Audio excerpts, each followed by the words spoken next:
Wang Chuan is reborn, returning to the scene of the incident from 9 years ago. Although he acted heroically, he was mistakenly judged as a violent offender. After 9 years of incarceration, Wang Chuan returns to that fateful night, harboring secrets unknown to others. The campus belle, Lee Duaji, is caught shoplifting in a supermarket. Unlike before, Wang Chuan does not turn a blind eye, but apprehends her in the act. "Produce everything you have." The beautiful girl, with a pitiful expression, protests, "This is all I have. You can search me if you don't believe me. Do you take me for a fool? Your school uniform is bulging.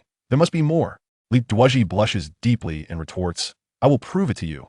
Just then, a robber bursts in, not only stealing money but also harboring ill intentions.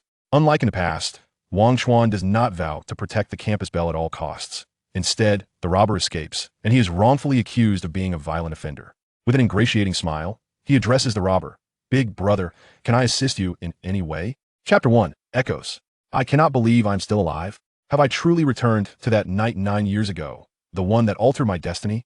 I seem to hear the echoes of revenge. Wang Chuan takes a deep breath and slowly rises from his bed, scrutinizing his reflection in the mirror. Yes, he still appears to be a spirited young man.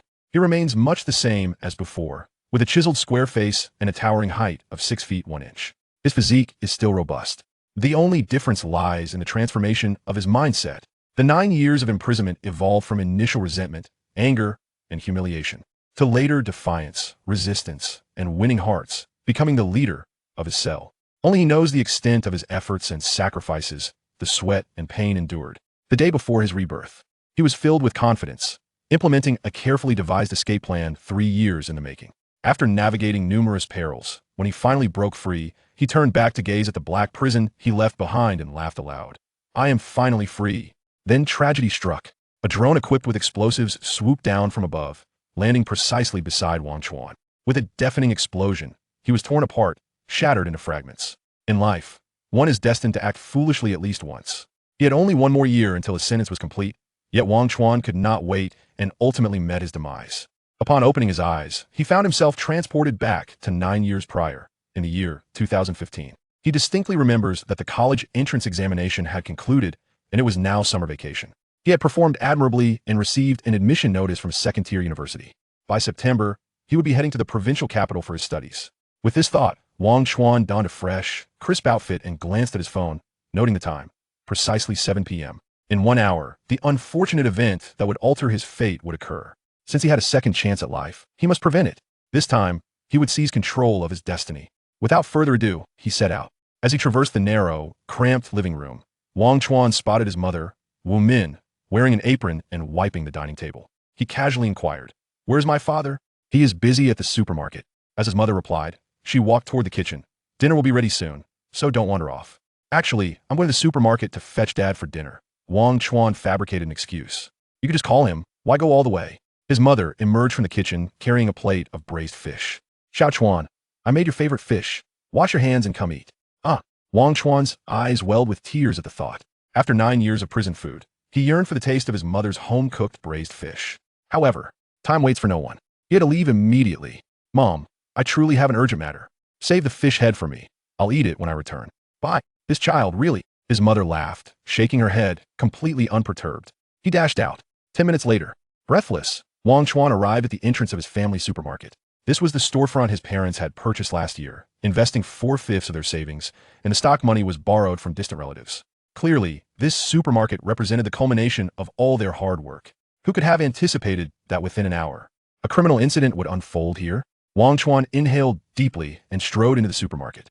Although the lights shone brightly and the shelves brimmed with goods, due to its remote location, business was exceedingly bleak, with only a handful of customers present. Honest and simple-minded, old Wang was seated behind the counter, diligently tallying receipts. Upon hearing footsteps, he looked up at Wang Chuan before returning to his calculations. "Dad, Mom says it's time to come home for dinner." Wang Chuan contemplated how to make his father disappear in an instant. "No hurry," old Wang replied leisurely. "I'll finish processing these payments before heading back. Eating leftovers can lead to stomach issues." Wang Chuan raised his voice. Old Wang chuckled.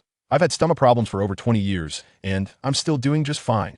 Wang Chuan frowned, deploying his ultimate strategy. "Dad, our gas canister seems to be leaking. Mom and I tinker with it for a while, but it's still the same. Could you check it when you have time?" "Why didn't you say so earlier?" Old Wang jumped to his feet, tossing aside the calculator, limping toward the exit. "A gas leak is serious. It could cost lives." "You child, Climbing onto his electric scooter, old Wang sped homeward. Wang Chuan felt a pang in his heart. Watching his father's receding figure, he silently vowed, "Chun Xang, my father's limp is your doing. In the past, I was indecisive and obedient. This time, I will not hesitate. You shall pay in blood for your sins." Looking around, this not-so-large supermarket appeared quite shabby, with 8 rows of shelves in total. The merchandise was primarily daily necessities, with hardly anything expensive. As Wang Chuan passed the final row of shelves, he came to a halt. Before him stood a small iron door. Opening it led to the storeroom, which was also the crime scene. It was here that the robber, donned in an Ultraman mask, had harassed the campus belle, Lee Duaji. Wang Chuan had bravely fought the robber.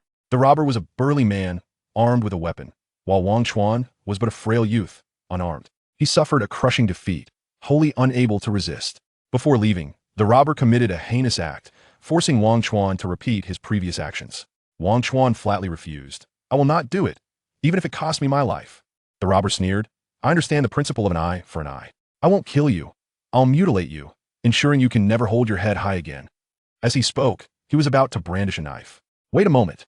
Wang Chuan faltered, pleading repeatedly, "Oh, brother, you are being exceedingly unreasonable. In this environment, amidst such an atmosphere, I am but a child. Woe is me. Is that so?" The robber glanced at the figure lying on the ground, tightly bound, and let out a long sigh. "What a captivating beauty. I yearn to take her home as my wife, to be inseparable, sharing every day together. Alas, she is a wanderer in this world, bound by circumstances. Kid, to prevent you from betraying me, I am left with no choice but to resort to this desperate measure, which fortuitously benefits you. I shall stand guard at the door, granting you 10 minutes. Should you fail to rise, you may never rise again." With that, he exited the warehouse. He casually closed the door halfway. The countdown begins. The robber's voice reverberated in the air, akin to the incantation of the tightening spell recited by Tang Sung, causing Wang Chuan's head to throb painfully. What to do? "I'm truly sorry." Slowly, Wang Chuan crawled towards Lee Duoji.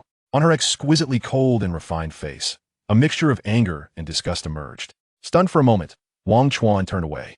Shortly thereafter, the robber opened the warehouse door, nodding in satisfaction. He then erupted into a maniacal laugh and strode away. The crisis was averted. The first thing Wang Duoji did was to unbind himself. Once Lee Duoji was restored to her freedom, she raised her hand and slapped Wang Chuan across the face. "You scoundrel! Just wait. I shall report you to the authorities." Wang Chuan looked utterly bewildered. "I have not harmed you. I have only harmed myself. Why do you repay kindness with enmity?" Shaking off the memories, Wang Chuan glanced at the time, 1930. The campus belle Lee Duoji is about to arrive. The show is about to begin. Chapter 2. Caught in the act of theft. The long-awaited individual has finally arrived. At this moment in the supermarket, apart from Wang Chuan, there is no one else. The previous customers have all departed. When Lee Duaji entered, Wang Chuan had already steeled himself, casually donning a baseball cap. Mimicking his father's demeanor, he slouched at the counter, lowering his head while pretentiously tapping at the calculator. His thoughts were entirely absorbed by the school beauty, Lee Duaji. The first sound he heard was the familiar squeak of sneakers against the concrete floor, an auditory cue he had encountered countless times in the classroom. He lifted his gaze slightly to behold a pair of exquisite, flawless calves, followed by denim shorts, and then the blue and white school uniform. To be frank, the uniform was rather unappealing. Wang Chuan possessed a similar outfit, but apart from complying with the requirement to wear it on campus, he rarely donned it. Yet, even the most unbecoming attire radiates a unique charm when adorned by a beauty, as was evident in this moment. Lee Duoji's figure was accentuated, graceful, and statuesque, leaving Wang Chuan in awe. Visions of 2 blazing suns flickered in his mind, causing him to break into a sweat. As he continued to gaze upward, he was met with a visage as radiant as jade, her eyes shimmering with an ethereal light, compelling him to look away. Her hair was tied back in a ponytail, and her brow was slightly furrowed, exuding an air of aloofness that sent shivers down his spine on this sweltering summer night. It seemed she was oblivious to Wang Chuan's presence as she strode purposefully towards the shelves brimming with merchandise. Wang Chuan's gaze followed her intently as she feigned nonchalance, perusing the items with deliberate care. Finally, as if arriving at a significant decision, she selected an item and hurried to another shelf. Given the era and the modest size of this small county town, the supermarket lacked surveillance cameras. The cash register was devoid of even a computer, relying solely on an antiquated calculator for tallying goods and calculating prices. When Wang Chuan's line of sight was obstructed, he had to rise slowly to seek out Lee Duoji's silhouette. There she was. Wang Chuan discreetly raised his phone activating the video function, and cautiously approached, determined to capture the entire incident on film. Before long, Lee Duoji emerged from the aisle, cradling a bag of laundry detergent, 2 tubes of toothpaste, and a smattering of rubber bands, her expression devoid of emotion as she approached the counter. Wang Chuan realized she had successfully pilfered items, leaving the supermarket, confident he would remain oblivious. In his previous life, after harboring a secret crush on her for a year without daring to confess, willingly playing the role of a sycophant, Wang Chuan had chosen to turn a blind eye when faced with his dream girl's theft. He had secretly reveled in the moment. This time, however, Wang Chuan resolved not to be so foolish. "Boss, how much is it?" Lee Duoji inquired. Wang Chuan looked up, their eyes locking. "Ah, you're that person." Lee Duoji's expression turned to one of surprise as she racked her brain. "Wang Chuan, right?"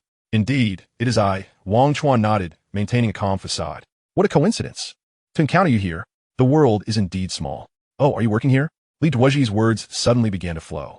Over the past year, she and Wang Chuan had exchanged no more than 20 sentences. Uncertain of her intentions, Wang Chuan felt a reluctance to engage. Her demeanor remained unchanged, as cold and distant as he remembered. What does working even mean to her? In her eyes, someone like him was only fit for menial labor.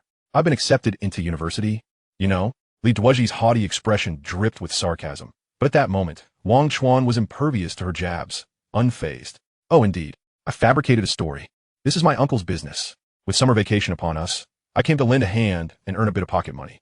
Lee Duoji immediately offered a few half-hearted praises, though they sounded more like insults, particularly cutting. "This is what they call working while studying. As a classmate, I'm truly proud of you. Your resilience in the face of adversity is something I aspire to emulate." Wang Chuan chuckled coldly. Was she attempting to wound him? "Oh, just wait. You'll reap the consequences. It's summer break now. In just 2 months, we'll be off to university. Why are you still wearing your school uniform?" Wang Chuan inquired thoughtfully while calculating the prices of the items Lee Duoji held. "I went to school this afternoon to sort out some matters with the principal." Lee Duoji explained. "You know our school's rules, no outsiders allowed, so I had to wear the uniform. That LL be 15 yuan. Wang Chuan's tone was devoid of any emotion. "All right, here you go." Lee Duoji reached into her pocket, retrieving several bills and handing them over, then turned to leave. "Wait," Wang Chuan called out, gesturing towards her sleeve. "You can leave, but the items stay." Lee Duoji's expression shifted to one of discomfort as she slowly turned back, perplexed. "What is it, Wang Chuan? What do you want me to leave?" "Cut the act," Wang Chuan interjected bluntly. "Apologies, but I witnessed you stealing, and I recorded it." He waved his phone mockingly. "A school beauty, usually looking down on others, resorting to theft. How will you face anyone if this gets out?" At that moment, Lee Duoji's face flushed crimson. The icy demeanor she often wore vanished, replaced by embarrassment and distress, wishing desperately to sink into the ground and never face Wang Chuan again. "Should I search you?" Wang Chuan's expression was chillingly indifferent. "What are you waiting for? Are you anticipating the apocalypse? Hurry and hand over the goods." Lee Duoji remained silent, but obediently complied. 5 seconds later, Wang Chuan's eyes widened in disbelief. No wonder all the boys at school were infatuated with her. She truly had substance. At that moment, Wang Chuan was utterly unconcerned with reclaiming the stolen items, his voice still aggressive. "Why did you do it? Is stealing amusing to you? I heard your parents passed away early, and you live with your sister and brother-in-law. Both are factory executives, a technical director, and an accounting manager. Hardly a poor family, right? Are they even withholding your pocket money?" Lee Duoji remained silent, perhaps overwhelmed by shame and anxiety, her earlobes glowing red. "Is that all?" Wang Chuan pressed further. "That's it," Lee Duoji finally managed to utter. "Impossible," Wang Chuan retorted coldly. "You still have another layer of clothing on. It's bulging. There must be something concealed." Chapter 3. The Young Lady.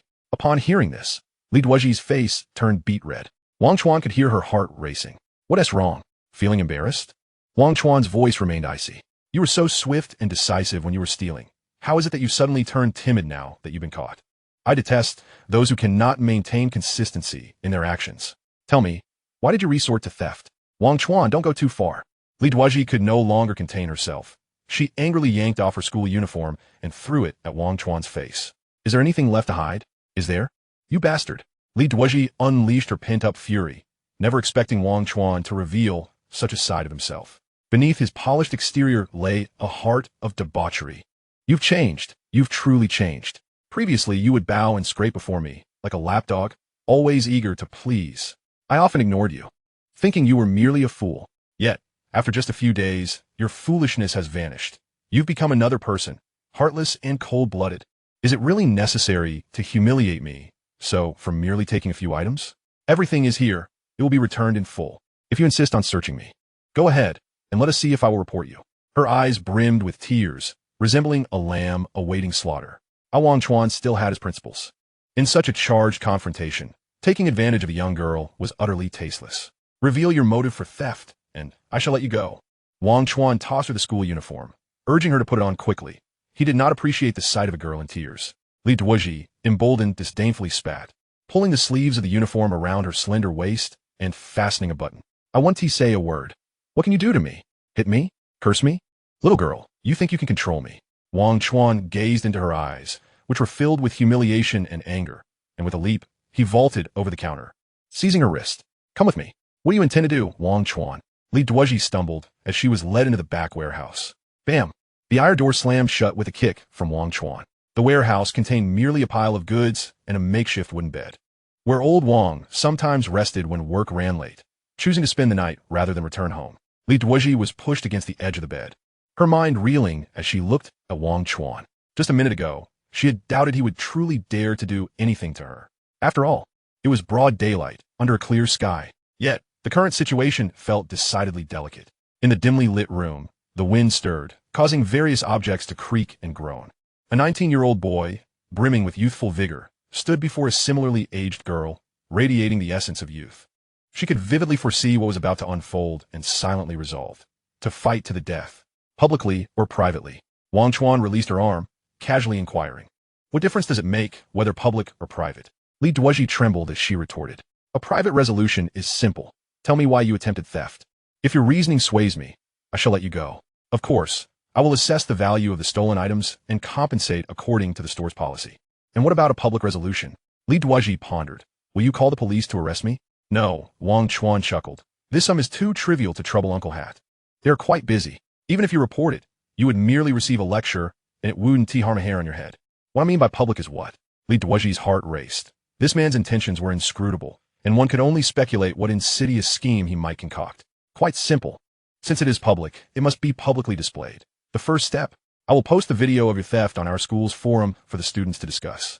If the response is not fervent enough, the second step, I will disseminate the video across the internet and pay for promotion, ensuring at least 100 million people view it. In other words, as long as you have a phone and access to the internet, you will inevitably encounter it on some news site or social platform. I aim to transform you into a sensational internet celebrity overnight, making your name known to all. Even notoriety is still fame. Is this strategy sufficiently wicked?" "Wicked indeed, venomous." Lee Duaji gritted her teeth, yet felt utterly powerless. At this moment, she was the knife, and he was the fish, left to his whims. "I choose a private resolution. There is no need to weigh the pros and cons." It was evident that a private resolution posed the least harm to herself. Thus, she had no choice but to decide. "I'm all ears." Wang Chuan fetched a stool from outside, sitting down and resting his chin, adopting an expression of rapt attention. "I had no choice but to resort to this humiliating act." Lee Duaji opened up, her voice tinged with tears. "When I was 5, my parents passed away, and my sister, who is 12 years my senior, raised me single-handedly. To be frank, our sisterly relationship has not been the best. Later, I discovered that I was not my parents' biological child, but rather a child they found in a mass grave.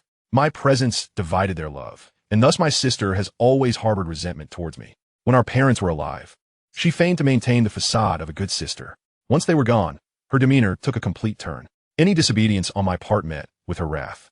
She would either strike or scold me. To me, she is not a sister, but a stepmother. When she began dating, she never disclosed to her fiancé that she had a burdensome little sister. This led to an irreparable rift in their marriage, and they have yet to have children. Were it not for certain circumstances, divorce could occur at any moment. While my sister despises me, she would not abandon me. Before my mother passed, in her dying moments, she made my sister swear before the gods to ensure I was taken care of until I married, or else she would never find happiness. At home, my sister often erupted in anger, directed at both me and her husband, until one day, her fury reached its peak, and she expelled both me and her husband from the house. That evening was tumultuous, a memory I shall carry for life. My sister had yet to return from work. While I was showering, I discovered that the bathroom door seemed broken. With a gust of wind, it swung open on its own, sending a shiver down my spine. Suddenly, I realized something. Chapter 4.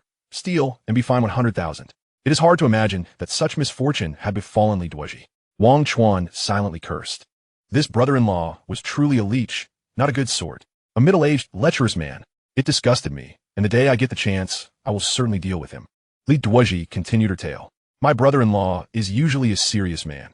He speaks to me with a sternness akin to that of a parent addressing a child.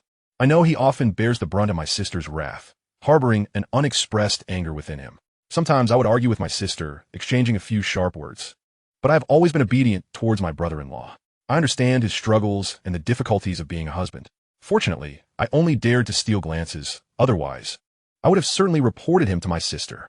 Until one day, there are no secrets that cannot be uncovered. My sister seemed to sense something. That day, although she had gone to work on time, she unexpectedly returned half an hour later. Yes, she caught her husband in the act, red-handed. Consequently, chaos erupted in the household. My sister and brother-in-law fought. To be precise, my sister attacked him, and he, being in the wrong, hardly retaliated. Not only did my sister scratch his face like a cat, but she also struck me. I quietly protested, explaining that the bathroom door was broken and that I had mentioned it to my brother-in-law several times, yet he had done nothing to fix it. My sister inquired how many times this had happened, and I shook my head, saying I did not know. She then turned to my brother-in-law, who, lying, claimed it had happened thrice, all by accident. My sister scoffed, saying, an accident once is indeed an accident. 3 times, however, indicates intent. Then she extended both hands, aiming at me and my brother-in-law. He managed to evade her, but I was struck squarely. Lee Duoji paused at this juncture. Why have you stopped? Wang Chuan asked. Family matters should not be aired. Lee Duoji's eyes sparkled with a pleading light. This incident, I hope you can keep confidential. No problem, Wang Chuan smiled. My principle is to know when to stop, to refrain from rubbing salt into others' wounds. Do you believe me? I hope so. Lee Duoji was skeptical, and her story was nearing its conclusion. The most recent events transpired yesterday. In a fit of rage, my sister expelled both my brother-in-law and me from the house. I do not know where my brother-in-law went. I have nowhere to turn with neither relatives nor friends. Of course, I cannot blame anyone else. I have always been too proud, feeling out of place in this world, thus choosing to walk alone, content in my isolation. After much contemplation, I returned to my alma mater. With the summer vacation in full swing, the campus lay desolate, leaving me at a loss as to whom I could turn for assistance. In my state of disorientation, I encountered a kind-hearted junior, a resident student who was unable to return home due to her family's ongoing renovations. Fabricating an excuse, I expressed that I had quarreled with my family and sought refuge in her dormitory for a night. She graciously acquiesced. I feigned a visit to the school dean, a deceitful ruse. The laundry detergent and toothpaste I purchased at her family's supermarket were intended for my extended stay at the school, hoping to remain in the dormitory for a few more days. Once my sister's anger subsided, I would return home. I was certain that after an apology, she would forgive me. After all, I was raised by her and was her only kin. To speak candidly, I had left my sister's home without any money, merely a few bills in my pocket. As the saying goes, desperation breeds cunning, and in my moment of weakness, I entertained dishonest thoughts and took what was not rightfully mine. After Lee Duoji finished her explanation, she gazed intently at Wang Chuan, awaiting his judgment. Wang Chuan nodded thoughtfully, stating, your reasoning is sincere and genuine. I declare myself moved. This part is past. The discussion then shifted to matters of compensation. Those items together must not amount to much, right? Lee Duoji raised an eyebrow, an unusual smile gracing her face. I will go home to retrieve the money and repay you double. How many times over? Wang Chuan inquired earnestly. Twice. Lee Duoji banturat. Not enough, he replied, shaking his head. 3 times? Still insufficient. What do you propose? Are we truly operating under the principle of steal 1, pay 10, tenfold compensation? Lee Duoji cuestionat ansiosely. Wang Chuan was not adhering to expected norms, leaving her uncertain of his demands. Far from adequate, he declared, rising and leisurely pacing. Those worthless items total merely 20 yuan. Even tenfold would amount to 200 yuan. A mere 200 yuan cannot possibly heal a wounded heart that has suffered for 9 years. What wounded heart? Our acquaintance spans only 3 years, Wang Chuan. Do not speak so recklessly. I advise you to be prudent. Silence. Wang Chuan interjected decisively, his demeanor grave as he enunciated. Steal 1, pay 10, 100,000. Are you out of your mind? Lee Duoji was taken aback. Listen well, Wang Chuan continued with utmost seriousness. What is 10,000 times 20 yuan? 2 million. As of today, you owe me 2 million. Madness, Lee Duoji exclaimed, pointing a finger at Wang Chuan. Her composure shattered. You are a lunatic. What do you expect me to procure such an amount? Even if I sold myself, I couldn't fetch that price. Wang Chuan, what on earth do you intend? Do you wish to control me for a lifetime, forcing me to serve you like a beast of burden? Wang Chuan chuckled coldly. Because of you, I spent 9 years in prison. 2 million, divided over time, amounts to just over 220,000 a year. Is that too much? Let's not dwell on that. I offer you 2 choices. First, write me a promissory note for 2 million. Second, you leave immediately. Within an hour, I will disseminate the video of your theft online. Choose one. The fortifications of her resolve crumbled instantly, tears of grievance streaming down her cheeks. No longer could she maintain her facade of strength. Wang Chuan, I implore you to spare me. I truly do not know how I have offended you. Although you have harbored feelings for me for 3 years, I have never intentionally harmed your pride. Have I? I promise. If you let me go, I will consider dating you. It is too late. Wang Chuan roared, ignoring her cheap tears as he began a countdown. You have 3 seconds to decide. 3, 2, 1. I will write the promissory note. Lee Duaji wiped away her tears, reassuring herself. 2 million is but 2 million. I am young and beautiful. I could easily find a billionaire companion. This sum is but a trifling matter. How ambitious, Wang Chuan remarked, dripping with sarcasm, as he hastily procured paper, pen, and a seal, watching as the tear-streaked Lee Duoji inscribed the note for 2 million. Internally, he reveled in the sweet taste of vengeance, a sensation long absent from his life. After Lee Duoji pressed her thumbprint on the note and prepared to depart, she was suddenly halted by Wang Chuan. What more do you want? You will join me in welcoming a guest. Whose guest? That is difficult to say. Wang Chuan glanced at the time on his phone. 1958. Ah, the robber is coming. The show is about to begin. Chapter 5, A Sudden Decision. 2000, precisely on time, a burly, fierce-looking robber arrived at Wang's supermarket. Though this plan was impulsive, the stars had aligned perfectly this time. The supermarket was entirely deserted. He felt a rush of glee as he swiftly closed the door and hung up a closed sign. Opening the cash register drawer, he found it filled with coins, lacking any substantial bills, which left him feeling disappointed. Nonetheless, even the smallest of gains were still gains. He set his backpack down, unzipped it, and stuffed all the cash, coins and bills alike, into it. Then, he approached the freezer, retrieved a can of beer, popped the tab, and gulped it down with fervor. What a thirst quencher, he thought, just as he was about to scout the premises for other valuables to take. Suddenly, a cracking sound echoed through the air, reminiscent of wood splintering. He recognized it clearly. The noise emanated from the rear shelf. Oh, there's a door back there. It must lead to the storeroom. The iron door was tightly shut, with a faint glow seeping through the cracks, indicating that someone was inside. Damn it, today is going to get bloody. He gently set down his backpack, brandished a dagger, and donned an Ultraman mask, cautiously making his way toward the storeroom. With the mask on and dagger raised high, he struggled to calm his racing heart, bracing himself for a brutal confrontation. He had taken lives before and believed this would not be his last. He was experienced, confident, and capable. 1 step, 2 steps, 3 steps. He halted before the iron door, raising one arm to quietly push it open. His vision expanded. Indeed, it was a storeroom. Inside, it was dim, but gradually illuminated by the external light. He observed the haphazardly stored items on the shelves, with a narrow wooden bed positioned in front. At the foot of the bed was a 3-legged stool. No one was there. How could there be no one? What had caused that earlier sound? Could it be a rat?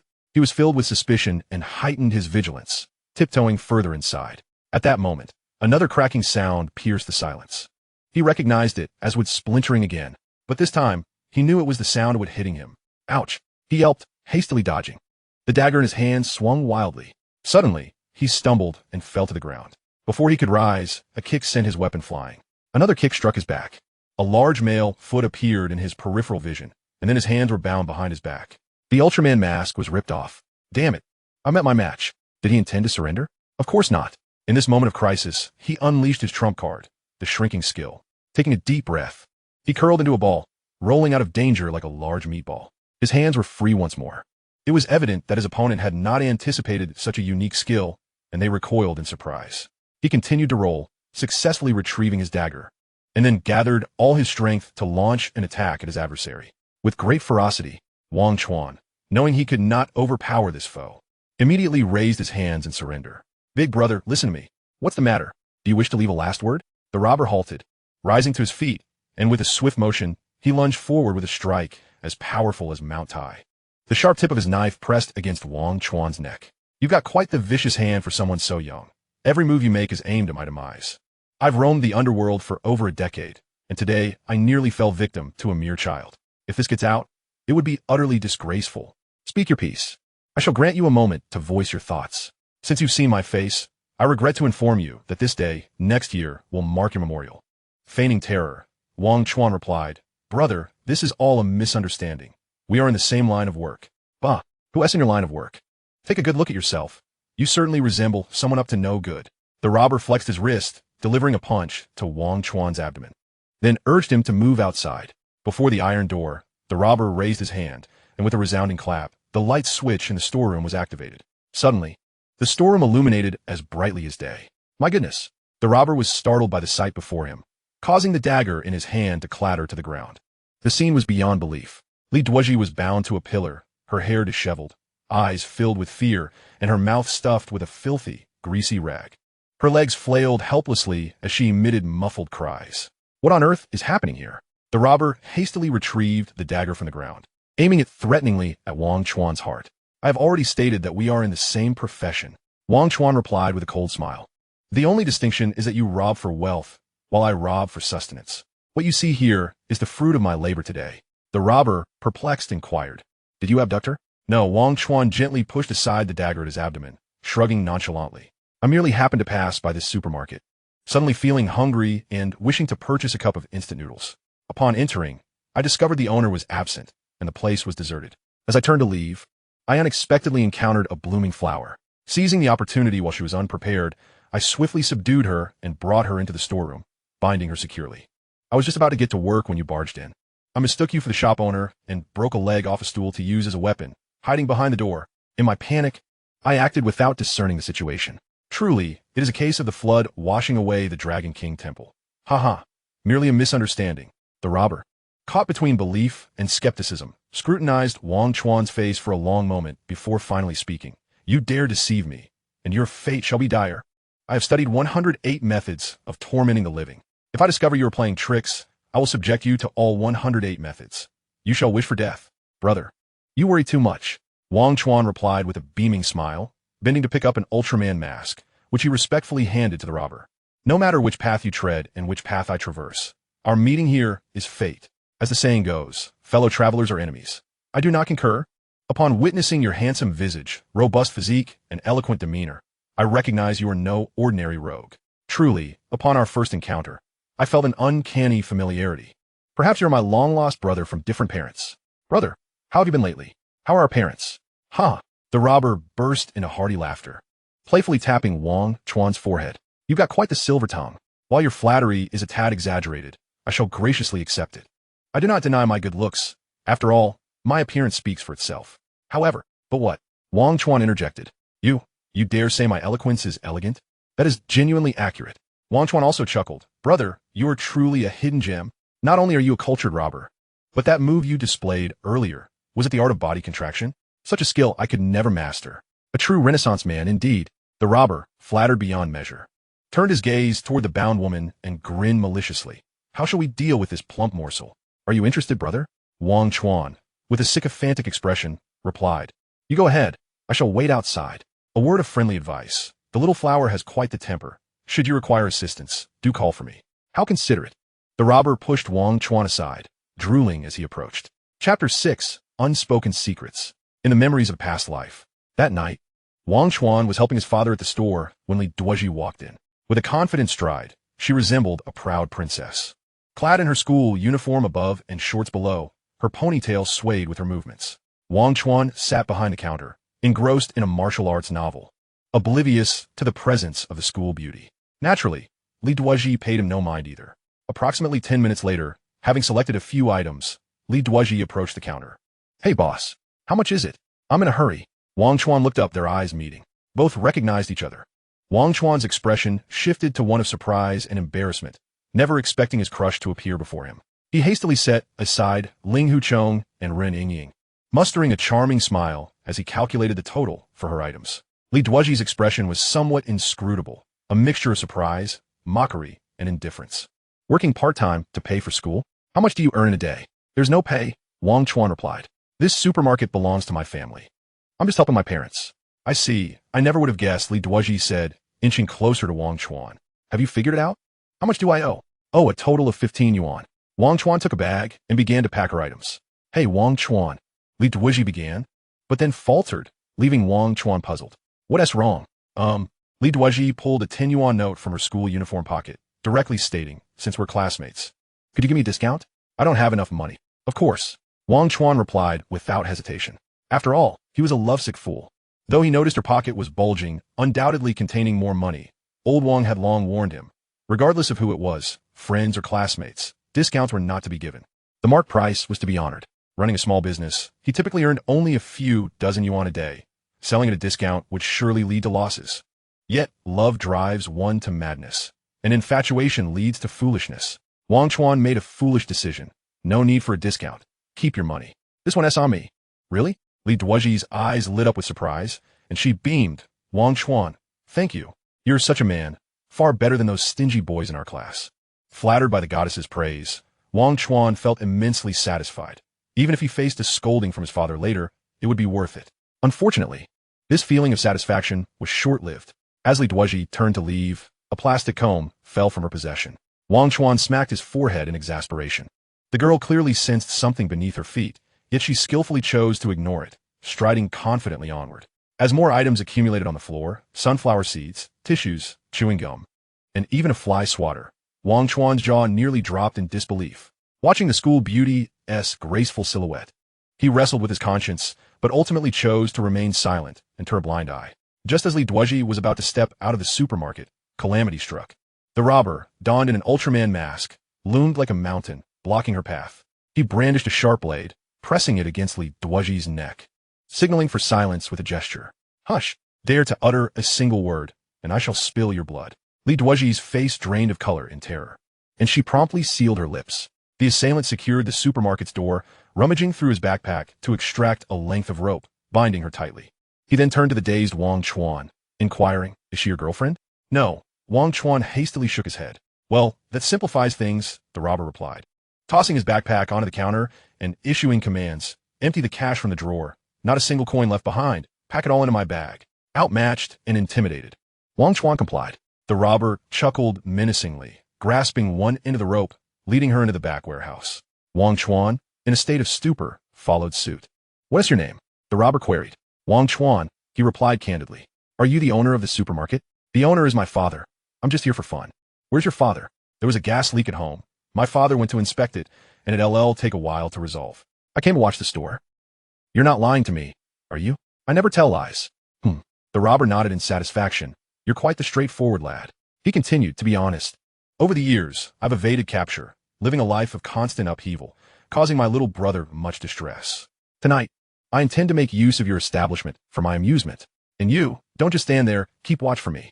Remember, I'm busy inside. And should there be even the slightest sound from outside, I'll use you to practice my knife skills. You might lose an ear at best, or be dismembered and tossed into the river to feed the fish at worst. This is not a mere threat. I bear the weight of 8 lives on my conscience. If you doubt your will to live, feel free to test me. At that moment, Wang Chuan, facing this life-threatening ordeal for the first time, was paralyzed by fear, naturally refraining from defying the criminal's orders. Trembling, he closed the warehouse door, standing rigidly to the side, as still as a statue. Consumed by self-loathing that surpassed his disdain for the robber. He detested his indecisiveness, resented his own cowardice. Why couldn't he muster the courage to shout and charge in to rescue the damsel in distress? Even if it meant perishing by the villain's blade, it would still be a noble demise. If the school beauty was being victimized by this rogue, where could his conscience find solace? No, he must save her. Just as he was brewing with determination, the warehouse door swung open, and the robber emerged, looking dejected. Big brother, it's only been a minute. Wang Chuan exclaimed in astonishment. The robber sighed heavily. I have my unspoken burdens. He threatened. This must not leave this place. Otherwise, I'll make an example of you. I understand. Wang Chuan bowed deeply. Big brother, there's something I must remind you. Every night, around 9 p.m., police patrols come by. It's currently 8:30. So for your safety, I suggest, cut the nonsense. Who are you trying to scare? The robber retorted, though he inwardly took heed. An idea crossed his mind, and he dragged Wang Chuan into a scheme. You have 10 minutes to entertain me, and afterward, I'll conduct an inspection. Hurry, time is of the essence. With that, he shoved Wang Chuan forward. Though Lee Duaji could not speak, her gaze at Wang Chuan was filled with hatred. The robber hummed a tune outside, relishing the unfolding drama.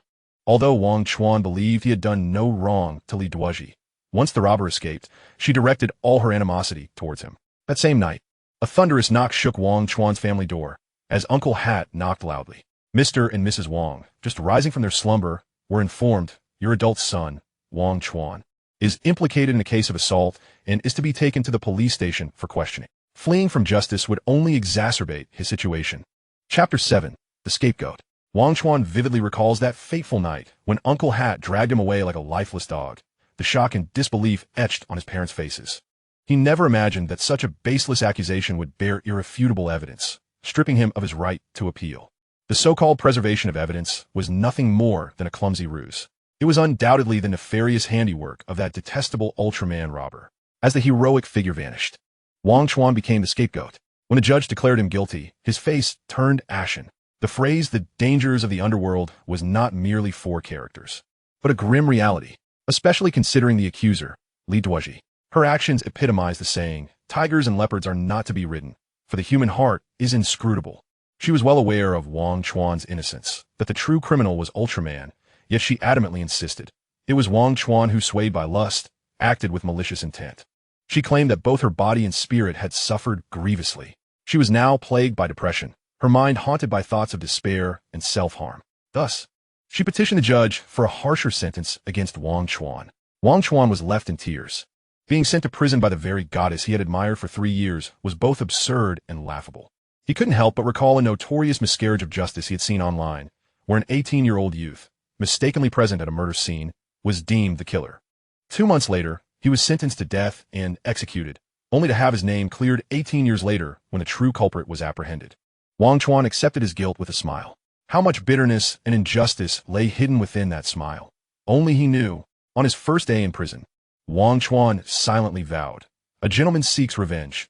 10 years is not too late. Once I am free, the first thing I shall do is take my revenge on Lee Duaji, even if it means enduring another decade in prison. I will ensure that woman is beneath my heel." As time progressed, Wang Chuan's status within the prison steadily ascended. 2 years later, a fellow inmate discreetly uncovered that the conspiracy to slander Wang Chuan was not solely the work of Lee Duaji. The inmate revealed that the true mastermind was, in fact, Lee Duaji's sister, Lee Duozhi. Moreover, Lee Duaji's brother-in-law, Wu Yong, also conspired in this scheme. They had not only imprisoned Wang Chuan, but had also extorted a significant sum from his parents. "How much?" Wang Chuan inquired. 200,000. The inmate held up 2 fingers. Wang Chuan was left in a daze. "The law sentenced me to merely 10 years in prison, with no accompanying fine. Have they lost their minds?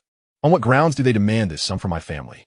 The inmate explained, "From what I've gathered, Lee Duozhi and her sister Lee Duozhi went to your home, causing a ruckus, crying, and creating a scene. If they weren't given money, they would show up daily to demand it. Lee Duozhi is practically a lunatic.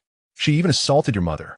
She declared that your son harmed her sister, leaving her with a lifetime of trauma. Although the judge sentenced him, this matter is far from over. Lee Duozhi demanded your parents pay 500,000 in compensation for emotional damages, or else they would camp out at your house indefinitely. Your parents, weary of the sister's harassment, reluctantly hired a mediator. After much back and forth, the amount was finally reduced to 200,000. Wang Chuan's eyes blazed with fury. 200,000 is beyond what my parents can muster. They transferred the supermarket and borrowed a portion of high-interest loans just to scrape together that amount. That night, Wang Chuan lay awake, unable to fathom the depths of cruelty and depravity exhibited by the Lee sisters. Even more unfathomable was the pain and suffering his parents endured due to his imprisonment. This grudge shall not go unavenged. At the Wang family supermarket, the robber donned the Ultraman mask once more. The smile behind the mask radiated with anticipation and pride, akin to one preparing to indulge in a sumptuous feast. As his fingers grazed his cheek, the girl's eyes brimmed with indignation and boundless terror. After a moment of terror, a few crystalline tears cascaded from the corners of the maiden's eyes. He swiftly withdrew his hand. Years of experience had taught him that a single misstep could lead to utter defeat. Lee Duaji turned his head away, remaining silent. The robber chuckled, preparing to act, when a deep voice from behind interrupted. "Wait a moment. I have something to say. I hereby declare that this young lady belongs to me. Dare to lay a finger on her, and you shall reap the consequences." The robber turned around, a mix of surprise and anger crossing his face.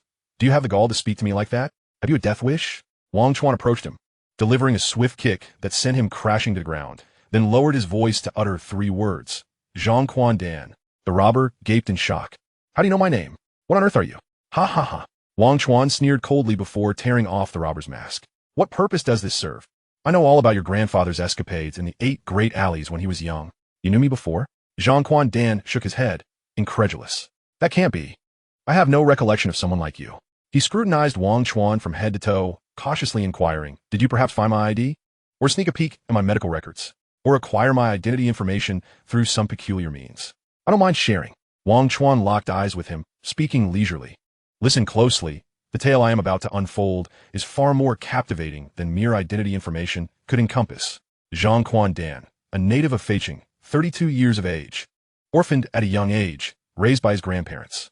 At 20, you ventured out for work, toiling in an electronics factory for a year, only to resign and return home. Through an introduction, you found employment at the Golden Han Hotel, serving as a doorman, a waiter, and a security guard, until you ultimately became the head of security. At 24, you were thriving in your career, brimming with youthful vigor and endless possibilities. It was also that year that you began courting a girl named Gong Jiao, who was sweet and charming, captivating all with her beauty. During your passionate romance, you were inseparable, willing to fulfill any of her wishes, only to later realize you had fallen into an abyss. She had a penchant for expensive luxuries, adorned in gold and silver, extravagantly spending. Your salary as a head of security could scarcely satiate her insatiable desires. What added to your regret was that she worked as a hotel waitress, who also engaged in part-time endeavors. How did you uncover this? By chance. One day, suffering from sudden stomachache, you called Gong Jiao, hoping she would accompany you for a checkup. When you couldn't reach her, fearing something had happened, you hurried to the hotel as housekeeping department, her place of work. The elevator ascended to the 8th floor and halted. A colleague informed you that Gong Jiao was tidying room 818. Anxious, you rushed down the corridor to room 818, finding the door ajar, and boldly entered. The scene before you was too shocking to comprehend, an unforgettable moment etched into your memory. The one you cherished most was seated on the sofa, sipping millet porridge, surrounded by several unfamiliar men, who were lavishing her with attention and concern. Chapter 8, The Incompetent One. Listening to Wang Chuan recount his painful past with an air of nonchalance. The robber Zhang Quan Dan's face fluctuated between shades of blue and white, overcome with humiliation. Only 5 individuals knew of that incident. Yet how was Wang Chuan so intimately aware of the details? He even recounted the minutiae with remarkable clarity, as if he were directing a film, with the others as actors under his command. Throughout Wang Chuan's narrative, Zhang Quan Dan refrained from interruption or rebuttal, forcing himself to maintain a facade of composure while calculating. Just how much does this man know about my secrets? Wang Chuan continued. That night was a profound turning point for you. You were astonished and enraged. After locking the door, you let out a furious shout and charged at them. Breaking their formation, you slapped Gong Jiao, unleashing a torrent of vile words. Despite being struck, she showed no remorse or unease, returning fire with her own sharp tongue. She hurled insults that cut deep, branding you as incompetent and unable to provide for your own woman, which you could just about tolerate. But what truly infuriated you was her public humiliation of your private failings, turning your moments of vulnerability into a joke. She claimed you appeared strong, but were merely a fleeting flame, like a climber who falters halfway up the mountain. This segment of the tale stoked your ire to a fever pitch, and Zhang Quan Dan's face flushed crimson, particularly with a lady present. Can you not grant me a modicum of dignity? Wang Chuan nodded. Very well, I shall focus on the highlights. After you struck Gong Jiao, she certainly would not take it lying down. She screamed in outrage and commanded her 3 kneeling companions. Each of you 5,000 yuan to teach this incompetent man a lesson. But do not beat him to death. After all, this is a hotel, and no one can escape the consequences if a life is lost. Just ensure he has a breath left in him. The following 2 hours turned room 818 into a surreal yet brutal experience. Facing 3 opponents, regardless of your agility, it was utterly futile. Moreover, you were unarmed and blinded by rage. Ultimately, you emerged battered and bruised, utterly defenseless, while Gong Jiao declared her intention to break up with you. You hit her once, and she retaliated tenfold. The sharp slaps echoed in the air, freezing time itself. You clutched your sore, tingling cheek, your mind spinning amidst the chaos. Gong Jiao warned you, should you ever trouble her again, the consequences would be dire. She claimed to possess 108 methods to make your life a living hell, ensuring you would regret ever crossing paths with her. At this juncture, The situation could have reached its conclusion, but your stubbornness prevailed, and you spat a mouthful of blood onto Gong Jiao's face, reigniting her fury. Enraged, she tore the bedsheets into strips, binding your hands and feet. Then, she flung open the window, instructing her 3 boyfriends to hoist you up and dangle you from the 8th floor balcony. They tidied up the scene and departed, leaving you suspended, swaying helplessly in midair. An hour later, you were discovered, engulfed in shame and humiliation. While dangling, your embarrassment eclipsed your fear, how you longed for the sheets to tear, allowing you to plummet to the ground, shattered like glass. At that moment, your mind was consumed with thoughts of death, a release from the torment of ridicule. In another realm, your parents awaited, arms open, ready to embrace you with warm smiles. At this juncture, Zhang Quan bore traces of tears upon his face. The memories of his past with Gong Jiao were like a thorn, deeply embedded in his heart, mingling feelings of humiliation, regret, and resentment. Wang Chuan cast a glance at him, then continued narrating as if reading a script. After your rescue, you lay in the hospital for 3 days. When the police came to inquire about the incident, you remained silent. I have grown weary of the incessant questioning. You assert that this matter does not concern others. In a quest for thrill, you inflicted harm upon yourself and suspended yourself from the hotel balcony. Uncle Hat believes you were paralyzed by the fear of retribution from malevolent individuals, hence your reluctance to divulge the truth. Is that the case? With unwavering conviction, you declare it to be so, certain, assured, and unequivocal. Your predicament requires no one else's accountability. It is all a consequence of your own actions. So you demand the case to be withdrawn. In truth, your mind is lucid and your faculties intact. Over the past 3 days, you have meticulously devised a plan for vengeance, resolute in your decision to preclude any interference from the authorities. Upon your discharge from hospital, you promptly resigned from your position as head of security. The place, rife with indulgence and sordid transactions, held no allure for you any longer. You vowed never to return. After a period of convalescence at home, you set your sights on exacting revenge on Gong Jiao. Your mind was consumed solely by the notion of vengeance. You prepared a dagger, a length of rope, and a concealed knife, stealthily infiltrating Gong Jiao's rented accommodation under the cover of night. Yet, to your dismay, you found nothing. She did not return until dawn. On your second attempt, you arrived hours in advance, lying motionless beneath her bed. As darkness enveloped the night, you finally heard the sound of footsteps outside, followed by the familiar click of the door lock. At last, the moment had arrived. You were overcome with excitement, fighting the urge to reveal your presence, remaining concealed beneath the bed. The dagger felt increasingly secure in your grip. A man and a woman entered, engaging in flirtatious banter as they approached the bed, illuminating the room with the flick of a light switch. It was as if a grand performance was unfolding. You glimpsed tranquil streams and the thunderous gallop of countless steeds. Unable to contain yourself any longer, you bellowed with fury and swiftly emerged. You thrust the knife towards the pair. Chapter 9. A Jiao. The narrative of Zhang Quan reached a pivotal moment, and Wang Chuan abruptly halted his storytelling, as if applying an emergency brake. He cast a glance at the still-imprisoned Lee Duozhi and inquired, "Is it captivating? Are you enraptured by the tale?" Lee Duozhi could not respond, merely emitting incoherent sounds, conveying his frustration. "You seem quite relaxed. Hurry and release me." Wang Chuan chuckled lightly, unhurriedly replying, "Just a little longer. I have matters to discuss privately with Ultraman Brother. The less you know, the better." With that, he gestured toward the robber, Zhang Quan, and commanded, "Follow me." Wang Chuan led the way out of the warehouse, and Zhang Quan promptly followed, ensuring to close the iron door behind him. Inside, the muffled sounds of Lee Duozhi's curses echoed. They arrived at the supermarket counter. Wang Chuan raised his chin and ordered Zhang Quan, "Return all the money from your backpack. 1 bill short, and it will cost you your life." Zhang Quan stared at the youthful face before him, a moment of bewilderment washing over him. Within this individual resided the essence of a 38-year-old soul. It felt as though he knew every detail of my past. Hearing him recount my history instilled a chilling dread within me. Who was he? A deity with omniscient knowledge? Terrifying, like a marionette. Zhang Quan complied with Wang Chuan's command. He promptly opened his backpack, emptied its contents onto the counter drawer. Once done, he shook the backpack to indicate, "It's empty. There's nothing left." Wang Chuan nodded in satisfaction and began to speak slowly. That night, in a fit of rage, you plunged a knife into the bald man's lower back. He let out a yelp and fell to the ground. Seizing the opportunity, you pounced, delivering blow after blow until he lay unconscious. Gong Jiao, horrified by the splattering blood, was rendered speechless. Only when you advanced with the knife did she react, screaming as she leaped from the bed, clutching a pillow. Within 10 minutes, you chased, she ran. You attacked, she defended.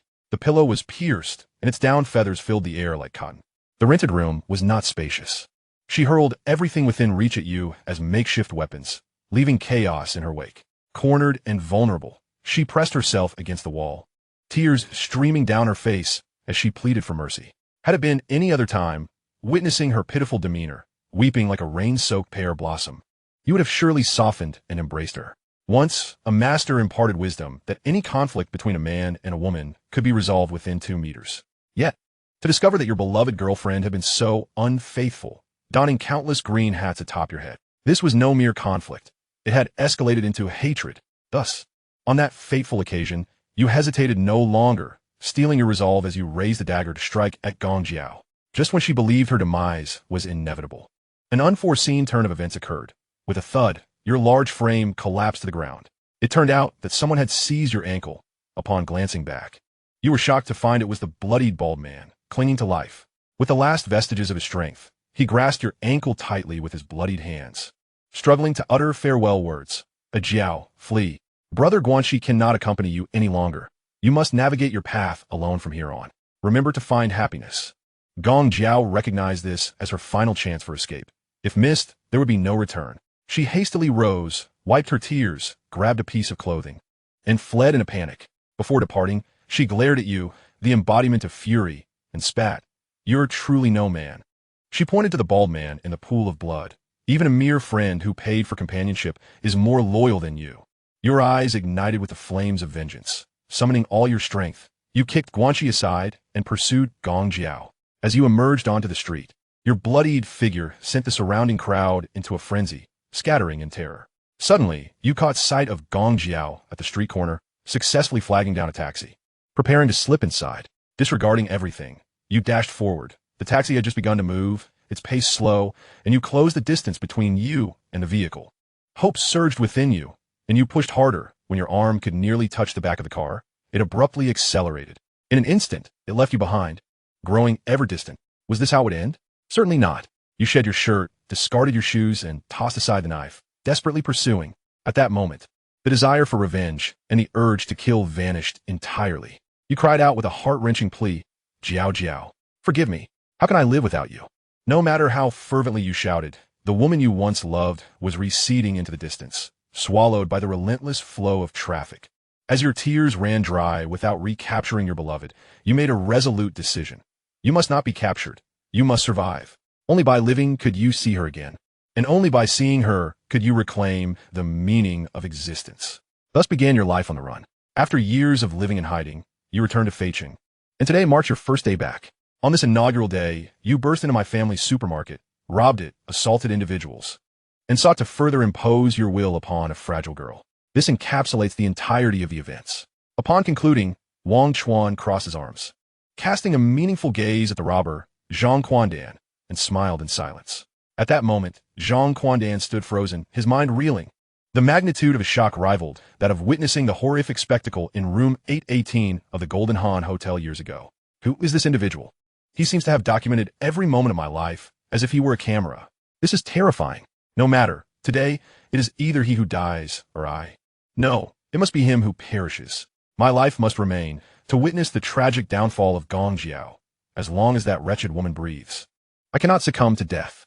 Ah, this young man knows far too many of my secrets. He simply cannot be allowed to live. Although he is quite tall, he is rather frail. In a confrontation, he would hardly stand a chance against me.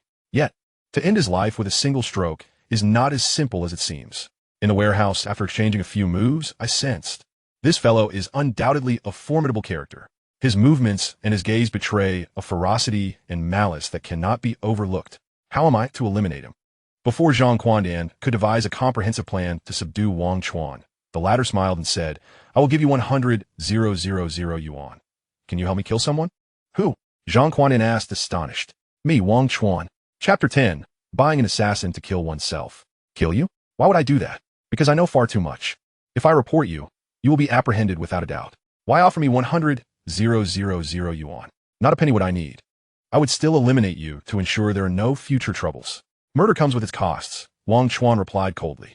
After killing me, you would have to flee, wouldn't you? During your escape, you will need food, drink, and a place to relieve yourself. Everything incurs expenses. Do you think lodging is free? What about train tickets?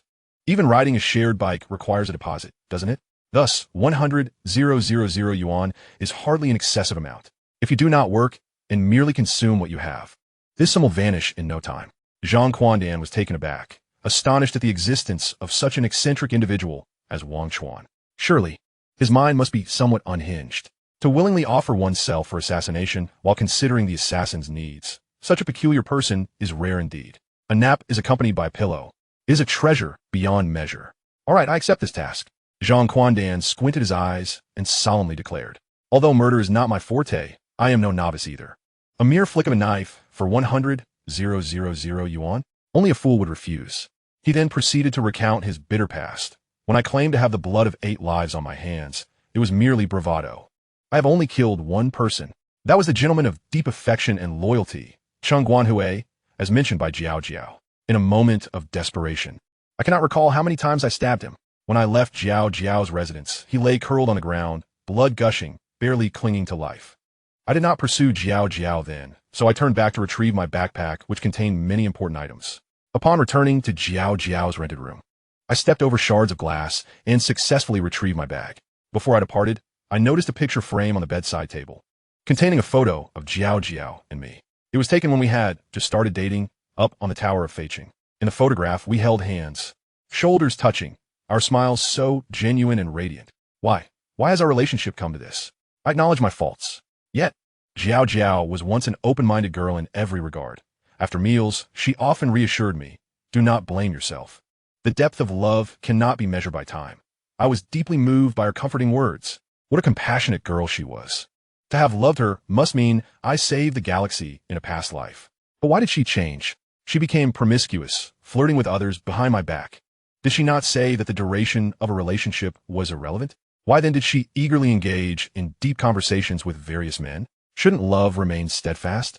Shouldn't we grow old together, in harmony and understanding? It is often said that women help men grow, and that bad women cause men to mature swiftly. Such wisdom rings true. This tumultuous romance with Jiao Jiao taught me a profound lesson. Human nature is complex, and hearts are fickle.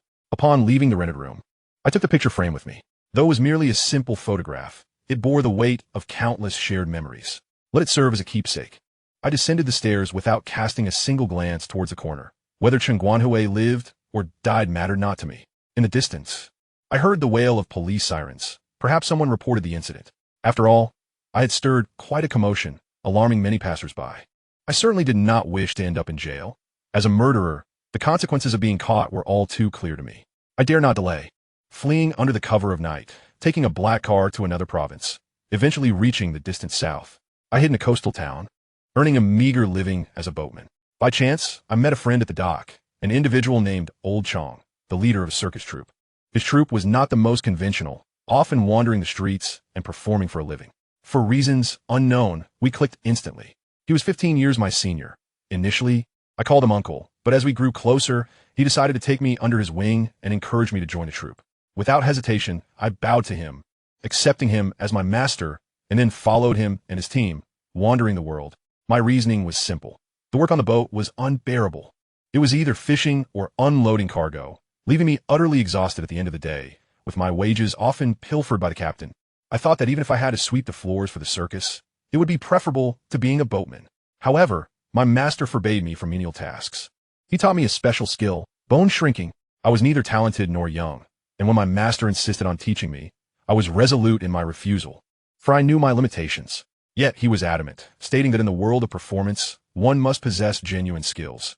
Earning a living is no easy feat. Encouraged, I resolved to excel. Thus, I practiced tirelessly, enduring the harsh winters and sweltering summers.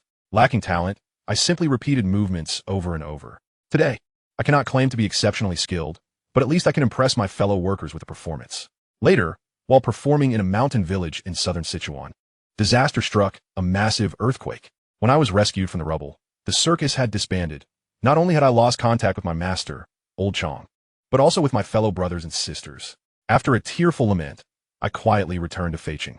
Golden Han remained the same, still lost in a world of indulgence. reveling in nightly festivities, while I, Zhang Quandan, was no longer the same man. I dared not walk openly in the sunlight, even eating a bowl of wontons at a street stall with trepidation, fearing an encounter with old acquaintances, especially the notorious Uncle Hat. Before long, I had exhausted my meager savings. Life without money was unbearable, no matter where I went. Thus, I resorted to theft and robbery. In broad daylight, I ruled out large shopping malls, opting for your small and secluded supermarket. After all, it was both obscure and diminutive. So, Wang Chuan, it seems our paths have crossed, and we are now forced to confront one another. I solemnly promise you, should you provide the 100,000 yuan, I will execute the task without delay. Zhang Quandan concluded his tale of recent years and then addressed the matter directly. If you cannot procure the funds now, you may ask your family or seek a loan with high interest. There are many ways to obtain it. So, when will you provide the money? Wang Chuan chuckled, immediately setting a time. Tomorrow night at 10 p.m. under the Daong Bridge. If you do not show, I will not let you live. I will bring the 100,000 yuan. Upon receiving the money, you will immediately kill me. It will be convenient to act by the riverside. Chapter 11. The Eccentric. The two agreed upon a time and place. The robber, Zhang Quandan, felt uneasy. Brother Wang, should you fail to meet me tomorrow night, do not blame my heart for being ruthless. Not only will you perish, but your family shall not escape my wrath. Slap. Wang Chuan struck his left cheek with a chilling smile and said ominously, 2 points. First, I will fulfill my promise. If I fail, you may kill me. And even in death, I shall not seek revenge. Under no circumstances should my family be involved. If they suffer even the slightest harm, I will retaliate tenfold, 100-fold. No matter who it is, not even the heavenly sovereign. Do you understand? Zhang Quandan covered his stinging cheek, dazedly nodding. Wang Chuan was becoming increasingly inscrutable. If one were to label him weak, he truly was. Tall and lanky, with no well-defined muscles, he appeared to be nothing more than a reclusive nerd, a hermit, engrossed in a particular hobby, utterly oblivious to the ways of the world. Yet, if one were to assert he was strong, he genuinely was. Although his skills were average, whenever he struck, it was with lethal intent. Especially those eyes. In normal conversation, they radiated warmth and gentleness. However, once he regarded you as an adversary, they would instantly sharpen, turning fierce, emanating a light that suggested a willingness to fight to the death. Damn it, it seems this fellow has me firmly in his grasp. I merely mentioned his family, and he immediately slapped me without a moment's hesitation. After being struck, I surprisingly did not retaliate. It wasn't that I couldn't fight back, but rather that my heart simply refused to do so. I found his blows commendable, skillful, and remarkably effective. Such feelings are bewildering. Zhang Quandan, clutching his backpack, prepared to leave, but as he opened the supermarket door halfway, he promptly shut it again. What bad luck. There are cops. He glanced at Wang Chuan, seeking his counsel on what to do next. Wang Chuan too realized that the situation had spiraled beyond his control. Checking his phone, he saw 2110. The police had come to patrol. Damn. Wang Chuan slapped his forehead, regretting his earlier negligence. His confrontation and discussion with Zhang Quandan had exceeded the time limit. His original plan was to wrap everything up before 2100, to send the robber away and release the campus beauty, Lee Duaji, each to their own, returning to their respective homes. Now, however, the police had arrived. Although they were 10 minutes late compared to their usual patrol time, they had fortuitously blocked their escape. No one could get away now. Thus, Wang Chuan swiftly composed himself, setting up precautionary measures. You hurry and hide in the warehouse. Keep an eye on that woman. If she misbehaves, handle it as you see fit. Remember, do not make a sound without my cue. If you truly cannot endure, then it is left to fate. Success or failure hinges on this moment. Regardless of whether the police discover you or Lee Duoji, I will have no way to explain. Rest assured. Zhang Quandan muttered as he walked toward the warehouse. Worst comes to worst, I'll die. I'm not afraid. You can afford to be carefree, but I have parents. Before Wang Chuan could finish, the familiar police vehicle had already parked in front of the supermarket. Peering through the door crack, Wang Chuan saw two officers disembark from the car, just as he expected. In their 20s, the fair-skinned officer and was more affable, while the darker, more robust officer, Lee, was less approachable. In Wang Chuan's memory, Officer and was quite friendly and down-to-earth. Officer Lee, however, was meticulous in his work and had a stern demeanor, seemingly never having smiled. If they could just endure for 5 minutes and confirm that nothing was amiss in the supermarket, they would leave and they would be safe. Wang Chuan hid behind the door, hearing the police footsteps drawing nearer, hardly daring to breathe. Oldly, something feels off. Officer and spoke, his voice smooth and carrying a typical southern accent. What feels off? Officer Lee surveyed the closed sign, looking around. Everything appeared normal. Let's go. Wait a moment, officer, and stopped him. Don't you find it strange? We know the shop usually closes around dawn. It's only just past 9, too early to be closed. Indeed, Officer Lee nodded. Perhaps the Wang family had an unexpected situation and closed early. Maybe I'm overthinking it. Officer and acknowledged with an O, heading towards a patrol car. Taking the driver's seat. When Officer Lee returned to the car and closed the door, he did not hurry to start the engine. He pulled out a pack of cigarettes from his pocket and offered one to Officer Lee. Care for a smoke? Something to discuss?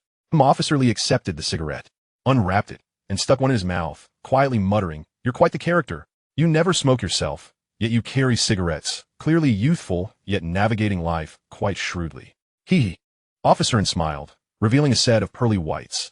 Are you complimenting me or criticizing me? As a rookie in the police force, my defining trait, whether solving cases or handling other matters, is my stubbornness.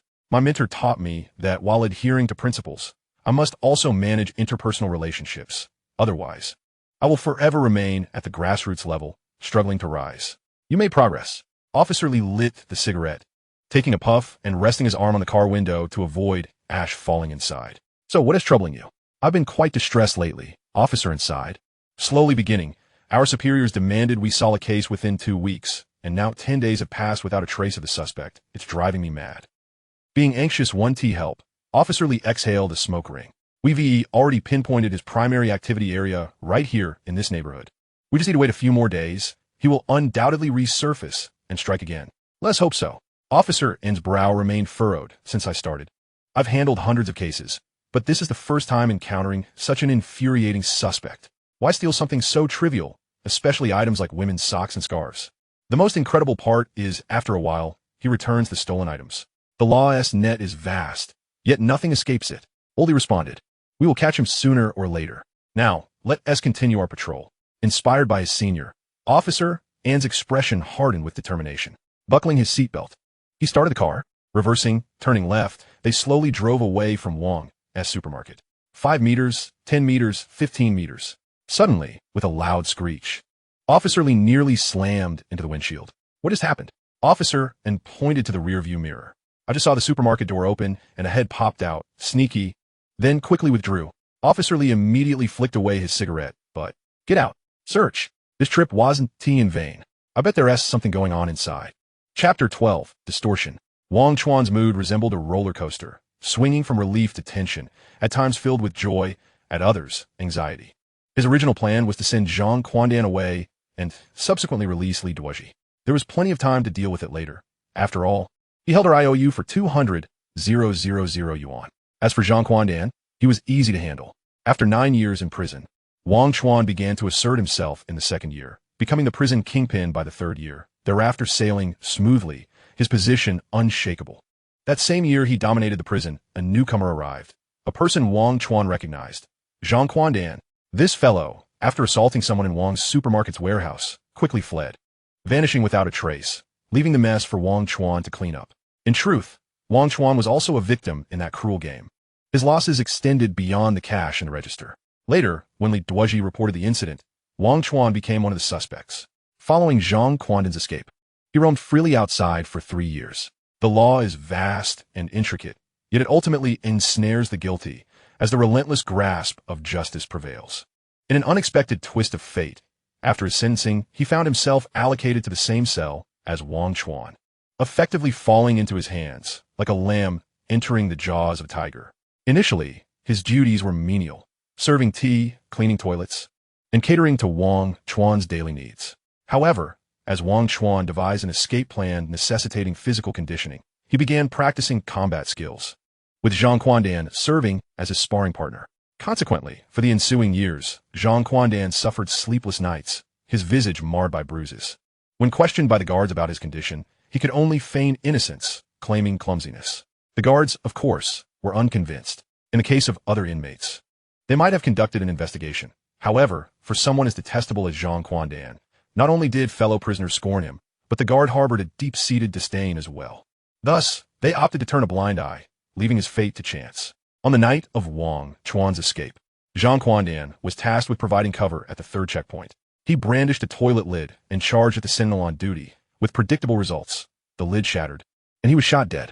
In his rebirth, Wang Chuan felt an unshakable confidence in his ability to manipulate the insignificant Zhang Quandan, holding vital information that could sway him to his side. Yet, unforeseen circumstances arose when their negotiations exceeded the allotted time, and they found themselves cornered by the vigilant Uncle Hat in a supermarket. Believing they could evade detection, they were blindsided by the returning officers, who had clearly uncovered something suspicious. As they pressed against the door, the sound of approaching footsteps sent Wang Chuan's heart racing like a drumbeat. Officer N gently pushed the door, but it resisted his efforts. With a signal to Officer Lee, the latter stepped back, preparing to charge the door. Just as his hands were about to make contact, the door swung open from within. Wang Chuan greeted them with a mischievous grin, playfully saluting, "Good evening, Officer Lee." "Good evening, Officer N. It is an unparalleled honor to have you visit my humble supermarket for guidance amidst your busy schedules." Surprised, Officer N chuckled. "Your tongue is quite the charmer, isn't it? Have you perhaps received blessings from the Lingyin Temple?" Officer Lee, however, remained serious.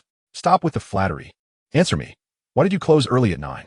And what was going on just now? You saw us through the door, yet you withdrew and barricaded it. What were you hiding?" Wang Chuan mustered his spirits and fabricated an explanation. The early closure was due to a family emergency. "Normally, my father manages the store, and I rarely come here. While my mother was cooking dinner, a gas leak occurred, and she felt it was dangerous, so I rushed to find my father, who is adept at fixing such things. I didn't want to oversee the store, as I was exhausted from gaming with friends all day. So once my father left, I closed up and went to sleep. When you arrived, I was startled awake and saw you driving away. When I tried to return home for rest, you came back." Having concluded his tale, he scratched his head, feigning confusion. Officer N remained silent, while Officer Lee, skeptical, bypassed Wang Chuan and ventured inside, scrutinizing the surroundings. "Young Wang," he inquired, "are you aware that our neighborhood has recently been plagued by a series of alarming thefts? There's a deranged individual who exclusively steals used items belonging to the opposite sex, bizarrely returning them afterward. The higher-ups have tasked us with solving this case within 2 weeks, and today marks the 11th day with no leads. Officer N and I are quite anxious about the impending penalties for failing to meet our objectives. Now consider this. If you were that thief, where would you hide?" Wang Chuan, caught off guard, could only cough awkwardly before retreating to the refrigerator, retrieving 2 bottles of water. "Officers, would you care for some water?" Both officers shook their heads in unison, signifying their commitment as public servants to refrain from accepting gifts from the populace. Wang Chuan insisted, "You both work tirelessly to protect the citizens. It is only fitting to offer a small token of appreciation for your diligent service." "You're hiding something." Officer Lee dismissed Wang Chuan's gesture, pushing past him as he continued his inspection. His gaze scanned the shelves, finally settling on the warehouse door. "What is this room used for?" "It's a storage room for goods," Wang Chuan answered truthfully, sensing an ominous twitch in his right eyelid, an ill omen. "Is anyone inside?" "No," Wang Chuan replied, shaking his head. "Really? In that case, open it for inspection, immediately." "Of course. At your service," Wang Chuan proclaimed, albeit hesitantly, as his feet felt glued to the ground. "Officer Lee, Officer N, a word of caution. The smell inside is rather unpleasant. I was in there only briefly and felt dizzy." "Enough nonsense." Officer Lee glared. "Is the stench of a corpse that is soaked in the water for months pleasant? I've seen my fair share. Don't try to distract me. Open the door." Wang Chuan murmured his grievances as he reluctantly swung open the iron door to the warehouse, gesturing for them to enter. As they stepped inside, the dim lighting prompted Officer N to ask, "Can we turn on the lights?" "Oh, the bulb is broken. I haven't had the chance to fix it." Wang Chuan lit. Officer N was speechless. Officer Lee advanced cautiously, his eyes scanning the disarray within. Indeed, as Wang Chuan had stated, a pungent odor permeated the air, emanating from a spilled pot of herbal medicine, creating utter chaos. Wang Chuan hurriedly explained, "I'm sure you're aware my father has leg issues. After prolonged treatment with Western medicine yielded no results, he turned to traditional Chinese medicine. To be honest, this is just a fraction of what we have. Our home is overflowing with jars and bottles.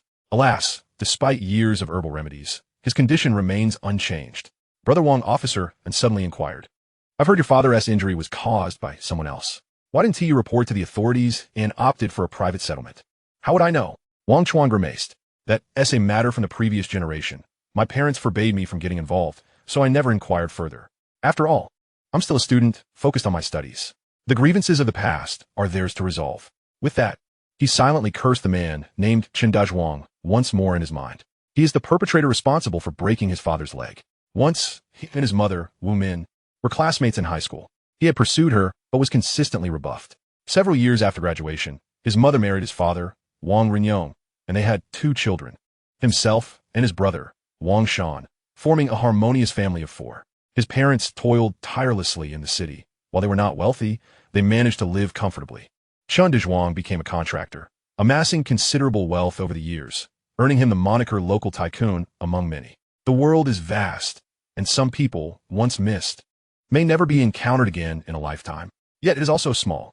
People come and go, and some whom one wishes to avoid are often encountered repeatedly.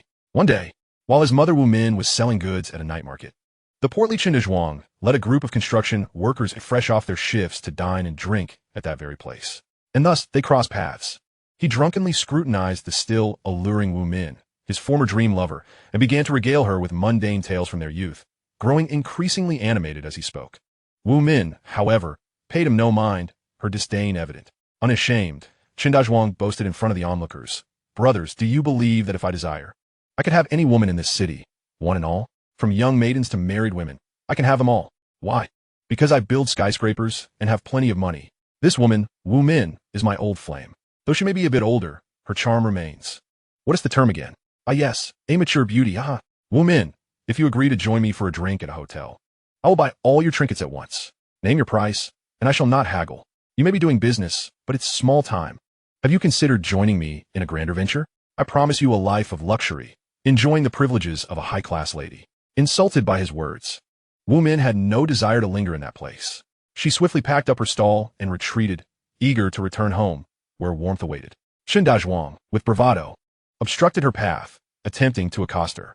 At that moment, her husband, Wang Chuan, arrived. Upon witnessing the scene, old Wang was filled with wrath and shouted, launching himself at Chun Xang. Given old Wang's towering height of 187 meters and the robust physique honed from years of labor, dealing with the blustering Chun Xang should have been easy. However, Chun Xang was cunning. As he felt the sting of Wang's incoming fist, he raised his wallet high, shouting to the group of workers, "Whoever helps me in this fight will receive 100 yuan. I promise, I will keep my word." Yet this was in vain. These workers were not cowardly. They simply wished to avoid trouble. After all, in a society governed by law, violence is a crime, and with families to support, no one wanted to risk everything for a mere 100 yuan. At that moment, having been knocked to the ground, Chun Xang concocted a nefarious scheme. Spitting blood, he resorted to coercion. "Let me make this clear. Anyone who stands idly by and does not help me tonight will be dismissed. Most of the contractors in this city are my friends. If you offend me, you offend them. Finding work will be impossible unless you leave this city. I'll once ask you to fight. Just keep my lover's husband from hitting me, and I will pay each of you 500 yuan, cash on the spot." His words held both menace and temptation. The downtrodden workers, unsure who initiated the idea, quickly surrounded Wang Chuan, pinning him to the ground. Chun Xang, cursing, managed to rise. He approached a nearby barbecue stall, seized a kitchen knife, and struck down hard on Wang's left leg. Years have passed, yet Wang Chuan has never learned why his father chose not to call the police that day. Each time he inquired, even his mother, Wu Min, remained tight-lipped, unwilling to divulge a word. Thus, when officer inadvertently mentioned the incident, Wang Chuan felt a heavy weight in his heart, and his desire for revenge against Chun Xang intensified. At that moment, from the innermost row of shelves against the wall, a rustling sound suddenly emerged. It resembled a mouse frolicking or someone hiding above. Officer Lee's expression changed dramatically. He raised his right hand, signaling Officer Yu and Wang Chuan to remain still while he approached to investigate. Dread filled Wang Chuan. He was acutely aware that someone must be concealed atop that shelf. Whether it was the robber Zhang Quandan or the school beauty Lee Duaji, whoever it was would surely be discovered if Officer Lee approached. Even if he attempted to intervene, it would be too late. Officer Lee drew a baton from his waist, holding his breath as he cautiously advanced towards the shelves. Closer and closer he drew. At that crucial moment, Wang Chuan's voice rang out, "Officer Lee, if I tell you where the suspected thief is hiding, would that count as a contribution? Is there a reward? How much?" Chapter 14. I am serious. Officer Lee was taken aback by this proclamation. He turned around to glare at Wang Chuan, incredulous. "You know about this case?" Of course, Wang Chuan shrugged. "The news has been rampant in the community lately. Though I am a recluse, I have overheard my parents discussing it." What I mean is Officer Lee instinctively took a step back. How could you possibly know where that individual is hiding? Officer and I, along with our colleagues, have been working overtime for 10 days to find him, to no avail. How could a naive young man possibly know his whereabouts? I advise you to be careful. Making a false report is illegal. If proven, you could face several days in detention and a fine of several hundred yuan. Lying to us is tantamount to filing a false report. Please believe me, Wang Chuan asserted earnestly. I am not jesting. I am serious. Should my words prove false, I am willing to accept any punishment. At this moment, officer, you nodded. You seem quite earnest, as if you genuinely know something. So, where has that fellow hidden? Wang Chuan understood their skepticism. However, he never engaged in what he could not achieve, nor did he speak without certainty. Officer, I am quite thirsty. May I have some water? Without waiting for a response, Wang Chuan stepped out of the storeroom. His intention was clear, to lure the two officers away, allowing Zhang Quandan or Lee Duoji to escape detection. Hearing Wang Chuan gulping down water, Officer Lee shook his head in disbelief, pondering how parched the boy must be. He stepped outside, followed by Officer In. The robber Zhang Quandan, lying atop the shelves, sighed in relief, stretching his limbs and feeling as though he had survived a calamity. After downing 3 bottles of mineral water, Wang Chuan instantly felt a fullness in his abdomen. Don't try to play tricks on us. Speak up quickly. Time is precious, and if we delay in capturing the suspect, you will be held accountable. Officer Lee's expression was stern, his eyes fixed intently on him. Wang Chuan envisioned the dire consequences if he deceived this tough man. However, he remained composed. His confidence stemmed from possessing knowledge of events before and after his rebirth. Not long after he had entered prison, the individual who specialized in stealing women's belongings was apprehended. That day, all the criminals were gathered together for an official educational training session held in a large conference room, where edited news reports were projected using a projector. The screening lasted for 2 hours, showcasing how individuals from various walks of life succumbed to the path of crime. Naturally, it encompassed not only their motives, methods, and outcomes, but also the earnest admonitions from police leadership and the insightful analyses of legal experts. The sole purpose of this endeavor was to cleanse the tainted souls of the offenders, urging them towards reform and a chance to start anew. Wang Chuan found this quite intriguing. He watched it with the same delight one might reserve for a documentary, engrossed from beginning to end.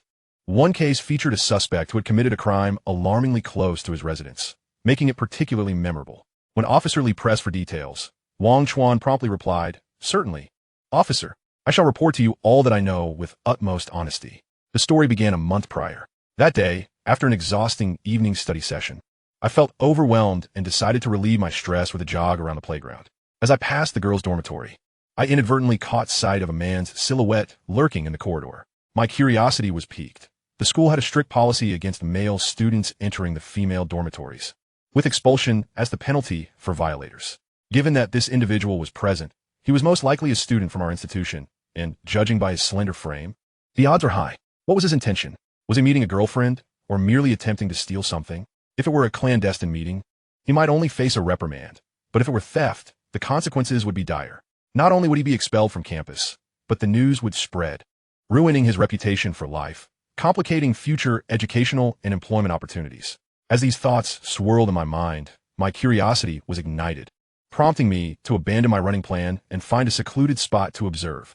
I sought an answer to the question, who was this person? Approximately 20 minutes later, he emerged from the girls' dormitory, though not through the main entrance where he would surely have been apprehended by the matron.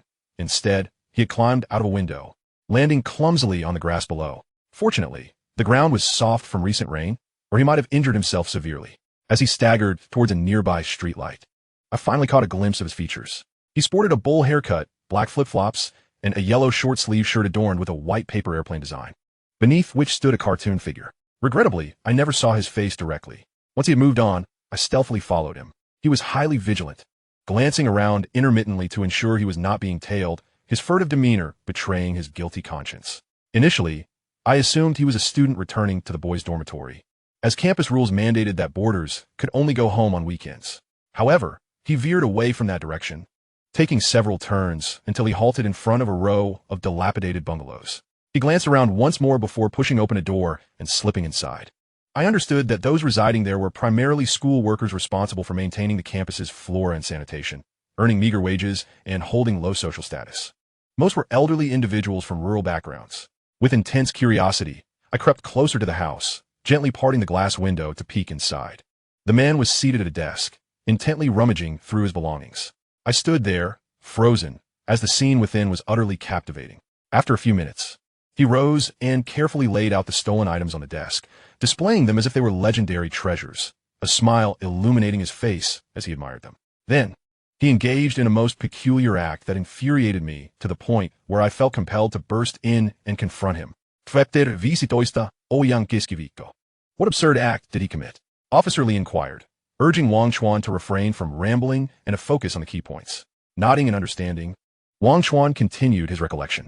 The man, having admired his loot, retrieved several similar items from a drawer, differing in style and color, yet serving the same purpose. He began categorizing them as if organizing a cluttered collection, arranging them into 3 neat rows. Subsequently, he took out his phone and began to photograph them. Having never witnessed such behavior before, only having seen it in legal news, I was both astonished and filled with a seething resentment. Had I a companion at that moment, I would have surely shouted, smashed the window, and knocked him out, turning him over to the authorities. Just as I was about to witness how he would dispose of the stolen goods, a sudden tickle in my throat compelled me to cough. The man inside heard me and called out, "Who is there?" At that moment, I finally caught a clear view of his face. Not wanting to draw any further attention, I swiftly fled, returning to the classroom in a state of shock. How could it be him? I recognized him, though we were not well acquainted. I was aware of his name and background. It was common knowledge among the faculty and students alike. His name was Ouyang Ku, around 20 years old, the biological son of a longtime school worker, Ouyang Feng. Ouyang Feng's wife had passed away from illness many years prior, and he himself, lacking education and possessing a rather simple mind, had struggled to raise his son. 2 years ago, Ouyang Feng had inadvertently ingested some substance, leading to a sudden descent into madness. He became a rambling figure, speaking of his past lives and claiming to possess a unique identity. He fancied himself a distant relative of a martial arts leader. He proclaimed that he had mastered unparalleled skills, boasting a grandiose name for his supposed prowess, divine skill. Alas, both ridiculous and pitiable. Less than a month later, Ouyang Feng had another mishap with medication and died in the campus garden, his body found in a grotesque position, limbs sunken into the earth, leaving witnesses aghast.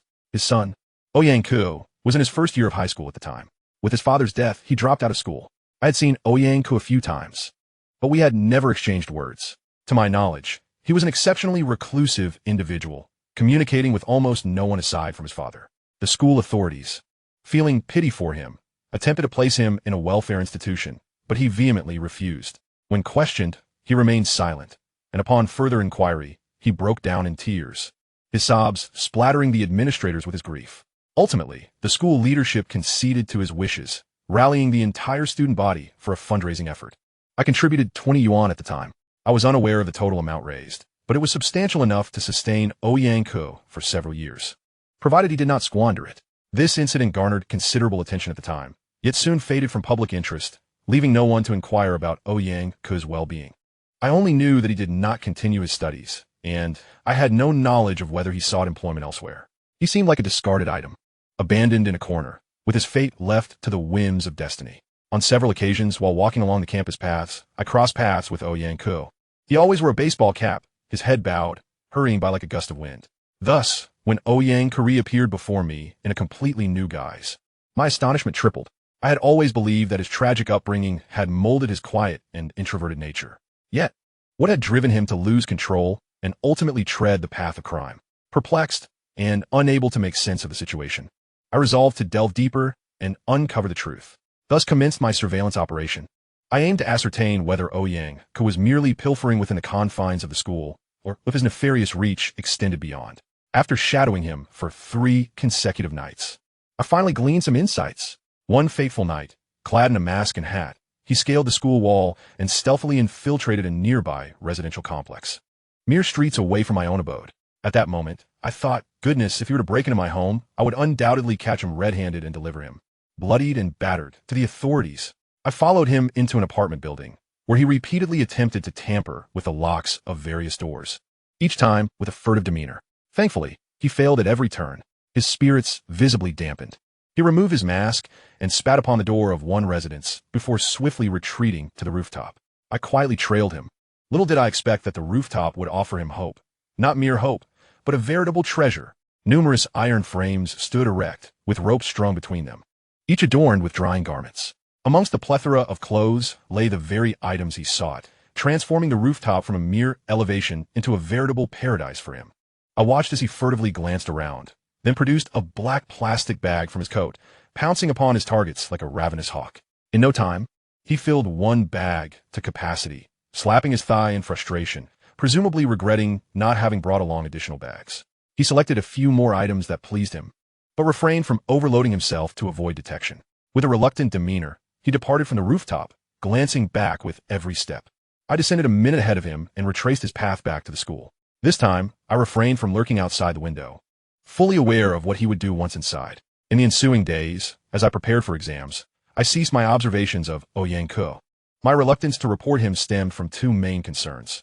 First, my academic commitments left me no time to pursue this matter. Second, I feared provoking trouble. If he were to discover that I was the one who reported him, he would undoubtedly seek revenge. He was an exceedingly dangerous individual, a solitary wolf without ties. And if he bore a grudge against me, how could I ever live in peace? Hence, Officer Lee and Officer N, I implore you to empathize with my predicament. It is not that I am unwilling to report him, but rather that I am too fearful to do so. Upon hearing this, Officer Lee shook his head with a sigh, while Officer Yu placed a reassuring hand on Wang Chuan's shoulder, signaling his understanding of the quandary. After the tale concluded, Officer Lee inquired, "Now, can you reveal to us where Yang Ku is hiding?" Wang Chuan nodded affirmatively, of course. But you haven't yet responded to my question. Will revealing such crucial intelligence earn me a commendation or reward? Nonsense, Officer Lee retorted coldly. Had you reported him sooner, many women would have been spared harm. We've been lenient by not summoning you to the station for questioning. Yet you still seek to profit from this? Dream on. Now, where is Yang Ku? No need to be so fierce. It's rather intimidating. I'll tell you. Wang Chuan cleared his throat and loudly announced an address. Pure Love Internet Cafe. Chapter 16. A Narrow Escape. Officer Lee, take care. Officer N, take care. You're welcome to visit again. Soon Wang Chuan respectfully bid farewell to the two esteemed officers, feeling a weight lifted from his shoulders. Thankfully, it was merely a close call. I can state with absolute certainty that Officers Lee and N will apprehend Yang Ku at the Pure Love Internet Cafe. Although this occurred a few days earlier than I recall from my previous life, the outcome remains unchanged. With this predicament resolved, I now had two more matters to address. Money and women, of course. Revenge was equally paramount. Those who have bullied or deceived me and my family shall not escape unscathed. I shall repay them one by one. With these thoughts in mind, Wang Chuan snapped his fingers and returned to the warehouse. He deliberately cleared his throat, signaling the end of the crisis.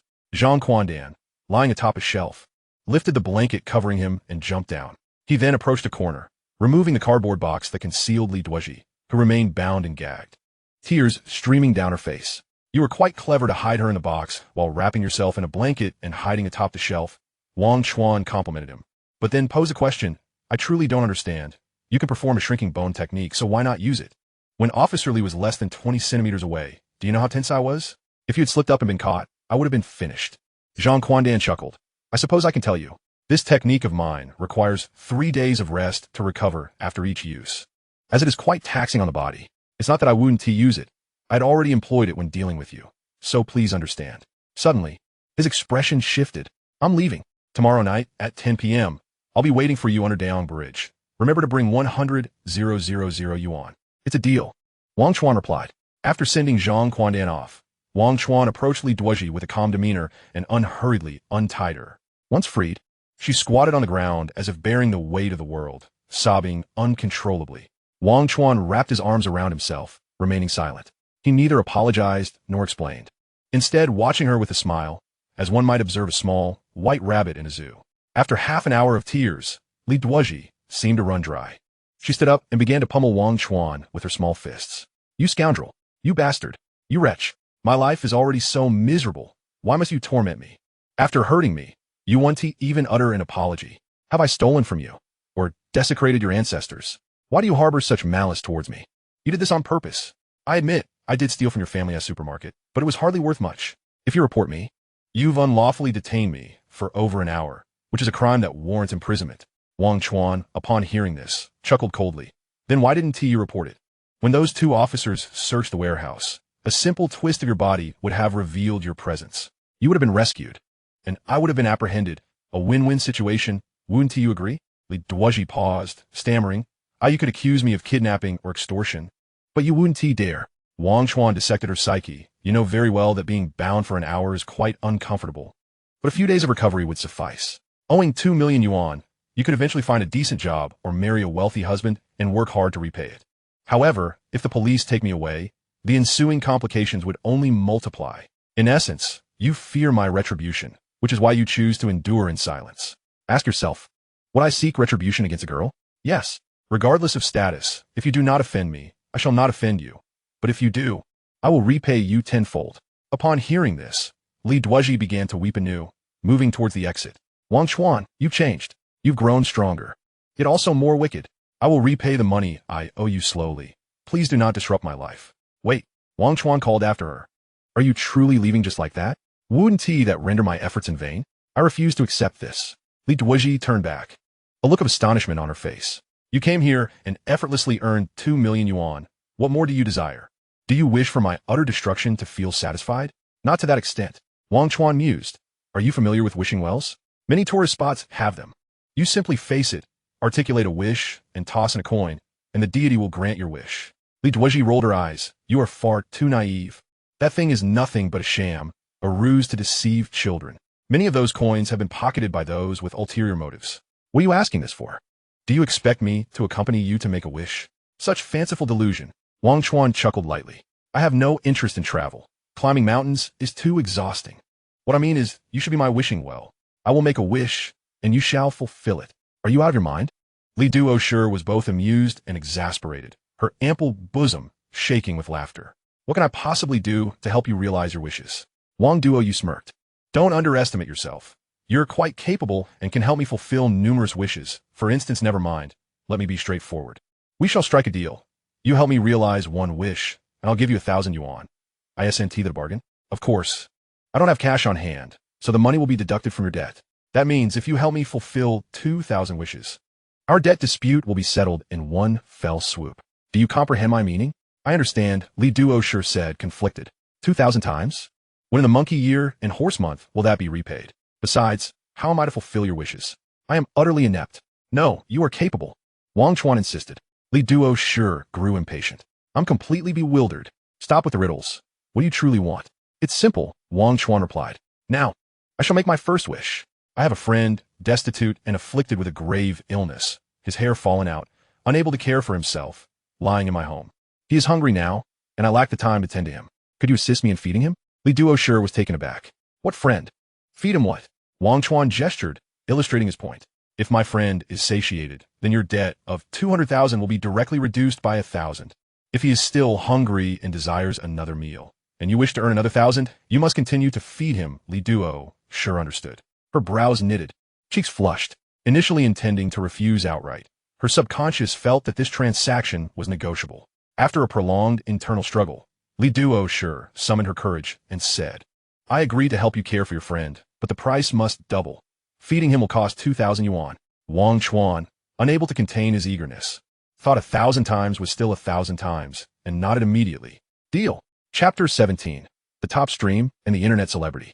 Once his friend was fed, Wang Chuan honored his promise, personally writing off 4,000 yuan on that IOU. He then watched Lee Duo depart. At that moment, Wang Chuan felt a sense of joy. The unattainable campus beauty of yesteryears had finally lowered her guard before him. After Lee Duo left, Wang Chuan lit a cigarette. Lost in contemplation, how could he procure 100,000 yuan? Suddenly, an idea struck him. At this stage, the only option was to seek her out. Today had been eventful, and he felt somewhat fatigued. It would be wise to return home, rest well, and gather his strength for tomorrow's endeavors. With that thought, Wang Chuan locked the door and exited Wang's supermarket. Strolling down the summer night streets, the evening breeze invigorated him, and his mind cleared. Why did he need to obtain this 100,000 yuan? It wasn't he really about using the money to have Zhang Quandan eliminate him. After 6 years of incarceration together, he knew this person well. Unless there was deep-seated animosity or an incident that could trigger his negative emotions to a boiling point, he would not resort to violence. In everyday life, he was a loud and blustering fellow, but after 6 years of Wang Chuan's relentless pressure, he had grown increasingly violent. Yet, he only obeyed Wang Chuan. He had helped Wang Chuan subdue one rebellious inmate after another. However, Zhang Quandan had been roughing it outside for many years, and now that he had finally returned to Feiqing, Wang Chuan doubted he had the audacity to take a life. This 100,000 yuan had another purpose for Wang Chuan. He did not hurry home, but rather took a taxi to Pure Love Internet Cafe. The atmosphere there was quite pleasant. Everyone was engrossed in their own activities, undisturbed by one another. Wang Chuan inquired with the attendant, "Are there any available computers?" There's only one left, the attendant pointed to a corner. Just a heads up. Half an hour ago, the guy sitting there with a pot lid hairstyle was taken away by the police. Not sure what he did, no matter. Wang Chuan replied with a smile. I don't believe in bad luck. He paid, booted up the computer, opened a web browser, and entered a URL along with his account and password. Indeed, Yao Guai had not deceived him. There were treasures in the folder. Wang Chuan pulled out a data cable and a USB drive from his pocket and proceeded with a flurry of actions. Upon returning home, he found his father, Wang Renyong, brewing traditional Chinese medicine in the kitchen, while his mother, Wu Min, busily sorted through newly arrived merchandise, labeling them with prices. The entire living room was cluttered with goods, and combined with the various unpleasant odors wafting from the medicine jars, one could say that this home was in disarray. As Wang Chuan entered, his brow furrowed. It seemed imperative to expedite the process of making money. Altering the family's dire situation was of utmost urgency. Xiao Chuan, why are you back so late? His mother, still bustling about, complained, where have you been wandering at this hour? You said you were going to the supermarket to fetch your father for dinner. And look at the time. Your father's 2 pots of medicine are almost ready. And you just now return. Wang Chuan instinctively opened his mouth to argue, but upon seeing his mother's weary back, he abandoned the thought of explanation. Mom, I'm sorry, I'll be more mindful next time, he said before retreating to his bedroom. Before long, his mother entered with a plate of braised fish, placing it on his desk, then returning to the kitchen for bowls and steamed buns. The fish is hot. Hurry and eat it. Wang Chuan set down his phone and glanced at the steaming fish, whole and intact, untouched by both his parents. Sighing, he obediently got off his bed, grabbed his chopsticks, and began to eat. The next day, Wang Chuan arose early. After a hurried wash, he slung a shoulder bag over himself and stepped out. When his mother Wu Min opened the door to inquire about her son's whereabouts, Wang Chuan had already vanished into the morning light. He bought fried dough sticks and soy milk from a street vendor, eating as he quickly hailed a taxi, heading straight for his destination, Feiching Youth E-Commerce Industrial Park. Today, he was to meet an internet celebrity, a female internet celebrity. To be more precise, a beautiful female internet celebrity. He pinned his hopes of acquiring 100,000 yuan on this enchanting online star. 20 minutes later, Wang Chuan alighted from the taxi in front of the industrial park. He mimicked Ouyang Ku's appearance during his escapades, donning a mask and a baseball cap. Despite the weather being quite mild, he wrapped himself up snugly. This attire would certainly attract attention and turn heads if he walked down the street, but in the e-commerce industrial park, it was different. Most of the crowd was young, with 90% involved in live streaming. Therefore, no matter how eccentric Wang Chuan looked, no one would find it odd. This place was essentially a monster paradise. The person he saw today was named Ku Yi, a beautiful streamer. What did she broadcast? Nothing particularly serious, merely singing songs, dancing, and chatting with her followers. Due to her stunning looks, curvaceous figure, and enchanting voice, she had garnered millions of followers in just a year. Of course, this was only one aspect of her appeal. An equally significant factor was that she was rumored to be the girlfriend of a prominent middle-aged star in the entertainment industry. That star had chosen to publicly announce his divorce at the peak of his career, igniting a media frenzy. When reporters interviewed him years ago, "You and your ex-wife," extravagantly spending 200 million to host a wedding of the century, attended by a myriad of stars from the entertainment industry, creating a sensational stir throughout the entirety of Long Country, garnering unparalleled attention. Now, as you reach the 7-year itch, your relationship has come to an end. May I inquire whether your separation was amicable or if a third party was involved? The middle-aged top-tier celebrity darkened his expression. This question pertains to my privacy. I regret to inform you that I must decline to answer. Another journalist posed a question, according to netizen reports. It is said that you and your model wife have divorced, with her claiming half of your assets, including stocks, funds, and properties, amounting to an estimated 25 billion. Is this figure accurate? The middle-aged star chuckled derisively. Utterly baseless rumors. If I possessed such wealth, I would retire from the entertainment industry, traverse the globe, and relish a life of financial freedom, would I not?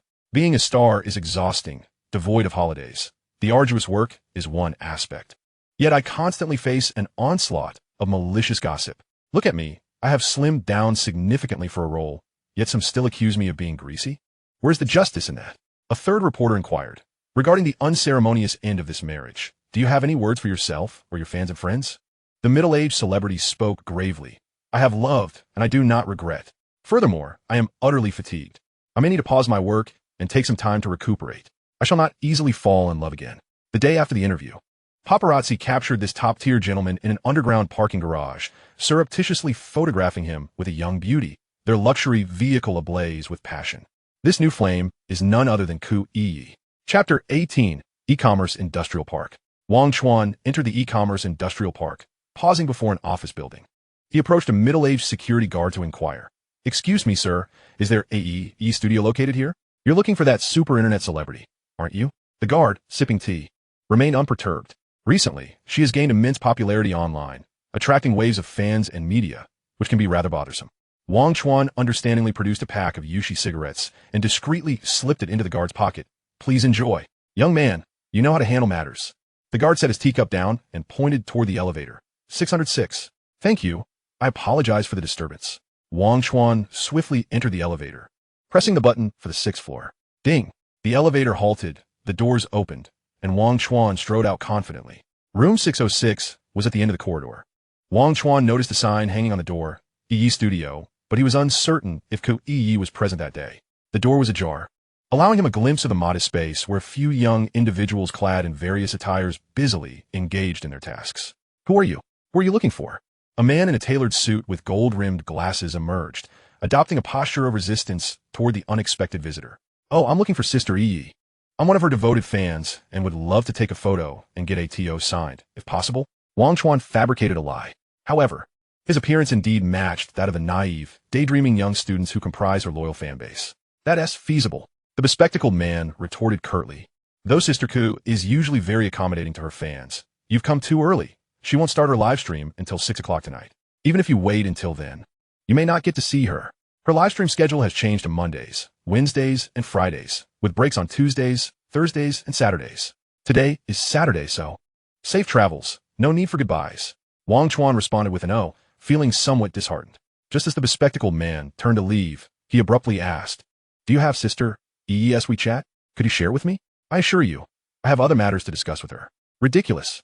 The bespectacled man snorted dismissively. "Is her WeChat something anyone can just add?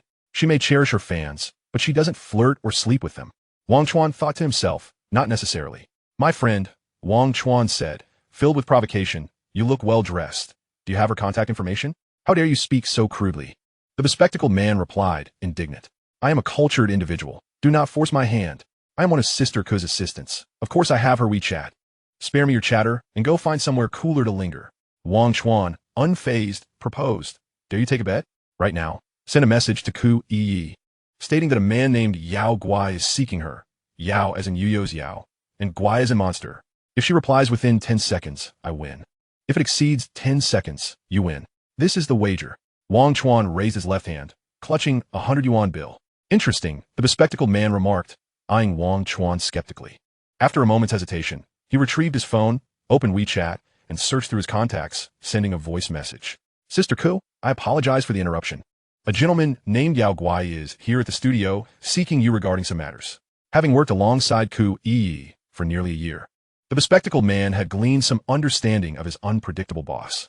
She had a habitual tendency toward procrastination, unless the matter was of significant importance. Her response time could be slower than a turtle. Her name is Ku Yi, and she generally requires a night to respond to messages, regardless of who you are or what your inquiry may be. Of course, this did not apply to her close associates, particularly the high-profile celebrities, who were the foundation, the source of wealth, the clients that must not be offended. 10, 9, 8, 7. The bespectacled man fixated on the countdown on his phone screen. 3, 2. Whoosh. Ku Yi actually replied. The bespectacled man hurriedly tapped the message to play it. "Have him wait for me in the reception room. I will be there in 10 minutes. Stunned, the bespectacled man nearly dropped his glasses. Who was this young man, despite his ordinary attire? Why was Sister Ku granting him such courtesy? Could he be a relative of hers, perhaps a distant cousin? The bespectacled man looked at Wang Chuan with newfound respect. While Wang Chuan maintained an outward calm, his heart elated. The thrill of triumphing over others was exhilarating. To each their own. Pay up. The bespectacled man, flustered and speechless, had no choice but to send a red envelope to Wang Chuan and then courteously led him to the reception room. This was a diminutive room of less than 20 square meters, furnished solely with a row of sofas, 2 glass coffee tables, and a handful of potted plants. Nothing more. Your boss is quite wealthy, earning over 100,000 from a 2-hour live stream. Why not establish a company and expand? Wang Chuan inquired leisurely as he lounged on the sofa, crossing his legs. Well, the bespectacled man adjusted his glasses. One must be discreet. Discretion is paramount. Sister Ku is a figure of great interest, and her every word and action attracts considerable attention. I have advised her that the current scale of the studio is rather modest, not befitting her fame and popularity. Perhaps she should consider upgrading on all fronts. Sister Ku promptly dismissed the notion, asserting the more money one makes, the more cautious one must be. One misstep, and it's all over. Just then, a woman clad in a slip dress burst into the room. She wore sunglasses, her long hair cascading down, her fair skin and tall stature exuding an air of superiority. This was the beautiful internet celebrity, Ku Yi. However, her demeanor in this moment starkly contrasted with the gentle and charming image she presented during her online live streams. Wang Chuan remained composed on the sofa, adjusting the slightly crooked baseball bat, locking eyes with Ku Yi. "You're not Yao Guai. Why are you impersonating someone else to deceive me?" Wang Chuan remained composed, casting a discreet glance to signal the bespectacled man to depart, implying that a matter of great confidentiality was at hand. The bespectacled man hesitated, glancing toward his employer. Ku Yi nodded slightly. The bespectacled man immediately bowed and retreated, closing the door to the reception room behind him. "I am indeed not Yao Guai. I am merely a friend of his." Wang Chuan rose, removing his hat and mask, and approached Yu with a sense of urgency. "You are quite handsome, I must say."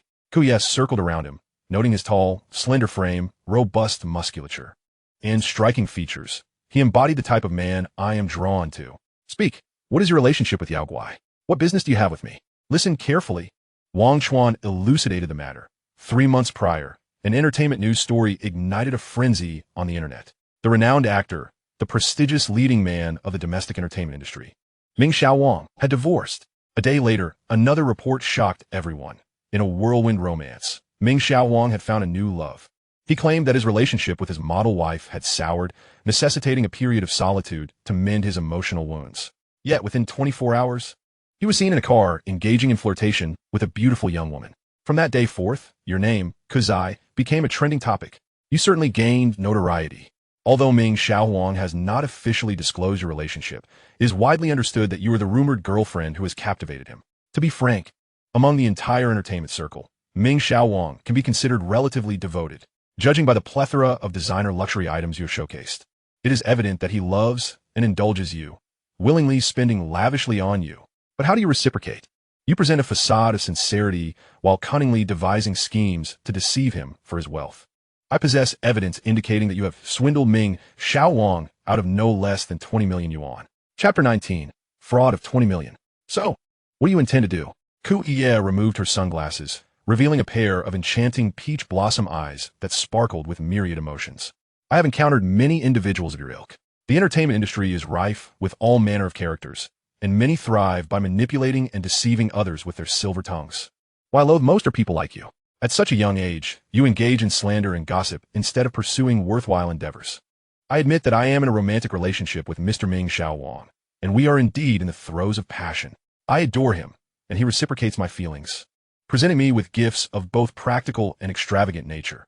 What is so unusual about that? When you pursue a lady, do you not spend a dime?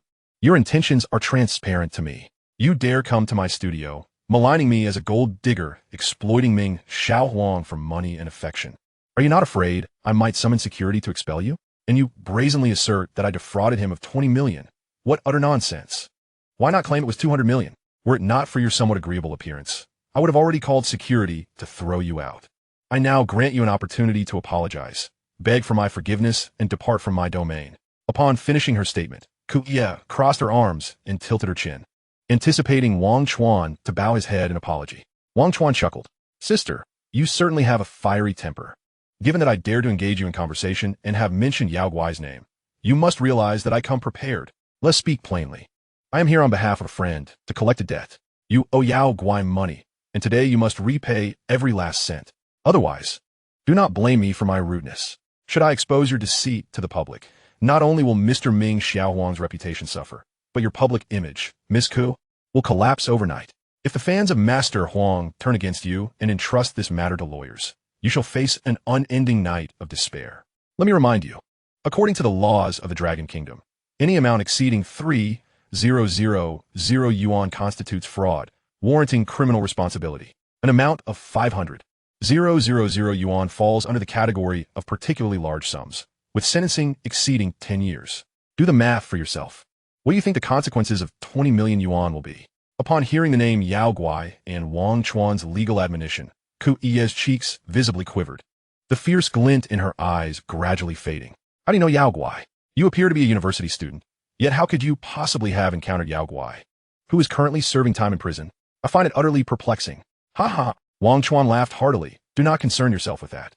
I shall now present proof to substantiate my claims. Come, let us add each other on WeChat, and I will send you the video.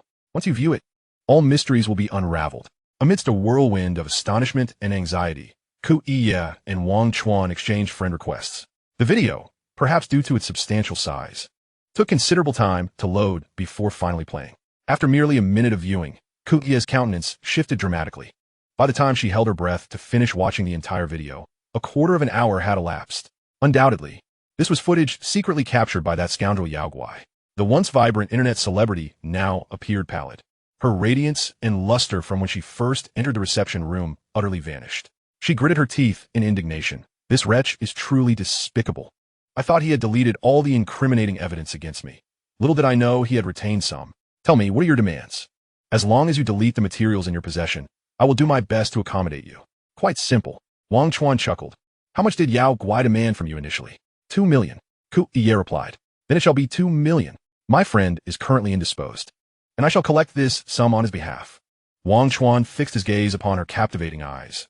Do not even think of employing the same tactics against me that you used on Yao Guai.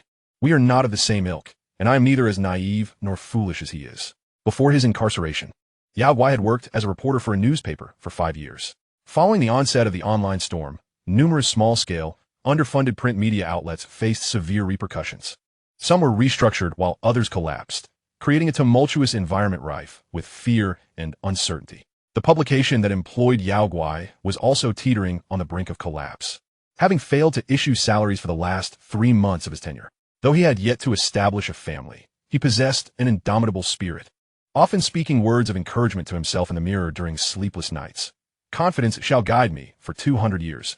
I shall conquer the waters for 3,000 miles. I will not be defeated by the dire circumstances before me. Adversity will only fortify my resolve. On the 3rd day, he chose to resign voluntarily. On the 4th day, filled with enthusiasm, he embarked on a self-media venture, speaking passionately to his phone, delivering a torrent of output. The content of his videos predominantly pertained to the film industry, offering critiques of entertainment hotspots and analyzing box office performance. However, this field was already saturated with creators, leaving him with little visibility. Thus, despite his diligence, his daily earnings barely covered 3 meals. In the face of adversity, he sought transformation. He discovered a lucrative avenue to become a paparazzo. Without hesitation, he plunged into this morally dubious industry. A small test proved immensely profitable. Capturing the private lives of celebrities and posting them online garnered immense viewership. With a stroke of luck, he could capture footage of a popular artist, effortlessly catapulting to prominence. Not only did the monetization of views occur swiftly, but several financially robust media outlets also reached out, eager to establish long-term collaborations, seeking to obtain high-stakes content for early publication. Yet, as is often the case, great fortune is accompanied by great risk. While the paparazzo Yao Guai was clandestinely capturing footage of the esteemed entertainment figure Ming Xiao Huang in a rendezvous with the internet celebrity Ku Yi, he unwittingly attracted the attention of Huang's bodyguard. A scuffle ensued, resulting in Yao Guai being physically assaulted, his phone snatched away, and him left with bruises while crying out in distress. It was at that moment that Ku Yi became acquainted with the persistent paparazzo. Despite the beating, Yao Guai, a man of great ambition, firmly believed in the adage that one must rise again where one has fallen. Subsequently, he refocused his efforts on surveilling Ming Xiao Huang and Ku Yi. During this pursuit, he stumbled upon a shocking secret. Ku Yi had orchestrated a scheme to swindle Ming Xiao Huang out of his money. The operation was rather straightforward. She collaborated with a purchasing agent company, instructing the owner to discreetly convey to Ming Xiao Huang her preferences for luxury brands, including bags, clothing, jewelry, and gems. In an attempt to please his young girlfriend, Ming Xiao Huang placed numerous orders through the purchasing company, ultimately acquiring a plethora of extravagant items. When he presented these lavish gifts to Ku Yi with the intention of surprising her, she feigned delight and attentively catered to this cash cow. However, she swiftly returned the luxury items to the purchasing company, which took a commission, allowing Ming Xiao Huang's money to circulate back into Ku Yi's pockets. Through this relatively unsophisticated ruse, Ku Yi managed to extract no less than 20 million yuan from Ming Xiaohuang. To keep secrets hidden, one must not act indiscreetly. Yao Guai's recorded footage clearly documented her clandestine dealings with the purchasing company's manager. However, the thrill of surreptitious filming is fleeting. It cannot sustain indefinitely. When Yao Guai was discovered a second time, the consequences escalated beyond mere physical harm. Enraged, Ku Yi resorted to extreme measures. She hired individuals to imprison Yao Guai. Chapter 20. The Challenge of Stealthy Filming. Every profession is fraught with difficulty. Money is hard-earned, and even simple sustenance can be a struggle.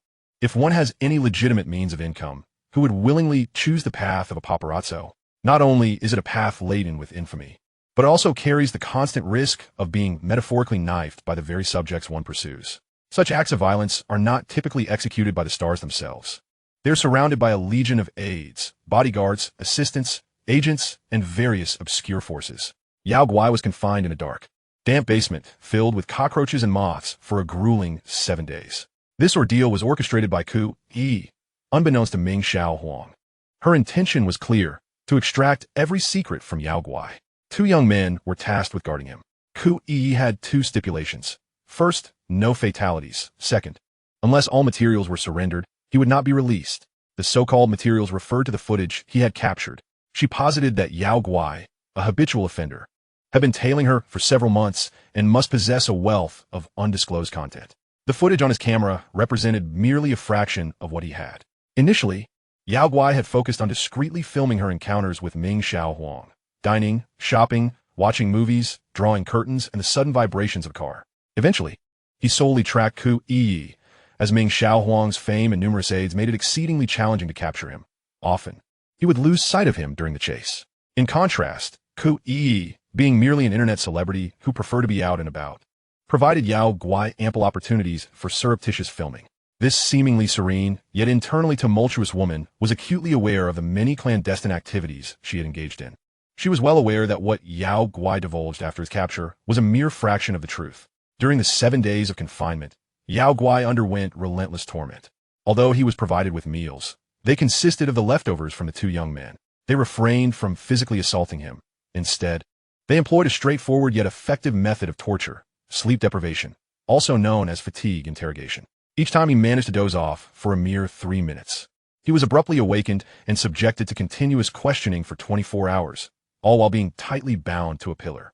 His posture remained rigid, unable to bend. This form of punishment, akin to the tormenting of a falcon, inflicted immense suffering upon Yao Guai. On the 5th day, he capitulated, revealing 9/10 of the materials he had hidden away.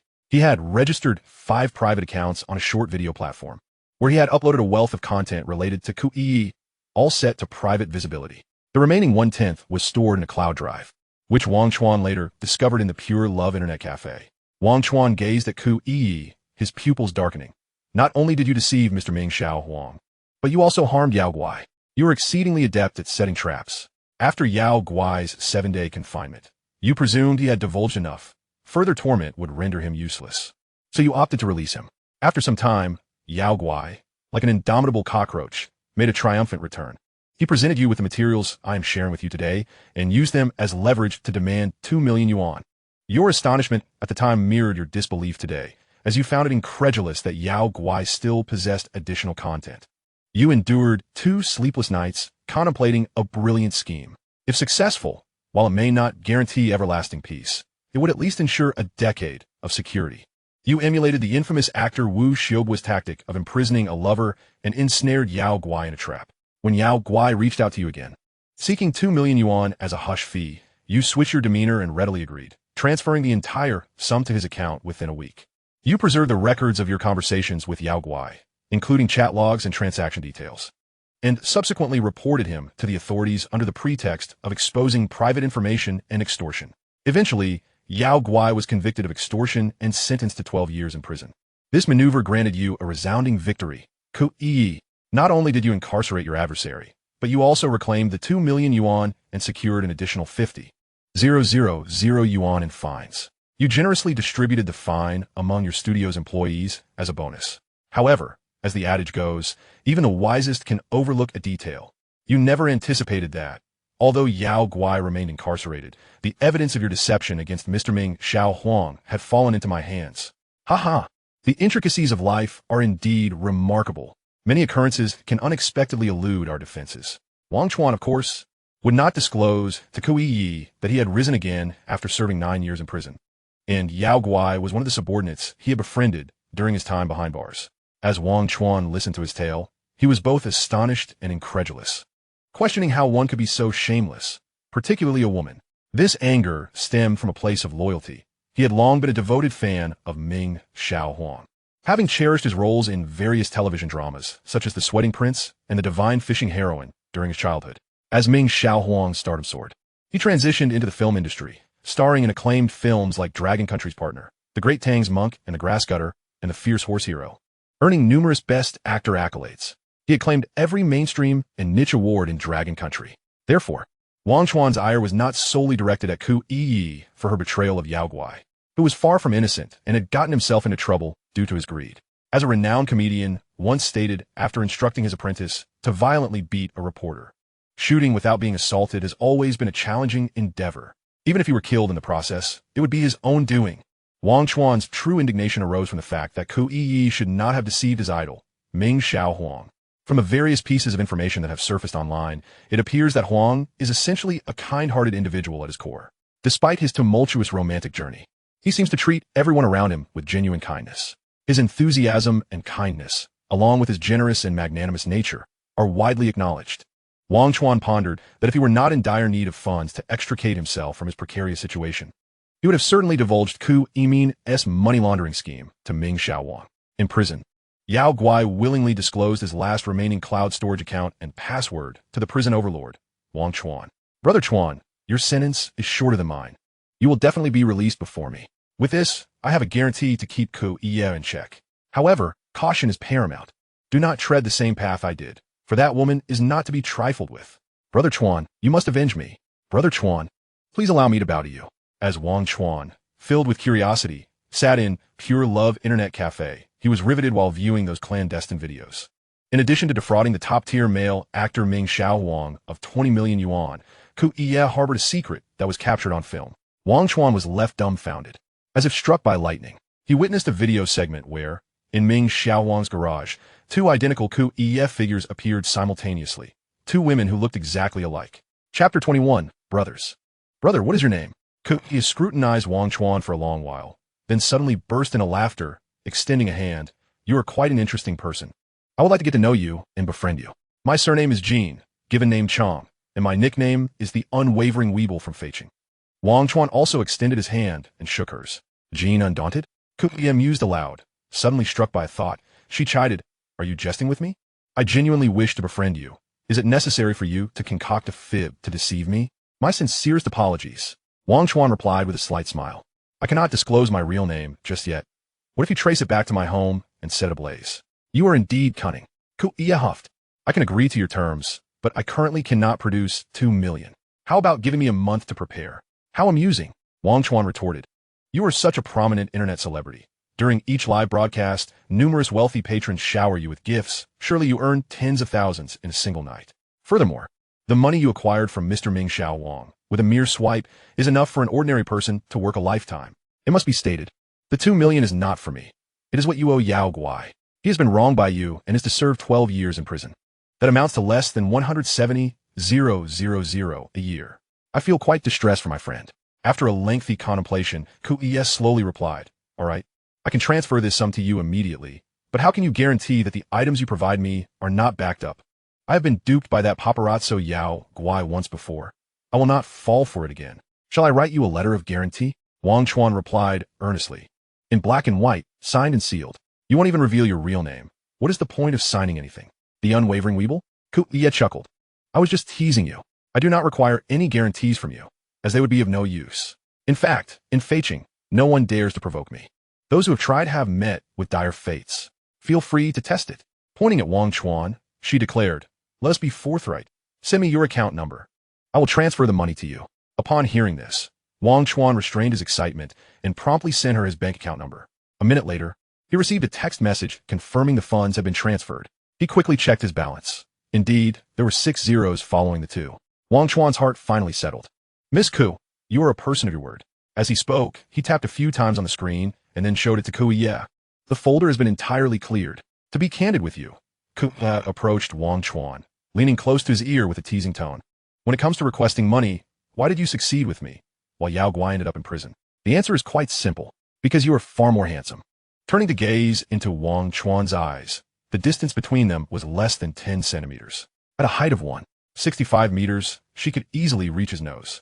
A wave of fragrance enveloped Wang Chuan's senses.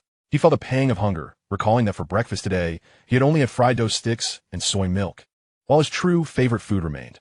Not for outsiders to know, Wang Chuan mused that this woman appeared strong-willed, and he must assert his dominance even more. Although she was a few years his senior, a sister figure, who said an elder sister could not engage in a tussle. Ku Ye continued, to put it plainly, I am quite the aesthetic enthusiast. I am utterly defenseless against handsome and suave men. The reason I chose to date Ming Xiao Wang is not solely due to his fame and fortune, but because he is undeniably attractive. In his youth, he was the heartthrob of the film academy, universally recognized as a handsome lad. If two men stood before me, one being Ming Xiao Wang and the other Chang Bao Wang, I would unhesitatingly choose Xiao Wang. Of course, Chang Bao Wang is also commendable, but his looks leave much to be desired. Moreover, a grown man who cannot even keep his wife in check, allowing a pretty-faced manager to seduce her, is rather pathetic. Isn't it? To be frank, with my current fame and worth, would I really care about a mere 2 million? That monstrosity Yao Guai, with his sharp face and grotesque features, repulsed me the moment I laid eyes on him, causing a visceral discomfort. Even if he were to refrain from secretly filming me or extorting me, encountering him on the street would compel me to spit and curse my misfortune. Hence, after he provoked me, I began plotting my revenge against him.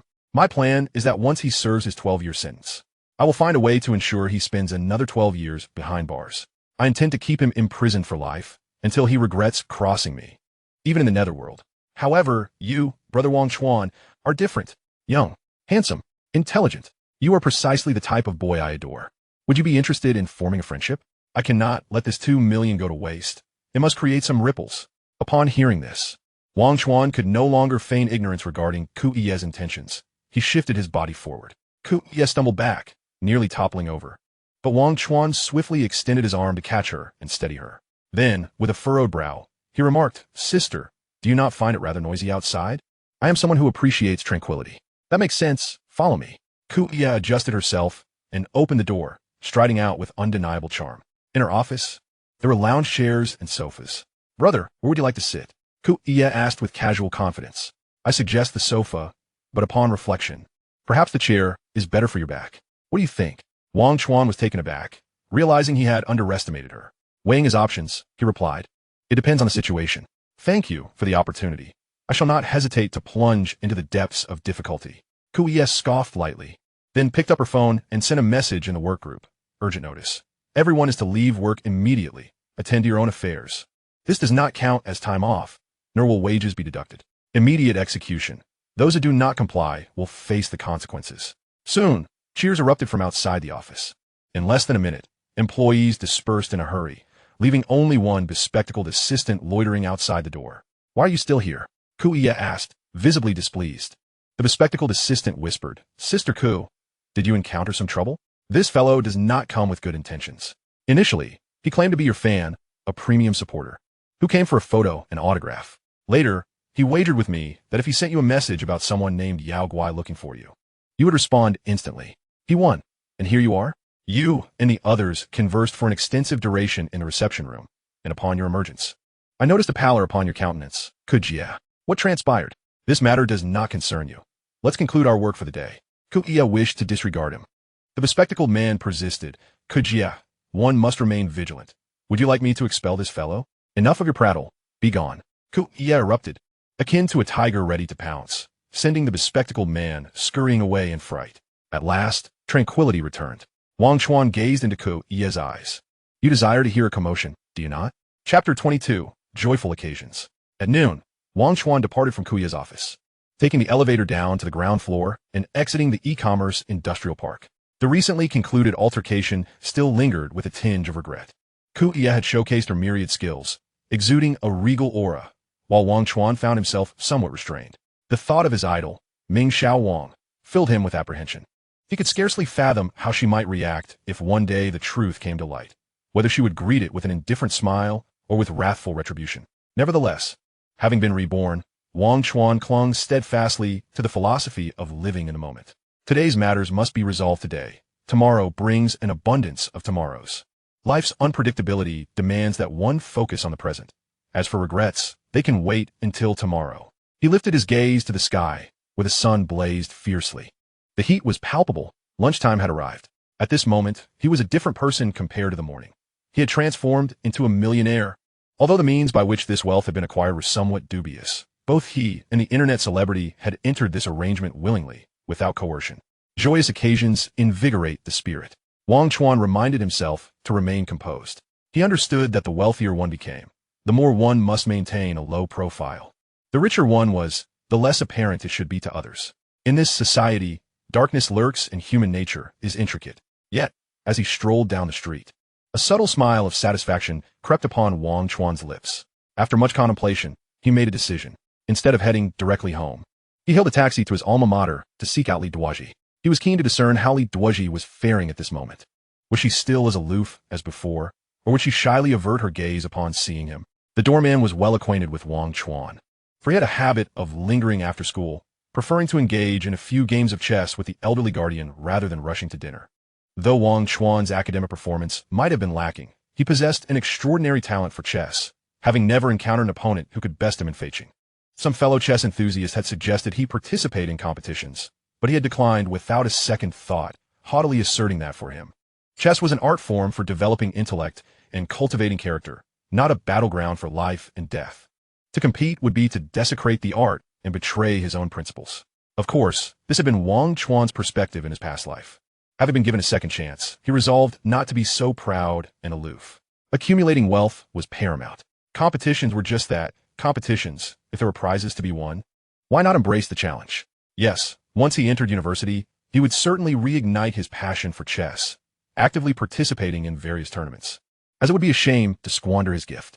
Thus, the first game concluded with Wang Chuan's victory, as expected. The old man, reluctant to let him depart, sliced a watermelon, enthusiastically sharing it with Wang Chuan while setting up the chess pieces for another round. In the second game, Wang Chuan deliberately allowed the old man an advantage. Upon winning, the old man leapt for joy, his chronic knee pain seemingly forgotten. Wang Chuan, not wishing to dawdle any longer, stood up to take his leave after losing the third game. The old man, with a lingering attachment, watched him go. As it was summer vacation, the dormitory building was empty, and the stern dormitory supervisor was naturally absent, allowing Wang Chuan to ascend to the 5th floor without hindrance. The day before at Wang's supermarket, Lee Duaji had informed him that after being cast out by her sister, Lee Du, she had nowhere to go and had no choice but to return to school. Fortunately, she had encountered a kind-hearted junior who, due to her family's home renovation, had not returned home and was willing to let Lee Duaji stay with her for the next half-month. Overwhelmed with gratitude, Lee Duaji had rushed to Wang's supermarket to purchase some daily necessities as a token of appreciation. However, lacking sufficient funds, she had made the regrettable decision to pilfer from the store. Lee Duaji confided in Wang Chuan, "My unfortunate fate is my own burden to bear, and I shall endure. I shall repay the money I owe you, since I promised to help take care of your ball friend to offset the 200,000 yuan debt. I shall not go back on my word or abandon it halfway. You can find me in room 520 of the girls' dormitory if you wish to chat." Knock, knock, knock. Wang Chuan rapped on the door of room 520. After a brief pause of approximately 3 minutes, Lee Duaji's voice called out, "Who is it? Who are you looking for?" "It's me, Wang Chuan." "Ah, oh." Wang Chuan could hear the sound of Lee Duaji shuffling in her slippers. Creak. The door swung open. Lee Duaji appeared, freshly roused from sleep, exuding a lazy yet enchanting demeanor. "What brings you here? I missed you." "Puffed. You really don't think much of me, do you?" Wang Chuan teased, stepping inside and swearing to the heavens, "I speak only the truth. If I utter a single falsehood, I shall remain a bachelor for life." "I would sooner believe in ghosts than trust your words," Lee Duaji retorted. With that, she made her way to the bathroom to wash her face under the faucet. At that moment, she was dressed in casual short sleeves and shorts, her skin glowing with a pristine radiance. In stark contrast to the mature and voluptuous Ku Iya, Lee Duaji resembled a flower yet to be plucked. Wang Chuan inquired, "Duozhi, why are you here alone? Where's that junior?" "Oh, she went to the Xinhua bookstore on Zhouhou Street to buy study materials and won't be back for a while. She initially invited me to accompany her, but my mouth has been feeling a bit off, so I declined to go. As she spoke, Lee Duaji's earlobes flushed crimson, her cheeks warmed, and her gaze shifted elsewhere, avoiding Wang Chuan's eyes. Suddenly, an idea struck Wang Chuan, prompting him to ask, "Lunchtime is nearly over. Why aren't you out eating something?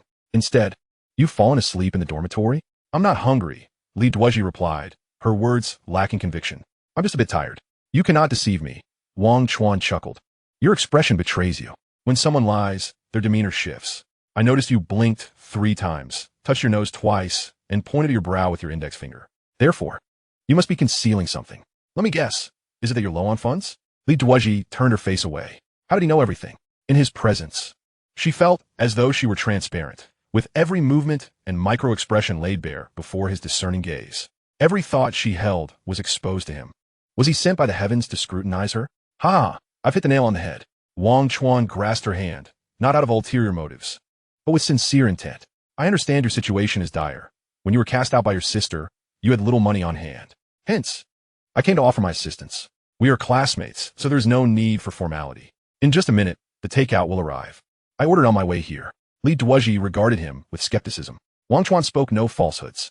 A minute later, the delivery person rushed to the 5th floor, breathless, bearing an array of sumptuous dishes. There was fish, meat, noodles, and soup. The two of them settled on the bed to enjoy their meal. Afterward, Wang Chuan took the initiative to tidy up, collecting the remnants and placing them in a takeout box, which he discarded into a large garbage bin at the end of the hallway outside the door. Upon returning, he kicked the dormitory door shut behind him. He earnestly addressed Lee Duoji.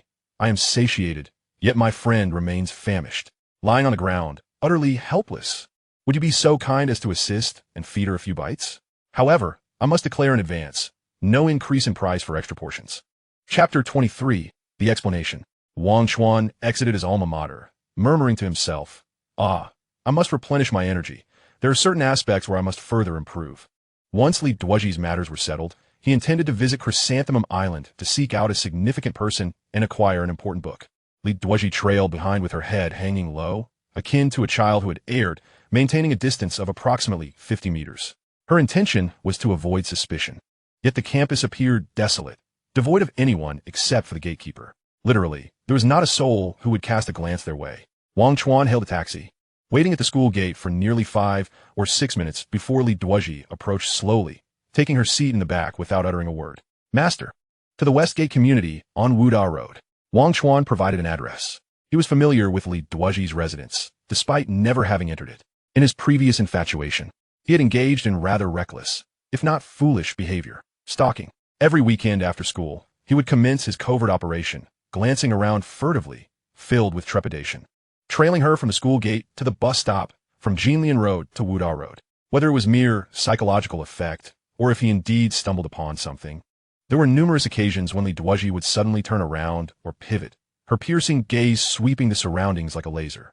In those moments, Wang Chuan's heart would leap into his throat, instinctively prompting him to conceal himself. If they were walking along the street, he would swiftly turn a corner, either hiding behind a billboard or seeking refuge in the bushes. If on the bus, he would bury his head like an ostrich. In truth, Wang Chuan believed that Lee Duoji had long since discerned his actions, yet for reasons unknown, she chose not to expose him. Perhaps she was aware he was merely a classmate, a coward, and even as a stalker, he posed no threat to her well-being. The taxi moved at a sluggish pace. Heading north, Wang Chuan, seated in the front passenger seat, twisted his neck 180 degrees and softly spoke to Lee Duoji in the back. "I apologize for earlier. If you feel unwell, you may expel it." As he spoke, he produced a trash bag from his pocket and extended it toward her. "It's your fault," Lee Duoji retorted with feigned indignation. "If I fall ill, you shall be held accountable." "Calm down," Wang Chuan chuckled. "Why not scold me a bit or give me a light slap? My intentions are sincere. 6,000 yuan has been deducted, right? I even promised to assist you in renting a place. I shall cover the rent. What more could you desire?" "All right, I forgive you," Lee Duoji murmured. "If it weren't for these favors, I wouldn't bother with you." "Only wealth allows for such caprice," Wang Chuan replied with a smile.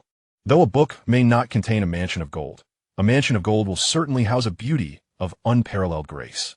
At that moment, the driver could no longer restrain his curiosity. "What are you two discussing?" "Illness, 6,000 yuan. I'm utterly confused." "Oh, we're just having a casual chat," Wang Chuan replied.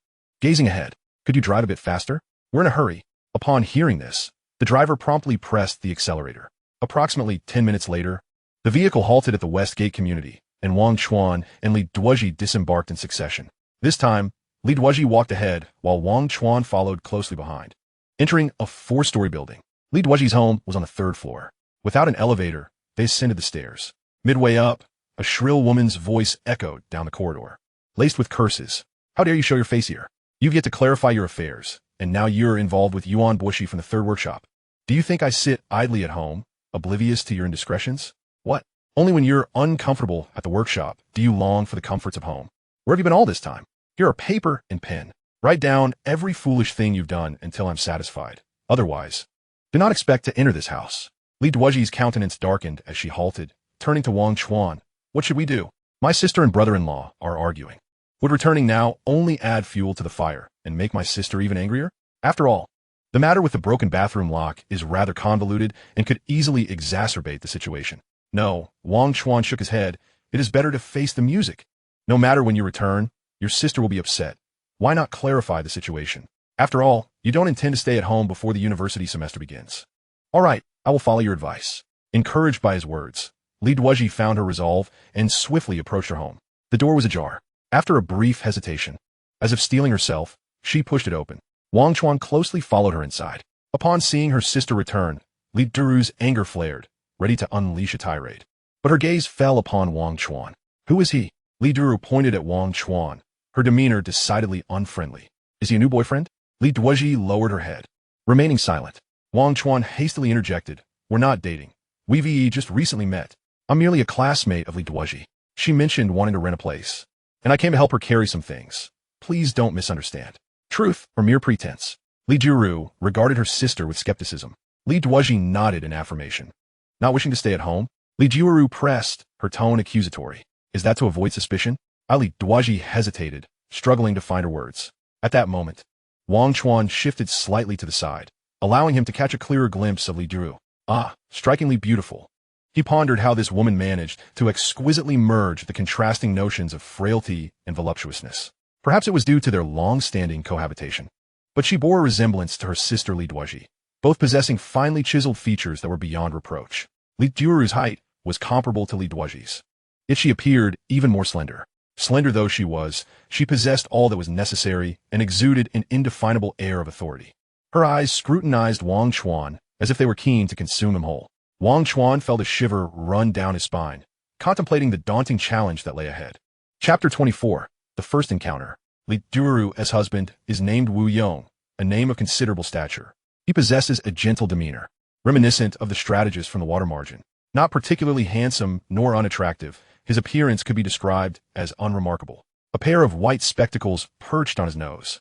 His overall image perfectly befitting his identity as a technical male. Both Lee Duoji and Wu Yong were employed at the Feiqing shoe factory, where Lee Duoji served as the accounting director, working in the office, while Wu Yong was the head of the technical department, steadfastly overseeing operations in the workshop, guiding the frontline workers. In terms of status and benefits, Wu Yong was hardly inferior to his wife Lee Duoji. Yet, why did so many perceive him as a henpecked husband?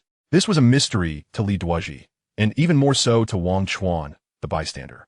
Lee Duoji returned to her room and began to tidy up. While feeding her at the school dormitory, Wang Chuan had proactively offered to help her find a place to rent, stating, "I will cover the rent.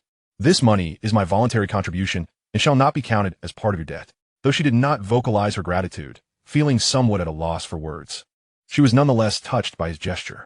Wang Chuan, that fellow, could be quite mischievous at times. For instance, seizing upon even the slightest flaw she possesses, he clings to it tenaciously, launching a grand crusade to transform her into his long-term subordinate. Yet there are moments of kindness. Take today, for example. Aware of her solitude and chill at school, he made a special trip to visit her, ordering takeout comprised solely of her favorite dishes. Moreover, he is remarkably decisive. When it comes to renting a place, he springs into action without delay. He opens a rental app and swiftly selects a 2-bedroom apartment with a bathroom that is ready for immediate occupancy, arranging to meet the landlord at 3 in the afternoon. With the clock still shy of 2, she feels no urgency and leisurely organizes her belongings. Wang Chuan stands at the edge of the living room, near the shoe rack, unabashedly greeting Wu Yong and Lee Duoji. "Hello, brother-in-law." "Hello, sister." Wu Yong, adjusting his glasses, nods awkwardly in response while continuing to draft his report materials. Lee Duaji, maintaining a nonchalant tone, comments, "Isn't that a bit too formal? The more I look at it, the more I sense that your relationship with Duozhi is rather special. Are you merely classmates?" Before Wang Chuan can respond, she redirects her attention to her sister. "Duozhi, after our parents passed, I have devoted myself to raising you. I do not expect any form of repayment from you in the future, but at the very least, you ought to show me some respect. Regarding your relationship with your brother-in-law, I shall refrain from commenting in front of outsiders. But why did you deceive me by claiming you had never been in a relationship? I have consumed more salt in my lifetime than you have walked roads. Who is this boy? And is he truly your boyfriend?" Faced with her sister's barrage of inquiries, Lee Duaji finally can no longer hold back. "I truly have never had a boyfriend. If I were to lie, I would never find one." She gestures towards Wang Chuan. "His name is Wang Chuan. He is simply an ordinary classmate of mine, and now that we have graduated, we are no longer even that. Our relationship is rather strained. I am renting a place outside and asked him to help me carry my things. Believe it or not." "I believe you, you little rascal." Lee Duaji, confronting her sister, resembles an overbearing stepmother. "Sister, please calm down." Wang Chuan, unable to stand by any longer, decides to intervene and ease the tension between the sisters. He pulls out a card from his pocket. "Sister, may I have the honor to address you as sister? As a token of our first meeting, I present this humble gift, not as a formality." "What kind of card is this?" Lee Duaji inquires curiously as she accepts it. "Not a bank card," Wang Chuan clarifies, "but a regular shopping card. You know the Sun Earnyang supermarket on Chaxiao Road, right? With this card, you could spend up to 2,000 yuan there." "Oh, how could I possibly accept this?" Lee Duaji kisses the card affectionately, her delight indicating to Wang Chuan that breaking through her defenses may not be as formidable a task as he initially thought. "It is my pleasure," he replies, invigorated, as he strides confidently into Lee Duaji's room. Internally, however, he feels a pang of regret. This card was acquired after 10 arduous attempts at winning a prize in the supermarket. One should not strike the hand that gives, he muses. Lee Duaji, having stowed the shopping cart away, quickly follows him, her face beaming with curiosity. "Is my sister really moving out? Not to your place, I hope? She's just an 18-year-old girl, fresh out of high school. It would be quite scandalous for her to live with her boyfriend." "Sister, you worry too much." Wang Chuan interrupts her. "I have helped Duozhi secure a small apartment near Dankyo, and she will not be there long, just until September when school resumes. And then she will vacate. Duozhi has told me that the bond between you sisters has always been strong. It is merely a recent misunderstanding. Moving out is beneficial, especially with a man in the house. Sometimes it can indeed be inconvenient." "Oh," Lee Duaji nods, suddenly closing the door and speaking in a conspiratorial tone. "To be honest, I am not a conservative person. My sister is of age, and I do not oppose her dating. If she prefers not to live with us, I can understand. After all, she is my sister, entrusted to me by our parents before their passing. Compared to Wu Yong, I am undoubtedly closer to her." As she speaks, Lee Duaji sinks onto the edge of the bed, letting out a deep sigh. "Speaking of Wu Yong, I am truly heartbroken, regardless of whether it was intentional or accidental. His spying on Duozhi is undoubtedly his fault. I merely reprimanded him lightly. Yet he became defensive, declaring that if things did not work out, he would seek a divorce.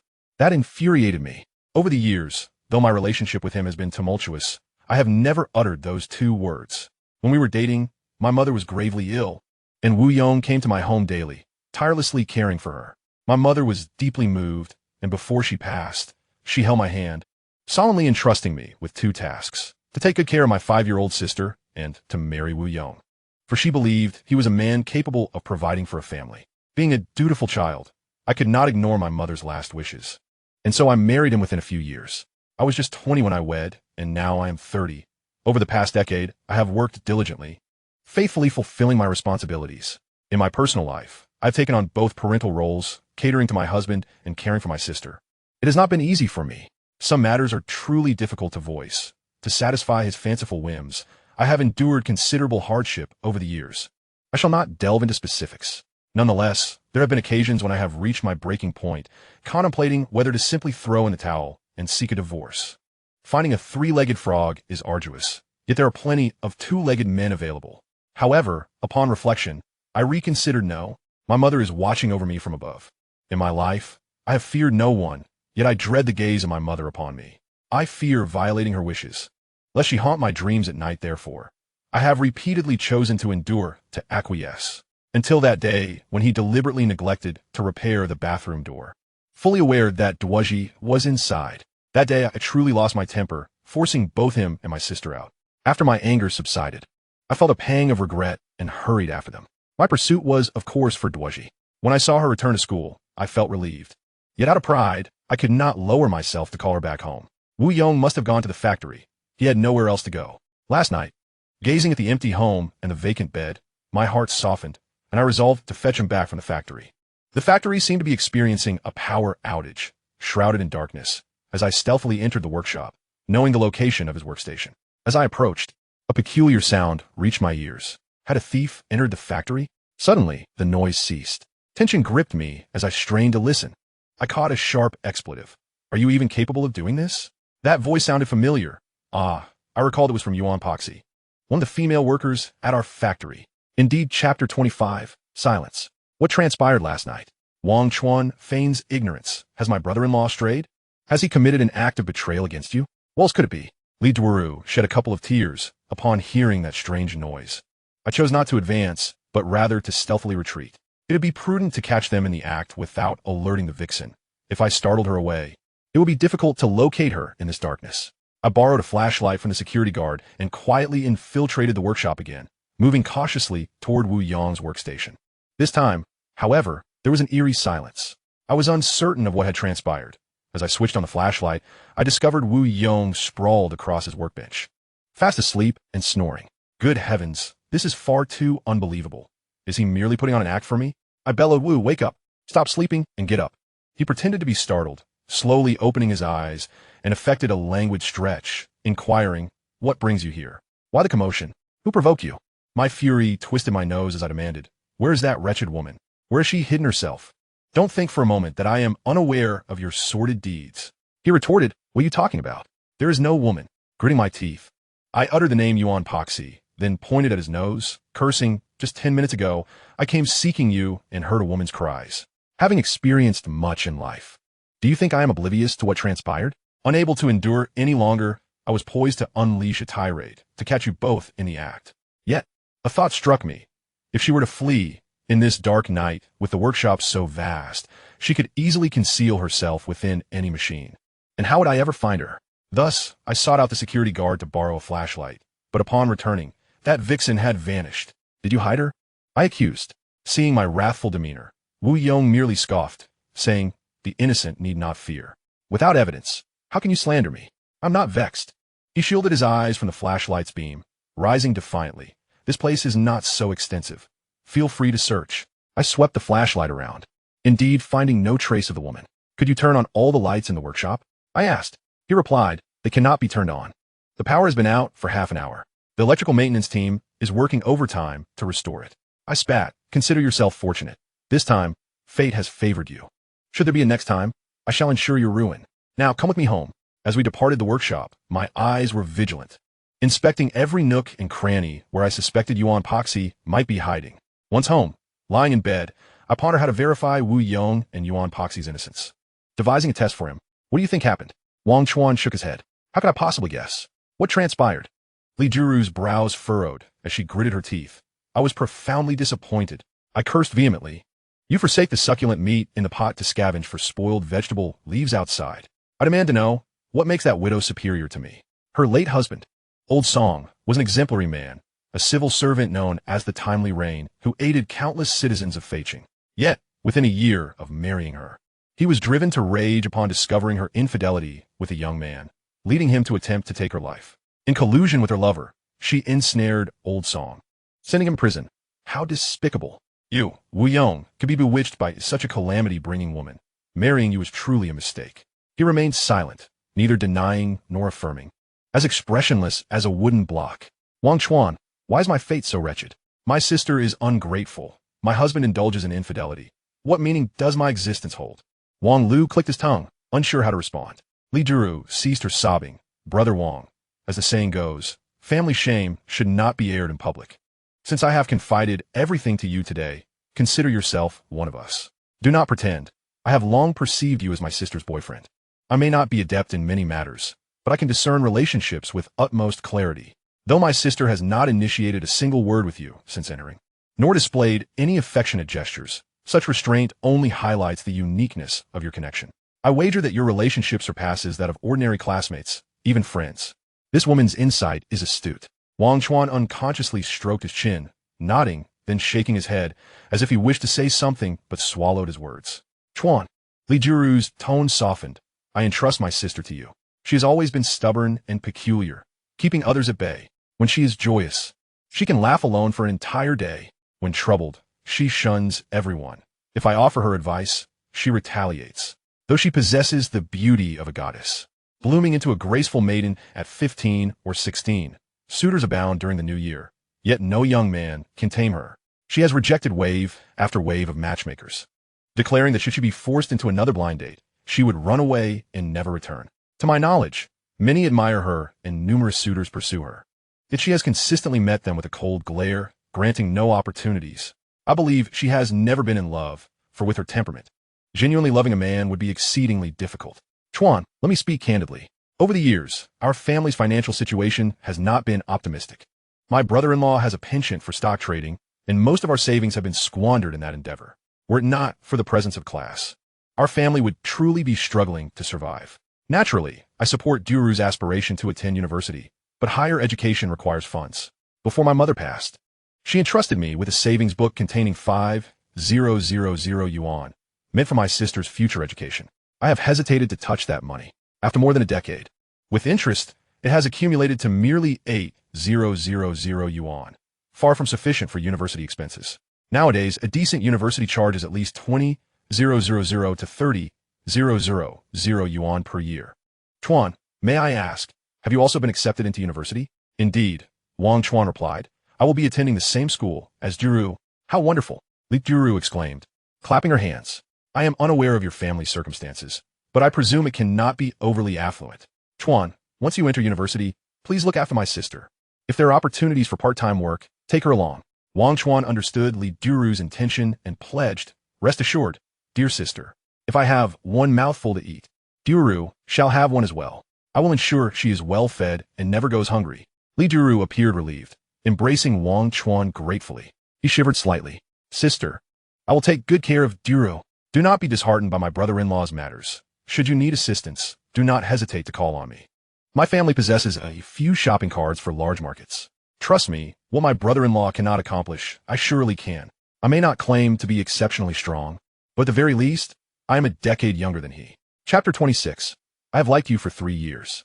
Bidding a reluctant farewell to Sister Lee and the unfinished Wu, Wang Chuan, laden with bags, hailed a taxi and took the campus belle, leading to a nearby neighborhood by Daong Bridge. Their scheduled viewing with the landlord was at 3 in the afternoon, and they arrived a few minutes late. During the journey, Wang Chuan received several urgent calls. Upon arrival, they immediately began the house tour. Satisfied, they signed a contract without delay. Wang Chuan valued his time and loathed wasting it on trivialities. The short-term rental for 2 months, excluding property fees, utilities, and gas, was 500 yuan per month. Wang Chuan readily agreed and paid in full after signing the contract. He cautioned the landlord, when collecting those miscellaneous fees, please do not come knocking with notices. I detest that. You have my WeChat. Just send me the bill, and I will transfer the money. Whatever you say, the landlord nodded, eager to avoid a quarrel over trivial sums with a tenant. Who wouldn't he appreciate that? Wang Chuan inquired of Lee Duoji, are you satisfied? Yes, Lee Duoji nodded, suddenly donning a mask of sorrow. But I haven't spent a single penny. Do I have the right to discuss satisfaction? How can you say such a thing? Wang Chuan playfully tapped her forehead. Have you forgotten what your sister instructed me? She entrusted everything about you to me. Since you're under my care now, your food, clothing, and living arrangements are, of course, my responsibility. Do you still not acknowledge that I am your boyfriend? Lee Duoji's face flushed crimson as she retorted. I never claimed to want to be your girlfriend, and you are certainly not my type. If I were, I would have made it evident long ago. He. Wang Chuan chuckled. Let us not deceive ourselves, shall we?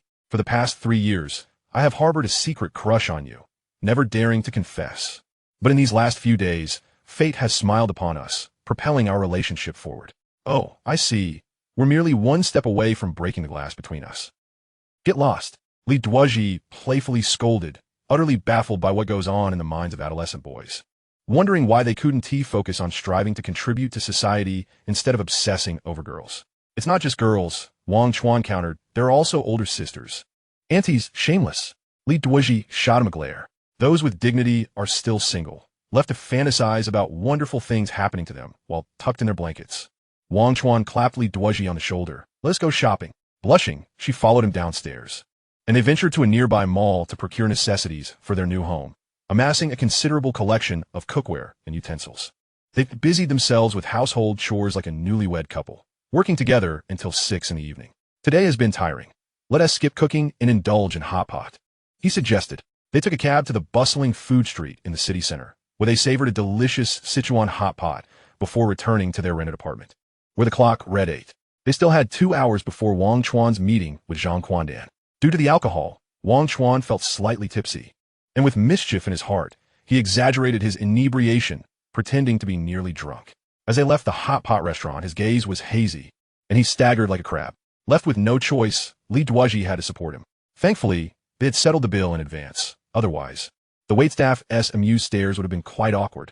In the taxi, Wang Chuan draped an arm over Lee Duaji's shoulders, intentionally blowing a puff of alcohol-laden breath into her ear. He began to reminisce, slurring his words. Duozhi, I like you. I've liked you for 3 years. The first day I walked into the classroom with my backpack, I noticed you among 46 classmates. You were sitting in the front row, closest to the teacher. I heard that only the top students get to sit there, while I was relegated to the last row. The distance between us became the most distant in the classroom. That day, just like today, you wore a ponytail with a face like a star, pure and ethereal, resembling a celestial being. Compared to you, all the other girls combined are but a fraction of your brilliance. What does it mean to see someone and feel like it lasts 1,000 years? That is how I felt when I first laid eyes on you. I knew I was unworthy. No boy in the class could match you. Your aloofness and pride deterred all who admired you. Later, a new homeroom teacher changed the seating arrangement, no longer based on test scores, but instead pairing strong students with those who struggled. By chance, I was assigned to you. Though it was only for a week, I was utterly content. Whenever you reviewed my homework, I was so nervous, fearing your reprimand. I studied diligently, hoping for just one word of praise from you. What moved me was how you meticulously pointed out my mistakes and how to correct them. Even if your tone wasn't particularly gentle. The week flew by, and on the last day, I finally got everything right. You held up my paper, checking it thrice. And when you confirmed there were no errors, your surprised smile was like the blooming of a seed I had nurtured through countless seasons until it finally grew into a towering tree. Duozhi, please don't think me tedious. I speak the truth under the influence of alcohol. Ever since that week of tutoring, you have ignored me, avoiding my gaze as if I were a foe. I later learned that someone had whispered in your ear, revealing, Wang Chuan likes you, even showing you clandestine photographs. And from that moment on, you transformed completely, wearing a look of disdain whenever you encountered me, as if fearing my presence would cling to you. Lee Duaji had also consumed some alcohol, though only a small glass. Hearing Wang Chuan's heartfelt confession stirred a whirlwind of emotions within her. With his head leaning on her shoulder, he mumbled, Duozhi, let me be honest, please don't mock me. The person who spilled the beans about my feelings wasn't he lying. I'm sorry. Please forgive my infatuation and folly. Lee Duozhi chuckled softly, pinching his lips where a faint stubble had just begun to grow. Upon arriving at their apartment complex, she helped Wang Chuan upstairs, tossing him onto the sofa, then pinching his nose to remove his shoes and socks, preparing warm water for his feet. Just as she was washing them, he kicked the basin away in a fit of drunkenness. Chapter 27. This is my bottom line. Though the paper-thin barrier exists, once it is broken, it requires significant effort and resources to mend. Wang Chuan believed that Lee Duozhi's attitude towards him was, a little affection is acceptable. But there is no such thing as a free lunch in this world. If you want a meal, you must pay. If you desire a feast, you must pay more. When the barrier disintegrates into shreds, Wang Chuan remarked, although I am not a conservative thinker, if a girl chooses to give me her most precious possession, I will cherish it for a lifetime. Lee Duozhi turned her face away shyly, unwilling to meet Wang Chuan's earnest gaze in pursuit of true love. Wang Chuan, are you really drunk? She suddenly scolded. You could barely walk after leaving the hot pot restaurant, needing to lean on me to move. You've been rambling about the past endlessly. All signs indicate you are indeed quite intoxicated. But why are you so lively and alert right now? You must be toying with me. Wang Chuan laughed heartily. All roads lead to Rome. The outcome is the same. So let us talk about whether we're happy or not. Lee Duozhi, being pragmatic, did not dwell in a fantasy of romantic affection. Instead, she calculated the debts owed. Is tonight the wish you made? To help you fulfill it, I've invested more than in the previous 2 occasions. I understand, Wang Chuan replied. Let us double it. 4,000 yuan. That's rather pricey. Can we negotiate? There's no room for negotiation. All right then. Wang Chuan smiled slightly, asking, how many times have my friends eaten together? Including this meal, it would be 4 times. 16,000. Good heavens, are we dining on ginseng? He complained. Now you're complaining, Lee Duoji shot back. You've been writing bad checks, virtual currency. That 200,000 was merely your extortion attempt. As of now, I've assisted you 9 times, and haven't seen a single cent emerge from your pockets. Is that so? Wang Chuan laughed. This is just the beginning. We still have many days ahead. Don't worry, you're still young. After dinner, Wang Chuan lit a cigarette, turning serious. Have you thought about the tuition fees for college? Of course, Lee Duaji nodded, blowing away the smoke rings he exhaled, her gaze dimming. I really want to find a job, earning whatever I can, to at least ease my sister's burden. But to be honest, finding a temporary job isn't easy. I don't have much strength, and I can't handle manual labor. Sometimes, my mind isn't even very sharp. Are you suggesting you have a suitable job opportunity for me? Indeed, Wang Chuan replied, giving a light tap on her hand. Why not work as a cashier in my family's supermarket? Ah, Lee Duoji exclaimed, taken aback. You truly trust me with that? Aren't you concerned I might pilfer everything? I used to worry, but not anymore. Why is that? Things have changed between us. Wang Chuan extinguished his cigarette. Previously, we were merely classmates, barely communicating, and even somewhat deliberately distant. But now, you lie beside me, becoming one of my own. You can rest assured and take on the job. I will cover your salary. Is this to pay off debts? Lee Duoji inquired. No, Wang Chuan shook his head. It's a direct payment. An 8-hour shift with weekends off. A monthly salary of 3,000 yuan. Before school starts, you can earn 6,000 yuan, and with the 8,000 yuan your mother left you, your university expenses for the year should be well covered. What do you think? Consider it. I could accept, but where are you getting this money? And do your parents know about this? What do they think? Lee Duoji's concerns were not unfounded.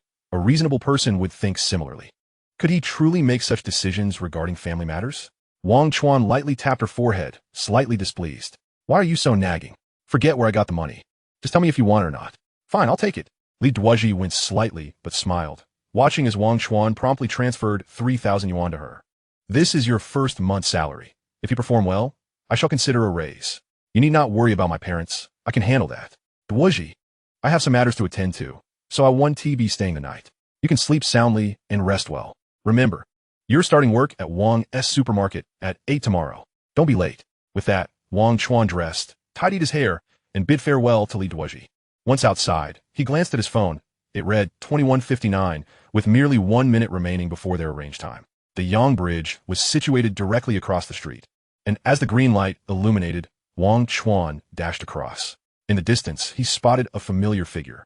Zhang Quandan sat by the riverside beneath the bridge, a cigarette dangling from his mouth, engrossed in watching a beautiful live streamer exuding an air of leisure. Wang Chuan approached and lightly tapped his shoulder from behind. Damn! Zhang Quandan jolted in surprise, nearly leaping up. Upon turning to see it was Wang Chuan, he quickly concealed his phone, discarded the cigarette, and withdrew a fruit knife from his pocket. Ensuring the riverbank was deserted, he pressed the knife against Wang Chuan's neck. You did not break your promise. Where's the money? I arrived an hour early, thinking if I didn't see you by 10 p.m., I would visit Wang's supermarket to have a word with your father. Smack. Ah. Splash. Help. The sounds were Wang Chuan decisively slapping Zhang Quandan.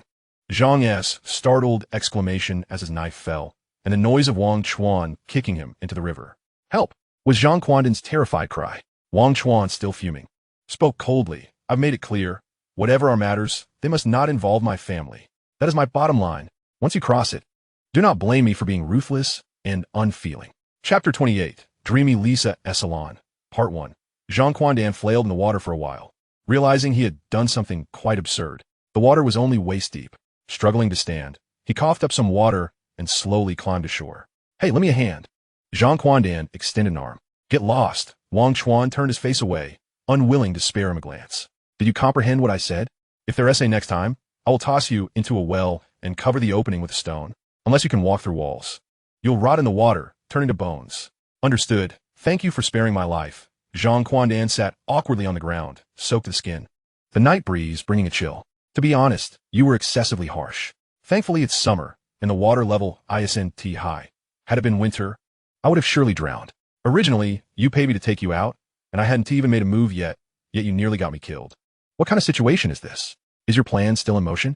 I need to find my knife. Don't bother looking, Wang Chuan interrupted. I've changed my mind. There's no rush to die. I'll take you for a bath, a sauna, and then buy you some new clothes. What are you up to? Zhang Quandan was bewildered. Come with me to handle a matter. Wang Chuan led the way, speaking as he walked. It's not my affair, it's yours.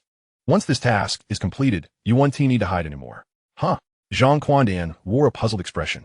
Nevertheless, seeing Wang Chuan's serious demeanor, he instinctively chose to trust him. He quickly stood and followed. After crossing a street, they found a bathing center, purchased tickets, changed footwear, took numbers, and entered the bathing area. While soaking, Zhang Quandan couldn't help but ask, "Is it that large? You don't seem the type to be a muscle man. So is it natural? If you remain silent, no one will mistake you for a mute." Wang Chuan climbed out of the pool, wrapped himself in a towel, and walked to the lounge, lying down to rest. Zhang Quandan eagerly followed, seating himself on another sofa bed on the left, curiously asking, "Wang Chuan, let us get to the bottom of things. How much do you actually know about my past?" "Not much," Wang Chuan replied, adopting a scholarly tone. "Not much at all. I'm serious." Zhang Quandan's expression turned grave. "I always feel you're unlike anyone from this world. Though you're not old, you seem excessively mature.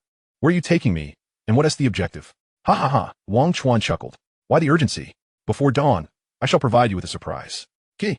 Zhang Quandan gazed at the hazy ceiling, deciding not to speak further. "I won't steam in the sauna anymore. I'll take a nap while I can." With that, he half lay down and fell asleep. Wang Chuan, however, felt no fatigue. His mind raced, desperately searching his memory for a woman named Gong Jiao. From the current timeline, Zhang Quandan would end up in prison 3 years later for committing murder, where he would encounter the reborn Wang Chuan and, under immense pressure, become a subordinate, bullied daily. This meant that Zhang Quandan's current identity was not that of a fugitive. The Chun Xang, she who had suffered at Gong Jiao's hands, had not perished, and was certainly still alive. This fact was unknown to Zhang Quandan. Otherwise, he would not be fleeing everywhere, terrified at the sight of police officers. The pressing question remained, where was Gong Jiao now? In prison, during casual conversations, Zhang Quandan had once mentioned that Gong Jiao had a cousin living near the stone bridge on Abalone Road, involved in some business. Oh, she opened a salon? Wang Chuan's eyes lit up as he recalled. Drimidiza is salon. That cousin's name was a Jean. Ever since Zhang Quandan had infiltrated Gong Jiao's rented apartment, launching a midnight attack and stabbing the client Chun Xang, she several times, leaving blood splattered everywhere. Gong Jiao had been thoroughly frightened. She had not returned to her apartment, nor continued her job at Huang Jinhan's. She had most likely fled to a relative's house in the countryside to evade disaster. However, in Wang Chuan's view, a woman engaged in service work like Gong Jiao could not possibly remain in the countryside for long. With the wild spirit of a horse inside her, she would inevitably charge towards the plains. It was highly likely she would seek refuge with her cousin. With this thought in mind, Wang Chuan shook the sleeping Zhang Quandan awake. "Let us go. It's time to handle business." Dressed impeccably, Zhang Quandan settled the bill and prepared to depart. Clad in freshly dried attire, he trailed behind Wang Chuan, grinning mischievously as he spoke. "I don't fancy donning particularly expensive designer labels. Something reasonable will suffice. Let us not squander too much money." Time was of the essence. Wang Chuan maintained his brisk pace, abandoning the plan to purchase clothing. It was nearly 11 o'clock. If we delay too long, the establishment will close and we'll end up empty-handed. Where shall we go?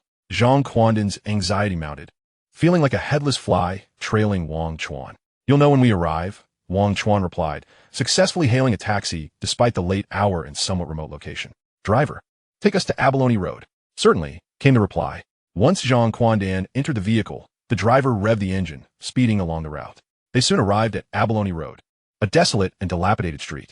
Glancing around, there were hardly any storefronts taller than 3 stories, and many streetlights were out of order. The night breeze carried an unsettling crackle, with sparks flying from a nearby short circuit. The two men strolled along, eventually spotting a stone arch bridge at the intersection. At that moment, a crimson moon hung in the sky. Under its glow, Wang Chuan noticed a neon sign illuminating the entrance of a shop, displaying 6 colorful characters. Dreamy Lisa Hair Salon. Does that ring a bell? Wang Chuan paused to inquire of Zhang Quandan. "I think someone mentioned that name to me, but I can't recall if I've been here before." Zhang Quandan scratched his head, looking perplexed. "Are we here to get haircuts or to do something else?" Wang Chuan ignored his question, craning his neck to peer inside. The door was wide open, revealing a space awash in pink light.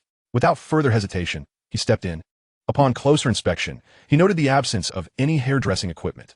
No mirrors, clippers, scissors, or hairdryers in sight. A row of women of varying ages occupied the space. Some were smoking, others were on the phone, while a few stared blankly into space. Their attire was exceedingly simple. The room lacked air conditioning, with only an old electric fan blowing air toward them. The weather was stifling, and the women occasionally wiped sweat from their foreheads. As they noticed customers entering, a woman in her early 30s, who had been seated at the far right, stood up with a broad smile. "Welcome. What can I do for you?" Wang Chuan hesitated, his mind racing since stepping through the threshold. Was this truly a legitimate hair salon? There wasn't even a bottle of shampoo in sight. How could one wash hair here? And without scissors, how could one get a haircut? By tearing off? Where are the prices? After a moment of contemplation, Wang Chuan managed to utter, "Just one person. Or two." The woman observed Zhang Quandan, noting his imposing stature. Clearly, this was his first visit to such a place. His hands were clasped, and his eyes darted nervously, akin to a country bumpkin entering a grand estate. "Oh, two people," Wang Chuan replied, cigarette dangling from his lips as he patted Zhang Quandan on the shoulder. "This is my brother, quite robust, and hasn't he seen much of the world? I thought I'd bring him out to broaden his horizons." "Well, you've come to the right place." The woman introduced herself as Asian, the owner of the salon. "Everyone is welcome here. If you have any requests, feel free to voice them." She assessed the 28-year-old Zhang Quandan and then glanced at the 18-year-old Wang Chuan, pondering which of them is the elder. However, she dismissed the thought, focusing instead on conducting business and ensuring prompt service. "Please have a seat. Here are our price lists. Take a look." She handed Wang Chuan a pink card from the counter, detailing various services and their corresponding prices. Foot massage plus back massage, 166 yuan. Thai massage, hai chamba mui shao yuan. Kidney care, 266 yuan. Wonderland package, 426 yuan. After perusing the list, Wang Chuan felt a surge of longing, many images flashing through his mind. He forced himself to regain composure and remarked, "Boss, this feels like a case of false advertising. The sign outside clearly states Dreamy Lisa Hair Salon." Yet the alluring Asian interrupted with a smile. "Business has been slow lately, so we've transitioned to a foot massage establishment. We just haven't had the chance to update the sign, which might have led to your misunderstanding. The services are quite similar. We're just trying to make a living without being overly particular." "Ah, I see." Wang Chuan nodded and passed the price list to Zhang Quandan, suggesting meaningfully, "Choose a service. Today it's on me." Zhang Quandan skimmed the list and, feigning indifference, cast a glance at the nearby female technicians. None particularly caught his fancy, and he shook his head, saying, "It seems we've come to the wrong place. Regardless of the circumstances, I came here for a haircut." Wang Chuan understood his unspoken message and gestured towards the female employees, asking Asian, "Is this all there is? Are there no better options?" "Of course there are," Asian replied confidently. "Asia and Ajiao are out delivering food, but will return shortly. Please bear with us for a moment." Wang Chuan surmised that the Ajiao mentioned by the owner was likely the Gong Jiao they were seeking. If he was mistaken, he would be in for an embarrassing haircut. Asian brought out 2 chairs and placed them on the floor, proclaiming, "The 2 ladies I mentioned are our prize gems, both in looks and skills, akin to the legendary talents of the past. However, they come at a premium." "How much more?" Zhang Quandan inquired eagerly. 100 yuan extra on top of the existing prices, Asian replied, then dialed a number on her phone. "Asia, are you finished over there? We have guests, 2 handsome gentlemen. You usually deal with those old geezers or greasy uncles. It's time for you to enjoy some fresh company. So hurry back before the others steal them away." "Wait, what's going on?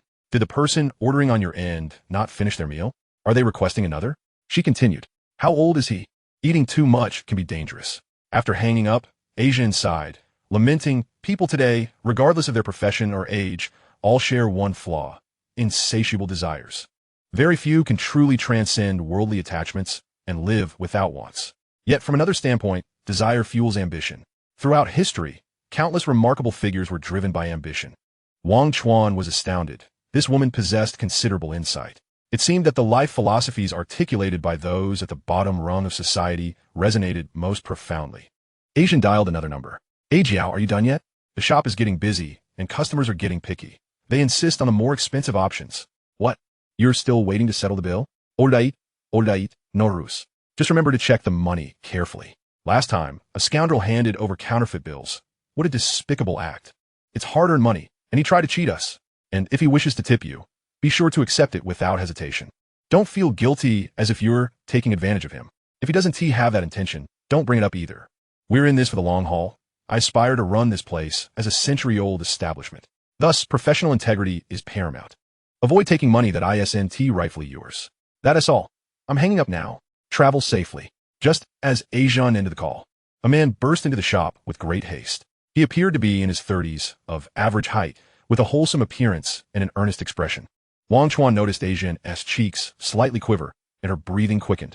It appears that the situation is far from favorable. Asian, I implore you once more. Are you willing to return with me? I have already procured 2 tickets to Xiwan. The man strode up to Asian. Exasperation etched across his face as he demanded answers.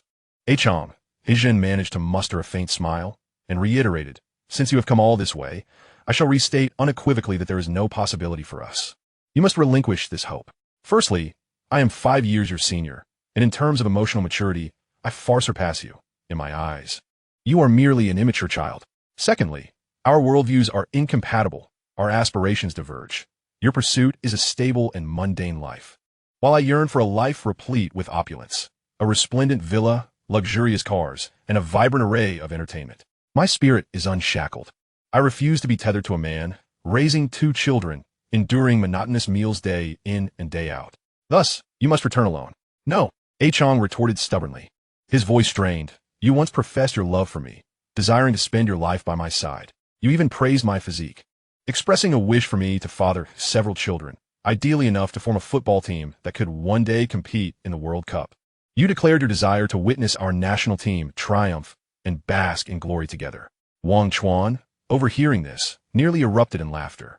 He would sooner believe in the supernatural than entertain the notion of the national team qualifying for the World Cup. You are truly a fool. Asian shook her head, refraining from uttering a curse, and pushed Chong out the door, pointing a finger at him. You are fully aware that my profession is far from respectable, yet you remain hopelessly infatuated. Is that not sheer foolishness? Actors lack sentiment, and that which lacks integrity is devoid of affection. There is no emotion between us, only business. Any so-called promises or sweet nothings are mere theatrics, not to be taken seriously. I do not fear to dishearten you. You are far too impoverished to support me. The only scenario in which I would marry you is if you could procure 1 million. Upon receiving it, I would promptly close shop and accompany you home. Her words seemed to strip Chong of his last vestige of dignity, and he let out a deranged laugh before storming away. Approximately 10 minutes later, he returned with a canister of gasoline. Asian, you vile woman. You have deceived me of both my money and my emotions. Now I am left with nothing. Bereft of all, let us perish together today. In the underworld, we shall continue our story. Chapter 30. The Dreamy Lisa Hair Salon, Midlate. Wang Chuan, as a mere onlooker, initially detached from the unfolding drama, soon realized that the situation had spiraled out of control. If he did not intervene, Chong might very well set the dreamy Lisa ablaze in a fit of desperation. He bellowed, halting Chong in his tracks, while commanding Zhang Quandan to secure the entrance. Should Chong lock the door and douse the place in gasoline, everyone inside would meet a fiery demise. What are you planning? To incinerate us all? Wang Chuan exclaimed, swiftly seizing the perilous object from Chong's grasp. Chong reacted with remarkable speed, retreating hastily. He placed the gasoline canister on the ground, unscrewed the cap with one hand, while rummaging in his pocket with the other, clearly searching for a lighter. Wang Chuan's attempt to intervene fell short, and he glanced around at the stunned onlookers, shouting, Why are you all just standing there, waiting to die? Everyone, rush him. We cannot allow him to ignite that fire, or we shall all be doomed. The crowd, galvanized by his urgency, surged forward, cornering Chong against the wall, their hands working in unison to wrest the gasoline canister and lighter from him. A narrow escape. Amidst the struggle, Chong screamed like a madman. Gasoline had already spilled onto the floor, and the lighter had ignited, yet Wang Chuan held it tightly, preventing any further movement. Once the crisis had been averted, the owner, Asian, still shaken, pressed a hand to her chest, gasping for breath. While instructing her subordinates to fetch mops from the restroom to clean up the gasoline-laden floor, she turned to her 2 male helpers, kindly release him. I have a few words to share with him. Wang Chuan and Zhang Quandan exchanged glances before gradually loosening their grip on Chong. He did not continue his frenzy. Instead, he slumped down, a dejected figure, and began to weep uncontrollably. Why do I even continue to live? In my career, I am neither here nor there. Others have settled down by 30, yet here I am, empty-handed and without prospects. In matters of the heart, it has been nothing but failure upon failure. My first love has moved on to marry a wealthy man. My wife strayed for a younger lover, and after our divorce, my beloved daughter chose to stay with her mother. Then, by some twist of fate, I found myself at the dreamy Lisa Hair Salon, and against all odds, I fell for the shampoo girl, Asian. Every moment spent with her filled me with the joy of existence. Back then, she was merely a regular employee, and it was I, Chong, who helped her achieve her dream of becoming a business owner. I poured my entire savings into acquiring this establishment, putting all the licenses and contracts in her name. I once took pride in my generosity and infatuation, believing that the more one invests in love, the more one reaps. But I was mistaken, gravely mistaken.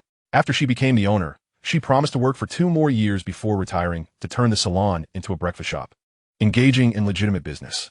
I often envisioned us fighting side by side to build a brighter future. We would marry and have our own little ones. Just the 3 of us together, with no desire for great wealth, only wishing for safety and happiness. Alas, all of this was merely a figment of my imagination. She became enamored with the salon, running it for 3 years without ever mentioning her plans to transform it into a restaurant. I urged her multiple times, but she continually deflected, insisting that shampooing was more profitable. One shampoo could yield enough to sell buns for an entire day. Recently, I ceased my entreaties. My significance in her life had become negligible. Reflecting on my 30 years, it has been nothing short of a disaster. Perhaps I am simply an exceptionally ordinary person. I have heard many profound truths, yet still fail to live a fulfilling life. Impulsiveness is a devil. I was reckless earlier, scaring everyone, and for that, I apologize. With that, Chong rose slowly to his feet. He bowed deeply to the assembled crowd within the room. Ajun, I am leaving. I wish to embark on a journey far away, to bid farewell to Feiqing entirely, and I shall not return to Shiwan. I will no longer intrude upon your life. Chong, Ajun began, but before she could finish, he turned away, his solitary figure fading into the dim moonlight. Chong, I owe you so much. In that moment, Ajun's heart softened. She shed a tear of remorse for the devoted yet simple Chong. Wang Chuan, witnessing this poignant scene unfold, felt as though the film had reached its conclusion, and he was left in a state of melancholic reflection, softly humming. Chong fell in love with Ajun on a starless night. At that moment, the anticipated Ajiao returned, clad in her uniform and black stockings, bursting through the door and regaling everyone with tales of her arduous delivery. Completely oblivious to the presence of Wang Chuan and Zhang Quandan in the corner, she exclaimed, "Goodness, that was truly exhausting. That guy lives in the far suburbs. Just a taxi fare cost me 50 or 60. He was all alone in his courtyard, with a large wolf dog that barked ferociously at strangers, frightening me to my core. Can you believe it? He's a literary youth. After dining, he smoked and rambled on about poetry and prose. From Li Bai to Bei Dao, from Lu Sun to Mo Yin, from Dazai Osamu to Yasunari Kawabata. I was utterly bewildered. If it weren't for those few coins, I wouldn't have endured his incessant chatter. That fellow is quite stingy. After accompanying him for 2 hours, he didn't even spare a penny for a tip. When it was time to settle the bill, he inquired whether the establishment had any promotions or discounts. I have truly had my fill of men who are both impoverished and pretentious. Should I encounter such a character again, I shall certainly learn my lesson and ensure payment is collected before any service is rendered. Cousin, Ajiao gazed at Ajun, sniffing emphatically. Did you just attend to a mechanic? Why does this room reek of gasoline? Ajun succinctly recounted the incident involving Chong, her expression somewhat awkward. Your brother Chong has departed, never to return. Has he died? Ajiao asked, her nerve quite lacking. Silence. He is alive and well. You wouldn't wish for his demise, would you? Ajun retorted, a hint of ire in her tone. Regardless, Chong is the only man in this world who has genuinely loved me. Alas, we are not of the same ilk, destined only to pass each other by and pursue our own paths. Oh my, Ajiao teased, the woman who sells fast food has suddenly become sentimental. Who is it that lectures us daily, proclaiming that no man is worth a damn? Once they have money, they are certain to change their hearts. Their nature is to grow weary of the old and seek the new, and unfaithfulness is their very essence. There are exceptions, Ajun replied wistfully.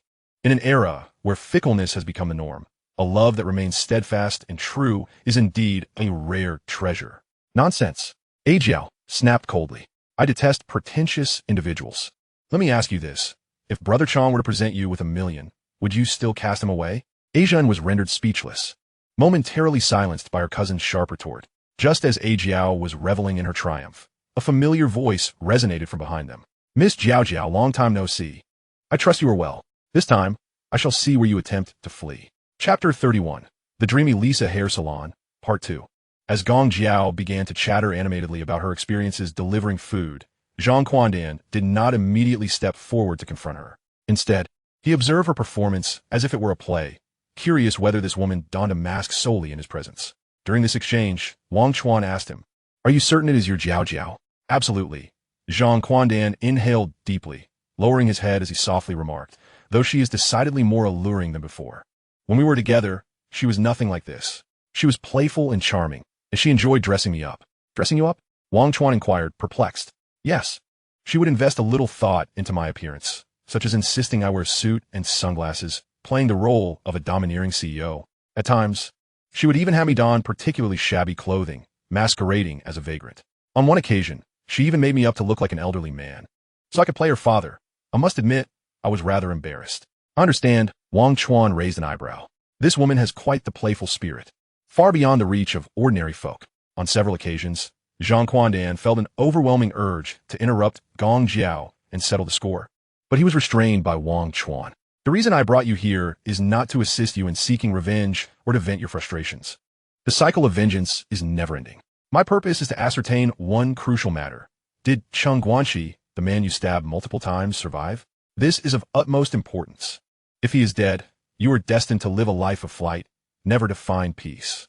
Conversely, if he has miraculously survived, it would imply you bear no blood on your hands and would thus evade legal repercussions.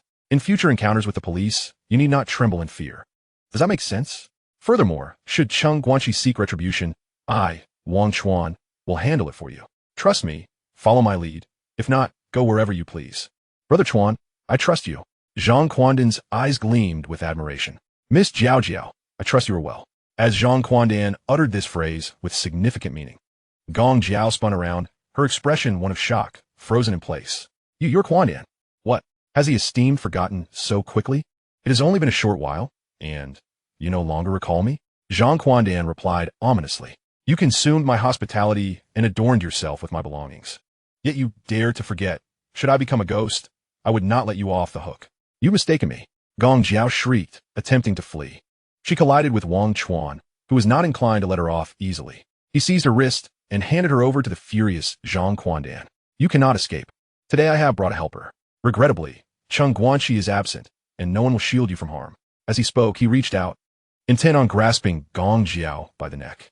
At this moment, the female proprietor, Izhen, also A Jiao's cousin, could no longer stand idly by.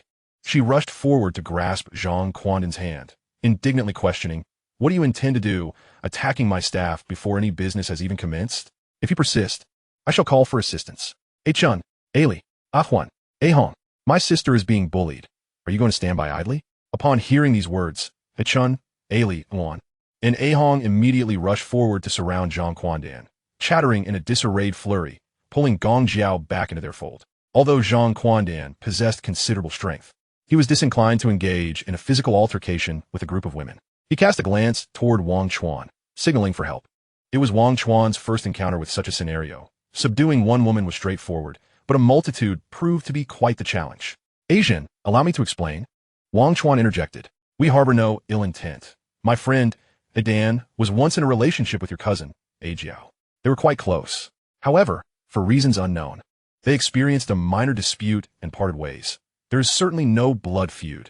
They previously worked in the same establishment, but due to their quarrel, both resigned and have since been apart for some time. In a fit of anger, Adan sought refuge with relatives in another city, not returning for years. In moments of loneliness, he often reminisced about A Jiao's many virtues, leading to regret and self-reproach for his past behavior. Just days ago, he returned to Feiqing, seeking news of A Jiao, yet found none. Thus he sought me out. Although I am somewhat young, I cherish friendships and value loyalty. I quickly spread the word, enlisting friends to assist in locating A Jiao. By chance, a colleague mentioned that during his visit to Your Dreamy Lisa hair salon, he was attended to by someone named A Jiao. Though whether she was Adan's girlfriend remains uncertain. We approached with the hope of finding her, and lo and behold, we arrived at the right place. This A Jiao is indeed the same. After multiple confirmations from my friend, Adan, there is no mistake, she is his former girlfriend. Originally, we envisioned a reunion akin to a television drama, with the couple embracing in tears and sharing their innermost feelings. However, Adan found it difficult to accept that the once earnest and gentle girlfriend now worked in fast food and had transformed into a flamboyant and headstrong individual. In a fit of humiliation and anger, he acted rashly. If I have frightened you, Ajan or any of the other sisters, I, Wang Chuan, apologize on behalf of my friend. Upon hearing Wang Chuan's eloquent address, Asian's fury diminished significantly, and she smiled at him. You have a way with words. Much better than that reckless Adan. She then turned to her cousin, inquiring whether his account was true. Did you indeed date Adan? Do not deceive me. Only I can assist you. Yes. A Jiao nodded in acknowledgement. Albeit only partially, I did indeed date Zhang Quandan, and he was quite good to me in the past. After our breakup, I remained utterly oblivious to his whereabouts and activities. Moreover, A Jiao stammered, recalling that after our quarrel, he had hidden in my home and physically assaulted one of my friends. If I had returned home alone that day, dear cousin, you would have to visit my grave to see me again. At this moment, Wang Chuan intervened to smooth over the situation. Zhenjia, A Jiao. Let bygones be bygones. We are here today on a special mission. We wish to ask A Jiao. Stop. Asian interjected, clearly displeased. We are running a business here. Once you step through that door, every minute incurs a cost. If you wish to discuss personal matters, do so after hours. Wang Chuan, perceiving Asian's protective stance over her cousin, understood that unless he made a financial commitment that evening, the matter would remain unresolved. He raised his voice. Wait a moment. Zhenjia, surely, our willingness to pay is acceptable? How much would it cost to secure an hour with A Jiao? Name your price. Which service? Asian halted her steps and responded. You have seen the price list. We charge according to the rates displayed. At Dreamy Lisa, we conduct our business with utmost integrity. Without deceit, no need for any inconvenience, Wang Chuan said kindly. A Jiao has just returned from delivering orders and must be exhausted. My friend A Dan and I cannot bear to impose further labor upon her. It is merely a chat. Just give us a figure. In Chapter 32, Dreamy Lisa Hair Salon, Part 2, the proprietress Asian wasted no time in quoting the most expensive package, the Fairyland package, priced at 426 yuan. Due to the prized A Jiao's presence, an additional 100 yuan was tacked on, making it a total of 526 yuan for the hour. At Asian signal, A Jiao ascended the stairs first. As Wang Chuan promptly scanned the 526 yuan, Asian blocked Zhang Quandan's path. You cannot go. Zhang Quandan felt a surge of frustration. Your friend has only paid for his own hour. If you wish to join, you must pay. Asian's tone left no room for argument. Wang Chuan smacked his forehead, hurriedly scanning another 526 yuan. Is that satisfactory now? There's a problem. Asian, in her efforts to protect her cousin, spoke with an undertone of threat. Let's be clear. You were the ones who insisted on merely chatting. A Jiao has already taken on several orders today and has been running around. She is utterly exhausted and nearing her limits. You have paid, and while I cannot refuse you, we must establish some ground rules. There must be at least a 30-minute break. Should any unforeseen incidents occur, let it be known, you shall not leave Dreamy Lisa unscathed. Rest assured, Zhenjia. My friend and I have just eaten. We are quite full and not hungry at all. I trust you as much as I trust a ghost. What man is ever truly not hungry? When faced with delectable treats, even the most sated can find room, Asian muttered, permitting them to ascend. In an upstairs room, the air was thick with an intimate glow, as if saturated with rosy memories that lingered longingly. A Jiao sat poised upon a wooden plank, legs crossed, her demeanor languid. Upon their entrance, she gestured towards a pink sofa, inviting them to sit. The two sat down, filled with trepidation. A Jiao stood, closed the door, and turned to face the vanity, scrutinizing her reflection while applying makeup. Just chatting, right? No need to worry. Did your cousin not inform you? Once upstairs, I'm the one in charge. Zhang Quandan restrained his anger, holding his ground. Wang Chuan, eager to dissolve the tension, introduced himself. Miss Gong Jiao. My name is Wang Chuan, a friend of Quandan. You must sense that A Dan is here seeking revenge. You have wounded him deeply in the past.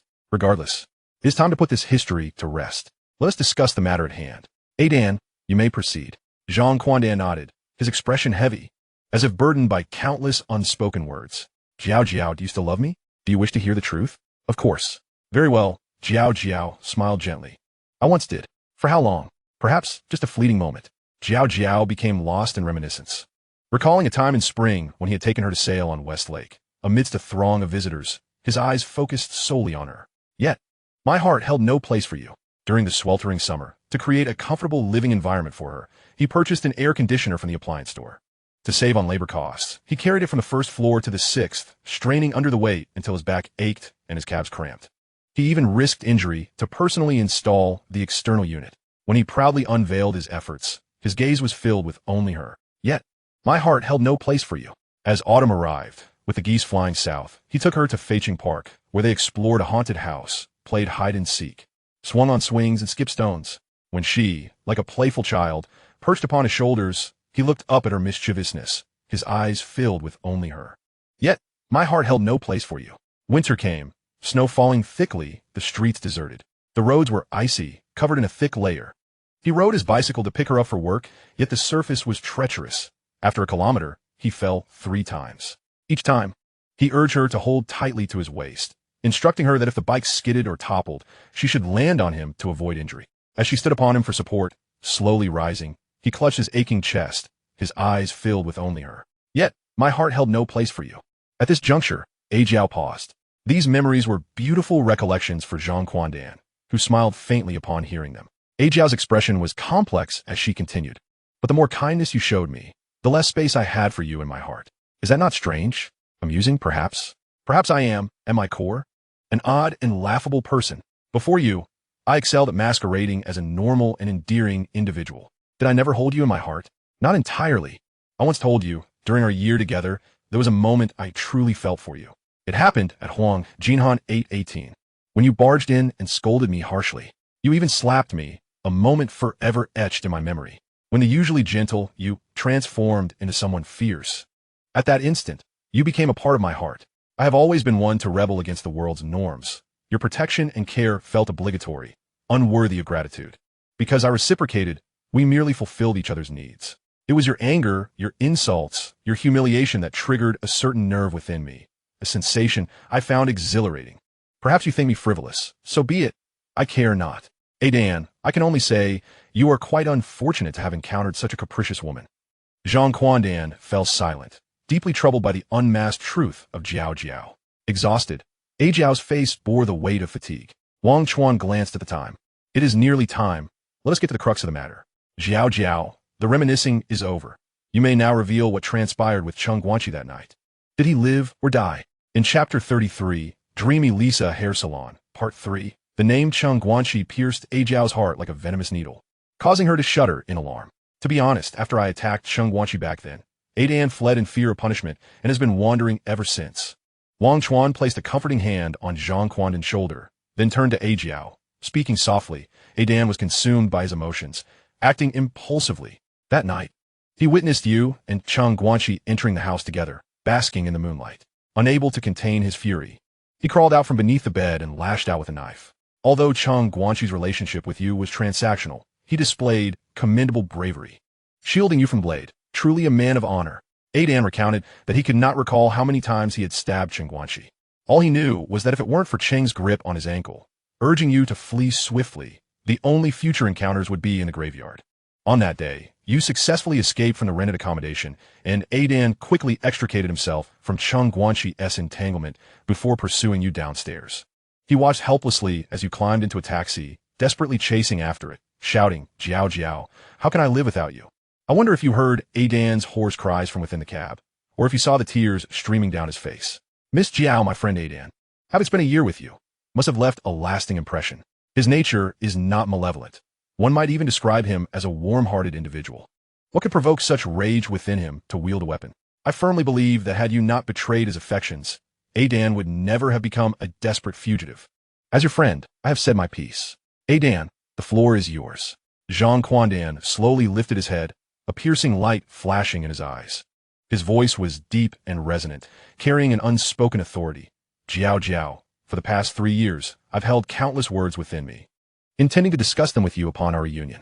Yet now that I finally see you, I find myself at a loss for words.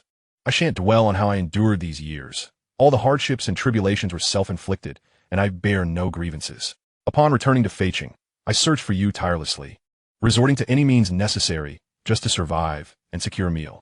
Brother Chuan was moved by my plight and offered his assistance. This evening, he brought me to this enchanting Lisa salon, where I finally laid eyes upon you, the one I both despise and yearn for. Such a blend of love and hate. An intensity of feeling I doubt I shall ever experience again in this lifetime. Jiao Jiao, tell me the truth. Did Chun Guanqi perish? Did I truly take his life that night? Jiao Jiao poured herself a glass of red wine and, lost in thought for a considerable while, finally spoke with a soft, trembling voice. He did not die. I was aware you were chasing me from behind the car, but I dared not look back. I was terrified. I huddled inside the vehicle, shivering as though I had just emerged from an ice cellar. Your face haunted me, terrifying, murderous, followed by Brother Guanqi's face, bloodied and filled with despair. I reminded myself to remain composed and begged the driver to call for an ambulance. I provided the address and urgently requested assistance, exclaiming, My friend is on the verge of death. He has been stabbed multiple times, and blood is gushing forth like a fountain. Time is of the essence. Please hurry. That night, I stayed at a friend's house, too frightened to return to that blood-soaked place, and asked her to investigate. When she returned, she reported that the house was in disarray and utterly vacant. She inquired with the neighbors and learned that indeed, an ambulance had arrived, taking away a blood-soaked, unconscious man. I knew then that it must be Chun Xang. 7 days later, I sent a friend to the hospital for updates. Upon her return, she informed me that Chun Xang had sustained 6 stab wounds, but had been successfully stabilized and was no longer in critical condition. What a resilient fellow he is. Zhang Quandan mused, a glimmer of relief washing over him. 3 months hence, Jiao added, Chun Xang had recovered and was discharged from the hospital. I once again enlisted my friend to bring him fruits and flowers as a gesture of goodwill. Chun Xang repeatedly inquired about me, expressing confusion over why I visited him so frequently if I did not know him. My friend, no longer concealing the truth, revealed my name. Upon her return, she said Chun Xang sent word after receiving the gifts. Zhang Quandan coldly inquired, what did Chun Xang say? He remarked that if I did not mind his lack of stature and wealth, he wished to take me as his wife. Jiao chuckled wryly and shook her head. Did you respond to him? I did, she replied. And what was your reply? I told him I do mind his stature and wealth. With that, both Zhang Quandan and Wang Chuan burst into laughter at Jiao's bold declaration. After all, Brother Guanxi had taken 6 stabs for her, only to be met with such a rebuff. Fresh from his hospital ordeal, he must have felt utterly disheartened. I can only imagine that to Chun Xang, Jiao's rejection was far more painful than the 6 wounds he had endured. Afterward, I did not see Chun Xang again, not until now. To be honest, had he not saved my life, I would have had no inclination to engage with him. Jiao concluded, I am a free spirit, accustomed to roaming. Quandan, with all his virtues and sacrifices for me, never crossed my mind as a potential husband. And as for a balding uncle merely playing at love, days passed, and my emotions began to settle. I resigned from my job at Huangjinhang. I could no longer bear to remain in that place. Should Quandan return seeking retribution, Huangjinhang would be his likely destination. To escape disaster, I retreated to my uncle's house in the countryside for a spell. Upon learning that Zhang Quandan had gone out of town, I felt safe enough to return to the city and sought refuge with my cousin, Asian. Quandan Jiao down another glass of wine, her heart heavy. Let bygones be bygones. If my actions have caused you pain, I sincerely apologize. The current reality is that you cannot kill me, nor can I marry you. Individuals in our profession are unworthy of love and marriage. Adan, consider me merely a transient figure in your life, a fleeting passerby destined to meet again in this vast world. Zhang Quandan bowed his head in silence, and Wang Chuan too felt a pang of melancholy. An hour passed. Jiao glanced at her watch, and with a sudden shift in tone, declared, our time for conversation has concluded. While I'm in good spirits, let us indulge in some games together. Chapter 34. An unexpected encounter at Shapaijio.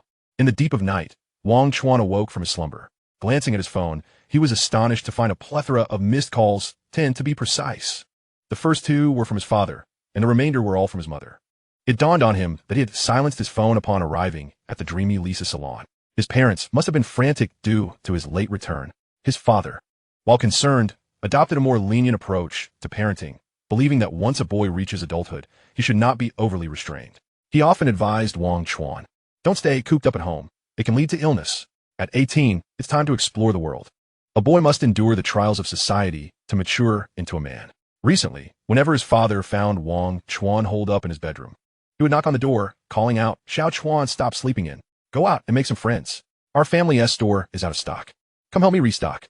Conversely, his mother, Wu Min, employed a gentler method of upbringing. She had never resorted to punishment with either Wang Chuan or his younger brother, Wang Shan, always showering them with affection. Hence, both Wang Chuan and Wang Shan maintained a distant relationship with their father while being more closely bonded to their mother, often heedful of her words. Even at 2 in the morning, Wang Chuan knew that as long as he did not return home or explain his absence, his mother would likely still be awake, waiting for him. Thus, Wang Chuan quietly slipped out of bed, careful not to rouse the 2 others who were peacefully asleep. Zhang Quandan had also reached a moment of clarity. That day in room 818 of the Golden Han Hotel, after witnessing the true nature of Gong Jiao with his own eyes, he resolved in his heart that their relationship had irreparably shattered. Returning to the past was no longer an option. He could never love a woman of such fickle affections, nor could he ever take her as his wife to grow old together. Wang Chuan dressed himself, picked up his phone, and quietly descended the stairs. The lobby was deserted, cloaked in darkness. As he pushed open the door, the neon sign of Dreamy Lisa Hair Salon continued to flicker with vibrant light. He returned his mother-esque call. As expected, she had not yet retired for the night and inquired with concern about his whereabouts and why he had not returned home. Wang Chuan had no choice but to fabricate an old excuse, claiming he had fallen asleep after playing games at a classmate's house. His mother sighed, admonishing him earnestly. Regardless of what you are doing out there, even if you do not return home, you must at least inform your father and me. Do you have any idea how worried we are about you? No matter what you are up to, you must never engage in illegal activities. A single misstep can lead to eternal regret. Remember this. How tedious, he thought. Wang Chuan chuckled, assuring her, rest easy, I'm perfectly fine. It's late.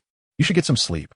After hanging up, he finally felt a sense of relaxation wash over him. Slipping on his slippers, he ambled to the nearby stone bridge, gazing up at the red moon above, allowing his mind to drift. How unfortunate, he mused. Who on earth would be so reckless as to relieve themselves in the middle of the night, splashing onto me? A voice from beneath the bridge erupted in a torrent of curses, startling Wang Chuan. He immediately speculated that it was likely a homeless man or a migrant worker sleeping in the bridge's arch. I'm so sorry. I didn't realize anyone was down there. Wang Chuan repeatedly apologized. Under the starlit sky, he noticed the river had run dry, revealing a mat laid out in the arch, with someone lying atop it, surrounded by a haphazard array of instruments. Were those musical instruments? Nearby, an old white van was parked, presumably theirs. Upon closer inspection, he spotted two individuals. One was a young man, around 18 or 19, similar in age to Wang Chuan, sporting a popular 90s center-part hairstyle with delicate features that exuded an artistic aura reminiscent of a poet. The other, slightly older at around 26 or 27, had slick back hair, shining like polished metal, resembling a street thug. It was this man who had been cursing moments ago. He pointed at Wang Chuan, stating, "This needs to be addressed. Are you coming down, or are we coming up?" At that moment, an unwelcome wave of recognition struck Wang Chuan, as the two figures before him stirred a sense of familiarity within him. "Please wait a moment. I will come down." With a hint of trepidation, Wang Chuan approached the bridge's underbelly, clasping his hands in apology. "I sincerely apologize for the inconvenience. Ignorance is no excuse. How much do you think is fair compensation?" "Not a single penny from you." The slick-haired man retorted fiercely. "You coming down isn't about punishment. It's to impart a lesson. Be mindful of your surroundings when you relieve yourself." The man's admonition was valid.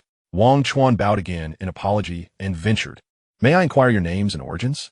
"Well, seeing as you're so sincere, I suppose it wouldn't hurt to share," the slick-haired man replied, standing up and lighting a cigarette. "Do you smoke?"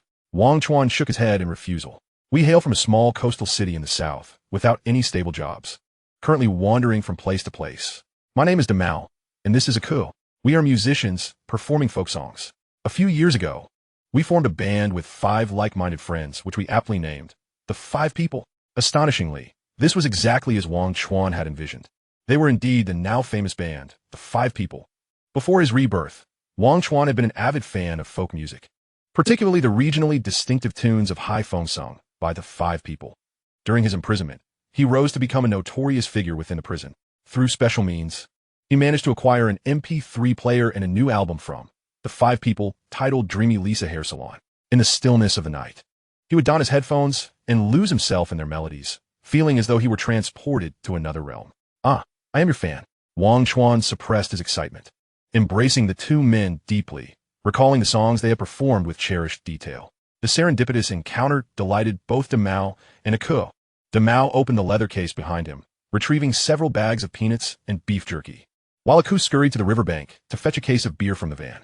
The three of them settled beneath the breezy arch of the bridge, drinking heartily until dawn broke. Demao was quite the conversationalist, regaling Wang Chuan with tales of his past.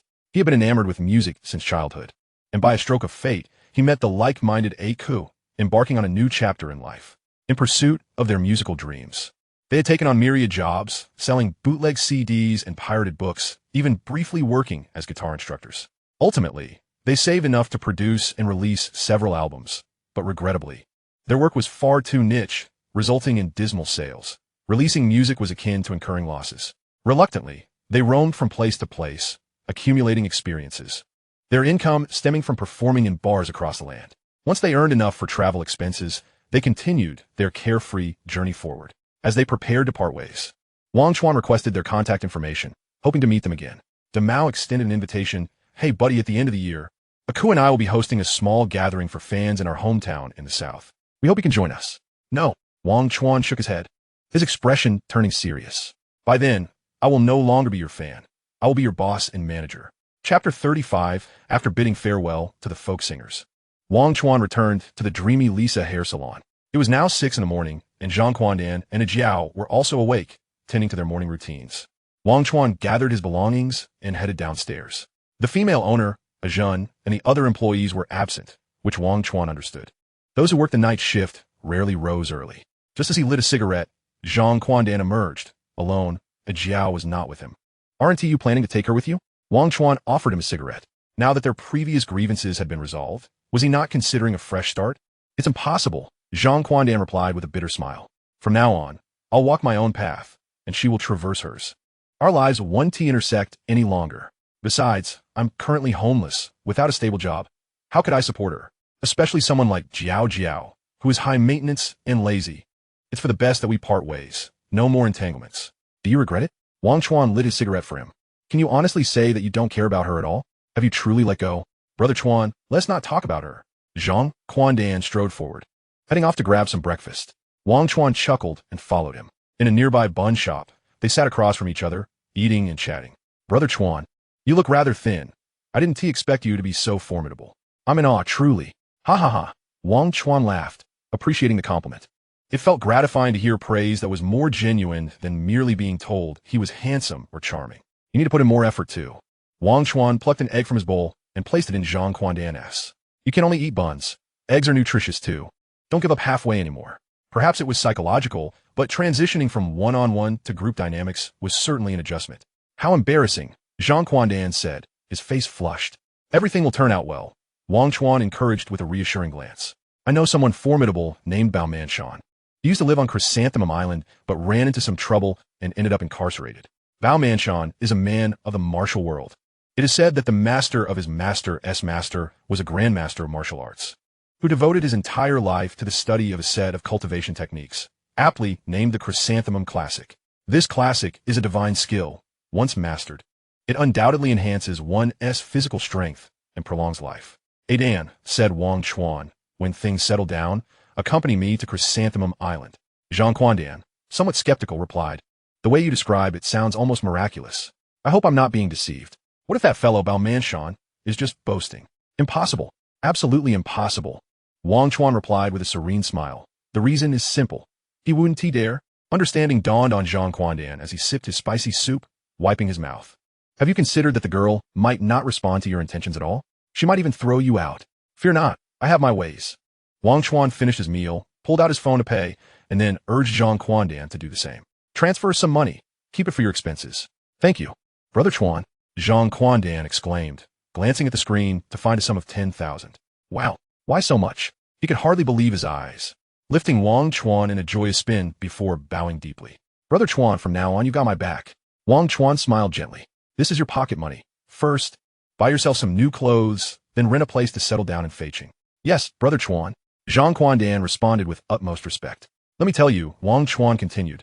Last night at 10 p.m., I went to Daong Bridge to find you, carrying 100,000. Had you not challenged me and threatened my family, that sum would have been yours. Whether you chose to kill me or not, it was yours. Oh, I truly regret it. Zhang Quandan lamented, quickly explaining, Brother Chuan, I was foolish. Please forgive me. I never intended to harm you. We have no enmity. I believe you, Wang Chuan replied, hailing a taxi. Let us part ways here. You have your affairs, and I have mine. If you need anything, remember to contact me. I still have a little money in my account. Thank you, Brother Chuan. You go ahead. I'll wander a bit. When you need me, just call, and I'll be there. As he sat in the taxi, Wang Chuan recalled his farewell to the two friends from the five-people band. Mike, although your current situation may seem dire, trust me, in a while, your music will surely shine in the market, becoming a classic sung by all. Shall we make a pact? By the end of the year, if I earn 5 million, I will establish a music studio, sign you both, and dedicate myself to promoting you. My ambition is grand. Not only will I be your fan, but also your manager and boss. His words elicited hearty laughter from Daima and Ake, with Ake raising his fist, exclaiming, Brother, we promise. When you strike it rich, take us along. Wang Chuan touched his nose, uncertain whether Ake was jesting or sincere. Friends, do you see the dreamy Lisa salon not far away? If you aren't in a rush, why not visit? I believe it will greatly aid your creativity. Hey, when we meet next, I hope to hear your new song about the dreamy Lisa salon. 20 minutes later, Wang Chuan arrived at Wang's supermarket. It was 7:30 and the campus belle, Lee Duaji, should be arriving soon. Upon entering the supermarket, he was astonished to see his father instructing a young woman sorting products. The girl, clad in simple work attire and wearing a brown baseball cap, had her hair tied back in a fluffy ponytail. It was Lee Duoji. Duozhi, when did you arrive? Have you eaten breakfast? Wang Chuan inquired. Oh, Chuan, you're here. I've eaten. I arrived at 7, Lee Duoji replied, flashing a bright smile. Wang Chuan was taken aback. How had this girl changed so quickly? Just yesterday, she claimed he wasn't her type, and today she was calling him Chuan. Dad, when I called to discuss hiring, you were against it. What made you change your mind? Old Wang, initially cheerful while teaching Lee Duoji to differentiate between similar products, suddenly grew stern. Coldly, he said, I don't care when you come home or if you stay out all night. Hiring someone without your mother's and my consent is too presumptuous. Thankfully, Duozhi is responsible. Since arriving at the supermarket, she has been diligent, cleaning and tidying up. When I was about to say we weren't hiring and send her away, she did something I never expected. Chapter 36. Two Fierce Mothers. Wang Chuan pondered. What was going on with old Wang? Why the theatrics? This girl, Duozhi, is truly thoughtful. Old Wang revealed. She let me sit down, massage my back and shoulders, and upon learning of my leg troubles, she immediately offered to give me a full leg massage. Old Wang couldn't help but chuckle, looking at the bashful Lee Duoji. He said with a smile, Duozhi, you're now Xiao Chuan's classmate, and perhaps one day, you'll be his wife. We'll be family, haha. Then, turning to Wang Chuan with a serious expression, he said, your decision, this time, was correct. Duozhi is indeed wonderful. You must help and care for her. I plan to give her a monthly salary of 2,000 yuan. Do you think that's too little? Wang Chuan felt overwhelmed. His father was truly generous. Yet, he couldn't explain that he had already paid Lee Duoji 2 months' wages. With his 6,000 yuan and old Wang's 4,000, Lee Duoji would earn a total of 10,000 yuan for her 2 months of part-time work at Wang's supermarket, comparable to that of an urban white-collar worker. That's quite enough, Wang Chuan replied with a wry smile, discreetly signaling Lee Duoji not to inform his father about the money he had already given her, or it would complicate matters. Lee Duoji, perceptive as ever, received the signal and promptly stood to bow to old Wang. Thank you, Uncle Wang. I will work hard. Good girl, old Wang said, looking at her with satisfaction. Perhaps it's destined. Some people pray every day for a son, yet all they get are daughters. Meanwhile, I have always wished for a daughter, yet my wife bore me 2 sons. These 2 are a handful. With that, he went to the warehouse to organize supplies, leaving Wang Chuan and Lee Duoji to manage the store. Are you tired? Wang Chuan asked as he squatted down to help her sort products, placing them on the appropriate shelves afterward. Not really, Lee Duoji replied, blinking her eyes. It's my first day on the job. It's quite fresh, and I feel passionate about everything. You only truly understand tiredness when it's time to leave. Hey, I'm curious, Wang Chuan inquired. Where did you get that work uniform? It looked a bit odd. Oh, Lee Duoji flicked her bangs. Uncle Wang got it for me. He said it's very durable and at least makes me look like I'm working. He also mentioned it was your mother's old uniform. Haven't you seen your mother wear it? Wang Chuan shook his head. My mother has had so many jobs. We have dozens of work uniforms at home. I can't remember if this one was among them. By the way, when did you learn to give massages? My dad said you're quite good at it. Maybe you could give me one sometime. Not a chance, Lee Duoji teased. I wouldn't give you a massage if we were to have any contact. You'd surely misbehave. Actually, I don't know how to massage. I just picked up a few gestures from watching someone teach on TV. Suddenly struck by a thought, I inquired of Wang Chuan, your father has bestowed upon me another salary. Is that not somewhat inappropriate? If it is unsuitable, I can return it to you, transferring it from his left hand to my right. However, never mind, just accept it from old Wang. If you refuse, you shall be displeased. By accepting the money, your spirits will rise, and in turn, old Wang's mood shall also brighten. It is a win-win situation. Why not embrace it? This matter must remain undisclosed to my mother. I understand. Lee Duoji nodded earnestly, expressing, Xiao Chuan, I am profoundly grateful for your family's assistance. Once I graduate from university and secure a formal job, I shall certainly repay you all. Let me discuss something serious with you. Lee Duoji continued, last night, my sister called me, saying she had another quarrel with her husband. This time, the situation has escalated beyond mere silent treatment. It has reached the precipice of divorce. Taking a deep breath, she elaborated, my sister recounted that while she was sleeping soundly, she was suddenly startled awake by a rustling noise in the living room. fearing that a burglar had intruded. My sister is a light sleeper, easily disturbed by the slightest commotion. Cautiously, she descended from her bed, only to remember that her husband was still sleeping on the sofa in the living room. Would anything untoward occur? Due to their spat, she had forbidden him from sleeping in their bedroom, yet their bond still lingered. Should a thief truly invade, her husband's life would be in jeopardy, and she would be consumed by sorrow and guilt. Arming herself with a vase as a makeshift weapon, she contemplated the possibility of encountering the intruder. Possessing something in her hand would embolden her in a way that being empty-handed would not. Barefoot, she was about to open the door when she overheard a man and woman conversing in the living room. Despite their hushed tones, their words reached her ears with clarity. Upon hearing their voices, she immediately recognized her husband as the man and a female worker from their factory, Yuan Pashi, as the woman. Her suspicions regarding her husband's ambiguous relationship with this woman had long been harbored, yet she had never found concrete evidence. However, upon discovering that Yuan Pashi was present, her emotions swelled with excitement. Thinking, you tread the path of heaven and yet choose to enter the gates of hell. This time, I shall catch them red-handed. Steeling herself, she reminded herself to remain composed and wait for the opportune moment, intending to leap forth with a fierce shout when they were least prepared. After much contemplation, she reconsidered. Charging in head first might provoke them unduly. In desperation, she resolved to stealthily infiltrate, hiding behind the sofa, to capture evidence with her phone. With proof in hand, neither Wu Yong nor Yuan Pashi could deny their actions. Resolute in her decision, she pressed her ear against the door, holding her breath to listen intently to their conversation. Her husband exclaimed, "What brings you here at this hour? You are exceedingly bold. My wife is home. If she discovers you, she will certainly cause you harm." Yuan Pashi replied nonchalantly, "That is the essence of bravery, knowing there are tigers in the mountain, yet choosing to venture towards them." Her husband retorted, "You must be out of your mind. Do you not realize how fierce and troublesome my wife is? If this scandal comes to light, not only will you suffer, but my life will also be unbearable. The last incident in the workshop, I have yet to complete my report."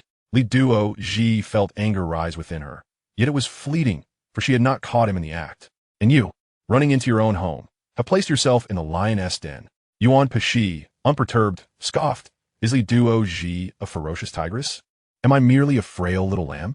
Nonsense. I am a tigress as well. I fear her not. Since I dare to come, I am prepared for battle. The mountain cannot harbor two tigers, and who shall prevail remains to be seen." After stating her piece, Yuan Pashi gazed at her husband. He, ever the rational one, resisted. "It is absolutely impossible at home. Let's go outside." Yuan Pashi, emboldened, declared, "It is either here or I shall take my leave, severing all ties henceforth." Chapter 37. A good man Wang Chuan enjoyed listening to storytelling. In his youth, he was captivated by tales of foxes and ghosts, Buddhist lore, and supernatural occurrences. As he matured, his interests shifted towards narratives of criminal cases and tales of valor. Eventually, he grew weary of the repetitive templates employed by storytellers, finding them dull. In his boredom, he gravitated towards stories that delve into the clandestine affairs within royal courts, particularly those involving concubines who, unbeknownst to the emperor, engaged in illicit liaisons with ministers or eunuchs. Wang Chuan remained curious about the eunuchs serving in the palace, wondering how they managed to function despite their ailments. This conundrum perplexed him endlessly. The storytellers, when narrating such affairs, always skimmed over the details, refusing to elaborate further. Such evasiveness only served to heighten Wang Chuan's intrigue, compelling him to listen intently. Now, as he listened to Lee Duoji recount the troubles between her sister and brother-in-law, he found himself harboring similar sentiments. Having accompanied Lee Duoji home previously, he gathered a general impression of her husband, Wu Yong, from her sister Lee Duoro's words. This man seemed utterly useless. Otherwise, how could they have been married for 10 years without a child? Lee Duoro firmly believed her husband's shortcomings were the root of the problem, a sentiment echoed by her sister Lee Duoji and prospective brother-in-law Wang Chuan. However, the question lingered.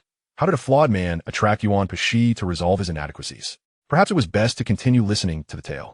Lee Duoji took a sip of water, cleared her throat, and continued, "Yuan Pashi is truly despicable. At such a critical juncture, she compelled my brother-in-law to make a decision. He was at his wits' end, agitated and distressed, before finally stomping his foot and declaring, 'Let's go outside.' Wang Chuan interjected, 'No.' But Lee Duoji countered, 'However, my brother-in-law imposed a condition. There must be no noise, lest we wake my sister. Just 10 meters away. Yuan Poyedenashe acquiesced." Suddenly, the entire living room fell into a profound silence. so quiet that one could hear a pin drop. Unable to contain herself any longer, my sister grasped the vase in one hand and flung open the bedroom door, charging out like a whirlwind. She leaped onto the sofa, shouting, "Let go of him, or face dire consequences." Raising the vase high above her head, she aimed to strike them. Yuan Pa, she reacted swiftly, deftly evading the vase. Unfortunately, her husband was not as fortunate. Typically slow in his speech and actions, he was utterly unprepared for my sister's sudden onslaught. He remained frozen in place and was struck by the vase, its shards slicing into his frail chest, drawing a few droplets of blood. Fortunately, the injury was superficial. Had my sister hurled something heavier, such as a hammer, his life might have been forfeit. Fuming with rage, my sister seized a chair to chase after the panicked Yuan Pashi. In that moment of shock and disarray, her husband committed an especially loathsome act. He lunged at my sister, gripping her arm tightly, and defended the other woman, exclaiming, "Duo Ro, it is all my fault. Yuan Pashi is innocent. If you must strike, direct your wrath at me." My sister halted, scoffing, "You are truly a paragon of manhood, a commendable husband. You betray me, inflict pain upon me, and yet seek to shield your mistress. All the genuine affection I have given over the past decade, has it been squandered on a dog?" Her husband attempted to justify himself. "Dear wife, please listen to my plight. The reason Yuan Pashi and I have engaged in this secret affair is to ensure the continuation of the Wu family lineage." My sister was momentarily taken aback. This rationale for infidelity was utterly absurd. She demanded, "What do you mean? Elaborate." With unabashed audacity, her husband replied, "We have been married for 10 years without a child. Whether boy or girl, I would accept either, but we must have at least one. Do you have any idea of the gossip swirling around us? Do you know how our colleagues, friends, and even the elders in our hometown speak of me? The remarks are utterly appalling. Although I hold a position of technical importance at the factory, I feel profoundly insecure because I have no children, no descendants. In numerous formal social gatherings, I find it exceedingly difficult to hold my head high. Though I am an intellectual, Feiqing is but a small town, and I hail from the countryside. My forebears were all conservative farmers. The saying goes, of the 3 forms of unfilial conduct, having no descendants is the greatest offense. I have heard this so many times that my ears have calloused. Each time it pierces my heart anew. Over the years, I have barely managed to endure. Duru, you understand. How much effort have I expended in the hopes of conceiving? Yet, some matters cannot be achieved through mere diligence. Thus, I adopted a different perspective. If I cannot have a child with you, what if I were to pursue a different woman? When Yuan Duoji extended her affections towards me, my initial intention was to refuse. However, upon reflection, I considered that if she could bear my child, would that not ensure the continuation of the Wu family line? Therefore, I approached her with a spirit of experimentation, engaging in flirtation with Yuan Duoji. Upon hearing his explanation, my sister was incensed and retorted, "Are you implying that my inability to conceive is my fault? Wu Yong, let us clarify matters today. Have I not dragged you to the hospital for examinations numerous times? Did you not concoct various excuses to refuse each time? You even claimed that being urged to see a doctor was an affront to your dignity. One year, a friend introduced me to an esteemed traditional Chinese medicine practitioner specializing in infertility, and I was overjoyed carrying a basket of fruits, only to have you rush over to stop me and stubbornly drag me back home. Wu Yong, I must speak candidly. I have secretly undergone several examinations without your knowledge, and the results were consistently the same. That is to say, I, Li Duru, am perfectly normal, with no issues whatsoever. Thus, the root of the problem lies with you. You know this in your heart.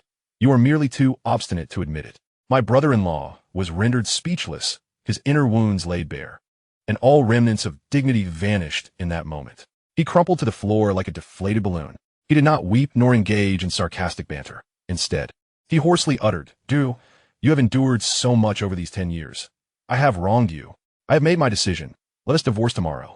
Yet my sister shed tears, gently setting down the chair in her hand, casting a glance at the disheveled Yuan Duoji hiding beneath the dining table, then looking down at her forlorn husband Wu Yong, and finally squeezing out 2 words from between her teeth. "Divorce." At that moment, the alluring widow, Yuan Duoji, interjected, her attitude undergoing a dramatic shift as she pointed an accusatory finger at my brother-in-law, declaring, "What a worthless fool. Why should I cling to you any longer? Wu Yong, your wife has cast you aside, and I too shall do the same. A rotten egg stinks no matter where it is placed." Chapter 38. I consent to my sister's divorce. How did this matter ultimately resolve?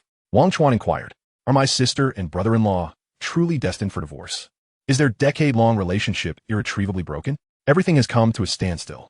Li Duoji shook her head with a sigh when they tore off the last vestiges of pretense. It signified the end of their marriage. Having come to a resolution, my sister, with a stoic expression, informed her husband, at dawn, "We shall proceed with the divorce. You are free to go wherever you please, to indulge with whichever woman you desire. I shall no longer concern myself with you." With that, she retreated to the bedroom, slamming the door behind her, lying on the bed in a daze, lost in thought. My brother-in-law, like a soulless zombie, sat on the floor in silence. The astute Yuan Duozhi understood the nuances of the situation. She quietly approached my brother-in-law, leaving a vivid imprint of her lips on his left cheek, and softly remarked, "Take care of yourself. I shall take my leave. When you become the factory director and come to my home to propose, I shall not hesitate." My brother-in-law was provoked by her words, shouting, "Get lost! Heartless, ungrateful madwoman." Before departing, Yuan Duozhi knocked on the bedroom door, addressing my sister, Li Jia. "You must learn from me. For ineffective, disobedient men, one must adopt a harsher approach. Divorce is not a punishment. Look at me. I directly had my old song locked up. I relish the feeling of him being unable to stand me, yet unable to rid himself of me. It is exhilarating." My sister paid her no mind, soon hearing her footsteps fade away. After a while, silence reigned, indicating that my brother-in-law remained in the living room, not following Yuan Duozhi. This time, my sister was resolute. She called to seek my opinion. I concurred with my sister's decision to divorce. Having lived under the same roof for so many years, I had a fair understanding of my brother-in-law.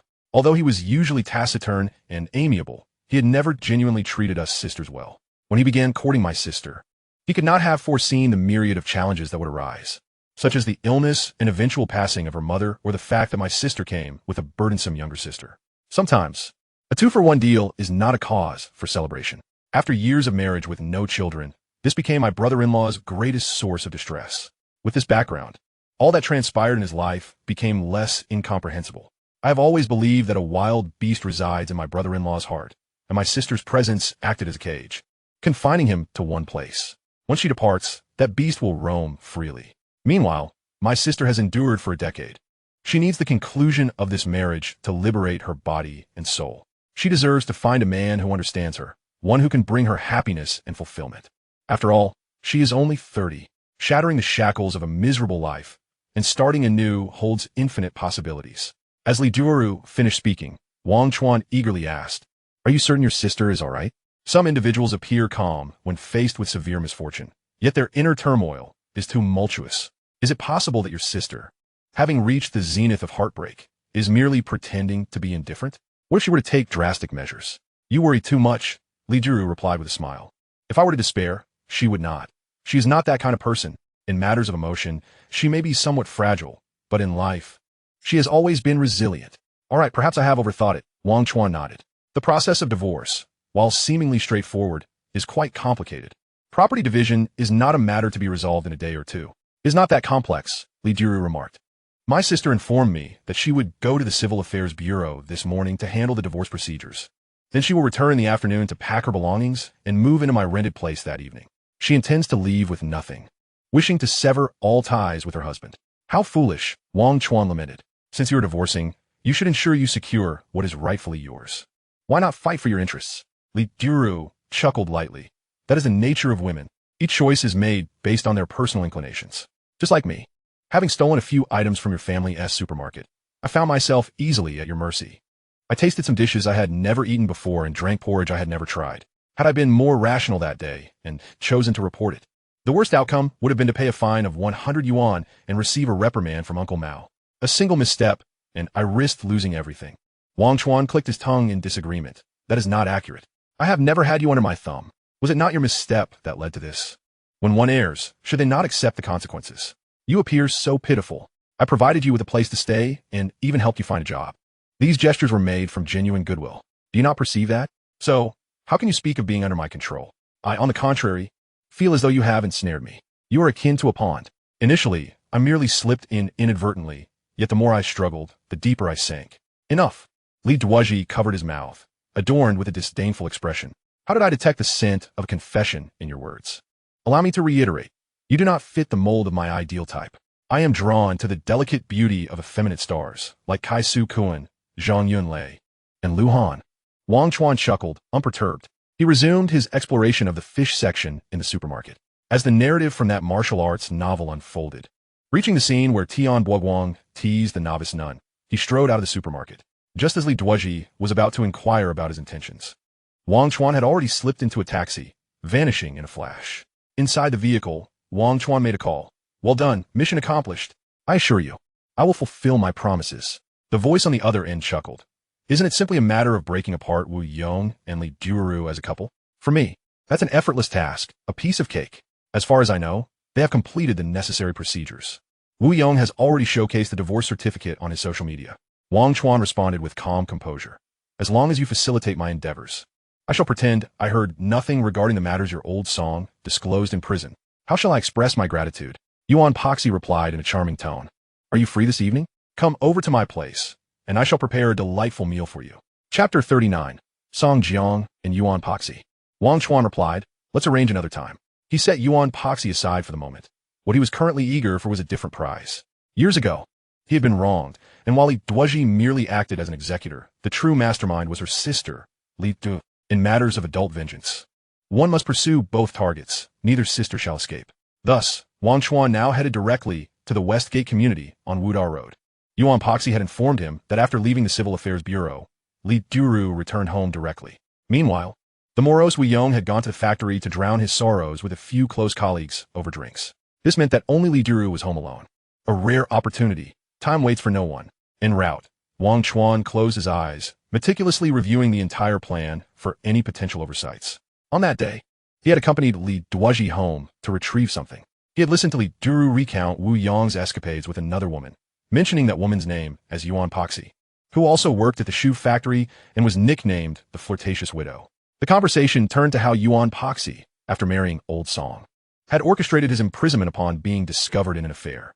Wang Chuan paused, asking, "Is Old Song's name Song Jiang?" "Indeed," replied Lee Duru. "He is quite well known in Feiqing. Generous and kind-hearted, a prominent figure whom many recognize." "Ah, Wang Chuan understood." This Song Jiang was the same murderer confined in the adjacent cell. As he had heard from fellow inmates, he had been sentenced to death for intentional homicide, but, upon appeal, the judge had ultimately commuted his sentence to life imprisonment due to extenuating circumstances. What were those circumstances? That day, Song Jiang had returned home 2 hours earlier than usual because his workplace was conducting fire safety training aimed at young employees. Bored, he had informed his supervisor and driven home. Having served as a civil servant for over a decade, he was relatively honest compared to his peers. Yet he still possessed a substantial fortune. His career had been steadily prosperous, but his romantic life had been fraught with misfortune. It remained a mystery as to what celestial beings he had offended. Song Jiang had wed 2 wives, both of whom met untimely ends. The first, aged 22, had succumbed to a rare illness just 2 months after their marriage. The second wife's life was cut short at 25 due to a car accident. His third wife was Yuan Poxy, who at 27 was the most beautiful among his spouses. Why did she marry him? They had been introduced through a matchmaking arrangement. Upon Song Jiang's candid disclosure of his circumstances, Yuan Poxy had immediately agreed, stating, "We are a match made in heaven. You are dark, I am fair. You are short, I am tall. You possess wealth, I am beautiful. You bring misfortune to your wives, I bring misfortune to my husbands. We are well suited, a perfect pairing." Yuan Poxy earned her nickname, the Flirtatious Widow, for having lost 2 husbands.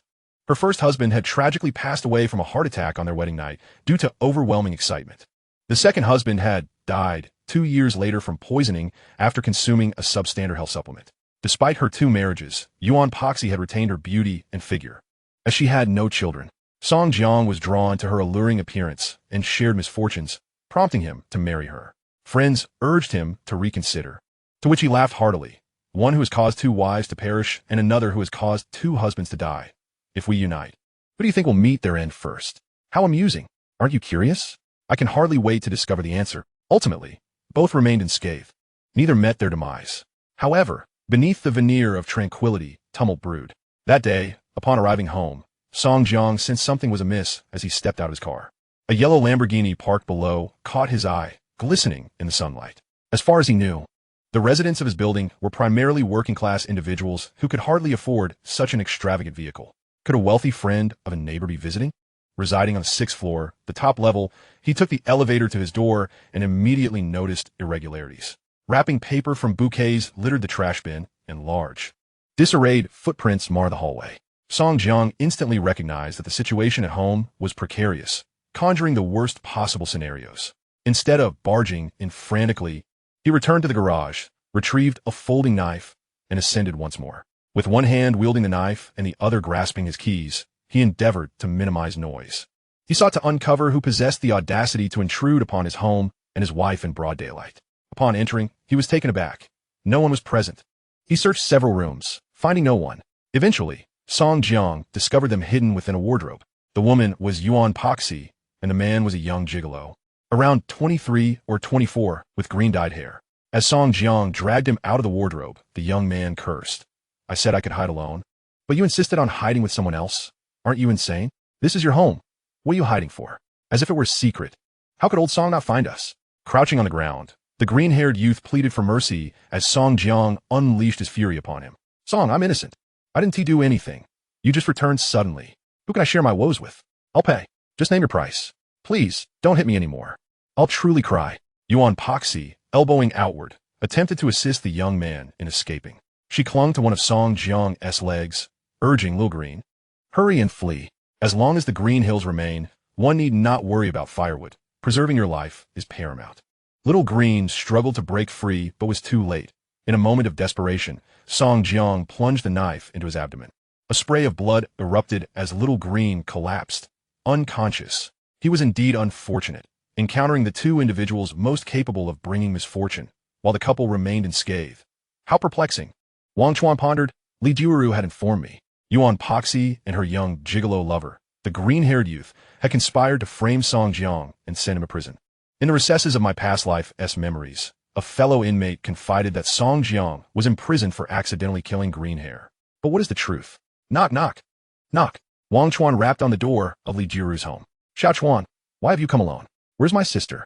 Lee Duaji appeared as if she had recently wept, traces of tears still lingering at the corners of her eyes. Your brother-in-law isn't home, is he? Wang Chuan refrained from answering her question and instead posed one of his own. Oh, he has gone to work. Lee Duaji fabricated a response. Wang Chuan felt a rush of satisfaction and politely inquired, may I come in? We're family. No need for pleasantries. Lee Duaji replied with a charming smile. The door of my sister's house is always open for you. Feel free to come in any time. Chapter 40. Silence is golden. Wang Chuan stepped inside. Sister, I found a job for Xiaoji as a cashier at my family's supermarket. I came today to report it to you. Wang Chuan reclined on the sofa. Though it's only a temporary position, my father, considering my face, has offered a monthly salary of 2,000 yuan.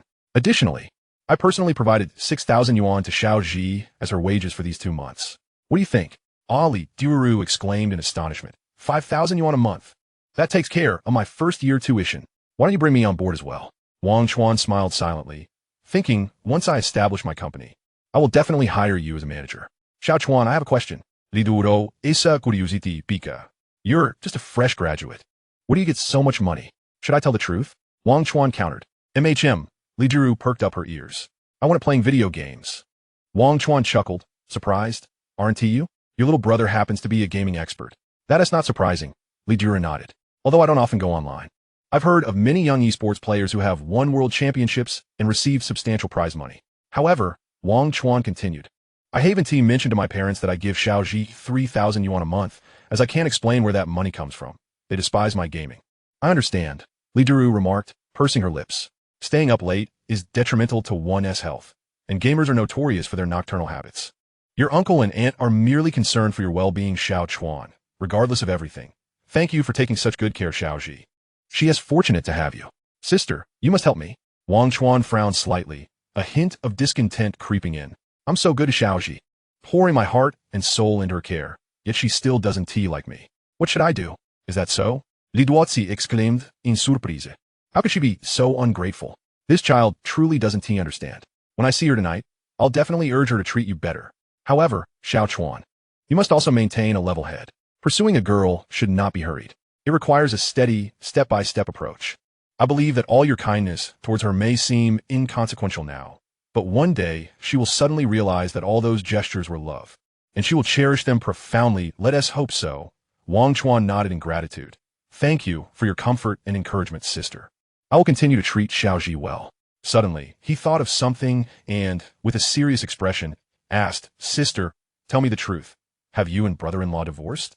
Li Juru turned away, her silence speaking volumes. Sister, it's okay to cry if you feel the need. There's no one else here, just as siblings. After all, we've spent 10 years together. It would be impossible not to have feelings. Although those 10 years were filled with repression and suffering, they were also fleeting yet interminably long. All the joy, sorrow, happiness, and anguish, all the beauty and regrets, all love and entanglements have dissipated with the emergence of a divorce certificate. Just as these words escaped his lips, Li Juru burst into tears.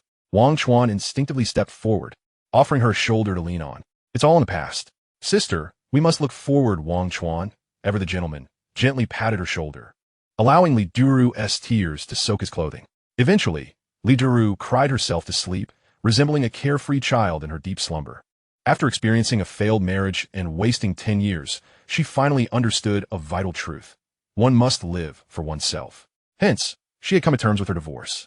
Let her rest. She was too weary and deserved a moment of respite. At that moment, Wang Chuan gazed at the sleeping Li Juru and sighed. He lay on the cool floor, recalling the first time he had arrived here, when the mere mention of Yuan Poxy had made him grit his teeth in anger. Suddenly, an idea struck him. Do you have her contact information? Why? Li Juru asked, puzzled. She prefers mature and stable men and has no interest in a young lad like you. Not at all. Wang Chuan clarified. What I mean is, give me Yuan Poxy's number. I have plenty of friends. I'll call her whenever I have the time to annoy her. Unless she changes her number, she'll receive 100 harassment calls daily. Haha, that's a brilliant idea. Li Juru grabbed Wu Yong's phone and recited Yuan Poxy's number for Wang Chuan. Wang Chuan had ulterior motives. That night, after reporting his safety to his mother, Wang Chuan contacted Yuan Poxy. I'm a friend of your husband, Song Jiang. He was released today and has entrusted me with a matter concerning you. Yuan Poxy dismissed him. What matter? Are you asking me to visit him in prison? That's impossible. Wang Chuan replied with a chilling smile. He knows you despise him to the core, wishing for his demise. And thus, he harbors the same feelings towards you. What he has instructed me to do is to break both your legs and ensure you can never stand again. Living life on your hands. Oh my goodness, Yuan Poxy was terrified, believing that Song Jiang was capable of such an act. After all, he had wealth and power. And even in prison, his connections were formidable. It would be a trivial matter for him to hire an enforcer within a prison. With a few connections, he could arrange for someone to assist him at a high price. Moreover, Wang Chuan's icy demeanor suggested he was in control, exuding confidence. Thus, Yuan Poxy succumbed. Don't ask me who I am, and don't think of blocking me. Since I managed to get your number, I can easily find your home. Do you believe me? Yes, I believe. Yuan Poxy's teeth chattered. Wang Chuan threatened. Now, I need you to do me a favor. If you do well, I might consider sparing you a leg. I assure you, I will do my utmost. Yuan Poxy nodded vigorously. Don't sleep, Wang Chuan commanded. Go find Wu Yong immediately. How do you know him? Yuan Poxy was taken aback. Are we meeting him at this hour? Fine, I'll do it. Not just meeting. Wang Chuan articulated each word deliberately. You go directly to his house. He sleeps in the living room on the sofa. Do you understand? But don't ask so many questions. Just do as I say. Right now. Half an hour later, Li Juru awoke, rubbing her sleepy eyes, and saw Wang Chuan lying on the floor. Concerned, she said, Xiao Chuan, it's too cold on the floor. You should sleep in the bedroom. Chapter 41. Atmosphere. Before Wang Chuan could respond, Li Juru continued. The air conditioner is broken, and Lao Wu doesn't know how to fix it. I'm going to take a shower and walk towards the bathroom. Wang Chuan maintained his gaze straight ahead, yet his ears were acutely attuned to the sounds around him, capable of detecting even the faintest noise. Soon he heard the sound of the door closing, the hum of the heater, the water gushing from the shower head, and the patter of droplets splattering on the floor. Wang Chuan's heart raced his throat. Rest was utterly impossible, although he was accustomed to napping afternoon. Feeling drowsy past 12, he was now brimming with energy. Suddenly, he began doing push-ups, counting aloud. 1, 2, 3. He persevered until he reached 100, collapsing onto the floor in exhaustion. As his voice quickened with the rhythm, Li Juru, who was showering, paused and called out, Xiao Chuan, were you counting? Are there cockroaches on the floor or something? It's nothing, sis, Wang Chuan panted in reply. I have a habit of exercising. I run 10 kilometers daily, do 100 sit-ups, and 200 push-ups. Li Juru, puzzled, responded, Isn't exercising usually done in the morning or evening? What are you doing in broad daylight? She quickly realized something, her face flushing as she sighed. Ah, the youthful boys in their puberty, filled with fantasies and boundless energy. After a moment of silence, she resumed her washing. Wang Chuan, drenched in sweat, called out, Sis, when you're done, let me know. I need to shower too. I'm about to melt. No problem, Li Duozhi replied briskly. Just a moment. I want to soak a bit longer. If you're bored, your brother-in-law. Ugh, I mean, Wuyong studies plenty of books to keep you occupied. Got it. Wang Chuan had no inclination to read. He instinctively glanced towards the bathroom and suddenly remembered that the door was broken. It had been malfunctioning for quite some time and had never been repaired. A spark of determination ignited within him. He could not remain idle and must take action. He opened every window he could see, allowing the wind to rush in from all directions. This tactic proved remarkably effective. In an instant, aided by the breeze, the bathroom door creaked open, revealing a scene that unfolded before Wang Chuan like a painting. Alas, he was a moment too late. Wang Chuan cursed under his breath. The door had opened halfway, but inside, Lee Duoji was already reclining in the bathtub. All he could see was a head shrouded in mist and damp, flowing black hair. With everything below the neck obscured, Lee Duoji noticed the door ajar and exchanged a glance with Wang Chuan, who stood 5 meters away. She displayed no signs of panic, perhaps accustomed to such occurrences. Xiao Chuan, come here for a moment. Hearing Lee Duoji call him, Wang Chuan hesitated. What did she mean? Was she inviting him in for some fun? Or was she asking him to leave to avoid awkwardness? Xiao Chuan, Lee Duoji called again. Could you help me close the door? So that was it. Wang Chuan had overthought. She had no desire for him to join her in the bath. All right, he replied, moving closer and shutting the bathroom door without glancing aside. Chuan, this isn't your first time at my place. Why are you still so shy? Lee Duoji, you treat Duozhi so well. I see that, and I remember it. I've already considered you as a brother-in-law. Isn't it just a matter of time before you two get married? Once you graduate from university, I'll definitely help you organize the wedding. Although I may seem strict with Duozhi and indifferent, it's all a facade. I truly care for this sister of mine, even though she isn't my biological sister. Back when our parents wanted another son, but my mother could never conceive, they decided to adopt. Fate had it that they found an abandoned baby. When my father saw it was a girl, he wanted to discard her. But my mother, beautiful and kind-hearted, heard the child crying and looked into her eyes, as if pleading, Mom, take me home. My mother's heart softened, and she took her in. This bond between them was destined. Chuan, Duozhi has had a challenging 18 years. I hope to see her on her wedding day. She will surely be immensely happy. Wang Chuan, lost in thought, echoed, yes, I also wish for her happiness. Chuan, I'm almost done. Could you fetch me a dry towel? It's in the bedside table in the bedroom. Li Duo Rakasta. Wang Chuan responded affirmatively and headed towards the bedroom, his mind racing with thoughts. Is she sincere or merely feigning? Successfully locating the towel, Wang Chuan gently pushed the bathroom door and entered. He presumed that with the distance closed, he would see more, but he was mistaken. The surface of the bathtub was covered with a thick layer of petals. Upon closer inspection, they were roses. This woman has such a romantic flair, yet it felt somewhat out of place, considering she had received her divorce certificate less than an hour ago. Could this signify a beautiful omen, signifying the end of the old and the arrival of the new? The old being Wu Yong and the new. Could it possibly be me, Wang Chuan? Perhaps not. Nonetheless, regardless of whether she had someone else in her life at this moment, I, Wang Chuan, was the only one in the room. With that thought, Wang Chuan steadied himself and handed the towel to Li Du. She expressed her gratitude and reached out to accept it, and Wang Chuan noticed her arms, long and smooth, like jade. He also caught sight of droplets of water glistening on her cheeks, akin to a water lily, stirring his heart. He swiftly turned and exited, of course, closing the door behind him. After a while, he heard Li Duoji call out, Xiao Chuan, I'm done. I need your help again. I have a khaki top in the wardrobe on the far right side of the bedroom. Could you bring it over? Sure. Just a moment. Wang Chuan nodded and re-entered the bedroom, muttering to himself. Always teasing like this, it's really tiresome. I want to ask Wu Yong why he would leave such a magnificent knife at home and still go out hunting for something else. If I were him, I would certainly hone it daily, making it sharp enough to cut through iron effortlessly. However, this time, it was not appropriate to enter again. Li Duoji had emerged from the bathtub and stood behind the door, waiting for Wang Chuan to hand her the clothes. Sis, here you go, Wang Chuan said, passing the clothes through the partially open bathroom door. To demonstrate his intent to maintain decorum and not take advantage, he tightly shut his eyes just as Li Duoji opened the door. An accident occurred in an instant. As Li Duoji reached out with one hand to grab the clothing and used the other to close the door, she lost her footing and fell to the ground. Wang Chuan heard her startled cry and had no choice but to open his eyes. Chapter 42. Help me up. How careless of you. Wang Chuan hurriedly rushed forward to his sister. Li Duoji felt both embarrassed and furious, exclaiming, Xiao Chuan, first hand me the towel, then help me up. Oh, Wang Chuan replied, complying as he went to fetch the towel, but found there were no dry ones left. The one he had given her earlier was now damp and unusable. He had no choice but to search the bedroom for another one to cover her. After helping Li Duru to her feet, he noticed a wound on her knee, bleeding. Sis, how do you feel? Should I take you to the hospital? It's nothing. Li Duru bit her lip and replied, no need for the hospital. It's just a little scratch. I was careless. I didn't expect the floor to be so slippery. Chuan, first help me to the living room. There's a small first aid kit in the drawer under the TV cabinet. Wang Chuan obliged, supporting Li Duru as they slowly made their way to the sofa in the living room. Li Duru sat down, extending her long leg to reveal her injured knee. Wang Chuan rummaged through the first aid kit, opened it, and pulled out some antiseptic, cotton swabs, and band-aids, proceeding to tend to her injury.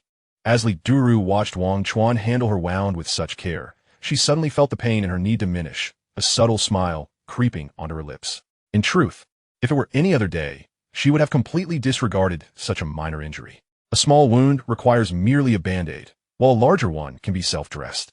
She had previously worked as a nurse for 2 years, but after a disagreement with her superior, she chose to resign. Naturally, she would not disclose such experiences to Wang Chuan at this moment. At this juncture, she wished to embody the role of a delicate woman, a pitiful creature in need of male protection. Wu Yong, having been with her for a decade, was rather oblivious, seemingly indifferent to such nuances.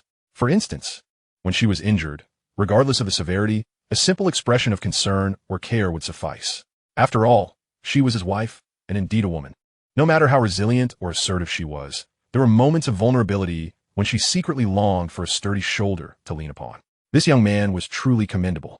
Li Duru, while observing his profile, thought to herself, young and handsome, so gentle and considerate towards women, far superior to old Wu. If only life could start anew. Or if I were a decade younger, I would undoubtedly choose a man I truly adore. Duru was indeed oblivious to the fortune she possessed. While others yearned for such treasures, she remained unmoved. Nonetheless, a bold idea surged in her mind. With a smile in her eyes, she turned to Wang Chuan and said, Xiao Chuan, my knees truly ache. Could you please massage them for just a few minutes? I would be so grateful. Wang Chuan remained silent, simply squatting down. Is this pressure acceptable? It hurts a bit. Li Duru's delicate brows fluttered. Your strength is quite substantial. Could you be gentler? Wang Chuan adjusted his pressure and tried again. Is this better? Yes, much improved. Li Duru instinctively leaned back, her long hair cascading down as she gently closed her eyes, her thick lashes resembling the verdant grass by a riverbank. Wang Chuan realized that if he did not initiate a conversation to distract her, it would be futile. Sister, I heard you've decided to leave everything behind, relinquishing the property to Wu Yong. Is that true? Indeed. Li Duoru partet had kurimsen lips. I desire none of the possessions we once shared. I wish to start anew, free from any ties to him.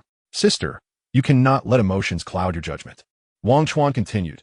Now that you are divorced, why abandon what rightfully belongs to you? This apartment is worth at least 500,000. You cannot allow Wu Yong to take advantage of you. If you leave it to him, at the very least, demand 250,000, otherwise it's non-negotiable. But, Li Duru hesitated. I truly cannot bring myself to discuss money with him. I will negotiate on your behalf. Wang Chuan's tone was resolute. Sister, even if you do not consider yourself, you must think of Xiaoji. For years of university, I've covered the first year. What about the subsequent years? Should she rely solely on part-time jobs during her breaks? That yields so little. Moreover, as time progresses, living expenses rise, and everything requires expenditure. Did you not vow to ensure your sister's grand wedding? Such a promise is not merely a phrase. It requires substantial financial backing. Although I have affection for her, her feelings towards me are not reciprocated. However, the future remains uncertain regarding the man she might marry. Will he be a wealthy heir or a struggling worker? Who can say? My point is, should she not marry well, as her only family member, how will you support her if you lack financial resources? Therefore, what is not yours, you may forsake, but what is yours, you must fight to retain. Li Duru was moved by Wang Chuan's words and promptly decided to entrust him with the task of negotiating property division with Wu Yong. If he disagrees, I shall take legal action and go to court. I am prepared to fight. Rest assured, sister, Wang Chuan nodded confidently. Leave this matter to me. Thank you, Xiao Chuan. But no need for the massage any longer. Li Duru then made a new request. Could you help me dry my hair? Wait, what? Wang Chuan coughed awkwardly. What kind of request is that? Li Duru quickly clarified. Do not misunderstand. I meant dry my hair. Ah, Wang Chuan chuckled awkwardly. I thought you meant something else. All right, where to? Li Duru pointed towards the bedroom. The hairdryer is over there, and the vanity is also there. It will be convenient. Please help me over. Of course. Wang Chuan chuckled inwardly as he assisted her. Li Duru was aware she could walk normally. and she knew Wang Chuan was cognizant of this as well. They were both well aware of the charade they were performing, playing the part of a loving brother and sister. Neither felt weary, yet the spectators were growing tired. Wang Chuan decided to hasten the process. While searching for a power outlet for the hairdryer, he nonchalantly closed the bedroom door. However, less than a minute into drying her hair, there came a sudden, urgent knocking at the door. Chapter 43. Farewell, Old Zhang. Bang, bang, bang. The knocking grew increasingly frantic. Li Duoru's expression fell, her thoughts racing. Is Wu Yong back? Wasn't he out drinking with his co-workers? At this hour, he should be reveling. What are you worried about? Wang Chuan said calmly as he continued drying her hair. We've done nothing wrong. Why fear an encounter? Besides, even if we did, what of it? You are now a single woman, free to choose any man you wish. He has no authority over you. If he truly wanted to interfere, he should consider whether he can withstand the consequences. He added, I have never held back against men who harm women. Li Duoru felt somewhat reassured but still exhibited signs of anxiety, as if she had truly committed a transgression with Wang Chuan. In truth, despite her stirring feelings, she had not acted upon them, maintaining the societal boundaries intact. Xiao Chuan, stay quiet here. I will handle him. Without waiting for Wang Chuan's response, she strode towards the door, firmly shutting the bedroom door behind her. Wang Chuan cursed inwardly. What am I, a caught love rival? I haven't done anything wrong. Yet I find myself trapped in here, suffering this unjust blame. Li Duoru quickly adjusted her appearance, her knee no longer paining her. However, she still worried about Wu Yong's potential misunderstandings. Having just divorced, being alone with a man, and with her hair still damp, it was indeed a scenario that could easily be misconstrued. She wished to maintain her dignity as a divorced woman, feeling somewhat anxious. When she opened the door, trembling slightly, she sighed in relief. Thankfully, it was not Wu Yong. It was their neighbor, Old Zhang. Brother Zhang, what brings you here? Oh, it's like this, Old Zhang said with a broad smile, lifting a rolling pin. I came to return your rolling pin. Yesterday, my wife wanted to make dumplings, but I couldn't find mine, so I borrowed yours from Old Wu. I intended to return it yesterday, but after dinner, my wife fell ill and had to rush to the hospital, which delayed my return. Old Zhang lowered his head in apology. It's quite all right, Li Duoru smiled, accepting the rolling pin. We haven't been cooking at home lately. It's all takeout. If you need it again, feel free to borrow it. Old Zhang looked at her, giving a thumbs up. Duoru, you truly excel in both the kitchen and social settings. Not only are you beautiful, but your heart is kind as well. Old Wu must feel he has struck gold in marrying you. Ah, Brother Zhang, you flatter me, Li Duoru replied with a strained smile, internally wishing he would take his leave. By the way, Old Zhang said with a slightly evasive gaze, is Old Wu not home? Oh, he's gone out for something. Li Duoru concluded the conversation. Brother Zhang, I have matters to attend to. Until we meet again, wait a moment. Old Zhang, ever the nuisance, widened his eyes and peered behind Li Duoru, as if searching for something. Since Old Wu was not home, who was the man that had entered half an hour ago? Old Zhang's tone was rife with mockery. What a coincidence. I was just stepping out to dispose of the trash when I caught a glimpse of you and a young man in a white shirt entering together. Although I did not see his face clearly, it was evident that he was certainly not your husband, Old Wu. He appeared youthful, exuding a vibrant energy. As if he were a skilled warrior, Li Duoru discerned the insinuation immediately, a wave of distaste washing over her. She fixed her expression and retorted. What do you mean, Old Zhang? Are you insinuating that I'm secretly cavorting with a young man behind Old Wu's back? Indeed, Old Zhang raised his voice. I not only suspect, but am quite certain that you have a rogue hidden away in your abode. Do you dare to let me in for a search? You. Li Duoru was at a loss for words, her arms outstretched to block Old Zhang's advance. Old Zhang, in his 40s, with a bushy beard that made him appear formidable, was essentially a gossip monger, reveling in the neighborhood scandals. Whose husband was cheating, whose wife was unfaithful, or whose son discovered at 18 that he was not biologically theirs. The list went on, including those daughters without legitimate jobs, yet adorned in gold and silver. Frequenting entertainment venues, he was eager to barge into Li Duoru's home to catch the alleged young lover red-handed, ready to brag. That day, I caught them in the act. Just then, the young man emerged. Wang Chuan's expression turned frosty as he silently pushed Li Duoru aside and approached Old Zhang, delivering a punch directly to his abdomen. Ouch! My heavens! Old Zhang doubled over, clutching his stomach and collapsing to the ground. Wang Chuan offered him no chance to retaliate. Seizing the rolling pin from Li Duoru's hands, he lunged forward, pressing the sturdy wooden stick against Old Zhang's neck, gradually applying pressure. Old Zhang gasped, his face turning crimson as he attempted to shove Wang Chuan away, yet found himself firmly subdued, unable to move. Mind your own business, Wang Chuan coldly declared. If I catch you harassing Li Duo again, I'll wipe out your entire household. Faced with the fierce and ruthless young man, old Zhang quickly cowered, the realization dawning upon him. To offend this man could indeed mean his demise. I'm sorry, old Zhang struggled to utter. I made a mistake. Please spare me. I have an elderly parent and young children, and my wife is bedridden with cancer. I must care for her. Wang Chuan had no intention of taking a life. He merely sought to teach this meddler a lesson. Seeing old Zhang relent, he released him. Get up and scram. If I hear you utter a word to old Wu again, I'll have your teeth pulled. I wouldn't dare. Old Zhang, like a defeated rooster, scuttled home with his tail between his legs. Sister, were you frightened? Wang Chuan embraced Li Duo, kissing her forehead to offer comfort. Not at all. Old Zhang is just like that. You really didn't need to intervene. Li Duo felt her cheeks flush, bewildered by the sensation. Let us go home. Wang Chuan took her hand. All is well that ends well. I'll continue drying your hair. Li Duo nodded, shutting the door behind them. 20 seconds later, this isn't my rolling pin. Li Duo exclaimed. The one at home is shorter. This one is long. Did old Zhang take the wrong one?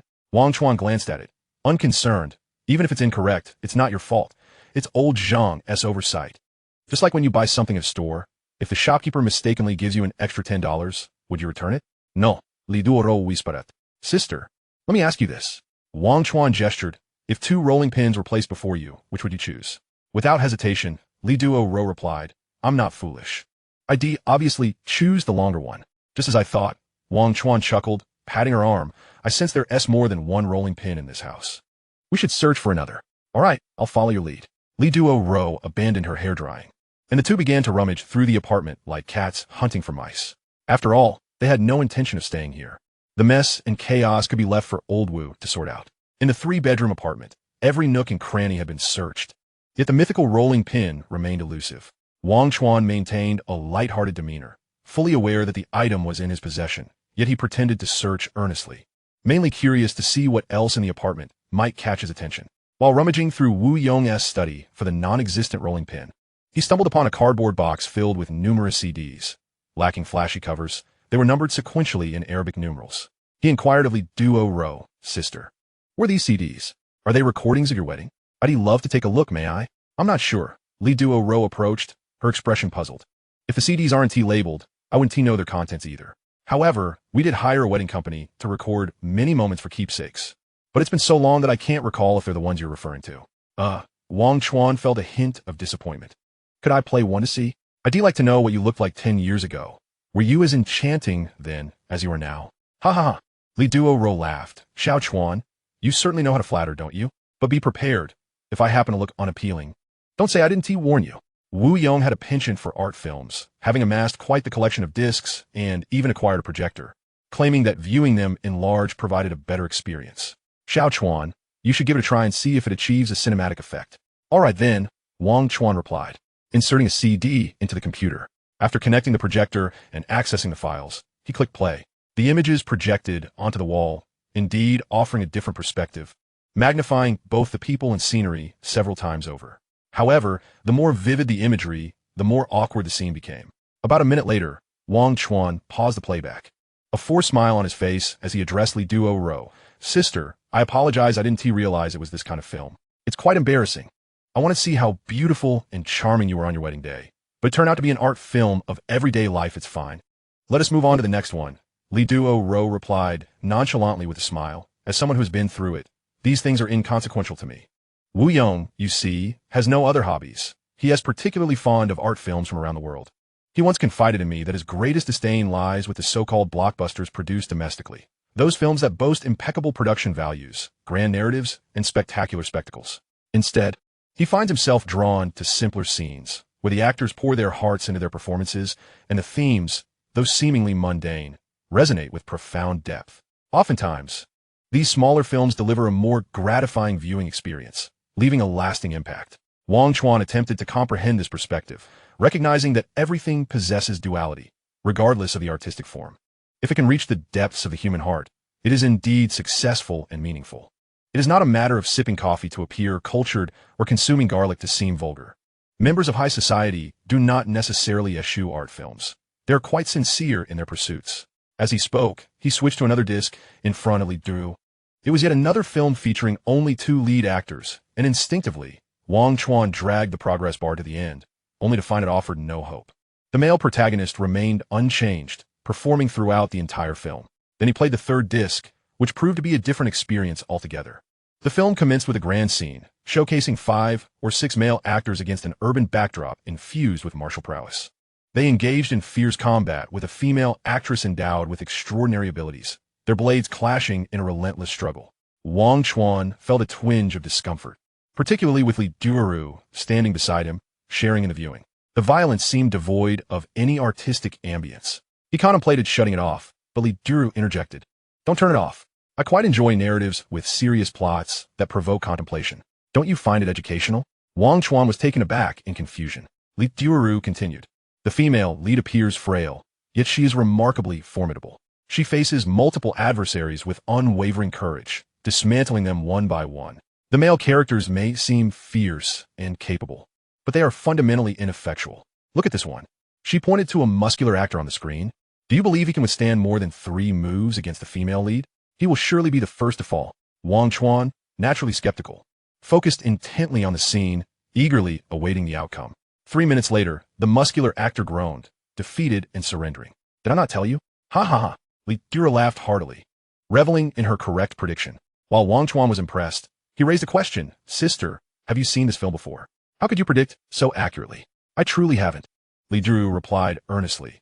"I've simply watched many similar films and have gained some insight into the capabilities of such male actors."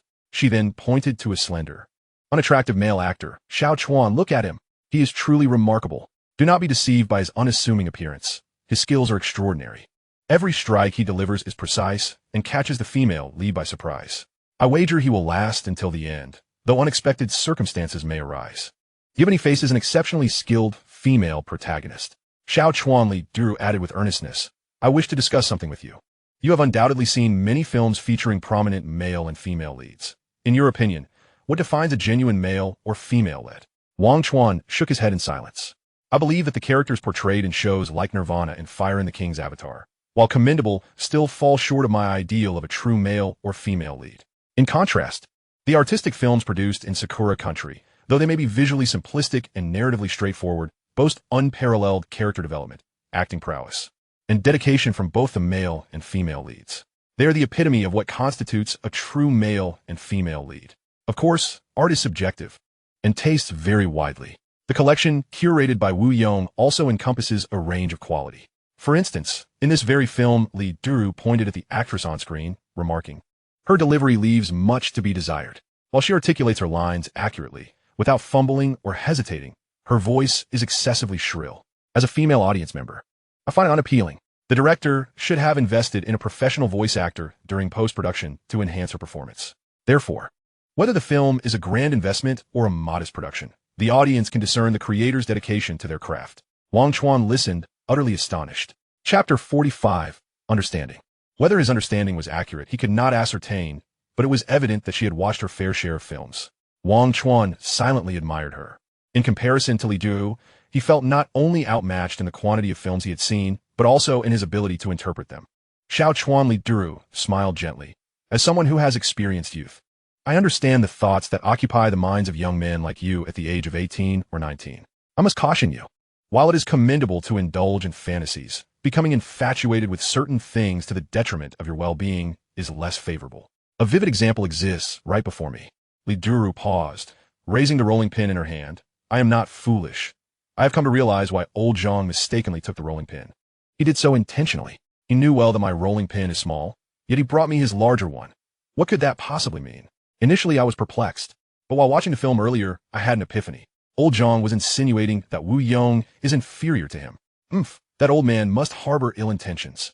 However, I can empathize, as his wife has suffered from a severe illness for over a decade, and they have been unable to communicate normally.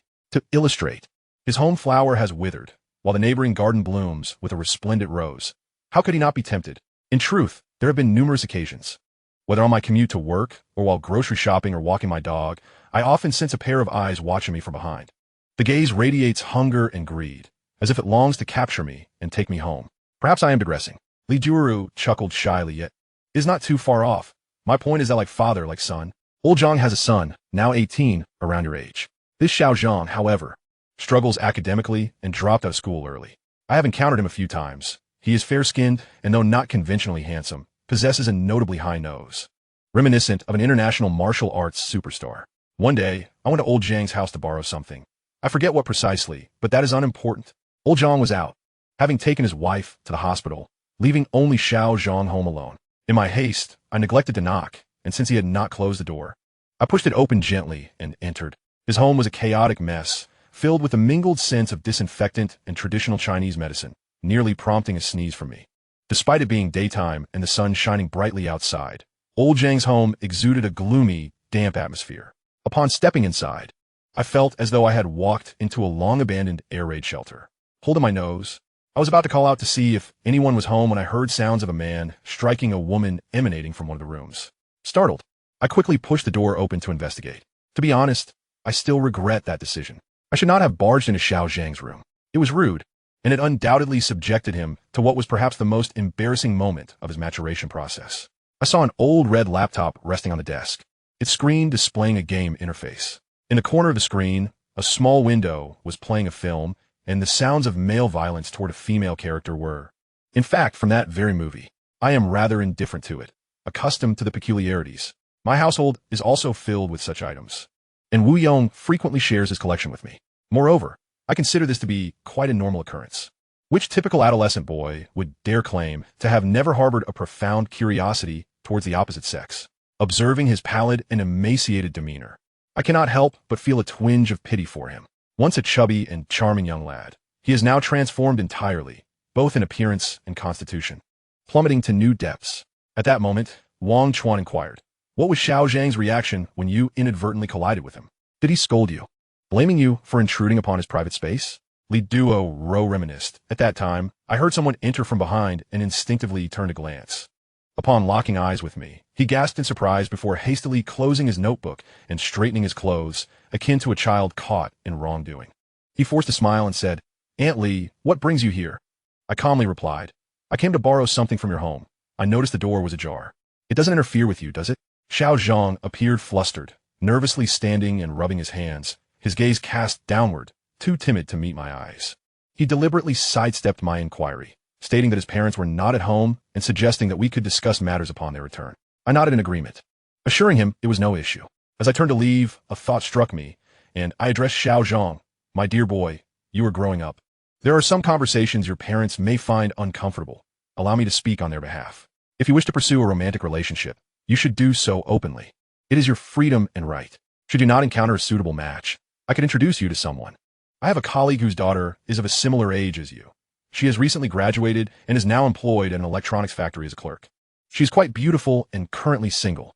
I have her photograph." At this juncture, I retrieved an image from my phone's gallery, showcasing a photo of the mother and daughter for Xiao Zhang to see. I queried, "Isn't this lovely face and those long legs more appealing than the actresses you admire?" Xiao Zhang stole a glance and nodded repeatedly. "Indeed, she resembles a star. However, with such remarkable attributes, would she ever consider me?" I patted his head, offering encouragement. "Every journey begins with a single step. You must face challenges head-on. How would you know without trying? If she declines, I can always introduce you to another young lady. There are countless blossoms in this world waiting to be discovered."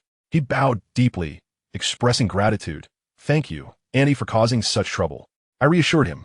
A distant relative is not as beneficial as a close neighbor. It was merely a small gesture, no need for thanks. True to my word, by the weekend, I endeavored to facilitate a meeting between the two. Who could have foreseen that the young lady would agree to date Xiao Zhang, perhaps out of respect for my influence? As I'd watch her grow up, regrettably, however, their romance lasted but 3 or 4 encounters before she decisively ended it. When I inquired about her reasoning, she candidly revealed that Xiao Zhang, much like his father Lao Zhang, was miserly in both character and disposition, lacking transparency. Even more intolerable for her was the discovery of numerous photographs of other girls saved on Xiao Zhang's phone, the origins of which remained a mystery. From this incident, I gleaned a vital lesson. Certain shortcomings must be identified and rectified early on, lest they adversely affect future relationships, careers, and life. Xiao Chuan, dear sister, has conveyed much. Do you comprehend the underlying message? I understand. Wang Chuan nodded. Rest assured, I am not Xiao Zhang. I will take care of myself. Sister, let us continue to enjoy the film. Li Duo pointed to the remaining selections, which presumably included European and American art films. Allow me to enlighten you on their differences from Japanese cinema. Chapter 46, Appreciation. As they continued to immerse themselves in the film, Wang Chuan found her remaining vestiges of pride dissipating under Lee Duoji's articulate explanations and insights. Indeed, what was there to feel embarrassed about? She had lived over 30 years, having consumed more porridge than she had rice, and if she could remain unperturbed, why should she be troubled? Thus, she relaxed and resumed watching. The final discs proved to be remarkable European and American artistic masterpieces, although their duration was not as extensive as Japanese films. The narrative was succinct, yet the overall ambience felt more radiant, fervent, and liberally spirited. Xiao Chuan, do you perceive the distinction? Li Duozhi inquired, tossing her half-damp hair with interest. Yes, Wang Chuan nodded. In comparison to European and American cinema, Japanese films possess a sharper, more somber narrative quality, steeped in profound melancholy. You are quite perceptive, Li Duozhi responded with a smile. To elaborate, the protagonists in their stories tend to be more direct and unrestrained in both their actions and character. Japanese films, however, diverge significantly. For instance, in the first film we viewed, the female lead is depicted as a dutiful housewife, engaged in domestic chores when a menacing masked intruder bursts in. The thief, upon seeing her, is captivated by her beauty, abandoning his intention to steal, disregarding even the principles of his profession, and seeks to intimidate her instead. Throughout, the female lead is portrayed as helpless, shedding tears and struggling to resist. Xiao Chuan, did you observe this? From beginning to end, she embodies a pitiable figure, her expression a constant mix of sorrow and despair. Even when the intruder escapes, leaving her unharmed, her countenance remains one of anguish and resignation, invoking sympathy. In stark contrast, European and American films present a different narrative.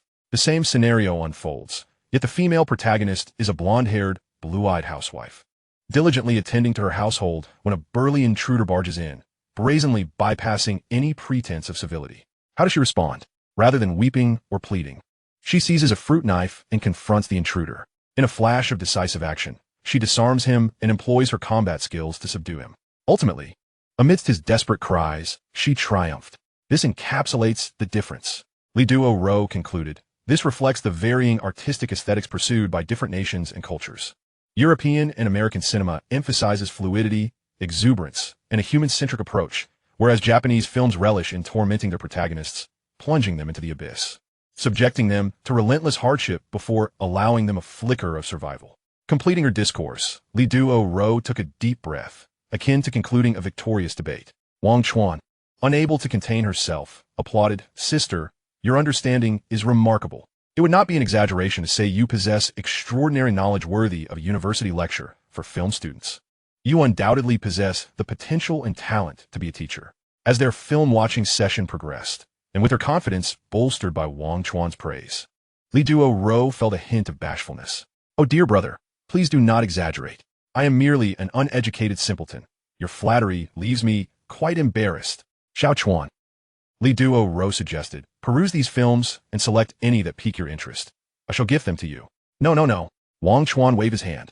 Though I enjoy observing such films, they have not become a passion of mine, let alone something I would collect.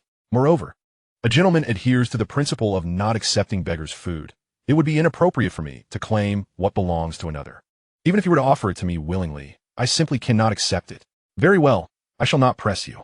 Li Duozhi smiled gently. Xiao Chuan, could you please return these discs to their rightful place? I wouldn't want Wu Yong to come back and discover that his belongings have been tampered with, leading to unnecessary misunderstandings. To be frank, ever since our relationship soured, we have treated one another like adversaries, avoiding contact and refraining from touching each other's possessions. If it weren't for my search for the rolling pin, I wouldn't even want to step foot in his study. If it weren't for your desire to watch these art films, I wouldn't even bother discussing these so-called analyses.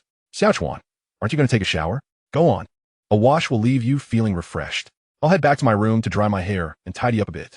Certainly, Wang Chuan readily agreed.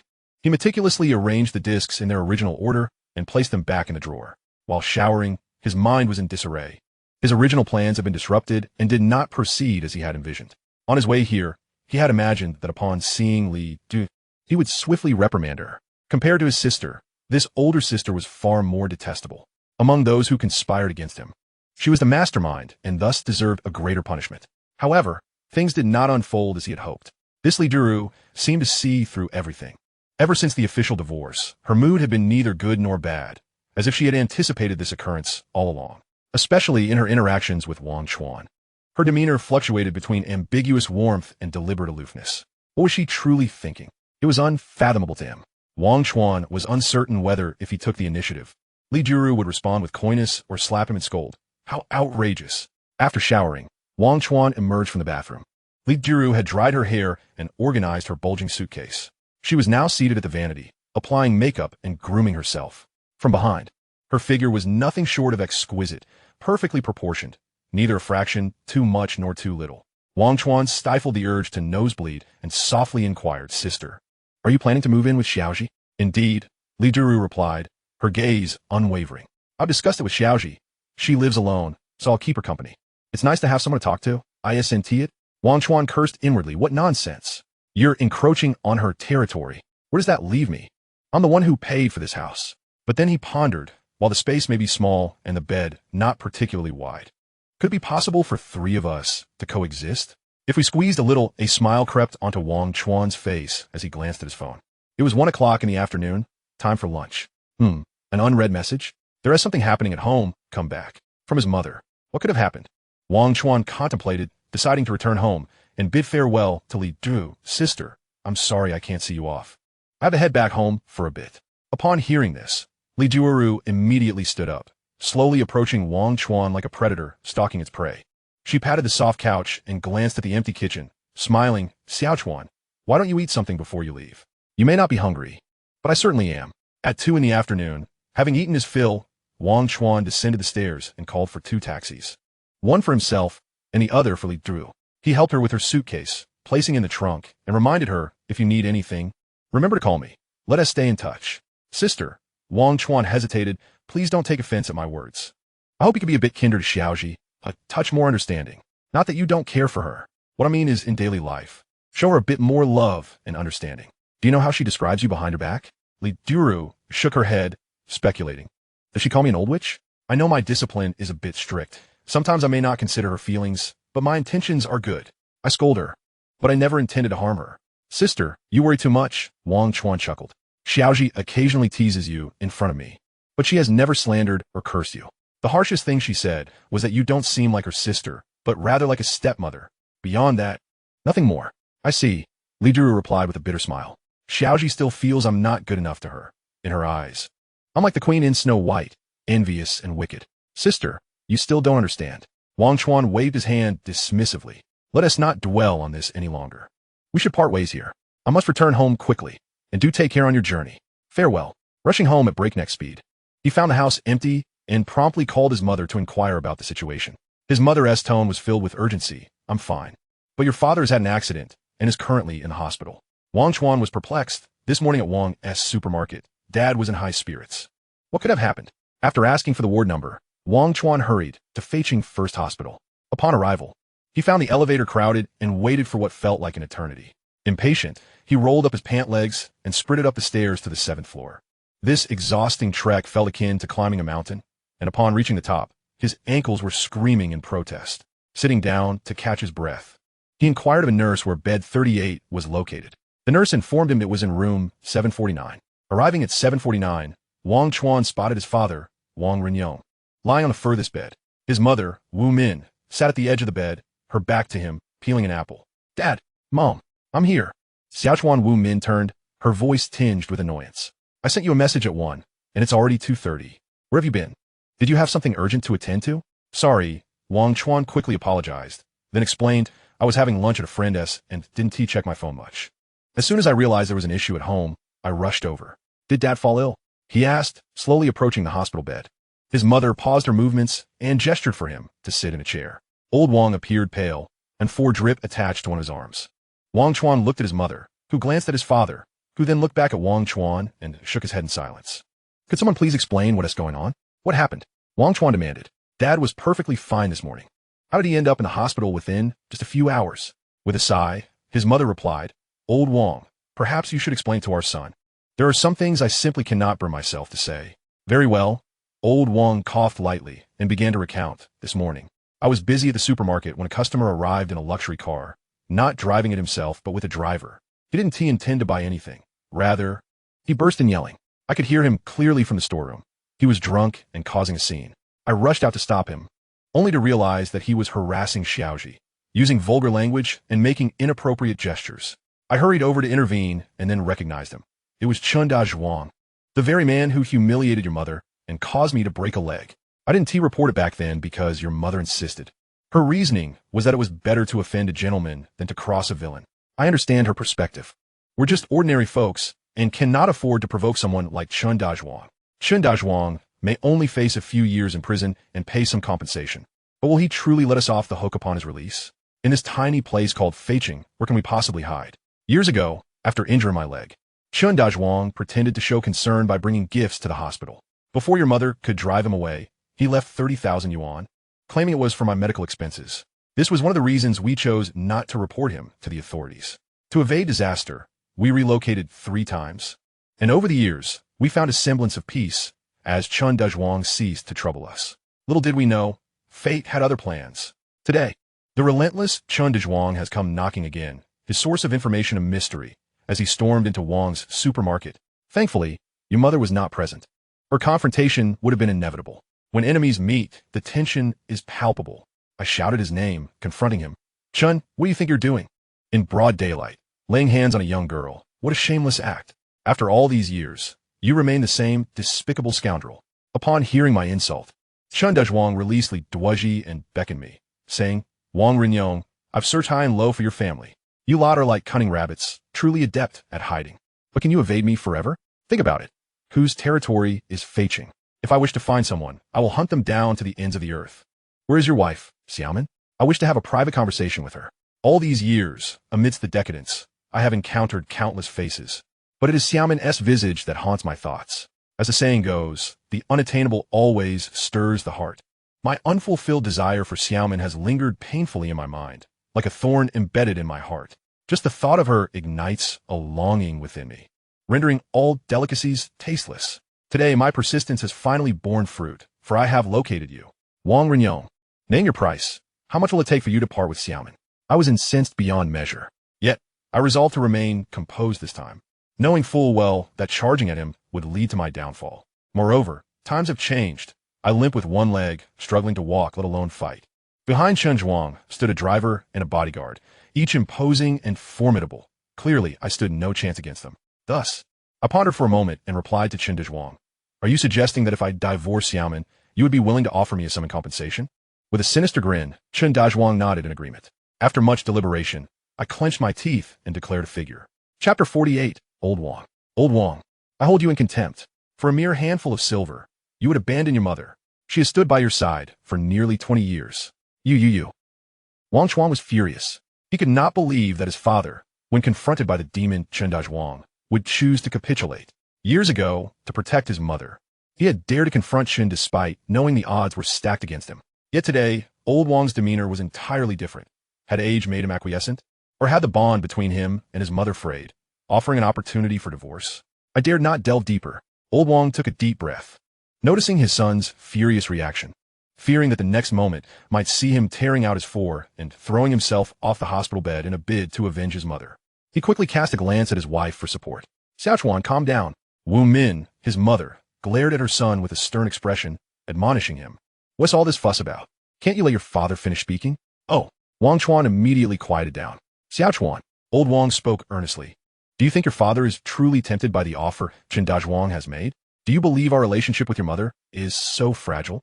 I am merely employing a delaying tactic, deliberately making things difficult for that Chun fellow. When he asked me how much it would take for me to divorce your mother, my response was 100 million. Chun Xang spat on the ground, pointing a finger at me. Are you mocking me? You think you can gather all the women in the city for a drink and spend 100 million? At your age and in your current state, what difference does it make whether you have a wife or not? However, Xiaomin is different from me. Although I cannot compare to my 20-year-old self, I have wealth. I am a successful man, and I care about my pride. Xiaomin is the woman of my dreams. I pursued her like a lovesick puppy for 3 years. Yet she never gave me a second glance. Can you fathom the magnitude of that blow to my ego? Back then, I vowed to become someone of note, to be the wealthiest man in Feiqing. I must make Xiaomin see me in a new light, to admire and respect me. Do you know why I divorced 3 wives? Each one left me within a year. Since becoming a contractor and earning my first pot of gold, there has been no shortage of women in my life. To put it plainly, I do not lack for women. What I crave is vanity. Only by winning Xiaomin can I satisfy that vanity and fulfill the promise I made to myself 20 years ago, healing the wounds of my heart. As he spoke, Chun Xang retrieved his phone from his pocket, casting a disdainful glance my way. Wang Renyong, let us be practical and dispense with the fluff. Here's the deal. I will transfer you 100,000 yuan, and you will take Xiaomin and finalize the divorce tomorrow. I understand it's not easy for you to support 2 sons. Once I marry Xiaomin, your sons will be my sons. I promise to cover their university expenses and all costs associated with their weddings. What do you say? Consider it. I was infuriated, but chose not to lash out. I fixed my gaze coldly upon him and replied, I am not jesting. A man's word is his bond. 100 million, not a penny less. If you cannot meet that amount, kindly take your leave. Chun Xang fell silent for a moment before bursting into laughter, his companions joining in mockery. I recognized their derision. Yet I stood resolute, ensuring I did not appear intimidated. At that moment, Xiaoji tugged at my sleeve, whispering, Uncle Wang, they don't seem friendly. Should we call the police? I can make the call. I shook my head, no need. They haven't harmed me, nor have they insulted me or refused to pay for their purchases. What grounds do I have for reporting them? Xiaoji was dissatisfied, but they are threatening you. I chuckled. This fellow is merely negotiating terms with me. The price I quoted is simply too high for him to afford. Upon hearing this, Chun Xang's fury reached new heights as he circled me 3 times, then issued a chilling warning. Wang, don't push your luck. Offering you 100,000 as compensation and promising to cover your son's future expenses is already a generous act. Since you remain obstinate and refuse to hand Xiaomin over to me, do not blame me for being heartless. This time, I'll 1T strike you.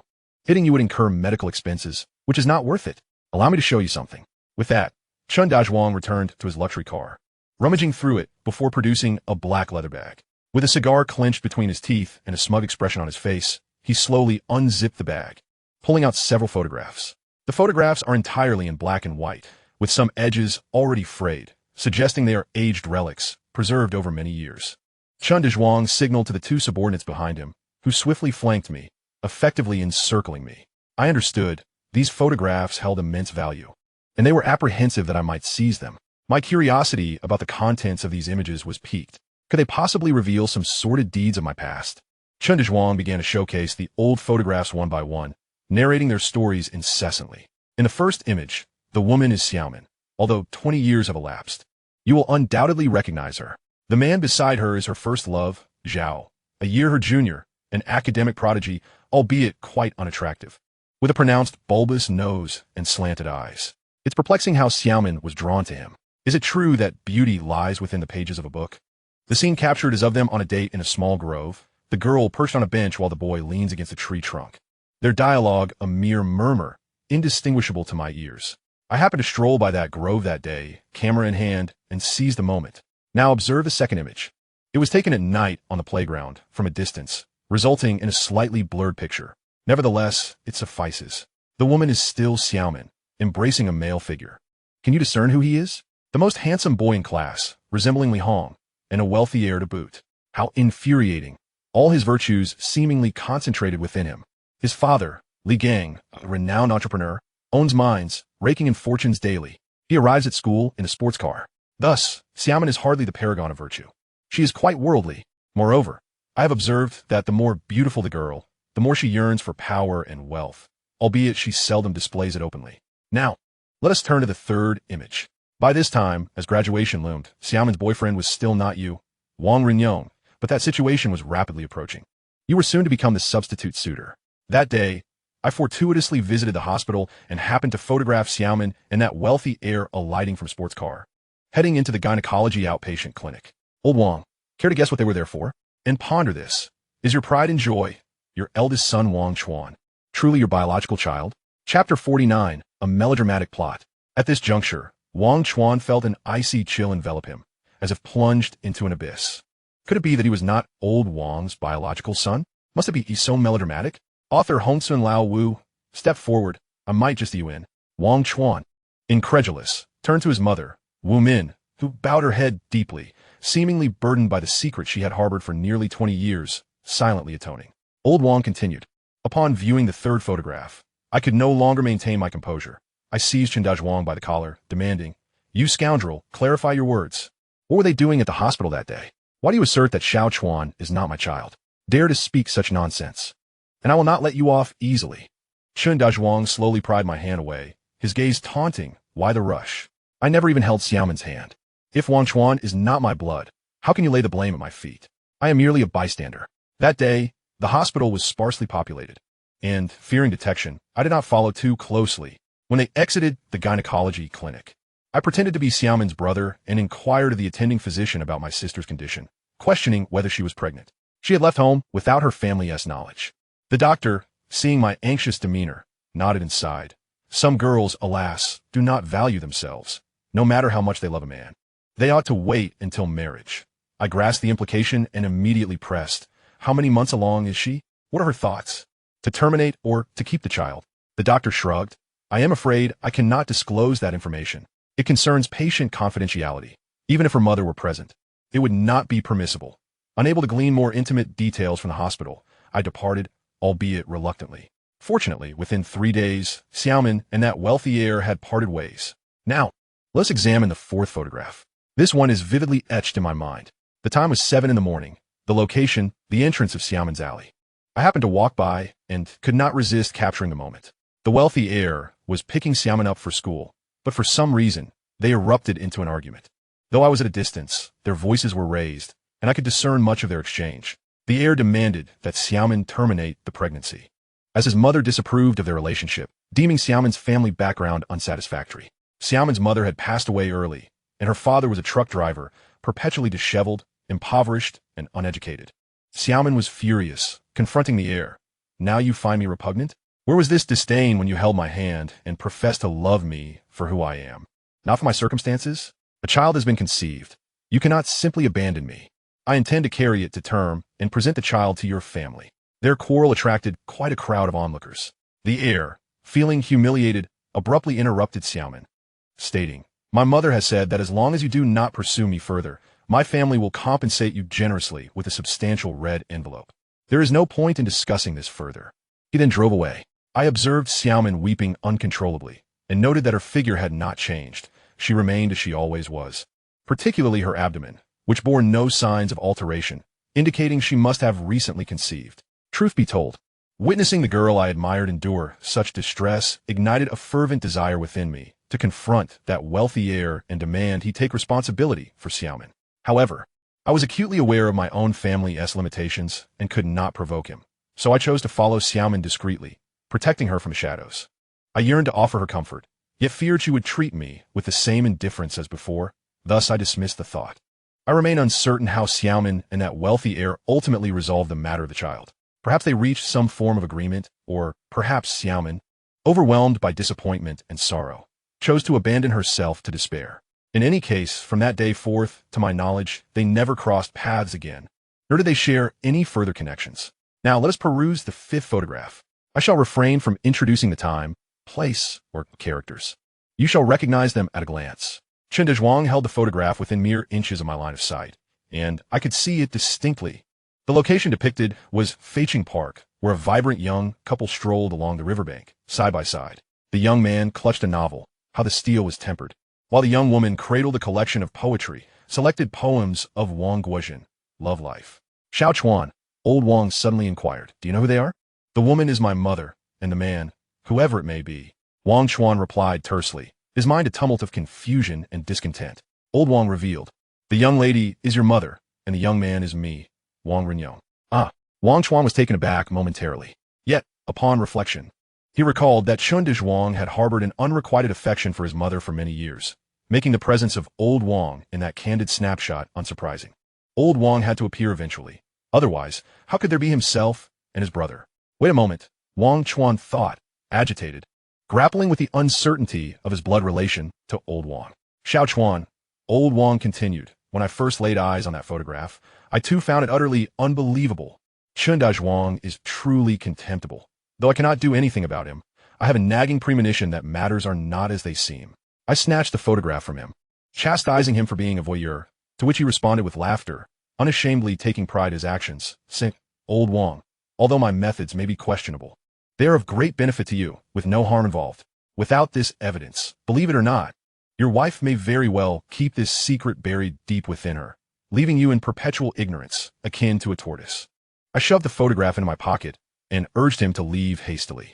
I would rather remain oblivious to this so-called secret than allow a scoundrel like you to disrupt my tranquil life of 2 decades. Chun Xang, unperturbed, continued to provoke me with his words. Old Wang, didn't you notice anything amiss on the night you consummated your marriage with Xiaomin? You must be aware, yet you choose to remain tight-lipped, unwilling to confront the truth. Most men of that era held conservative views, placing great importance on that thin veil of ignorance. Moreover, an essential point to consider: was your eldest son born after a typical 10-month gestation? Even if you haven't calculated the timeline, once the child was born, didn't you notice the striking resemblance? I find it hard to believe you harbored no suspicions whatsoever. Here's the photograph for your keepsake. Since we couldn't come to an agreement on the 100,000, it matters not. I shall simply visit your home to have a little chat with Xiaomin. You should focus on your shop tomorrow. There's no need to return home. Instead, let me create a private space for me and Xiaomin to reconnect. It's been many years since we last met, and I wonder if she remains as enchanting as before, or if this old frame of mine can withstand the encounter. Upon hearing this, I could no longer contain my fury and seized a hefty iron hammer, swinging it forcefully at Chun Xang. In Chapter 50, imagine a competition between my father, Old Wang, and the contractor, Chun Xang. During the allotted time, neither is allowed assistance. The first to fall loses. Wang Chuan would undoubtedly wager on Chun Xang's victory. Even though Old Wang described lifting that 20-pound hammer, it would prove futile. The outcome would surely see Chun Xang unscathed while Old Wang lay in a hospital bed.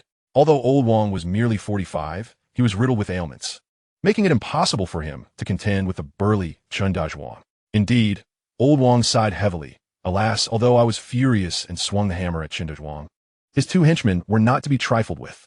The driver promptly shielded his master, while the bodyguard clearly exhibited martial prowess. I hardly grasped how he struck.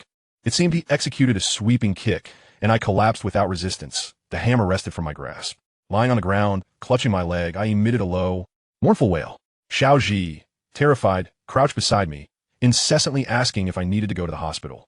Chun Xang, with a sneer, remarked, "The mantis trying to stop the chariot. Utterly delusional. Old Wang, before I leave, allow me to impart a piece of sage advice. Face reality. Cease your futile resistance, for you shall never triumph over me. Remember, tomorrow night, at 8 p.m., let Xiaomin wait for me at home, all cleaned up." Chun Xang's final words incensed me to the point of nausea, igniting my stomach ailment once more. The subsequent events unfolded simply.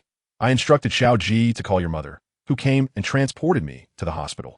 Xiaoji wished to accompany me, but had to tend to the supermarket, so she stayed behind.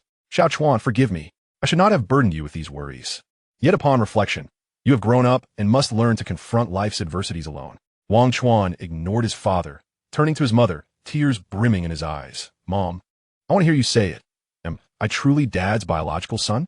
Wu Min's tears welled in her eyes, and after a moment of restraint, she burst into sobs. Chuan, it is all my fault. I did not know whether the decision I made back then was right or wrong. If it was right, I have wronged your father now, and I cannot face you in this moment. If it was wrong, I have wronged the version of myself that, in honoring a love so profound, chose to bring you into this world. It is precisely because it might have been wrong that you came into being. Otherwise, your father, your brother, and I would merely be a small family of 3, regardless of right or wrong. Wang Chuan steadied himself. Since it had already transpired, there was no possibility of correction. He would accept it. I still wish to know who my biological father is. Is he that handsome, affluent second-generation heir? His mother nodded, tears cascading down her cheeks. Wang Chuan tugged at his hair in frustration, uncertain whether to laugh or cry. The revelation had come so abruptly that he struggled to process it. The man who had raised him for 19 years was not his biological father, but rather the neighbor. Old Wang, his true father, now a mystery, could be alive or dead, once wealthy beyond measure, but perhaps now ensnared in misfortune or even more prosperous. All these questions awaited resolution. Mom, you haven't kept in touch with that wealthy heir, have you? This question is crucial. Wang Chuan fixed his gaze upon his mother. Since you chose Old Wang, and he chose you, if you maintain any connection with that affluent heir, it would not only betray Old Wang, but I would never forgive you. Of course not. His mother, tears streaming, replied, Chuan, do you not trust me? Have I ever deceived you throughout your life? Not once have I. Wang Chuan nodded and turned to Old Wang. Do you forgive Mom? I have never blamed her. Old Wang stated emphatically, since the day I met your mother, regardless of her choices, I have unwaveringly supported her. I am not a fool. For 20 years. How could I not realize that the child she bore was not mine? How could I not see that you, Xiao Chuan, grow less like me with each passing day? Let me put it this way. For me, your mother's presence in my life has been the greatest blessing from heaven. She is like an angel who saved me. I am 5 years her senior, having long passed the age suitable for marriage, yet no one would introduce me to a match because I was poor and destitute.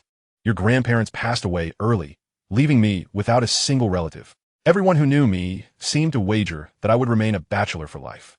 Therefore, when your mother accepted my courtship and proposal, you cannot imagine the joy and excitement I felt. She was so beautiful, so cultured and graceful, and did not shun me for my poverty or my appearance, willingly choosing to endure hardship alongside me. Where could one find such a wonderful wife? On our wedding day, in that dilapidated shack, I lit 3 sticks of incense before the Bodhisattva and vowed, I, Wang Chuan, shall be good to you alone in this life. I promise to dedicate all the beautiful things I can think of and do to you. I did not utter the usual platitudes of eternal companionship. Instead, I told her, as long as I, Wang Chuan, live a day, I shall never let my wife endure even a moment of hardship or suffering. Of course, I understand that I have fallen far short of this promise over the years. Your mother has weathered many storms by my side and has indeed suffered greatly. If anyone is to be forgiven, it is I who should seek your mother's forgiveness, not the other way around. The affair with the wealthy heir is not her fault. She wholeheartedly invested in a relationship, giving of herself, only to find herself hurt. If blame is to be assigned, let it be to that unfaithful, heartless man who abandoned her. What wrong did your mother commit? If blame is to be assigned, let it be to me, the inadequate husband, for failing to protect her, for not providing her with a warm, safe home. What wrong did your mother commit? Upon hearing this, Wu Min collapsed into old Wang's arms, and the couple, married for 20 years, wept together. Wang Chuan felt a knot of turmoil in his heart. He remained silent as he exited the hospital room. Let father and mother have a good cry, releasing their anguish. Perhaps that will bring them solace. Silently, Wang Chuan made his way to the smoking area, lighting a cigarette as he pondered his next course of action. Wang, how detestable! Like a toad perched upon a foot, he is not only repulsive but also bothersome. He must be taught a lesson, one that ensures he will never again harass my mother, silencing that foul mouth of his forever. Extinguishing the cigarette, Wang Chuan devised his initial step. Wang, you old wretch, you bully my mother, and I shall retaliate against your daughter. Let's see whose cunning is more adept, whose methods more ruthless.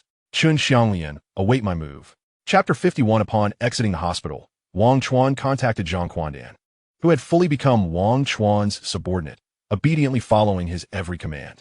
He instructed Zhang Quandan, provide assistance, but remain in the shadows until the crucial moment. Dealing with a girl like Chun Xang requires wit and effort. One cannot approach her without both. Chun Xang, age 20, is Chun Wang's only daughter, born of his first wife and his sole surviving child.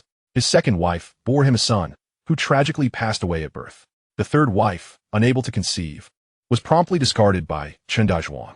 Thus, he cherishes Chun Xang as his most prized possession, doting on her excessively. Chun Xang's mother was a stunning beauty, once the star attraction at the Golden Han Hotel. Even as a child, she garnered praise for her looks, surpassing her mother in allure by 100-fold. As she matured, Chun Xang blossomed into a striking young woman, captivating all with her charm. During her school years, she became the object of adoration for numerous boys, embodying both purity and allure, and enjoyed a fervent following. It is uncertain how many relationships she is engaged in, but her presence was often noted in various places, seemingly busier with romance than academics. Yet, none of her affairs appeared to endure. After her schooling, Chun Wang arranged for her to work at his own company, Duozhi Construction, assigning her a nominal position as assistant general manager, where she was not required to fulfill any actual duties. Merely clocking in and out sufficed. At times, she would go days without showing up, yet her attendance record remained immaculate, as everyone knew she was the cherished daughter of the boss.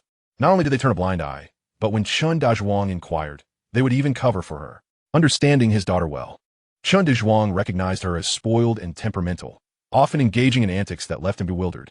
For instance, on her birthday, she transformed their home into a raucous party, somehow gathering a large group of friends to dance, sing, and play games, leaving chaos in their wake. On another occasion, after returning home from social gathering, he was suddenly alarmed by the sounds of wailing and shrieking emanating from the second floor.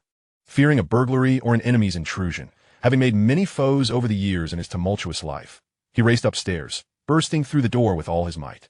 What greeted him was a scene that made his brow furrow, wishing he could vanish into the floor. His daughter and her 6 or 7 friends were engaged in a game, with a paper note stuck to her forehead reading Snow White. Her friends, bent over, had marked their backs with Dwarf 1, Dwarf 2, and so on, up to Dwarf 7. He grasped the reference, a fairy tale of Snow White and the 7 dwarfs, but it seemed they had twisted the narrative into something darker, revealing the more sinister aspects of human nature. To think they only knew how to play. It was one thing to indulge in games as a child, but at 20, she should be working instead of frittering away her days in idle amusement. Sighing, Chun Xang stood bewildered for several moments before shutting the door and leaving in frustration. It felt as though a scene from a film had been transposed into his reality, within his own home, in his daughter's room. Surely, one cannot remain in a fairy tale forever? Dismayed, Chun Xang sat in his car, smoking a pack of cigarettes. He attempted to comprehend how his daughter had devolved into such a rebellious, audacious individual. Her mother had been with him for but a year, leaving him after giving birth to their daughter, reportedly to seek fortune abroad, and thereafter vanished without a trace. As for himself, he had neglected to guide his daughter's upbringing, still unaware of her true passions or dreams. He only provided her with money, offering a life of luxury. In a fleeting moment, when their eyes met, he caught a glimpse of something in her gaze, a light, wild and unrestrained, a spark that hinted at a life lived recklessly. She seemed devoid of shame, completely oblivious to self-respect and dignity. If this continued, she would surely ruin herself. Chun Xang contemplated a remedy. He decided to appoint her as his assistant, insisting she report to work daily. Perhaps this way, he could ensure her safety and curb her reckless behavior. Even though he recognized she was not one to sit confined in an office. It was akin to caging a wild wolf. Sooner or later, chaos would ensue. Meanwhile, Wang Chuan strolled down the tree-lined path before Chun Xang's villa, humming a merry tune, appearing carefree. He had already mapped out his plans. Taking a seat beneath an old elm, he waited patiently, much like Jiang Taigong fishing, simply biding his time for willing prey to bite. From the very first day of his rebirth, aside from thwarting Lee Duaji's attempts to frame him, revenge against Chun Xang had been of utmost importance. A father's debts repaid by the son, a father's vengeance enacted by the child. In the days that followed, he collected numerous memories of Chun Xang, ultimately arriving at a bold decision. First, he would secure Chun Xang, then orchestrate her father's downfall, leading him to ruin beyond recovery. At 4 p.m., Chun Xang, tall and adorned with purple hair, stepped outside her home. Within 30 seconds, a milky white sedan came to a halt before her, from which emerged a tall, thin young man in sunglasses, who assisted her into the car. Simultaneously, Wang Chuan slipped into a private vehicle, driven by none other than Zhang Quandan. "Let us follow them," he ordered. "Understood, Brother Chuan," Zhang Quandan replied, revving the engine as he closely trailed the car ahead. "Did you really wire 300,000 to get this car? Is this the one?" Wang Chuan asked, glancing around in confusion. "Yes, Brother Chuan," Zhang Quandan explained as he drove. "Both our eyes are perfectly fine. Before purchasing the car, I asked myself a question. What do I need it for? For convenience and travel, or simply to show off? You had me buy this car for practicality, right? A new car would be too conspicuous. The security in Feiching hasn't been great lately. Thieves and bandits run rampant. So, opting for an old second-hand car keeps us under the radar and more discreet. Rest assured, though it's second-hand, it cost over 200,000. The performance is exceptional, and I guarantee it won't fail us in a critical moment." Wang Chuan's irritation transformed into delight as he praised, "You've done well. Truly, you're a resourceful fellow, thinking things through more thoroughly than I." "Not at all," Zhang Quandan responded, his face beaming with flattery. "My cleverness pales in comparison to Brother Chuan. I have much to learn from you." "Good, you understand." Wang Chuan suddenly turned serious, commanding, "I must secure that woman today. Do not let her slip away." "Absolutely. I'm an experienced driver," Zhang Quandan asserted, pressing the accelerator as he closely followed the car in front. 20 minutes later, the milk-white sedan came to a halt at an abandoned factory on the outskirts. Wang Chuan instructed Zhang Quandan to guard the entrance, ensuring the perimeter was monitored and to notify him of any developments. He stealthily followed behind. The man in sunglasses led Chun Xang into a drafty workshop, where an old bus was parked at the far end. They boarded the vehicle and firmly shut the door. Wang Chuan crept closer, peering inside. The man removed his sunglasses, revealing deeply sunken eyes, as if he hadn't slept in days. He gestured for Chun Xang to sit down, then retrieved a leather suitcase from the floor, extracting a long, slender hemp rope to display before her. With a sinister tone, he remarked, "Since you're here, let us make this a little different. This place is remote, and no one will see us. Lady Chun, Would you prefer that I bind you, or shall you do it yourself? Chapter 52 Duozhi. Ruin Fa. Perhaps you should handle this. Chun Xang set her bag down, but added a warning, just don't tie it too tightly. A gentle binding will suffice. If not, you'll regret it. Got it. I'm aware, replied the man in sunglasses, taking a step forward to act. Chun Xang frowned. Wait a moment. Are you really going to dive straight in? Haven't you seen the movies? Before martial arts experts duel, shouldn't they warm up?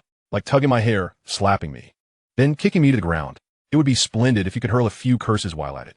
Feel free to improvise. Once those steps are complete, we can get to the main event. This way, it'll flow naturally, and everyone will be satisfied, ensuring we don't waste this day. Just a reminder, don't go overboard. It's all just for show, understand? The insults can be real, but the hits shouldn't be. Take it easy, or I won't spare you. The man named Yuan Wang pondered for a moment. All right then. Since you brought it up, I won't hold back. Are you ready? Enough chit-chat. Chun Xang tossed her hair back. Bring it on. I rather enjoy the feeling of being tormented. Smack. Smack. Yuan Wang decisively struck both her left and right cheeks, leaving distinct handprints. You hit too hard. Chun Xang winced, covering her sore face while laughing. Well, it's been ages since I've been struck like that. All right, continue. I can take it, give it your all. As the words give it your all left her lips, Yuan Wang seemed invigorated, seizing Chun Xang's hair and dragging her back 3 or 4 meters. Outside, Wang Chuan, who had been watching, felt a jolt of alarm. The game had escalated too far. Should anything go awry, it would jeopardize his plan for revenge. He considered rushing in to drive Yuan Wang away and take his place in entertaining Chun Xang.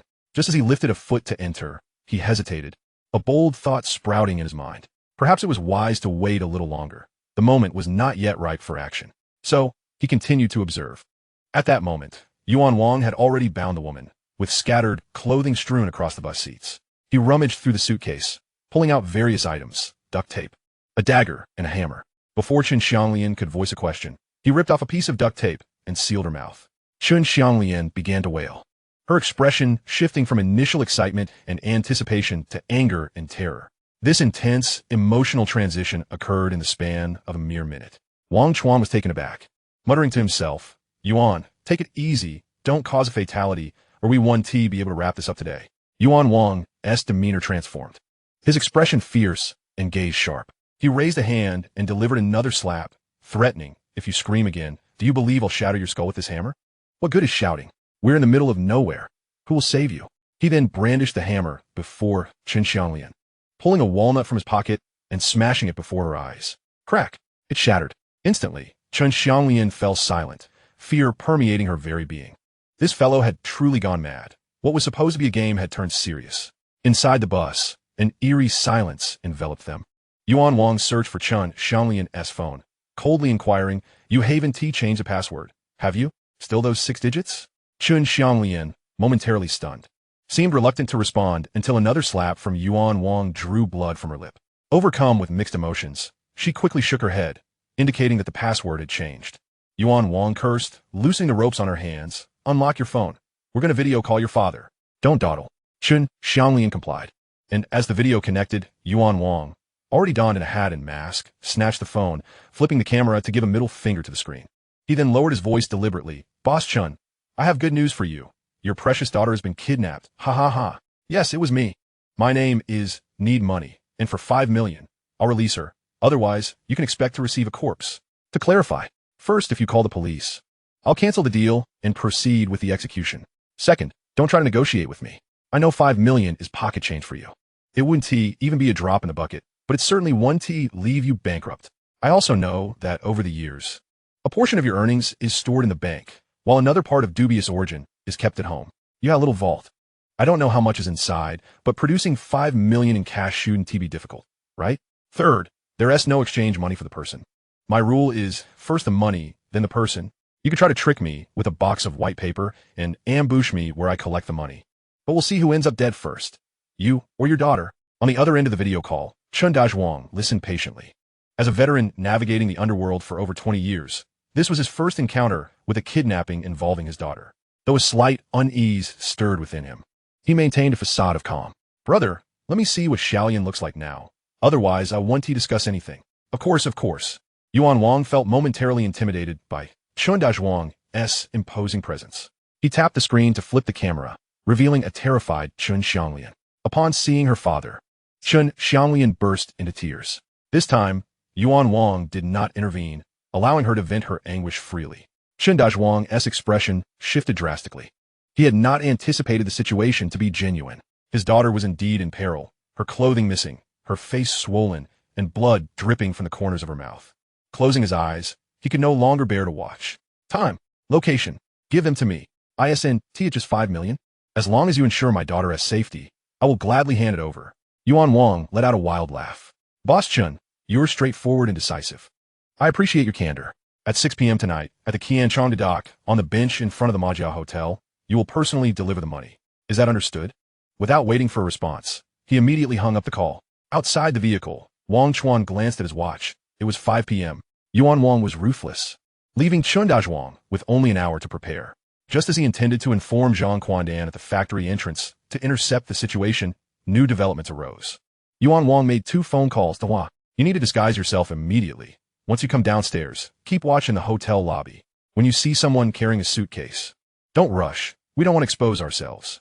Wait until the person leaves, then take the suitcase, find a place to hide, and wait for my contact. Ruin Fa, did you receive the photos and address I sent? Quickly grab the gun and drive over. If you see someone surnamed Chun, follow him closely. If his direction ISNT towards Qianchong Wharf, fire 2 warning shots. Wang Chuan felt a jolt at these words. Yuan Wang didn't appear particularly formidable, but his 2 companions, De Hua and Ruin Fa, possessed names that evoked a sense of foreboding. Chapter 53. The Wind Rises. Wang Chuan pondered deeply. This Yuan Wang seemed to have come prepared, orchestrating a plan to kidnap Chun Xang and extort 5 million, clearly premeditated and well-equipped. He was not fighting alone. Wang Chuan hung up the phone, watching intently for Yuan Wang's next move. Xiaolian, don't blame me for being heartless and luring you out. I have my reasons. Yuan Wang tucked his phone into his pocket, then casually sat in the aisle, grinning at Chun Xang. After a month of our acquaintance, I believe I've discerned what kind of person you are, though you might not know what I truly am. To put it simply, I'm a gambler who has lost a considerable sum, and with creditors at my door, I desperately need 5 million to settle my debts. I have no choice but to resort to this desperate measure. It's not that I genuinely wish to kidnap you. I simply need the money. If I were to ask you for a loan, you wouldn't part with a single cent. Despite our month-long interaction, you have never been sincere with me. I am merely one of your many male companions, and the most inconspicuous one at that. You chose me simply because you've grown weary of indulging in rich feasts and wanted a change of pace with a light dish. Xiaolian, I lack the courage to kill. However, should your father play tricks on me or engage in other schemes, refusing to pay for your release, do not blame me for being unkind. Even a cornered rabbit bites. My 2 buddies, De Hua and Ruin Fa, are ruthless characters, hardened criminals. They have blood on their hands. De Hua excels at tracking, while Ruin Fa is skilled in combat and armed with real weapons. Even if they confront your father's subordinates head-on, they will undoubtedly prevail and retreat unscathed. Xiaolian, I've said so much and am parched, but I forgot to bring water. What to do? You must have some water. Let me have a sip. I'm truly thirsty. Chun Xanglian's gaze reflected resistance, and she instinctively recoiled. Yuan Wang stroked his chin, bending down to drink water, quenching his thirst for a good 7 or 8 minutes before feeling satisfied. Then he glanced around. Wang Chuan, vigilant, lowered his head and peered in. Yuan Wang was removing his jacket while addressing Chun Xanglian. Xiaolian, I heard from the experts that if you feel your stomach is overly full, you mustn't endure it. You need to empty it out. Come, help me with that. At that moment, Yuan Wang's phone suddenly rang. Runfa, what is happening? Chun Wang is on the move, heading towards Qianchong Wharf. How many people did he bring? 6 vehicles, over 30 people? Damn, he is serious. Runfa, be extra cautious. If we fall into his hands, our lives will be forfeit. Utterly annihilated. What? They've split into 2 groups? One is headed straight for the Mo family inn, while the other is coming this way. Damn it. That old fox, Chun Wang, has some tricks up his sleeve. Ruinfa, keep close to the one surnamed Chun, then inform De Hua to be extremely vigilant. Once we secure the money, we retreat immediately. Let us regroup at our usual spot. Wang Chuan understood. Chun Wang was not following the script and had already uncovered Yuan Wang's hideout, this abandoned factory, and was approaching with a fierce determination. Yuan Wang could not remain here. He would soon relocate, and if they didn't strike now, trouble would follow. Stealing his resolve, Wang Chuan messaged Zhang Quandan, who was stationed at the entrance, instructing him to rev the engine and rush to Qianchong Mo family inn to seize the opportunity and claim the 5 million ransom. Wang Chuan particularly emphasized, the opponent is numerous. Do not confront them head-on. Prioritize your safety. If you can't win, retreat and abandon the money. Zhang Quandan replied, rest assured, Brother Chuan, this is my first time assisting you, and I will get my all. Wang Chuan had faith in Zhang Quandan's abilities. Time was of the essence. Hesitation was not an option. He picked up a steel pipe, gently pushed open the bus door, and stealthily approached. Yuan Wang was focused on his activities, with Chun Xang's eyes tightly shut in fear and embarrassment, entirely unaware of Wang Chuan's arrival. What a fool, oblivious to the fire closing in and still thinking of his own schemes. Wang Chuan never showed mercy to such foolish and wicked thugs. As he drew near, he raised the steel pipe and struck Yuan Wang squarely on the back of the head. Thud! Yuan Wang let out a muffled groan and collapsed. With the ongoing activity abruptly halted, Wang Chuan caught sight of a pillar propping up Yuan Wang's body. As consciousness slipped away, the pillar fell, and warm blood splattered onto Chun Xang, startling her into a scream. Murder! Wang Chuan was even more ruthless than Yuan Wang. Without allowing her to see his face, he swiftly grasped her delicate, pale neck until she lost consciousness. Such a lack of compassion. Next, instead of freeing Chun Xang, Wang Chuan carried her out of the bus, conveniently taking her phone as well. Calculating the time, he had at most another 15 minutes before Chun Dazhuang's entourage would burst in. Wang Chuan remained remarkably calm. He placed the unconscious Chun Xang in the trunk of a milky white car and pressed the accelerator, speeding away. 5 minutes later, he parked by a pond encircled by reeds, a perfectly secluded spot to conceal a vehicle. Then, Wang Chuan sprinted back to the abandoned factory. Compared to climbing 7 floors in a hospital, running on flat ground was a breeze. Upon reaching the factory entrance, he faintly heard the roar of engines approaching from another direction. It was a race against time. Another minute and it would be too late. Wang Chuan dashed towards the workshop where the abandoned bus was parked. However, in such a vast space, where could he hide without being discovered? After 20 seconds of deliberation, Wang Chuan made an audacious decision. Hide beneath the vehicle. This bus had only one tire with air, and it was underinflated. All the others were flat, rendering the space underneath extremely cramped, making it quite a challenge for an adult to squeeze in. There was no time to hesitate. He had to crawl in no matter how difficult it was. With great effort, Wang Chuan finally managed to wedge himself under the bus. Fortunately, the deeper he went, the more room there was, as a significant portion of the floor had collapsed. Wang Chuan found himself in a depression. He tried rolling over and surprisingly could manage it. He took out the dagger he always carried and began poking at the metal underside of the bus. With all his strength, he finally created a hole the size of a marble. He pulled out his phone, aimed the camera at the opening. Just as he completed this task, a cacophony of footsteps rapidly converged toward the bus. Chun Dazhuang, you broke my father's leg. Today, you will lose a leg too. Chun Dazhuang, you insulted my mother, ridiculing her. From this day forth, I will have you kneeling before the Buddha, praying for my mother's health and safety. Chun Dazhuang, the wind is rising. The heavens in Feiqing are changing. Chapter 54, The Kidnapping Game. Boss, it's definitely him. From a moment he stepped into your home, I sensed this fellow was no good. It was only a matter of time before he caused trouble. A muscular bodyguard flipped Yuan Wang over, who lay sprawled on the ground. Upon careful scrutiny, he beckoned Chun Dazhuang, indicating a message of reassurance. No deceit. It is safe. Is it truly Yuan Wang? Chun Dazhuang approached, extending his hand to gauge the man's breath. Indeed, he was still alive. Someone, wake him up. Immediately, a figure behind him responded, procuring a basin of cold water from an unknown source and dousing it over Yuan Wang. Coughing violently, Yuan Wang groggily regained consciousness, exclaiming, "Who dares to ambush me from behind?" He intended to hurl further insults, but upon catching sight of Chun Dazhuang's capricious expression, he promptly silenced himself. "You ungrateful wretch." Chun Dazhuang's foot pressed firmly against Yuan Wang's chest as he menaced. "What wrong has my daughter Xiaolian ever done to you? I provided for you, fed you, entertained you. Not only do you repay kindness with malice, but you also dare to betray her trust. Xiaolian is merely naive. She cannot see through the wretchedness of your character, or she would never have foolishly accompanied you, only to be held for ransom. 5 million. How dare you even ask for such a sum? My wealth did not come from the winds. Just because you wish for it, does that mean I must comply?" Yuan Wang, it was evident, harbored ambitions grander than himself. In the world of the underbelly, there are rules. One must accept the consequences of their missteps. Where have you hidden my daughter? If Xiaolian is unharmed, I shall spare your life. Should she suffer even a scratch, I will ensure your utter destruction.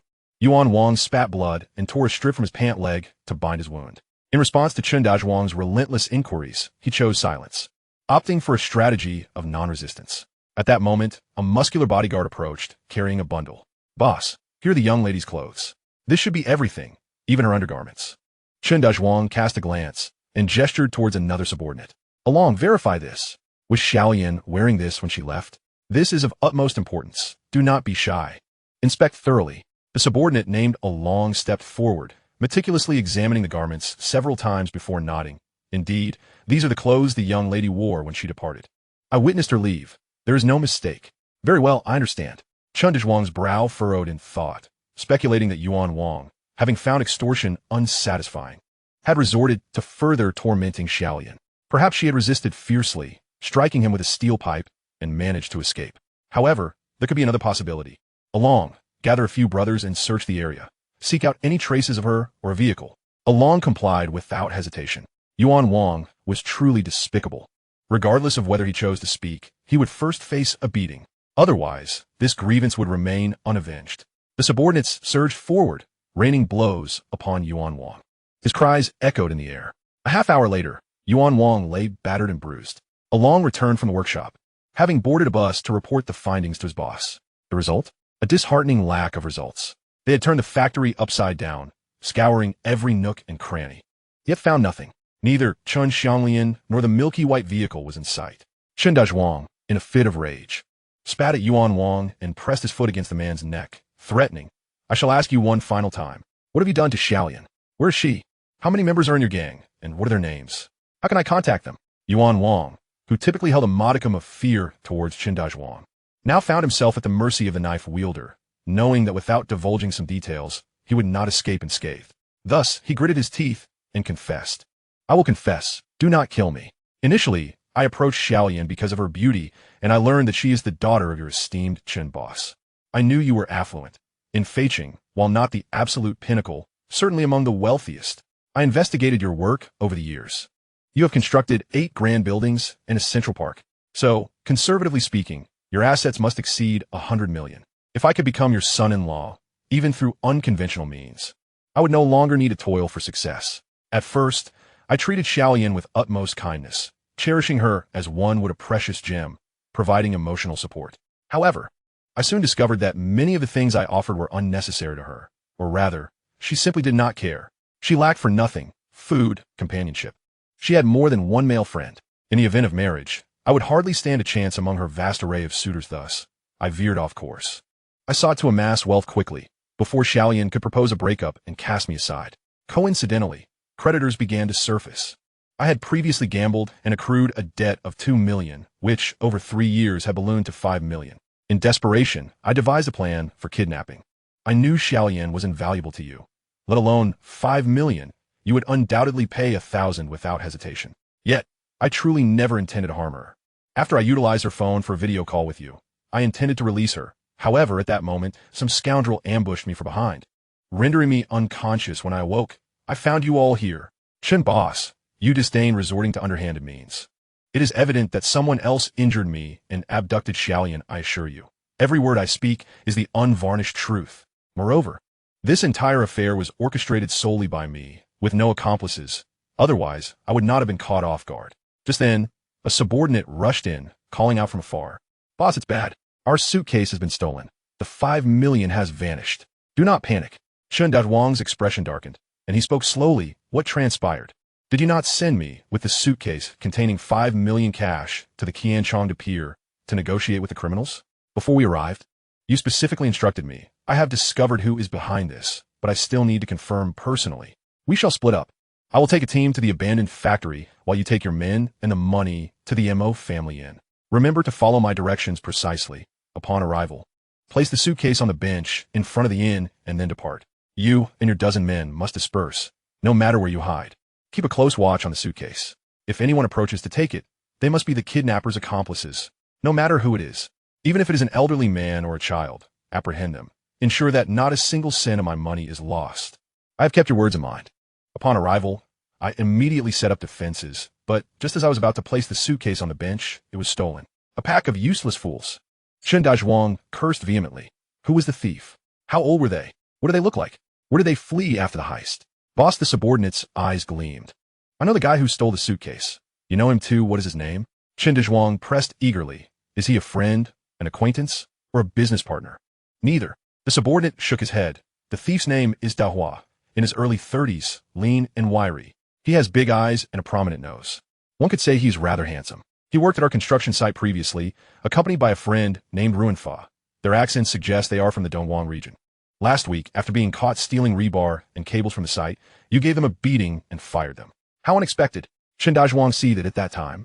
I showed them some leniency, merely slapping them a few times and ordering them to leave. Had I reported them, they would probably still be in custody. A dog biting Lu Dongbin, unable to recognize a good deed. Was my mercy akin to releasing a tiger back to the mountain? Damn it. It seems that good deeds are not rewarded. Did you see clearly? Was it only Duozhi? What of his accomplice Ruinfa? Just him alone. The subordinate dared not withhold the truth. This guy disguised himself as a cleaner. After stealing the suitcase, he dashed off towards the inn. I led a group in pursuit. But Duozhi possesses some skills. Seeing no way out, he hurled the box onto the rooftop of another building, then seized a bamboo pole and executed a pole vault. In an instant, like a bird in flight, he landed on the opposite side. We stood there, utterly astonished. Such a spectacle had only been witnessed in films. We never imagined that individuals with such remarkable prowess truly existed in real life. While it may not be accurate to say he defied gravity, his skills were indeed breathtaking. Breathtaking, my foot. Chen Zhuang kicked down the ill-spoken subordinate and scolded furiously. What are you doing? Whose money are you wasting? I lost 5 million and am not the least bit shocked, yet you are awestruck by a mere acrobatic performance? How do we lose him in the end? Oh, the subordinate clumsily stood up, resembling a wilted sprout. I'll gather the team and hurry downstairs, he said, quickly dialing the brother stationed at the entrance below to keep watch at the foot of the other building. Once we regrouped and were about to charge in, we suddenly spotted a black sedan at the street corner, with Duozhi hastily climbing into the vehicle with a suitcase. We dashed over, but it was too late. The black car, with Duozhi aboard, had already sped away. Refusing to concede defeat, we pursued in our vehicle. Initially, we could still see the tail of the car, but after 3 turns, we were completely left behind. The black car vanished like a master of hide-and-seek, eluding us entirely. Boss, my subordinate has failed in his duties. Please punish me. For all these years of diligent service, if not for my contributions, at least consider my hardships and spare me from dismissal. The subordinate's words left Chen Zhuang both amused and exasperated, and he raised his hand to deliver a slap. Useless. You can't even handle a simple task. And yet you speak in idioms. Diligent and industrious? How about diligent, industrious? For time's diligent, understand? The subordinate nodded fervently. I'm truly infuriated. Chen Zhuang sighed deeply. 5 million is no trivial sum. It must be recovered. But where could Duozhi have fled? As long as he remained within Feiqing, there was hope. The one aiding Duozhi was likely his accomplice, the card-playing Ruinfa. With this thought, a glint of malevolence flickered in Chen Zhuang's eyes. He picked up the bloodied steel pipe and pointed it menacingly at the blood-stained Wonguan. You've not uttered a single truthful word. You lied to me about having no accomplices. Why was Duozhi at the Majia Hotel? And Ruinfa? The 3 of you are in cahoots, colluding like thieves. This is your final chance to speak. Tell me, where is Xiaolian? Boss Yuan Wang, head bowed, spat blood and trembled. I beg you spare me. I truly don't know where Xiaolian is. Before his words could fully escape, the steel pipe struck. Blood splattered everywhere. The bodyguard stepped forward to inspect, then nodded at Chen Zhuang, indicating that the man was dead. Spirit departed. In a moment of impulsiveness, Chen Zhuang patted his heated head, lit a cigarette, and quietly stared at the corpse in the car. Despite having navigated the treacherous waters of this ruthless world for over 40 years and having committed numerous unlawful acts, this was his first experience with murder. If not for the overwhelming anxiety of being unable to see his daughter, he would have preferred to lose 5 million rather than bear the weight of a life taken. No matter how powerful he was in Feiqing, he could never surpass the law. He understood that should he stray too far from the bounds of legality, no one would protect him. The authorities would extinguish him like an ant beneath their heel. It was imperative to eliminate any trace. No evidence or clues could be left behind. Otherwise, it would lead to troublesome repercussions in the future. Looking around, he noted that, fortunately, there were 4 subordinates, including the brawny bodyguard, in the bus. The others were stationed at the factory entrance. He slowly rose to his feet, handed each of them a cigarette, and personally lit them. The subordinates were taken aback, yet deeply moved. Brothers, the time has come for you to be tested. If you can keep your mouths sealed regarding today's events. In addition to your usual raises and promotions, I will grant each of you 1 million. Consider it a hush money, I don't mind. Just remember, regardless of who inquires. Say you know nothing and have never seen Yuan Wang. Of course, I won't force anyone. If someone offers a higher price, or if you're coerced, feel free to speak. I'll take the fall. But let me make this clear. Should I end up in prison or lose my head, none of you will fare well. Before I'm buried, I will ensure your demise. The group swiftly shook their heads, pledging their loyalty. We swear eternal allegiance to Boss Chun. Traitors will perish. Chun Xang chuckled. After so many years, he still possessed a modicum of authority and intimidation. Their attitude was commendable, but mere attitude wasn't sufficient. Along you go first. Stab Yuan Wang. The other three follow suit. Upon finishing his command, Chun Xang pulled out his phone and began recording. If his hands were stained, then no one would escape unscathed. Without hesitation, Along plunged the knife into Yuan Wang's corpse, then passed the weapon to the next. The brawny bodyguard hesitated for a moment, his lips twitching as he asked Chun Xang, "Boss, when will the promised 1 million hush money arrive? Don't you trust me?" Chun Xang frowned. "I'll ensure it's transferred when salaries are disbursed next month." He added, "But I need to ascertain whether the police will discover Yuan Wang's body within a month. I must ensure my safety." Understood. The bodyguard nodded, mirroring Along's actions as he stabbed Yuan Wang. The last two subordinates followed suit. Once the incriminating evidence was secured, Chun Xang instructed Along to step outside and directed the other subordinates to gather in front of the factory. He then tasked the remaining three with finding tools to dig a pit in the workshop where they buried Yuan Wang. After completing all this, everyone was exhausted and panting. The brawny bodyguard inquired, "Boss, how should we handle murder scene? Should I fetch a few buckets of water to clean the bloodstains?" "Too troublesome." Chun Xang waved his hand. "There's gasoline in my car's trunk. Go fetch it and burn the bus to ashes." The bodyguard promptly exited to retrieve the gasoline. "Oh no, this is disastrous." Wang Chuan, hiding beneath the vehicle, had recorded the entire criminal process. The problem was, the bus was about to be set ablaze. How would he escape? Wang Chuan felt a chill run down his spine. This is a dead end. How do I break out? Chapter 56, Breaking the Deadlock. The brawny bodyguard soon returned with 2 buckets of gasoline. As he began to douse the bus, a thought struck him, prompting him to remind Chun Xang, "Boss, I have an idea. Let us dig up Yuan Wang's body and toss it in the car to burn. That way, there will be no trace left behind." You're quite clever." Chun Xang nodded, snapping his fingers. The other 3 subordinates sprang into action, digging Yuan Wang up once more. After a flurry of activity, they toiled for another half hour.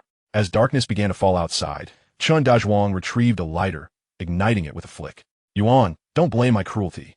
It was your grave misfortune to meddle with my daughter and my money. If you have any grievances, await me in the underworld for a rematch." With a flick of his wrist, he tossed the lighter into the car.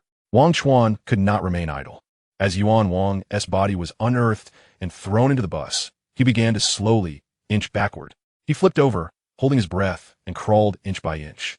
When he caught sight of Chun Wang's feet, he froze, slightly craning his neck forward. As he watched the lighter trace a parabolic arc through the air, an inner voice urged him, "Dash out. Fight for it. Better to be beaten to death than to be burned alive." In a moment of peril, a bullet whizzed through the air, striking the lighter with precision. With a resounding crack, the lighter shattered into fragments, scattering across the ground. Before Chun Xang could fully comprehend the situation, another bullet raced toward him, this time hitting the bodyguard's arm. The bodyguard let out a pain scream. The 3 underlings, sensing the imminent danger, did not exhibit the loyalty typically portrayed in films. Instead of surrounding their boss, Chun Xang, to ensure his safe escape, they scattered like startled birds. After all, their societal status was merely that of construction site security, not that of reckless gangsters. There was no need to sacrifice their lives for money. It was evident that their adversaries were armed with genuine firearms. In Feiqing, those who wielded guns were either government officials or nefarious criminals, certainly not to be trifled with. Moreover, the enemy was in the open, while Chun Xang was concealed. Merely avoiding gunfire was an act of sheer luck. Whether Chun Xang lives or dies is of no concern to me. Amidst the chaos, Chun Xang cursed while fleeing. "You cowardly lot. Ungrateful and doomed to a bad end. I've trained you for 1,000 days to use you in a moment of crisis. And now, at this critical juncture, you run faster than I do.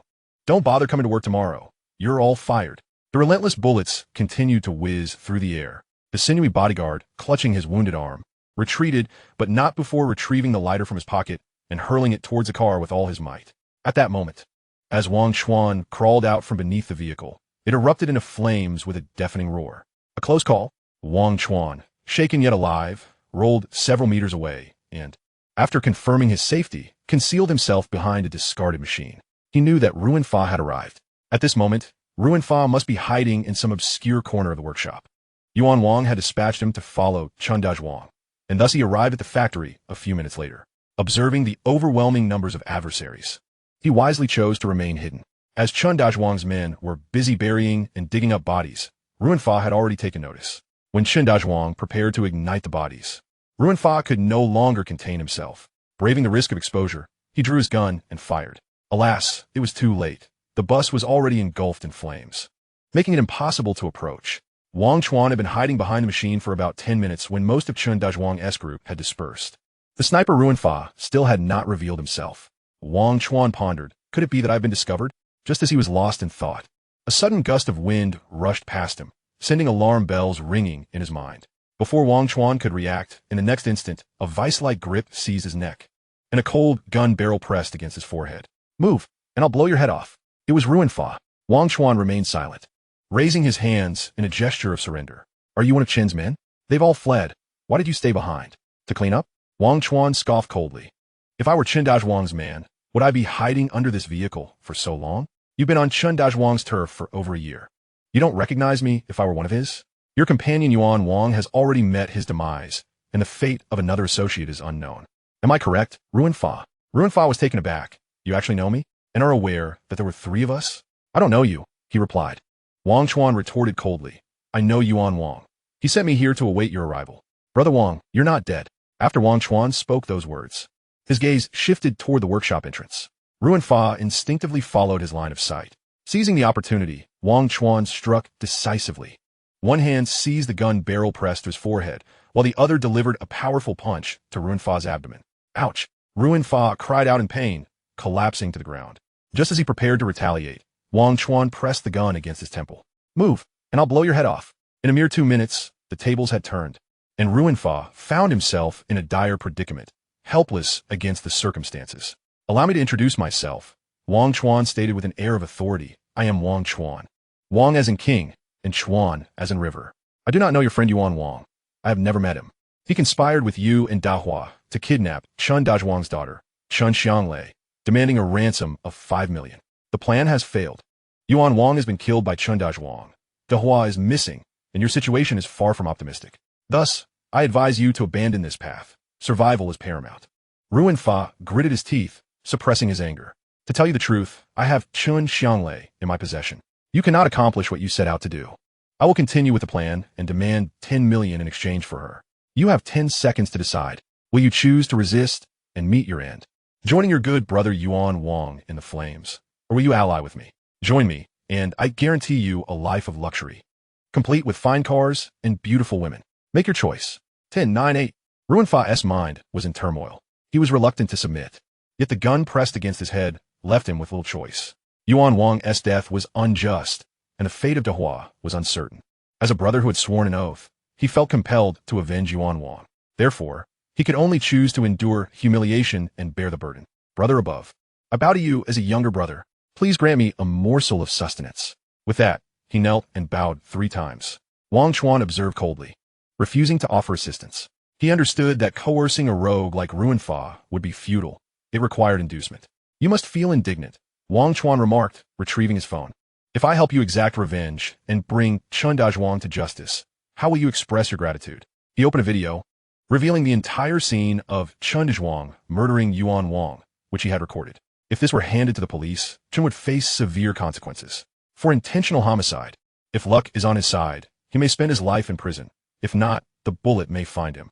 Join me, and I will pay you a salary of 100,000 a month. What do you say? Ruin Fa's hardened heart wavered. What will I do if I follow you? He inquired, intrigued. First, we will secure Chun Xang. Second, we will eliminate Chun Wang.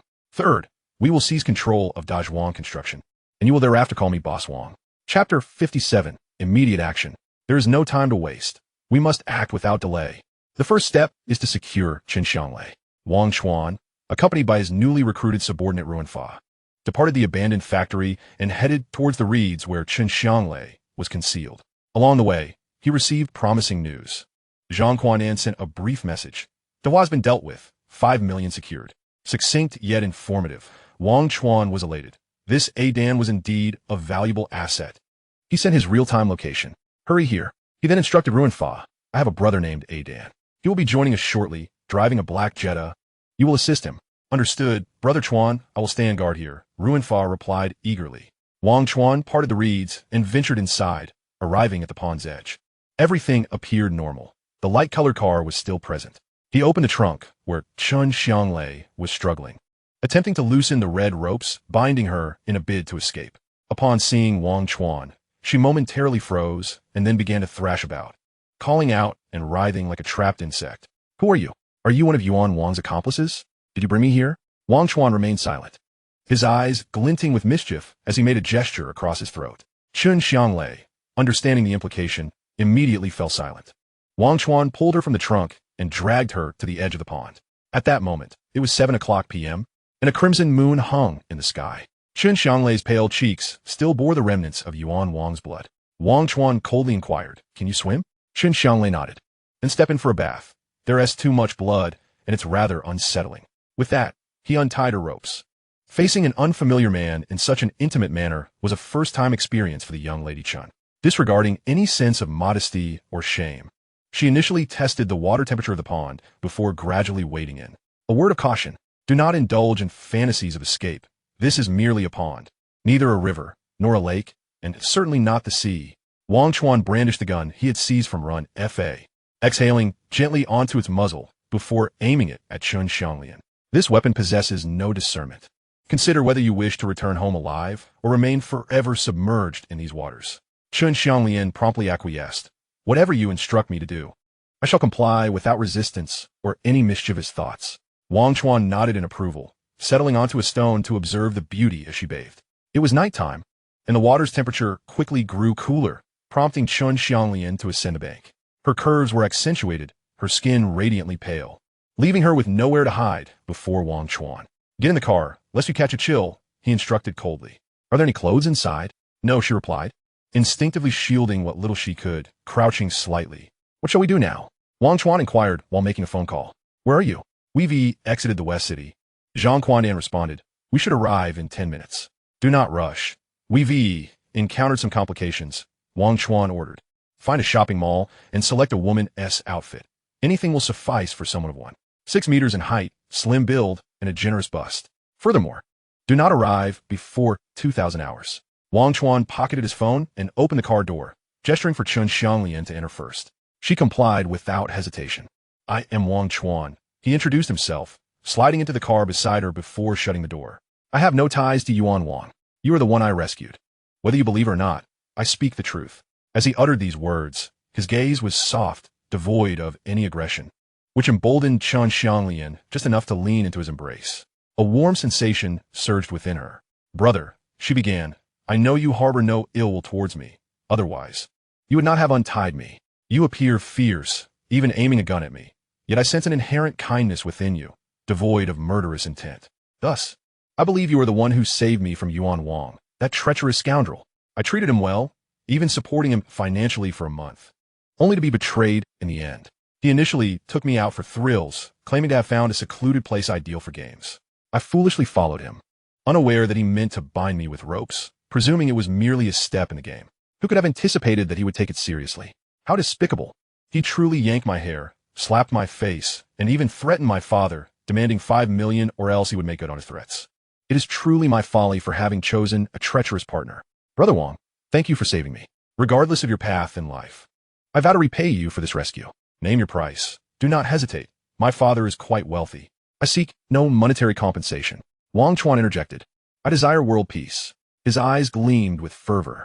Chun Xang understood instantly. Agreed. This is convenient, she replied, gathering her damp hair. For some matters were merely routine for her. Wang Chuan placed his phone and gun within reach, then extinguished the car's lights. When Zhang Quandan arrived, it was already 2,000 hours. He first spotted Run Fa stationed at the entrance of the reeds. Mistaking him for an enemy, he prepared to strike. Run Fa raised his arms in a gesture of surrender, greeting him politely. Is that you, Brother Dan? Brother Chuan instructed me to wait here. I am Run Fa, the new recruit, destined to follow Brother Chuan and you for sustenance. Very well, Zhang Quandan replied, though he remained on guard. Where is Brother Chuan? He is in the car, eating, Run Fa gestured meaningfully. Understood. Zhang Quandan chuckled quietly, muttering he must have been a starving ghost in his past life. Since arriving in this world, he seems perpetually hungry, as if he can never get enough. Chun Xang must certainly be in the car. Such a feast for the eyes. With my understanding of Brother Chuan, he wanted to be satisfied in less than an hour. How long has it been? Run Fa pondered before responding. Almost an hour. Should we inquire? Zhang Quandan sent a message. Have you finished? 5 minutes later, a reply arrived. All done, come over. Zhang Quandan exchanged a glance with Run Fa, and the two hastened into the reeds. By the pond, beside the milky white car, Wang Chuan opened the door, his complexion flushed, stretching as he stepped out. Zhang Quandan and Run Fa jogged over. Where are the clothes? Wang Chuan asked. Zhang Quandan immediately handed over a package. Everything is inside. I cannot ascertain if they will fit, Miss Chun. Anything that fits will suffice, Wang Chuan remarked, tossing the package into the car window. 5 minutes later, clad in new attire, Chun Xang emerged from the vehicle. Although somewhat ill-fitting, it could not conceal the alluring radiance she exuded. Zhang Quandan and Run Fa were momentarily taken aback, instinctively swallowing hard. This woman is truly captivating. Any thoughts? Wang Chuan raised an eyebrow, scrutinizing his subordinates with a calm, yet serious demeanor that had an air of jest. I am in agreement, Wang Chuan declared. I shall grant you all a treat. You may approach one by one or work in tandem. Chapter 58. Run Fa and Duozhi. Upon hearing Brother Chuan's words, Run Fa felt he had encountered a perceptive leader and nodded vigorously. I have a slight inclination. Brother, I have not indulged in months. Let us do it right here. Just as he unfastened a button, Zhang Quandan kicked him sharply, scolding, What a fool you are. Can you truly trivialize the leaderess woman? Do you not comprehend even the slightest semblance of decorum? He patted Run Fa's shoulder. Brother Chuan's offer is out of concern for his comrades. Yet you must not take it literally. Moreover, Wang Chuan shot Zhang Quandan a glare. Speak of the matter at hand. How did you manage to deal with Duozhi? Zhang Quandan was about to respond when he glanced at Chun Xang beside the car. Wang Chuan immediately turned, approaching the beauty with tenderness. My brothers and I need to discuss some matters. Why not rest in the car for a while? All right, Chun Xang replied obediently, offering a shy smile. Brushing against Wang Chuan's palm, her eyes speaking volumes. I will wait for you. Wang Chuan nodded, gently poking her waist. A sense of satisfaction from his successful revenge swelling within him. Now then, what transpired? Wang Chuan inquired, fixing his gaze on Zhang Quandan. The trio moved 20 meters away from the vehicle, settling in a circle. Run Fa, having learned his lesson, promptly offered cigarettes to his two superiors. Quite interesting, Zhang Quandan took a drag. As I drove past, I positioned myself at the exit where he intended to flee. I knew he would have no choice but to board my car. Once inside, he queried, Were you sent by Brother Wang? As I sped away, I replied, No. I do not know any Brother Wang. I am sent by Brother Chuan. He grew anxious, demanding, Which faction are you from? How did you know our plans, and come specifically to assist me? I glanced at the rearview mirror. Chen Zhuang's men were still in hot pursuit. I pressed the accelerator, increasing the distance between us, then solemnly asked, Duozhi, do you recall what transpired 3 years ago at Huangjinhan? He belched, turning to scrutinize me closely, then exclaimed, You are a Dan? I chuckled in affirmation. Indeed, I am Zhang Quandan. 3 years ago, I was employed as the head of security at the Golden Han Hotel. One fateful evening, our paths crossed. You were indulging in the opulence of a private room, intoxicated and insistent on taking one of our female waitstaff home. Naturally, the young lady refused, as her price was beyond your means. It wasn't so much that you couldn't afford it, but rather that you deemed it exorbitant in comparison to other establishments. You began to make a scene, boasting, I could find someone of equal beauty at the Platinum Han for just 500 yuan. Yet here you are, demanding 1,000 yuan, an entire double. I can't fathom what makes the Golden Han superior to the Platinum Han. Are all the women here celestial beings? It's not that I can't pay. I just sold a batch of cables yesterday and made several thousand. It's simply not worth it. You are defrauding consumers. Today I will stand my ground. Just 500 yuan, and this beauty must accompany me, to be returned by morning. In truth, while you were shouting in the private room, I had already received word to intervene. Initially, I intended to adhere to the principle the customer comes first and hope to defuse the situation amicably. However, upon seeing the girl you were accosting, I felt as if lightning had struck me. This is my girlfriend, Gong Jiao. Without hesitation, I pried your hand away and pulled Jiao behind me, pointing an accusatory finger at you, declaring, This is my woman. She is merely a companion for the evening. Nothing more. Should you continue your unreasonable antics, I will ensure you leave with nothing. You erupted in laughter. What a joke. I've touched her, kissed her. and engaged in all manner of intimacy. In the throes of passion, she informed me that it costs 300 yuan to go upstairs and 1,000 yuan to go home. Ask her yourself if those were her words and if she set the price. It's high noon, and you're pretending to be a solitary flower blooming in the cold? I was incredulous and turned to Jiao, who remained silent, her face betraying embarrassment. Suddenly, I comprehended the gravity of the situation and, in front of so many witnesses, felt unable to confront or chastise her. Instead, I directed my ire towards you. With a cold smirk, I said, regardless of the price, since the lady has set her fee, you shall not take her without payment. The Golden Han is not a place where you can come and go as you please. Making a scene here is a grave error. Curious about what makes the Golden Han superior to the Platinum Han? I can divulge that it is no secret. The owner of the Platinum Han is Brother Sheng, while the Golden Han is owned by Brother Chang, his own brother. It's that simple, understood? After my proclamation, I was uncertain whether you grasped my words. I beckoned the server responsible for the room and instructed him to tally your total expenses, tearing the bill and handing it to you. 3,600 yuan. Pay up and leave. Your expression shifted, the arrogance dissipating. Perhaps you understood that the Golden Han was under Brother Chang's domain, and you dared not overstep your bounds. After all, tales of Brother Chang's ruthless nature were known far and wide. Once you had settled your bill and prepared to depart in humiliation, I seized your neck and ominously remarked, "Do you regret your actions? Had you not caused a commotion 10 minutes ago and lamented over that 500 yuan, my girlfriend would have already been at your home. You should not feel regret, but rather relief. Had I discovered my woman spent the night at your place. I assure you, this is no idle threat. You would not see the light of day again. Should you harbor any grievances and wish to seek retribution, I welcome you at any time. My name is Zhang Quandan, known as Adan, head of security at the Golden Han Hotel. Remember it." You nodded and left in haste. And it wasn't until 6 months later that we crossed paths again. As I recounted this tale, Duozhi remembered vividly, as it had not been long. He sighed deeply. "Adan, I thank you.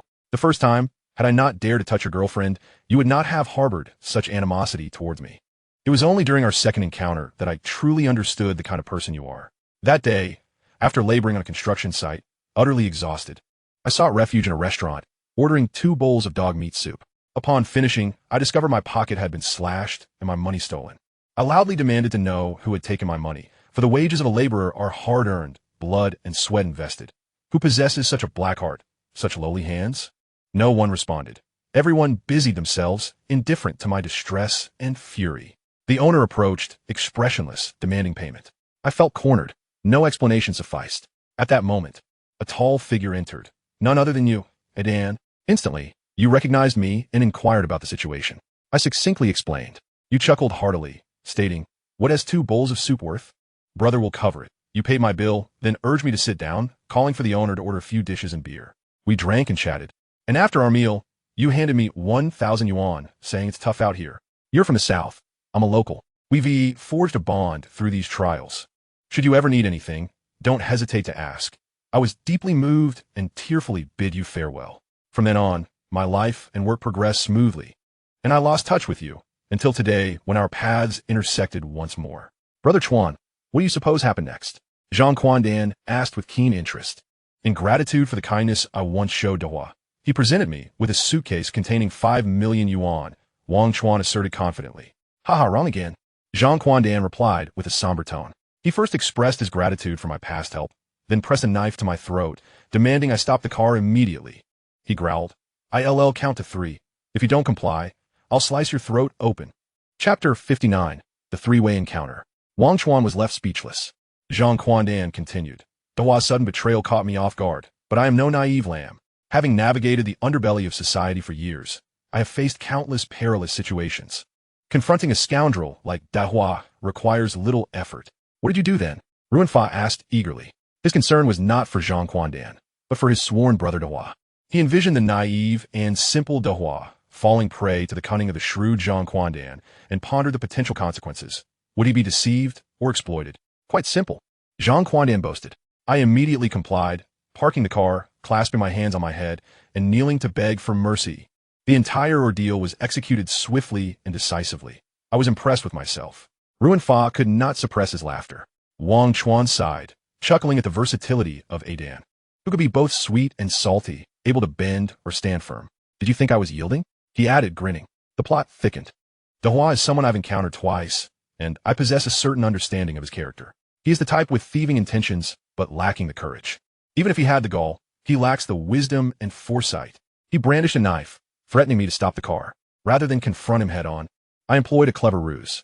I parked the car on the roadside. He intended to flee, distancing himself from me, a dangerous figure. I posed a question, Duozhi.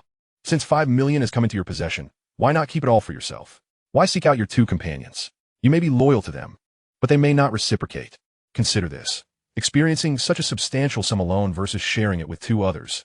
How different the experience would be if either Yuan Wang or Run Fa harbors ulterior motives. Then your trio, Chun Xang, San Rin Xing, is destined to crumble into ruin. To my knowledge, that scoundrel Yuan Wang is treacherous and duplicitous, a fickle little man. His proposal to kidnap Chun Dajuang's daughter stems from a staggering gambling debt of 5 million that he owes. So consider this.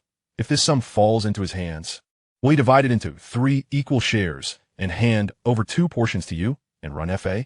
Is that even conceivable? If he gives you the money, how will he repay his debts? Wake up, Ahua. You and Run Fa are far too naive, and you have been played by that wretched Yuan Wang. What brotherly loyalty! In the face of glistening gold, it is utterly worthless. Duozhi's brows knitted together in turmoil. I could hear the rapid thumping of his heart. Thud, thud, thud. After a prolonged silence, he inquired, Adan, how do you know so much about our situation? And why were you present at the transaction site? Managing to corner me precisely and lead me out of danger? I burst into laughter. Ah, my friend, the secrets of heaven are not to be revealed. But let me ask you this. Do you intend to simply step out of the vehicle with 5 million in hand? I know your martial prowess is commendable, especially your pole vaulting skills. Yet have you considered this? A single fist cannot contend with 4 hands. You are alone on foot, without a vehicle, while a number 15 or 16, with 4 cars. The leading thug wields a homemade shotgun. Even if you could scale walls and leap rooftops, can you outrun cars and bullets? If you fall into Chun Dajuang's clutches, what fate awaits you? Have you forgotten your previous escapade on the construction site? Stealing materials alongside Run Fa? When the time comes, old grievances will be settled alongside new ones. Chun Dajuang is a sinister and malicious person, and he would not let you go easily. Ahua, you are now caught in a dilemma. Press forward, and Yuan Wang awaits to dispose of you and claim the riches. Retreat, and Chun Dajuang, in his ferocity, will surely bring about your demise.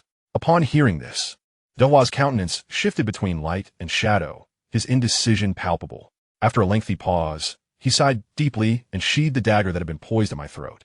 He shook his head in despair and finally placed his hopes in me. Brother Dan, I find myself at an impasse, caught in a precarious situation. What should I do? Please, show me a clear path. With that, he unexpectedly knelt before me. I hurriedly helped him up, patting his shoulder gently, and spoke in a soft tone. Ahua, to be candid, I have been absent from Feiching for the past 2 years due to a murder charge. The woman you sought to bring home, a waitress named Huang Jinhan, who betrayed me, my girlfriend Gong Jiao, was the cause of my fury. In a moment of rage, I ended the life of the man she was consorting with, while she miraculously escaped. After leaving Feiching, I wandered aimlessly, enduring hardship. Recently, I returned and fortuitously met a wise individual, my current leader, Brother Chuan. He has treated me exceptionally well. I have done nothing for him, yet he bestowed upon me 10,000 in pocket money and helped me resolve a significant trouble. Since then, I no longer need to hide, and my murder charge has been cleared. I can elaborate on the details when we have the chance. In any case, this operation was orchestrated and arranged by Brother Chuan. If you trust me, come meet him. He is in the early stages of a venture and is eager to recruit talented individuals. Brother Chuan possesses immense wisdom and vision. He is decisive and never hesitates. He distinguishes clearly between friends and foes. Ahua, as long as you ally with Brother Chuan, a bright future lies ahead, and all your troubles will evaporate. Neither Yuan Wang nor Chun Dajuang stand a chance against him. In Feiching, perhaps only Gao Qiqiang, the boss of Huang Jinhan, could match Brother Chuan in a contest of strength. Duozhi was swayed by my words, promptly presenting a leather suitcase with tears in his eyes. Brother Dan, I will defer to you. My future relies on you. 5 million is too burdensome for someone of my stature to manage. Please pass it on to Brother Chuan as my token of allegiance. I accepted the suitcase with a smile. After considering, I replied, we cannot yet meet Brother Chuan, as I am unaware of the current situation on his end. How about this? Let's go to my home, where you can rest momentarily while we wait. I will find Brother Chuan, explain the circumstances, and then bring you to him. What do you think? Duozhi nodded in agreement. Subsequently, I drove to my residence, settled Ahua comfortably, and then made my way to Brother Chuan. Well done, Wang Chuan exclaimed, giving a thumbs up. Where's the 5 million? Oh, Zhang Quandan pointed to the Jetta. It's in the car. Have you checked it? All real cash. No problem. Good. Wang Chuan cast a trusting glance at him. Now we proceed to the second phase of our plan. Eliminate Chun Xang. Are we going to kill him like a bullet to the head? Zhang Quandan asked curiously. Not quite, Wang Chuan clarified. Killing him would only serve to benefit him. My aim is, don't ask so many questions. Just follow my orders. What time is it? 8 o'clock, Zhang Quandan replied. I genuinely owe a debt of gratitude to Yuan Wang, Wang Chuan remarked coldly. If he hadn't meddled by kidnapping Chun Xang, Chun Xang might be in my home right now, harassing my mother. That old lecher. He has committed countless injustices and is due for retribution. Let's scrape off 10 million from him. Chapter 60. Even thieves abide by principles. In the outskirts of Feiching, an abandoned factory. Nighttime, 10 p.m. Still in that workshop, the bus, after burning for over 2 hours, had become nothing more than a charred husk. Yuan Wang, too, had turned to ashes. Deep within the workshop, amidst a few decrepit machines, Chun Xang knelt on the ground, his hands tightly bound with zip ties. A black cloth bag was pulled over his head, and his limbs trembled violently. Listen, the money has been given to you, 2 suitcases, 10 million. Not a single cent less. What more do you want? Even thieves have principles. Having taken the money, why not release me? Where's my daughter, Xiaoyan? I wish to see her, even just to hear her voice, to know she is alive and safe. If that does not suffice, then kill me. I have no complaints. I only plead for my daughter's safety. She is merely 20 years old, although she is spoiled, with a peculiar temper, and enjoys revelry with various young men. These flaws are my fault as her father, for having indulged her.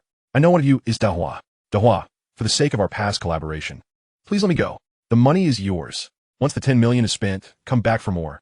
I have made a fortune over the years. I only ask that you show mercy and allow me to see my daughter. Duozhi, my good brother, leave a line for me. We can meet again in the future.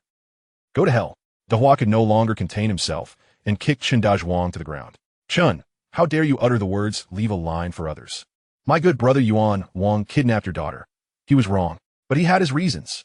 He owes a significant amount of money, and creditors have threatened him, claiming they would sever his hands and feet if he cannot repay. Yuan Wang was left with no choice but to target you. After successfully acquiring 5 million at the Qianchangdu Pier SMO Family Inn, I received a call from Yuan Wang. He informed me that once he released your daughter Chun Xang, he would meet me. But you, in your treachery, took advantage of my brother Yuan's unguarded moment, killing him and incinerating the evidence. Is that what you call leaving a line for others? Where's the line you left? The person has turned to ash. Does that leave a trace? Duozhi, please let me explain. Chun Xang spat out a mouthful of blood from the black cloth bag, a clear indication of having been severely punished not long before. He anxiously exclaimed, Duozhi, the situation at that time was I couldn't find my daughter. By the time I rushed over, she had vanished, her clothes scattered all around, indicating she had been violated. Brother Yuan Wang lay unconscious on the ground, having been struck on the head with a steel pipe, blood gushing profusely. I had someone rouse him, and he said he had been attacked, but didn't he know who the assailant was? I inquired about Xiaoyan, and he replied he had no idea. At that moment, I was filled with rage, and, in my fury, I implored you to forgive a desperate father yearning to save his daughter. Forgive you? Nonsense. Duozhi raised the iron rod, exclaiming, Is there a reason to murder and incinerate? Just as the words left his lips, the iron rod struck his head. Chun Xang collapsed into unconsciousness. 2 hours earlier, a milky white car was ablaze as it was slowly pushed into the pond. Shortly thereafter, a black Jetta emerged from the reeds. Inside the vehicle sat 4 individuals, Wang Chuan, Chun Xang, Ruanfa, and Zhang Quandan. In Zhang Quandan's rented room, Wang Chuan strategized with the aim of extorting another 10 million yuan from Chun Xang. Having waited for some time, Duozhi was elated to see his good brother Ruanfa also being taken under Wang Chuan's wing. He immediately bent down and bowed. Calling him big brother, Wang Chuan smiled and helped him up, surveying Duozhi for a moment, exuding a paternal warmth. Do well, you will not suffer loss, he assured. Brother Xie Chuan has taken you in. Duozhi was about to kneel again in gratitude when Wang Chuan's expression darkened. There's no time to waste. Let's get down to business. Duozhi, you will continue to disguise yourself, guarding at the MO family shop. Once there, send me a message. Ruanfa, you will wait at Chun Xang's doorstep. When he emerges, follow him all the way to Qianchangdu. If Mr. Chun tries to be clever, take this gun, and when the time comes, don't hesitate to use it. He handed the gun to Ruanfa, adding, just leave him breathing. Don't kill him. Ruanfa nodded. I have it under control. Hey Dan, share my WeChat with the two of them and create a group. It'll just be the four of us. Wang Chuan patted Zhang Quan on the back. Your task is the heaviest. Be ready to provide backup wherever needed. Everyone drink some water and prepare. We set off in 10 minutes. I'll be waiting for you at the usual spot. 10 minutes later, only Wang Chuan and Chun Xang remained in Zhang Quan's rented room. Chun Xang, feeling apprehensive of Wang Chuan, timidly asked, Brother, will you stop after getting the 10 million? Wang Chuan responded with silence. Chun Xang's heart sank, her expression growing uneasy. Brother, I can see it now. You have a vendetta against my father, a deep-seated grudge. You intend to ruin his life and career, don't you? I have a small request. Suddenly, Chun Xang knelt down, her voice trembling with tears. Can you spare his life? I know he has done many wrongs, cutting corners and engaging in various dark dealings, not to mention withholding wages from laborers. For that, he deserves death. But he is still my father, my only family in this world. Brother Wang, as long as you spare his life, I will do anything you ask, be it as a servant or a beast of burden. Wang Chuan closed his eyes, pondering for a moment, his face a picture of indecision. Observing this, Chun Xang quickly pointed to Zhang Quan's bedroom. Are you still hungry? I'll wait for you in there. No, Wang Chuan shook his head, grasping her hand firmly. There's no time. I must step out to deal with your father's situation. Just eat a little here to fill your stomach. Wang Chuan reclined on the sofa, closing his eyes to rest. What do you mean by eating? Chun Xang asked in confusion. I've learned from the pawn that you can't eat it all in a short time. Wang Chuan chuckled. I'm full. You should eat something. Chun Xang. During the process, Wang Chuan had Chun Xang speak with Chun Duozhi. When the video call connected, Wang Chuan seized the phone, pointing the camera at Chun Xang. Hello, Boss Chun. At this moment, your daughter is beside me. Don't ask who I am. I'm not as foolish or easy to bully as Yuan Wang. He wants 5 million. I'll double it to 10 million. At the usual spot, on the bench in front of the MO family shop. This time, don't seek any help. You must bring the money alone. If you don't comply, your daughter will face dire consequences. Do you wish to see her choked to death from gluttony? Wang Chuan held the phone in one hand while pressing down on Chun Xang's head with the other, threatening. Call him dad, beg for help. Despite her rebellious spirit, facing her biological father, Chun Duozhi, on the video screen made her feel overwhelming shame. Yet, Wang Chuan's tone left no room for dissent. Dad, Chun Xang finally uttered. On the other end of the screen, Chun Duozhi bared his teeth in rage. As if he could leap through the phone to tear Wang Chuan apart, Wang Chuan let out a cold laugh, lowering his head to ask the girl beside him. How does it feel? Chun Xang remained silent. Ha ha ha, Wang Chuan observed Chun Duozhi on the screen, pressing down on his hair once more. Chapter 61. A humiliation beyond measure. Chun Duozhi had never experienced such a profound humiliation. He was like an enraged lion, shutting off the phone and bursting out of the house. It had only been 2 hours since his daughter was first kidnapped. While dealing with Yuan Wang at the abandoned factory, Chun Duozhi had not caught sight of his daughter. He had imagined a possibility in his mind that Xiaolian had managed to escape. However, it now appeared that things were spiraling towards the worst outcome. Xiaolian had just evaded a pack of wolves, only to fall into the jaws of tiger. One Yuan Wang had fallen, and now a more terrifying figure had emerged. Not only had they humiliated Xiaolian, but they also connected with him via video, demanding 10 million yuan. Who was this person? Another boyfriend of Xiaolian's? Or perhaps someone he had wronged in the past? The issue lay in the countless individuals he had crossed paths with. Who could it be?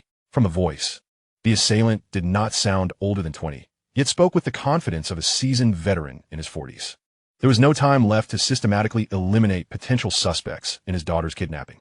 Chun Duozhi hurriedly prepared the ransom, driving straight to the Qianchong dock at the MO family shop SN. To guard against unforeseen circumstances, he kept a few underlings informed, instructing them to trail his car at a distance.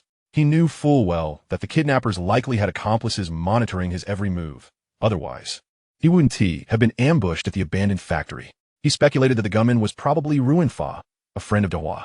Ruinfa and Yuan Wang were undoubtedly in cahoots. He just didn't know which outside help Duozhi and Ruinfa had found after Yuan Wang was dealt with.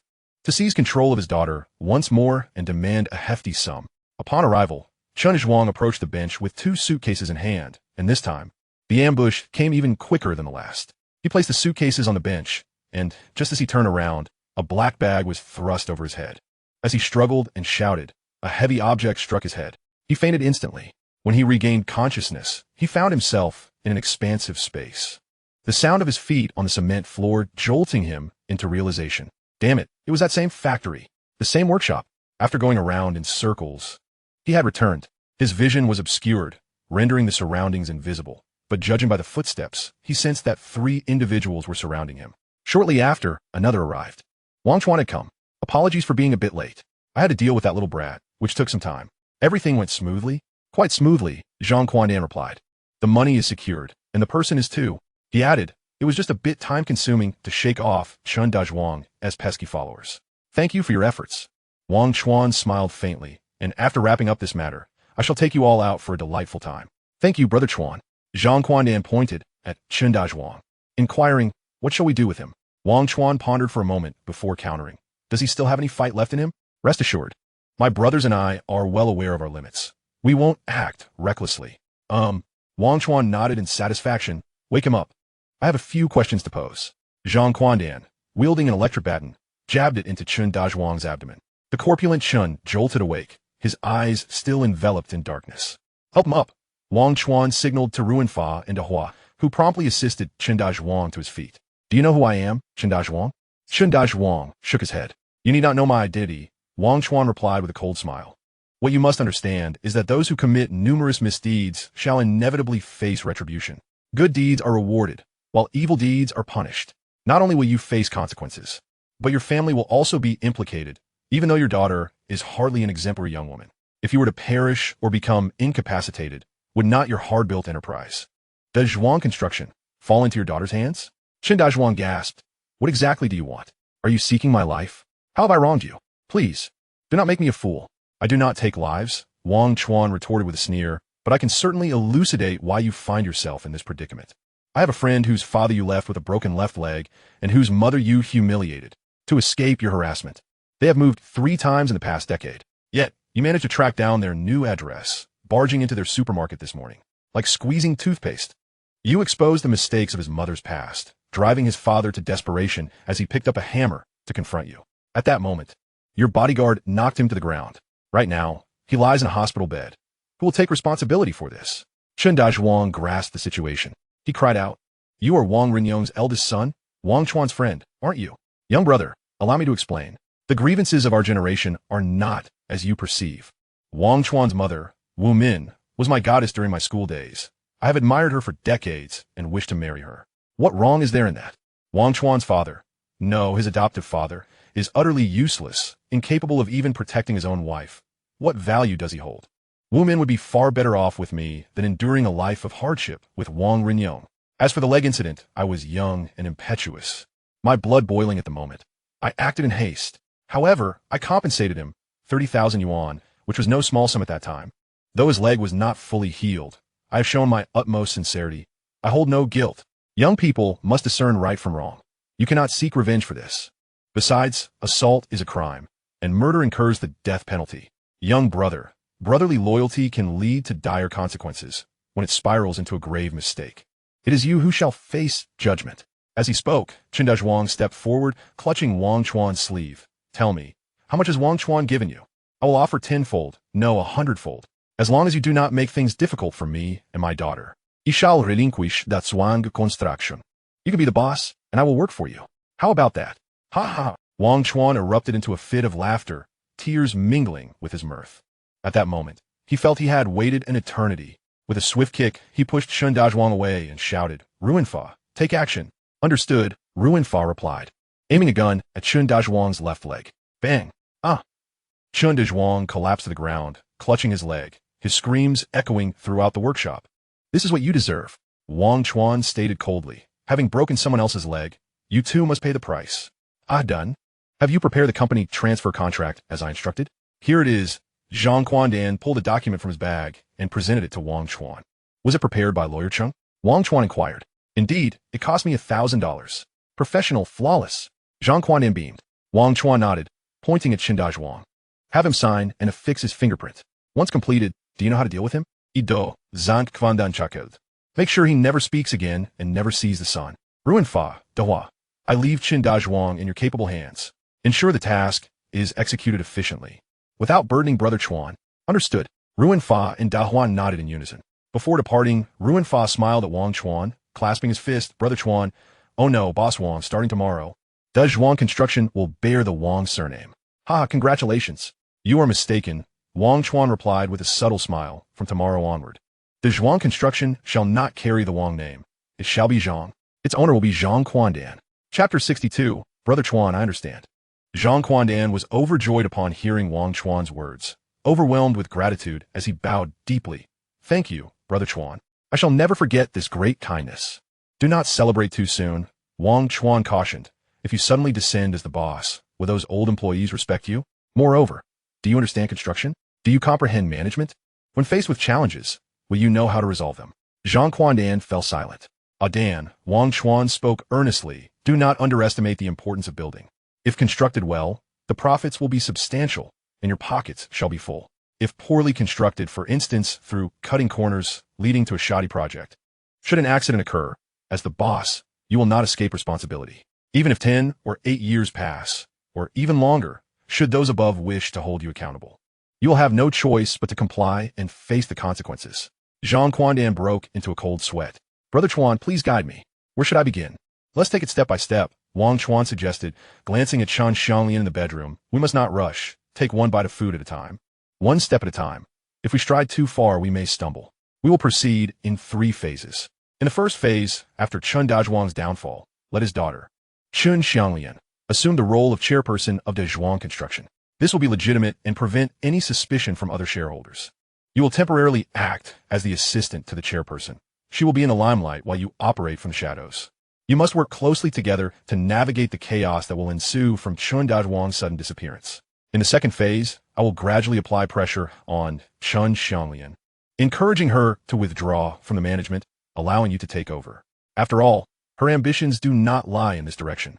Her strengths are in indulgence and revelry. She knows nothing of entrepreneurship, and even less of sustaining a business. In the third phase, win the hearts of the people, employing any means necessary to secure the loyalty of at least half of the board members. For the remaining dissenters, offer them a chance for redemption. Should they remain obstinate, do not hesitate. Let them suffer, just as Chun Dazhuang has today, ensuring they remain forever silent. Furthermore, Wang Chuan stated solemnly, take Duozhi and Ruinfa with you. Let them assist you. After all, they have been with the Zhuang construction for many years, though they may lack management skills. They understand the grassroots level and know how to win the workers' hearts. As long as those below do not cause disturbances and work diligently, the company shall remain stable. I have noted all of this. Zhang Quandan bit his lip. Brother Chuan, do you have any other instructions? One last thing, Wang Chuan pondered. Before we send Chun Dazhuang away, we must ensure that all the funds in his accounts are transferred out. To where? Zhang Quandan asked. To my account, of course. Wang Chuan replied in a low voice. I will provide you with an account as soon as possible. If the bank insists on his presence, simply inform me. And I shall go. Understood. Zhang Quandan nodded. I shall get to work. Safety first. After Wang Chuan spoke, he suddenly realized he was quite hungry, having not eaten for 7 or 8 hours while dealing with Chun Dazhuang. Zhang Quandan, Ruinfa, and Duozhi have all ventured out to attend to their respective tasks, leaving only Wang Chuan and Chun Xang in the rented apartment. The atmosphere is tinged with awkwardness.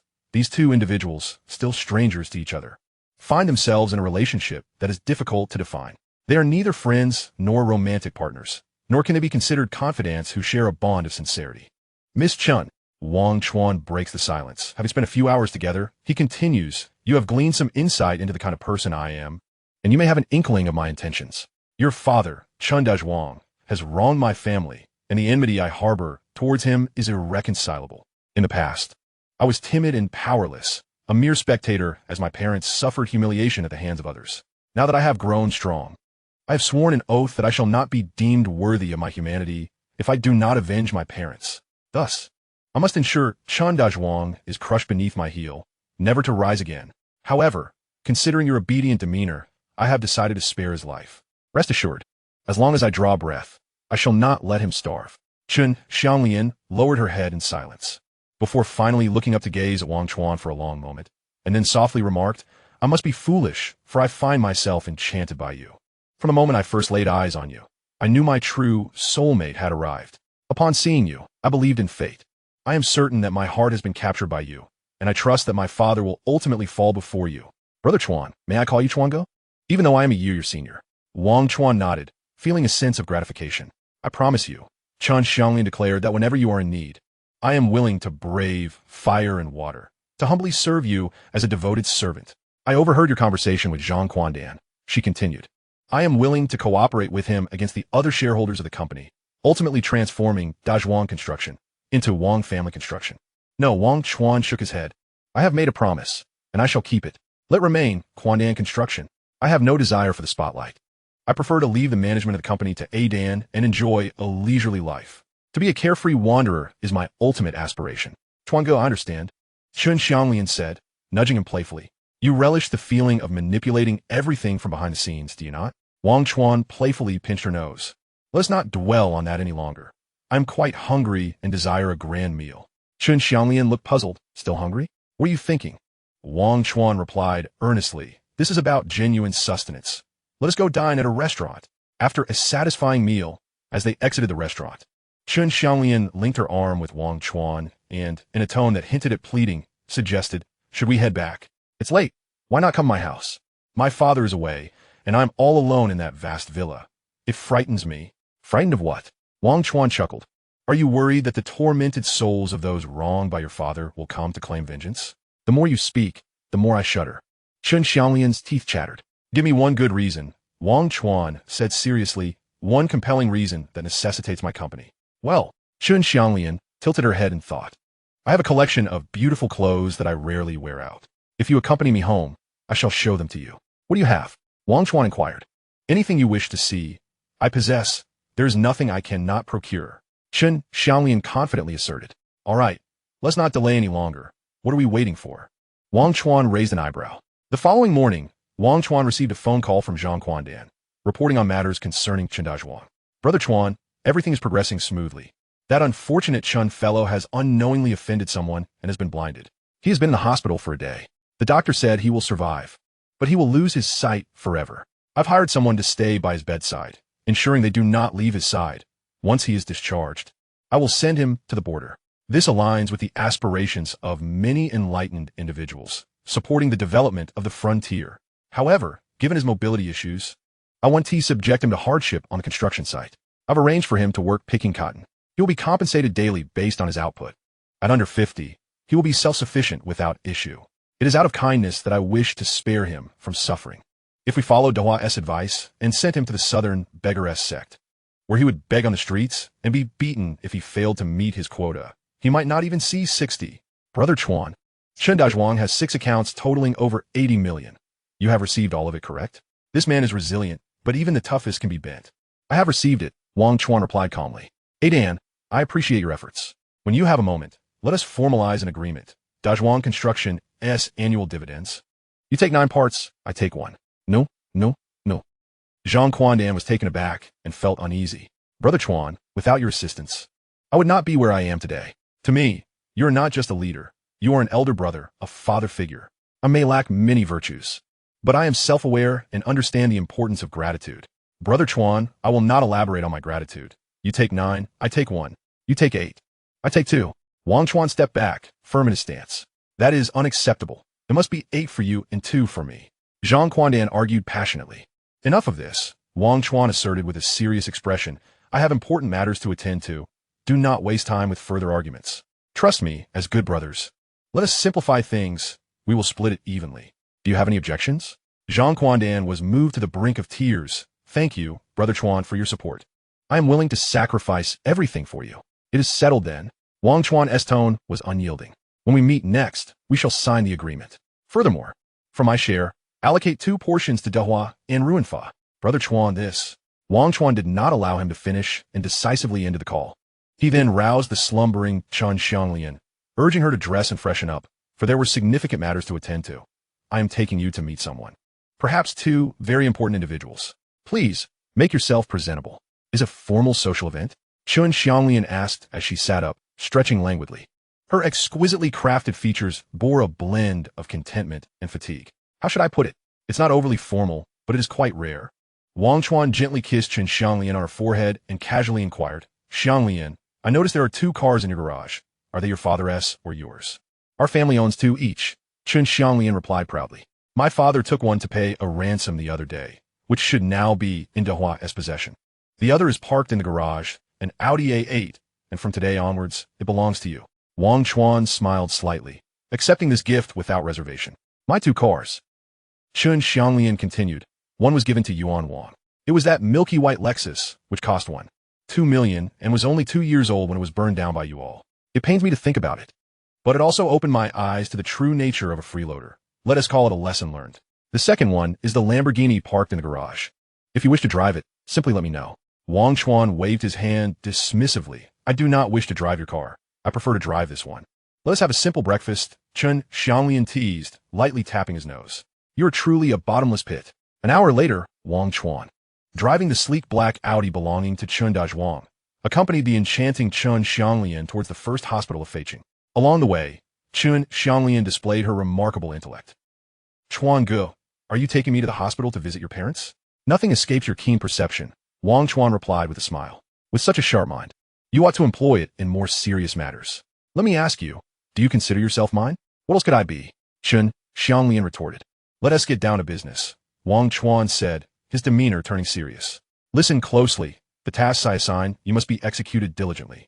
First, you can no longer afford to drift aimlessly as you once did. Previously, you enjoyed the privileges of a wealthy upbringing, but your circumstances have changed. You have officially assumed the role of chairperson at Duozhi Construction. It is imperative that you work diligently and fulfill your responsibilities. You owe it to the company and to the hundreds of employees relying on you. Your father had high hopes for you to study business management, and you must now apply that knowledge to real-world challenges. Second, when confronted with difficulties, do not retreat. If you encounter situations that confound you, do not hesitate to seek assistance from Zhang Quandan, Dehua, or Ruin Fa. I have already briefed them.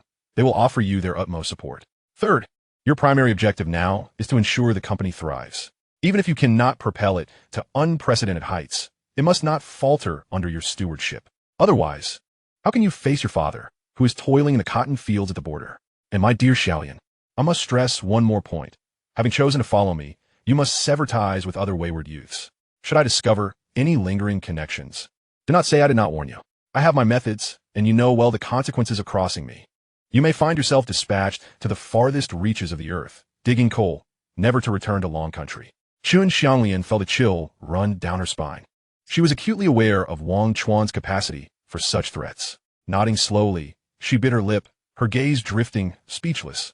At Feiqing Hospital, room 749 on the 7th floor, Wang Renyong and Wu Min stared in astonishment as their son Wang Chuan entered with an unfamiliar young woman.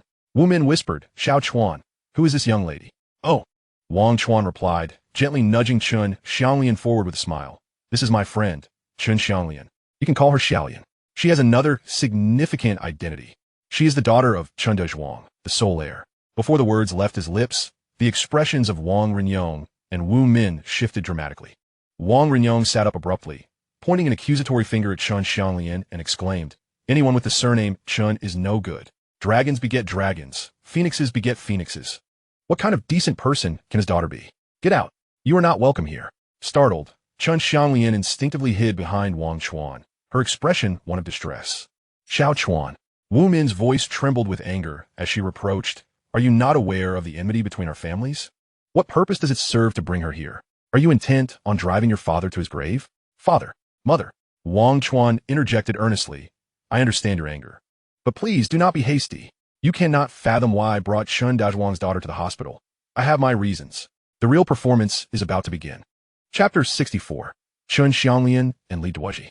Xiaolian, what are you dawdling for? Recall how you promised me on the way here. Now is the time to act. Do not feel embarrassed. Understand that everything you do is to atone for your father's sins. Wang Chuan's words resonated with the gravity of a general issuing commands before battle, compelling Chun Xang, a mere soldier, to comply immediately. Resolute, she approached Wang Renyong and Wu Min. With a sudden thud, she knelt before them. Uncle, Auntie, I sincerely apologize on behalf of my father, Chun Duozhi. It is only just that the sins of the father fall upon the child. Had it not been for Wang Chuan's revelation, I would have remained ignorant of my father's transgressions. He brazenly harassed Auntie Wu in public and grievously injured Uncle Wang, breaking his leg. My father is a scoundrel. His greed and lust remain unquenched. Just days ago, he once again visited your home, reopening old wounds for Auntie Wu, which sent Uncle Wang to the hospital. His actions are deserving of universal condemnation. As the saying goes, those who commit wrongs will meet their end. Evil deeds reap their own consequences. My father has received his just punishment and has left Feiqing. He will no longer trouble you. Wang Renyong and Wu Min fell silent, processing her words. After a prolonged pause, Wu Min glanced at Wang Chuan, who nodded in affirmation, indicating that Chun Xang spoke the truth. With a heavy sigh, Wu Min moved closer to help Chun Xang to her feet. "Rise, my dear," she said. "My mother has a soft spot for you." "Oh, thank you, Annie." Chun Xang replied slowly, her legs numb. "Please, you sit." "Xiaoyan," Wang Chuan began, "your father has caused my parents years of unrest. If you are truly sincere in atoning for him, simply kneeling and apologizing will not suffice. What did you promise me upon our arrival? To humble yourself and care for my father until he recovers and is discharged." Yes, Chun Xang eagerly nodded. "Uncle, Auntie, have you had breakfast? I can go buy some." "We have eaten," Wu Min replied. "Do the blankets and sheets need airing? Should I clean the floor of the ward?" "I could do all of that." "No need for that," Wang Renyong interjected. "You cannot take away the work from the hospital's cleaning staff. You will be doing them a disservice." "What else can I do then?" Chun Xang scratched her head, blurting out, "Uncle Wang, do you need to use the restroom? I can assist you." "Unthinkable," Wu Min retorted, a hint of annoyance in her voice. "I'm still here. It's south, not your place. Moreover, Uncle Wang is nearly well enough to be discharged today. If you truly wish to help, pay the hospital fees," she added. Wang Chuan stifled a laugh, unable to resist applauding his mother-esque approach. It was a fitting retribution. After all, Uncle Wang was in the hospital due to Chun Dazhuang's actions, and now it was only logical for his daughter to cover the expenses. All right, Chun Xang agreed, making her way toward the door. She turned back and beckoned Wang Chuan to join her. "I've never done anything like this before. I've always had others serving me. Come with me. I'll cover the expenses." "Very well," Wang Chuan nodded, following her out. During the discharge process, Wang Chuan smirked. "You are quite fortunate. I had intended for you to care for Uncle Wang for 3 days, but he is being discharged today, so you've gotten off easy." Chun Xianglian's face flushed with embarrassment. "Although your efforts have been insufficient," Wang Chuan continued, "your demeanor is earnest. From what I know of my parents, they should no longer harbor disdain for you. However, for them to fully accept and appreciate you, time will be required. After all, the psychological shadow cast by your father has lingered for over a decade, deeply entrenched and not easily dispelled." "I understand." Chun Xianglian lowered her head to wipe away her tears. Upon returning to the ward, they found an additional presence, the campus belle, Lee Duaji. Wang Chuan smacked his forehead. After all, 2 tigers cannot coexist on the same mountain. Both women had shared intimate moments with him, creating quite the predicament. When Lee Duoji ascended in the elevator, she spotted Wang Chuan and the fashionable urban beauty behind him. "Xiaoji, what brings you here?" Wang Chuan feigned calmness. "Aren't you supposed to be at the supermarket? Have you abandoned your business?" "Oh." Lee Duoji appeared slightly irritated, though she tried to mask it. Pouting, she explained, "Aunt Wu asked me to come. She said Uncle Wang is being discharged today, which is a momentous occasion. The supermarket will be closed temporarily, so she wanted to prepare a delicious meal at home and invited me to join." "Mom, I informed Xiaoji about this last night," Wu Min interjected. "I asked her to come help since you haven't been to the hospital for a few days. I need an assistant." Wang Chuan managed a bitter smile and gestured towards Chun Xianglian. "Allow me to introduce you. This is Chun Xianglian, my friend. Lee Duozhi, a classmate of mine. Please shake hands and get acquainted." The 2 women exchanged awkward smiles, extending their hands without a word of greeting, the air thick with an undercurrent of mutual disdain. "Uncle and Aunt," Chun Xianglian beamed. "The discharge paperwork is complete, and the 836 yuan hospital fee has been settled. Can we go home now?" Wang's father and mother nodded. Wang Chuan thought to himself, is it really necessary to announce the exact amount spent? How specific? Uncle Wang, Aunt Wu, Lee Duozhi, unwilling to be overshadowed, desperately sought acknowledgement. "I've packed everything: toothbrushes, toothpaste, towels, slippers, and even Uncle Wang's change of clothes. We can go home now." Wang Renyong smiled broadly. "This girl Xiao Ji is truly capable. I knew I made the right choice. Since she stepped in, she's been tirelessly working, not even allowing Aunt Wu to lend a hand." Wu Min chimed in with praise. "This family could do without Xiao Chuan, but it cannot do without Xiao Ji. Initially, I opposed hiring her as a cashier at the supermarket, but now it seems I was blinded by my own foolishness. Old Wang, heed my advice. When payday comes at the end of the month, make sure to give Xiao Ji an extra 200, no, 300. Lee Duozhi expressed her gratitude, humbly asserting that her contributions were insufficient and promising to work even harder in the future. Wang Chuan found himself at a loss for words. Turning to Chun Xianglian, he noticed her expression was somewhat discontented. It appeared she was losing this round. Unexpectedly, to overshadow Lee Duozhi, Chun Xianglian unleashed her trump card at the last moment. "I have something to say." She pulled an item from her bag. "Today is Uncle Wang's discharge, and I came in a hurry without a gift. As a junior, It is truly inappropriate. Aunt, this card contains 200,000 yuan. Please use it to buy some supplements for uncle. A stunned silence enveloped the room. Chapter 65, A Battleground. Money makes the world go round. No, money makes the devil dance. No one holds a grudge against wealth. Wang Chuan's parents are ordinary people who have struggled at the bottom of society for decades. It cannot be said they are blinded by greed.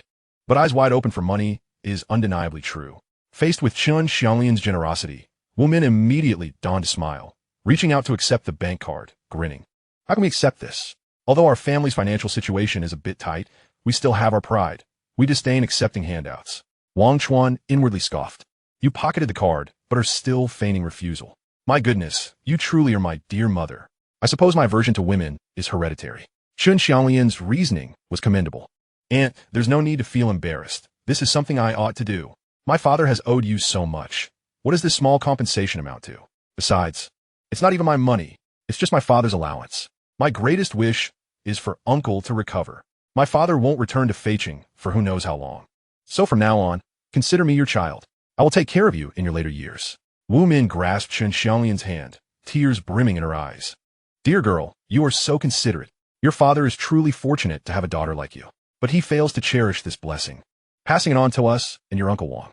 At this moment, Lee Duaji seemed to be engulfed in a dark aura, desperately suppressing her inner fury. She found it intolerable, yet felt powerless. Chun Xanglian had simply thrown money into the fray, an immediate 200,000 yuan. While all she could do was sweet talk and work diligently, she remained silent, fuming as she dragged her bags downstairs.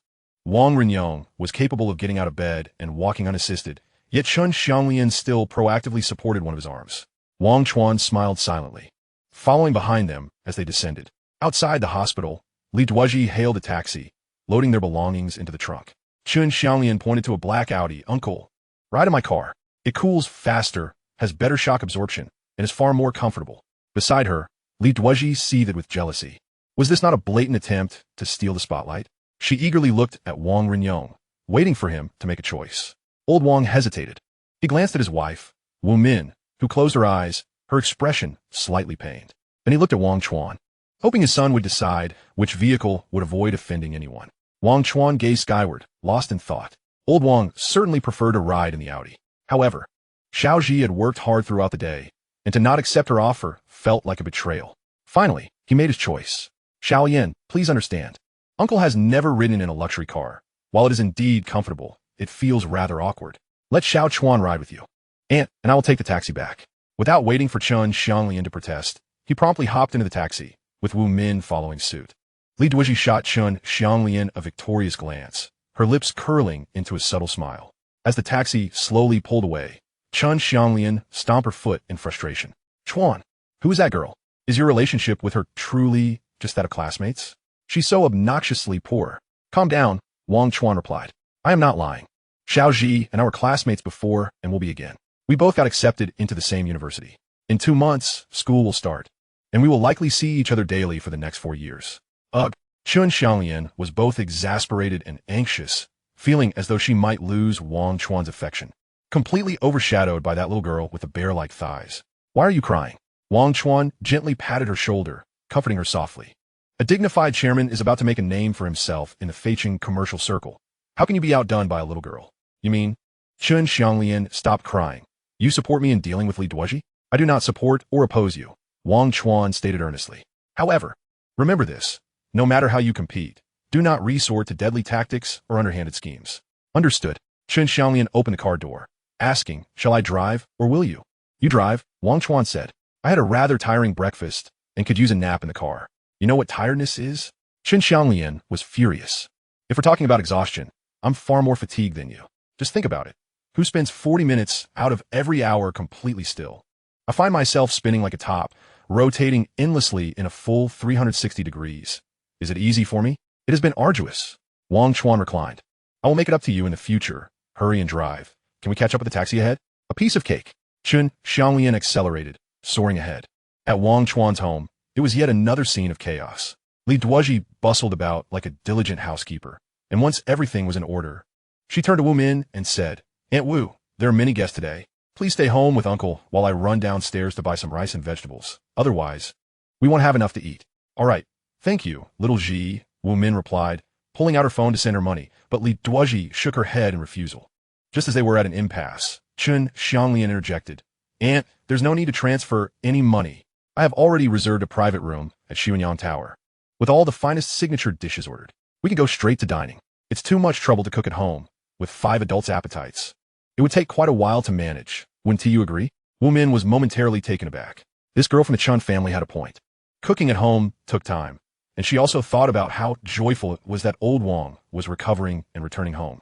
They shouldn't be too frugal in welcoming him. "Fine, I agree to eat at the restaurant." Wu Min put her phone away and comforted Lee Duoji. "Little Ji, you've worked hard enough, and doesn't T want to see you running back and forth? Dining out is much easier." Old Wang also sensed the subtle tension between Chun Xang and Lee Duoji, as if both were vying for Wang Chuan's attention. "I'll defer to my wife," Old Wang declared, then turned to his son. "Xiao Chuan, what is your choice?" "Xuanyang Tower," Wang Chuan replied. "I haven't eaten there in a long time." "Little Ji, your sister Xianglian has her family's business and is quite wealthy. If she wants to treat us, we shouldn't refuse her kindness. Let's head out to Xuanyang Tower." With a consensus reached, they all descended the stairs. Lee Duoji trailed behind, her demeanor forlorn. Wang Chuan deliberately lagged a few steps behind and whispered, "I'm sorry for putting you in a difficult position. Don't worry, I will make it up to you doubly. Tonight, I'll come to your rental place just to share a drink." "Ah." Lee Duoji felt both joy and embarrassment. "That's not appropriate. My sister lives with me. It's quite inconvenient." "What is inconvenient about it?" Wang Chuan smirked mischievously. "Have you seen that TV show called Chong Chong San Rin Xing? It's both humorous and deep.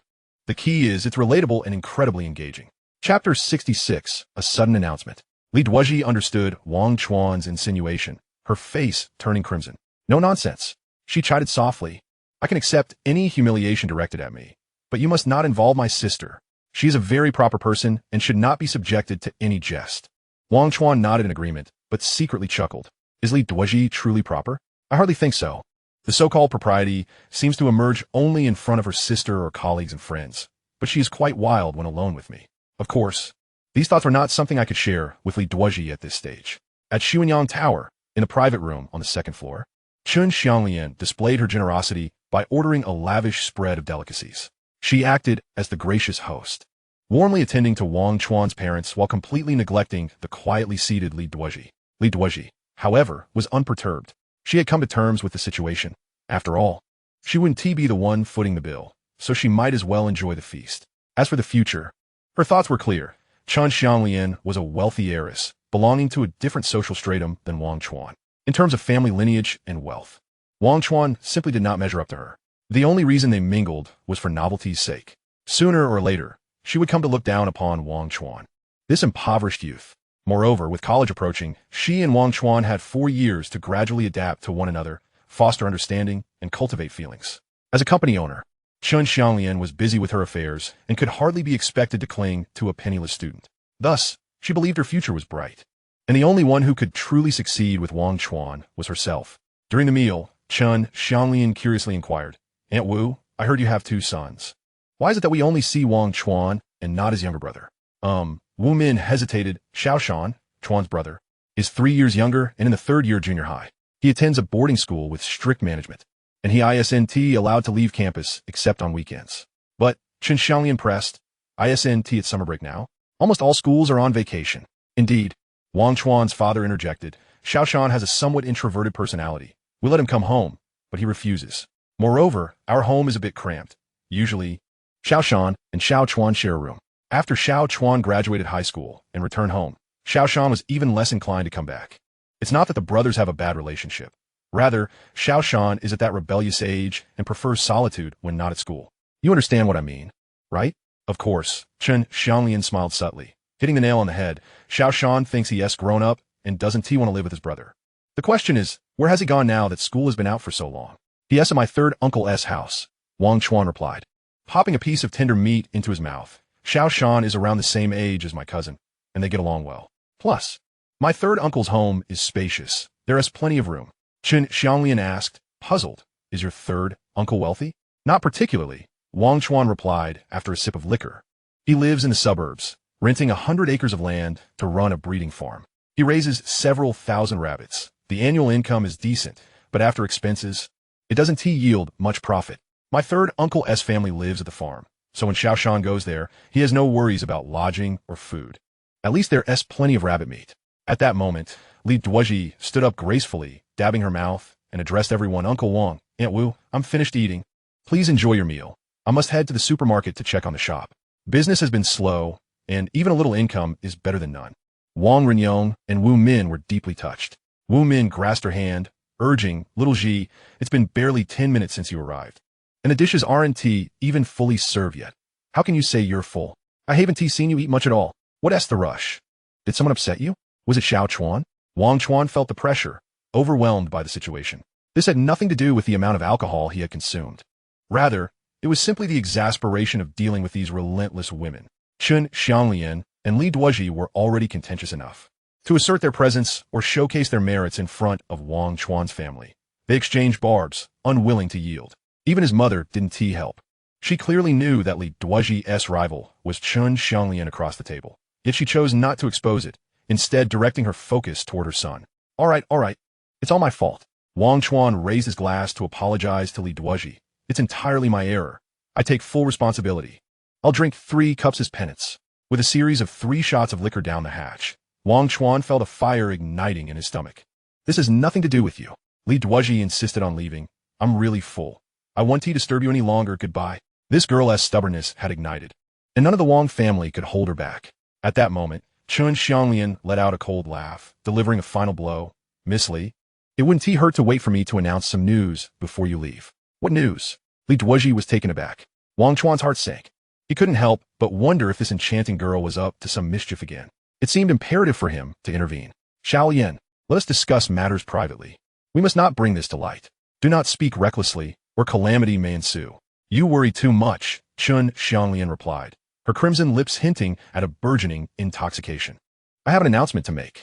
From this moment forth, I possess a splendid 150 square meter 4-bedroom apartment, which I shall give to my uncle and aunt. I will promptly draft the purchase contract. You need not spend a single penny, as I am giving the house away for free. Here are the keys. Please accept them. With that, she retrieved a set of keys from her bag and reverently placed them on the table. Not only was Wang Chuan taken aback, but Wang Renyong and Wu Min were also left agape, unable to close their mouths. A 4-bedroom apartment, given away just like that? How much was this property worth? Wu Min tightly gripped the keys, unable to suppress her curiosity. Not overly expensive, Chun Xang stated calmly. I recall paying $2 million in cash when I purchased it last year. Of course, I don't have much money. It was all my father's doing. He said this apartment would serve as my dowry. Since it is a dowry, Wu Min interjected, loosening her grip on the keys. How can it simply be given away? Oh, could it be that her gaze involuntarily shifted from Chun Xang to her son? And a look of sudden realization crossed her face as she raised her voice to admonish him. Chuan, you must treat Xiao Lian well. You must never neglect this girl. Wang Chuan felt dizzy, caught between words. At that moment, Lee Duoji's face turned ashen. It was as if she had endured inhuman torment, her eyes glistening with tears. Suddenly, she approached Wang Chuan, summoning her courage to say, Wang Chuan, I have agreed. Don't forget to come to my house for dinner tonight. My sister and I will be there to accompany you. As long as my sister has no objections, I will fully cooperate. Chapter 67, Vulgarity, in tribute to Wang Xiaobo, regarding whether Wang Chuan had dinner with the Lee's sisters that evening. He later recounted to Zhang Quandan. After a satisfying meal at Xuanyang Tower, I called for a designated driver to take my parents home before heading to Chun Xang's residence. She had also consumed her fair share of alcohol, yet she appeared relatively sober. Perhaps it was an act, or maybe her tolerance was remarkable. If it were pretense, she certainly had ulterior motives and was quite the performer. If her tolerance was indeed impressive, I would refrain from employing tricks of inebriation in our future encounters. I advised Chun Xang to take her responsibilities at the company seriously, even if she was reluctant to work or manage affairs. She should wait until everything settled down before deciding. I promised her that if she persevered for 6 months, I would hand over all responsibilities to Zhang Quandan, granting her freedom. Not only would she attain freedom of time, but also financial independence. The company's annual dividends would be split evenly between her and Adan. With me taking not a single cent, Chun Xang nodded, then shook her head, unsure whether to believe my words. For me, it mattered little if she believed. After all, if she were like the Monkey King, I would be the Buddha, and no matter how she twisted and turned, she would never escape my grasp. The designated driver awaited me at the villa's entrance. I hurriedly bid farewell to Chun Xang and returned home. The effects of the alcohol made my head feel heavy. My mother prepared a hangover soup for me, and as I gazed at the floating apples, lemons, and tomatoes in the pot, I instantly felt much more alert.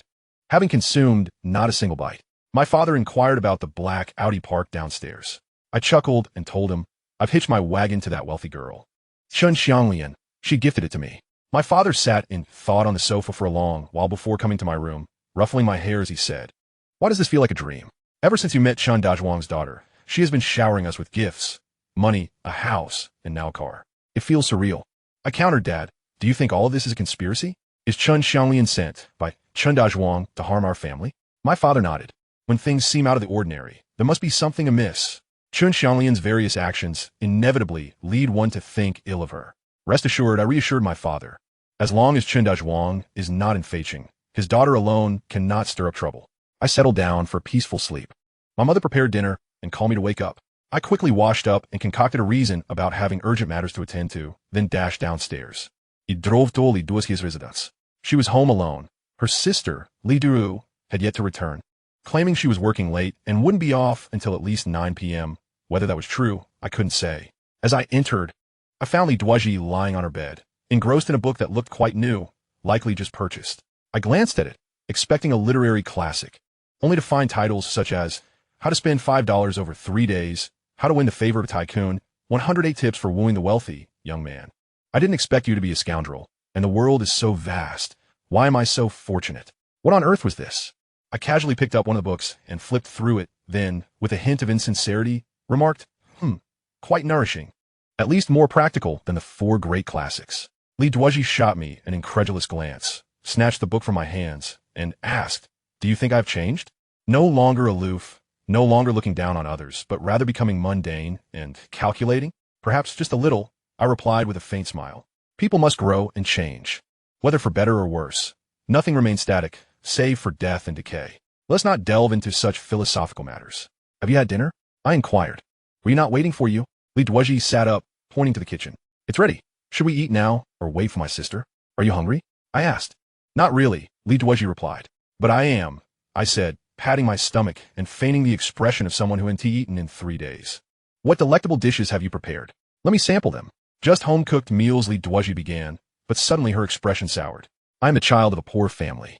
I have never enjoyed fine foods or worn good clothes. After my parents passed, I relied solely on my sister, never having experienced the luxury of a life where everything is handed to you. I cannot compare to a rich girl raised in a honeypot. Her generosity is astonishing. A 200,000 yuan card, a 2 million yuan house, and the Audi you drive was likely a gift from her as well. With your relationship reaching this stage, who would believe you two are not involved? Since you have chosen her, enjoy a life of luxury. Why come to me?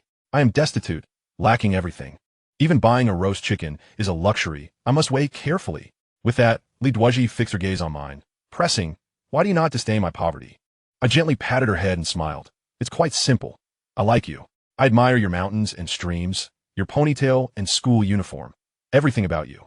To quote a certain author, whenever I find stillness in thoughts of you, a smile appears upon my otherwise plain face. Every moment spent in contemplation of you renders all things beautifully incredible. So corny, Lee Duoji scoffed. Yet her transformation was even swifter than I had anticipated. At her tender age, one would expect her to be filled with endless hopes and fantasies about love. Yet ever since our paths crossed, she had indeed changed significantly. Xiaoji, I am so fond of you. Do you harbor any feelings for me? I inquired. Spare me the nonsense. Lee Duoji retorted, arching her brows. Do you truly like me? Or is it Chun Xang who captures your fancy? Do you cherish me, or merely toy with my affections? As I observed her aggressive demeanor, a wave of discontent washed over me. I remarked, when we are together, could we refrain from mentioning Chun Xang? Are you not aware that she is the daughter of my family's adversary? Have you forgotten how Chun Dajwang flirted with you that day at the supermarket? Her father shattered my father's leg and has humiliated my mother on numerous occasions, forcing us to relocate thrice. Is it not justified that she offers cars and houses? I continued earnestly, allow me to be candid with you. Regardless of how wild my antics with Chun Xang may appear, they are merely a charade, a facade. My affections for you, however, are genuine. Lee Duoji was visibly touched. She collapsed into my embrace, tears cascading down her cheeks, and suddenly, she bit into my shoulder. Ouch! I exclaimed, bewildered by the crimson imprints left by her teeth, and turned to her, demanding an explanation. Does it hurt? She inquired with a smile. What do you think? I replied, come, let me take a bite out of you and see. How rude. Lee Duaji playfully struck my chest. I want you to remember this feeling. Remember the words you just spoke in the event that you decide to abandon me one day. Such a day will never come. I interjected passionately. I vowed to remain steadfast, even if you were to transform into a weary matron. With an hour remaining before my sister returned home, I suggested we indulge in a meal, for I was exceedingly hungry and could hardly bear it any longer. Lee Duozhi nodded in agreement. I took her hand and led her to the bedroom. She insisted that I deduct money from the IOU, and I understood that she did not truly believe my declarations of love. Her thoughts were still fixated on transactions. Once the bedroom door closed, everything irreversibly descended into the mundane. Chapter 68. Wang Chuan cleared his throat, continuing to reminisce about the events of that fateful night. Lee Duozhi had accompanied me for a private meal. By the time we returned to the living room, it was nearing 9 p.m. What could be the matter? My sister had yet to return. Perhaps she would be out late tonight. To alleviate the tedium, I proposed that each of us recount the most outrageous thing we had ever done. Lee Duozhi went first. I am uncertain whether you would deem my experience as outrageous, but to me, it was unparalleled. It occurred 2 summers ago on a Sunday afternoon. I was at home completing my homework when my sister and brother-in-law unexpectedly returned. My sister led the way, whispering conspiratorially with her husband, shrouded in mystery, as if plotting something. She asked me, Xiaoji, how much homework do you have left? Are you nearly finished? I replied truthfully, not yet. I still have a few papers to complete. It will take me another 2 to 3 hours. My sister, growing impatient, said, Xiaoji, your brother-in-law and I are discussing important matters between adults. Could you perhaps step outside for a moment? I nodded, acquiescing to her request, and closed the door to my room. Yet, 3 seconds later, my sister barged in, furiously accusing me. Do you truly not understand, or are you merely pretending? What purpose does closing the door serve? It cannot block sound. Your brother-in-law and I need to discuss something significant, and you will overhear everything. Oh, so they wish to converse in private, away from my ears. I inquired, are you suggesting I should leave? What else is there to do? She retorted, pulling a bill from her pocket and slapping it into my hand. Instructing, take this 20 yuan to buy some ice cream, and after you get change, find a classmate to hang out with. Remember, return before dark. But I protested. Slightly disheartened, I won't finish my homework, and the teacher will punish me tomorrow. My sister erupted. Why are you so inconsiderate?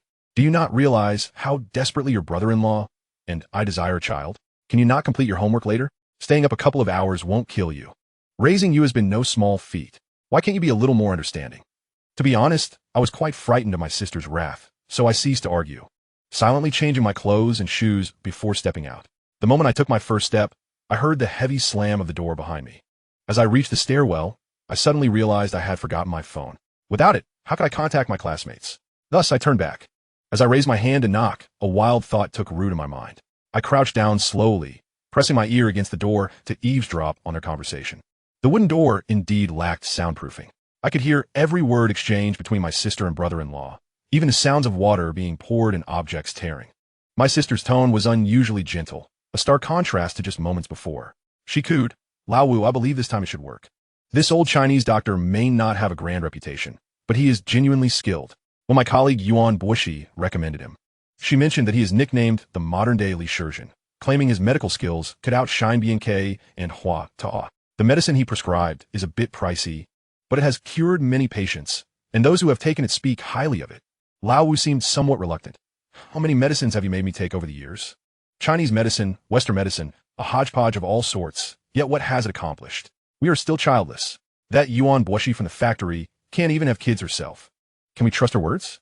Is the doctor she recommended reliable? My dear, take my advice. Let us not waste our efforts any further. We might as well consider adoption. My sister's resolve was unwavering. No, as long as there is hope, we cannot give up easily. This old Chinese doctor, I have inquired about him, and his reputation is genuinely commendable. Some even refer to him as the Guanyin of childbirth. He is definitely not a quack. Lao Wu, hurry and drink the medicine. We have already purchased it, and it was quite expensive. If you refuse to take it, you might as well not come home tonight. My brother-in-law was no match for my sister in an argument. He was rendered speechless. Soon, I heard the sounds of him gulping down the medicine, accompanied by his soft complaints about its bitterness and a slight urge to vomit. The next moments were the most nerve-wracking for me. I understood what they were about to do. I was no longer a child. I had seen couples in parks and on television, and even encountered a few in school. I heard them whispering sweet nothings.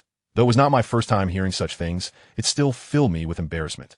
My sister's room and mine were merely separated by a wall. I'd always been able to hear everything they discussed clearly, especially late at night.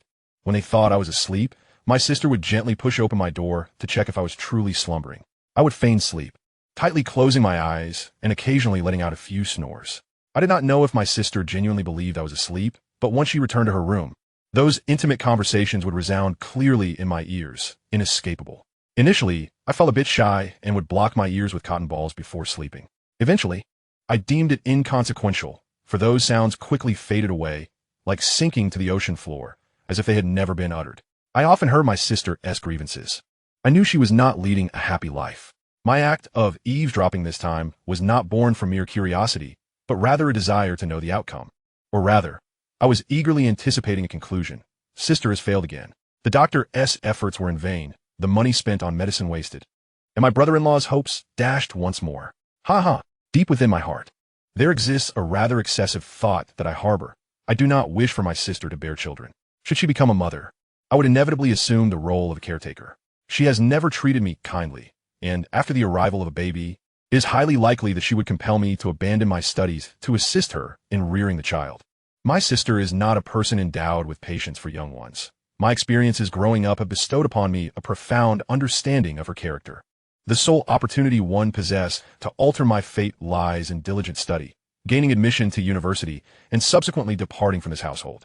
Thus, even if there exists a mere 1% chance, I fervently hope it does not materialize. The heavens, in their compassion, have favored me. It was not long, perhaps just 2 minutes, before I heard my sister's voice filled with grievances from beyond the door. What on earth is this? I'd rather not have drunk it. Is this just plain water? If this succeeds, I shall no longer be known as Lee Duo, but rather as Duozhi. Curse that traditional doctor. How detestable. And you, Wu Yong, truly live up to your name. Why must my life be so miserable? My sister's exasperation brought immense delight to my concealed self outside the door. I hummed a little tune, preparing to depart, when suddenly the door swung open, and I stumbled into her presence. Xiaoji, why haven't you left yet? Did you overhear everything between me and your brother-in-law? Chapter 69, The Events in the Story. Lee Duoji recounts a tale, or rather, an experience. It resembles unboxing a mystery box, always unexpected yet captivating. Eagerly, I inquired, what was your response to her when you were caught eavesdropping? Surely, she did not scold you severely? Lee Duoji chuckled. Fortunately, I reacted swiftly and concocted an excuse. Pretending to be out of breath, I claimed I had just left the community when I realized I had forgotten my phone, and in a frenzy, I rushed back to knock at the door just as it opened. As for your affair with my brother-in-law, I know nothing of it. My sister, though skeptical, allowed me to enter. After retrieving my phone, I dashed out of the house, overwhelmed with joy. Wang Chuan, do you understand the thrill of secret delight? It feels akin to racing against an adversary for a knife. Initially, you cannot outrun them, yet they unexpectedly stumble, and you seize the opportunity to claim the weapon and triumph over them. While my sister and I are not exactly enemies at times, I cannot help but wish for her to encounter some setbacks, to experience a bit of hardship and wail in distress. All right, now it is your turn to share. Upon finishing her tale, Lee Duozhi fixed her bright eyes upon me, and I lightly brushed her adorable nose, signaling the commencement of my narrative. That incident also transpired during the summer. Last July, amidst the summer vacation, I went to work at my third uncle's house in the suburbs. He ran a rabbit farming enterprise and was short-staffed, overwhelmed by the workload. He called my mother, requesting my assistance, promising to pay me 100 yuan for a day's labor. Considering I had little to occupy my time, I thought of it as a form of work study to earn some pocket money, so I agreed to go. My main responsibilities involved feeding the rabbits and bathing them. The work was not strenuous, though it was somewhat dirty. The stench was not unbearable, but after a day's toil, I was left with quite the odor. That evening, after finishing my duties, I told my uncle that there was a river behind the factory, its waters crystal clear, and I wished to take a bath. He, aware of my swimming prowess and knowing that the river's depth was quite shallow, often frequented by adults for swimming and bathing, nodded, cautioning me not to linger too long and to return for dinner. With a cheerful disposition, I arrived at the riverbank, stripped off my clothes, and plunged into the water. From elementary to middle school, I had participated in the community's men's swimming competitions 7 times, securing 5 first-place finishes, 1 second place, and 1 third place. Eventually, the community's Liu auntie approached my family, advising me to refrain from further participation as my victories were somewhat unearned. I dove into the cool water, exhilarated by its refreshing embrace, the clarity allowing me to glimpse startled fish and crayfish darting away. In my joyous abandon, I lost track of time, swimming further and further, seemingly without fatigue. I noticed that the deeper I swam, the higher the water level rose, likely due to a recent downpour. Approximately 3 kilometers from the farming facility stood an iron bridge. I planned to swim beneath it to take a breather. However, fate had other plans. It was not I who encountered trouble, but rather someone else, a woman, a strikingly beautiful woman, who plunged into the river. I witnessed her leap from the bridge, with a resounding splash as she fell into the water. Someone has fallen into the water, I shouted, but the area was utterly deserted. It was late, and the location was remote. Looking around, I saw no one but myself. To save a life is to build a pagoda of merit. I shall take action. Though I am not one to meddle in others' affairs, I could not stand idly by and watch a vibrant life extinguish before my eyes. The spot where she fell was about 50 to 60 meters from me. Taking a deep breath, I summoned all my strength and swam with the vigor I had in competitions, hastening towards her. Fortunately, she was still alive. When I reached her side, she was thrashing about, desperately struggling like a wounded bird unwilling to fall into the hands of a hunter. Listen to me. Do not thrash about.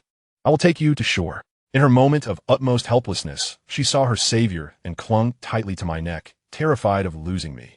I towed her slowly toward the shore. Despite her petite frame, I was taken aback by her weight in the water. Dragging her to the bank left me utterly exhausted. Yet, the joy of having saved a life eclipsed the fatigue.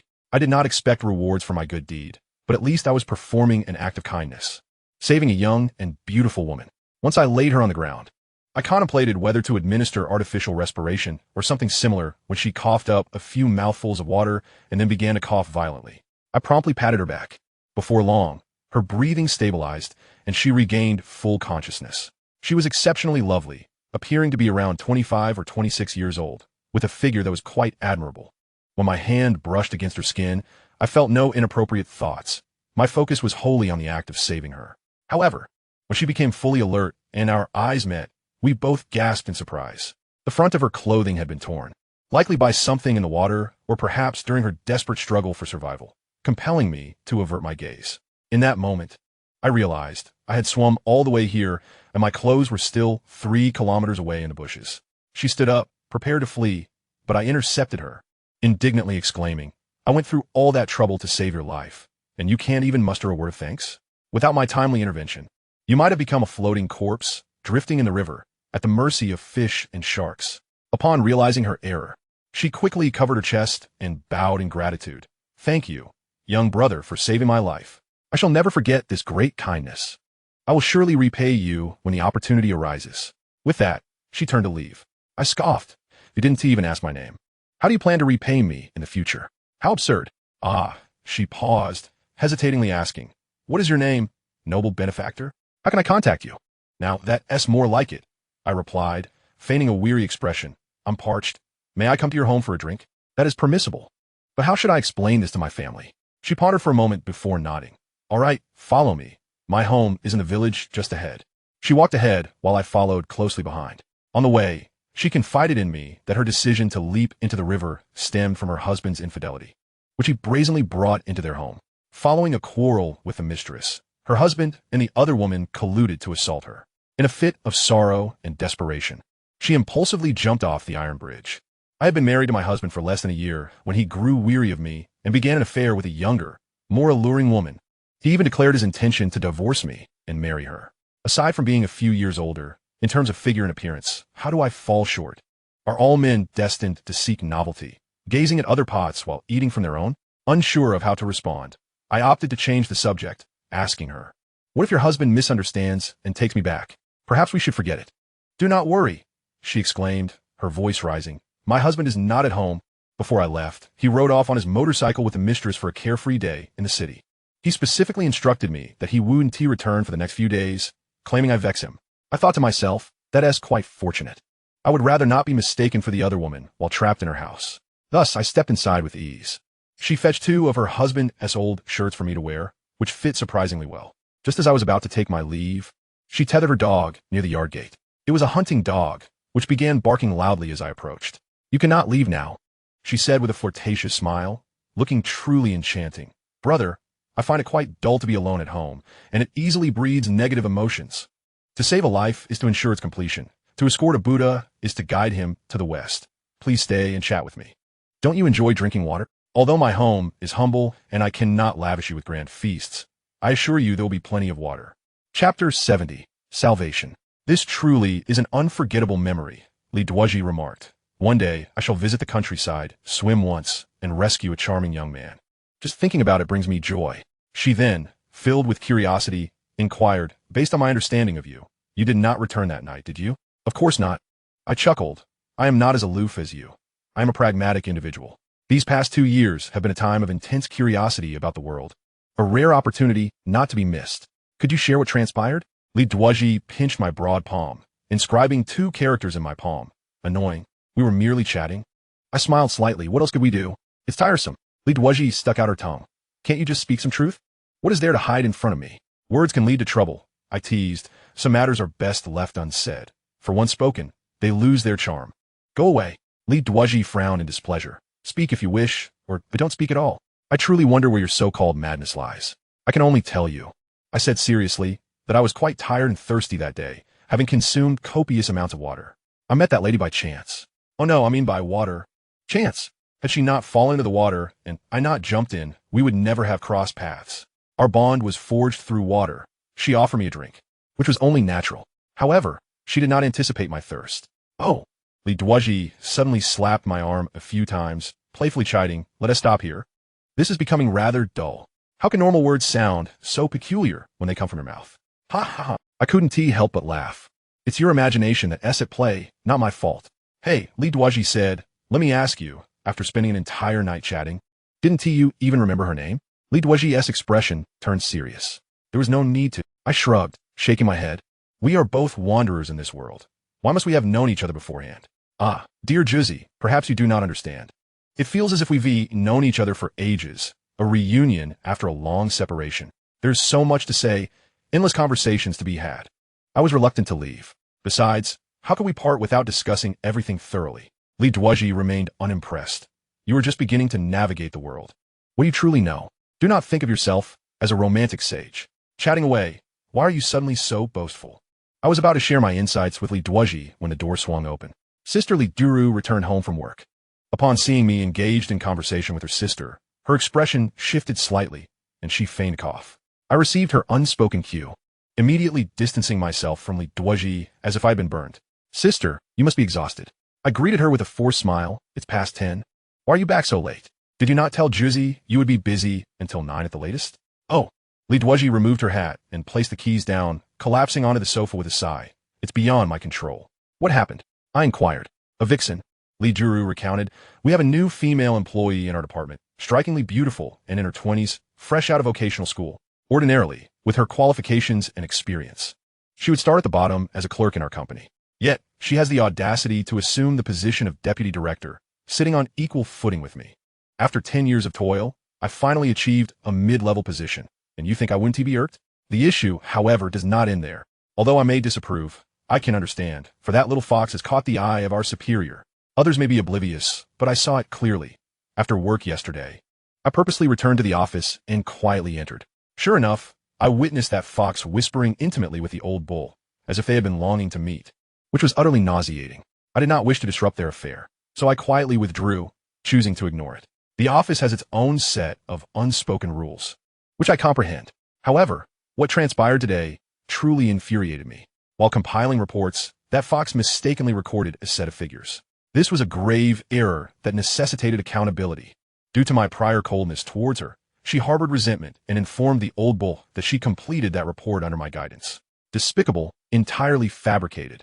The old bull summoned me, disregarding any defense, and harshly reprimanded me, subsequently penalizing me by withholding my bonus for the month. In that moment of indignation, I had the urge to confront him and expose his affair with the little fox. Yet, upon reflection, I thought better of it.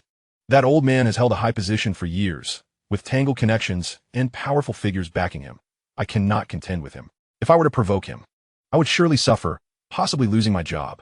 Not only did the old bull withhold my pay, but he also demanded I work overtime to rectify the erroneous report. Insisting it be completed today, I chose to endure the humiliation. What other option did I have? As I passed by the little Fox's workstation, I shot her a fierce glare, silently vowing that one day I would have my revenge, although she merely made a mistake with a set of figures. The reports needing correction were not limited to just one. At least 20 others were interconnected with that group of numbers. I had to scrutinize them all from beginning to end. I didn't even manage to eat dinner, working tirelessly until 10 p.m., completely exhausted. Duozhi, did you save me any food? How is the kitchen? Lee Duaji stood up. We both waited for you to return without eating. I'll heat something up. Lee Duaji busied herself in the kitchen, leaving me alone with Lee Duru. We exchanged glances, remaining silent. The atmosphere grew strange. After a long pause, Lee Duru finally spoke. Are you here to see me or my sister? What difference does it make? I raised an eyebrow, lowering my voice for a foodie. Not being picky is the greatest virtue. How greasy. Lee Duo cast a disdainful glance, and after a few days of absence, you remain as disheveled as ever. I lamented. One day apart feels like 3 autumns. I even resorted to idioms, which made Lee Duo stifle a laugh. This visit, however, surely involves more than merely mooching for a meal, does it not? How to put it? To go with the flow. Just as I was about to articulate my central idea, Lee Duozhi emerged with dishes in hand.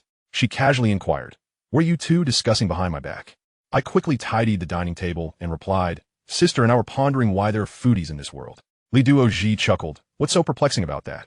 Man is iron. Food is steel. If one skips a meal, it's a serious matter.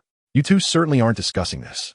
During the meal, the 3 of us harbored our own secrets, each absorbed in our own thoughts, with nary a word exchanged. After dining, Lee Duo busied herself in the kitchen washing pots, while Lee Duozhi and I chatted outside, idly conversing.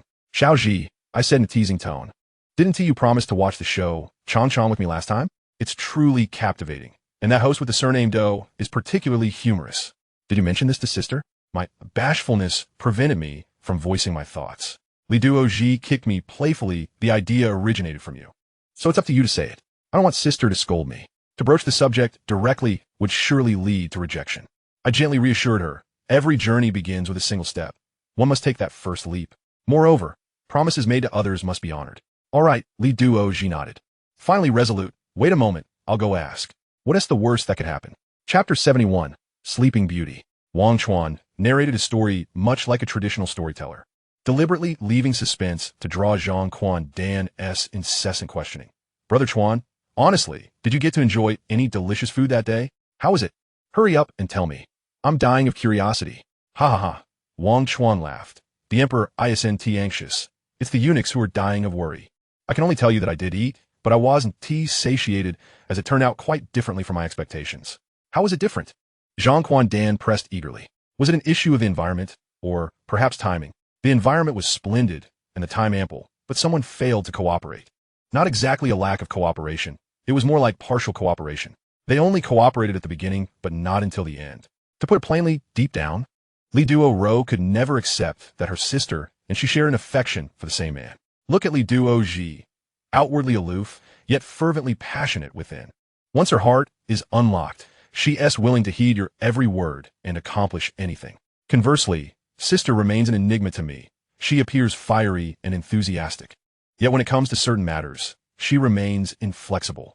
No matter how earnestly I plead or how many sweet words I utter, she chooses to ignore me. She sequestered herself in her room, shutting the door, leaving no one to know what she was up to, whether she was asleep or suffering from insomnia. As I ate, I deliberately created a ruckus, stomping my feet and banging against the walls to draw her attention. Yet, there was no response from her side. She must surely despise me. In her eyes, I had likely become a thoroughly inferior being. However, the more she despised me, the more I reveled in my triumph. My desire for revenge was strong. The next day, I intentionally rose an hour early. I knocked on her door, only to find her already awake, seated at her vanity, applying lip balm and makeup, her eyes resembling those of a panda. I leaned against the door and asked, forgive my impetuosity, but by the looks of you, I gather you didn't sleep well last night?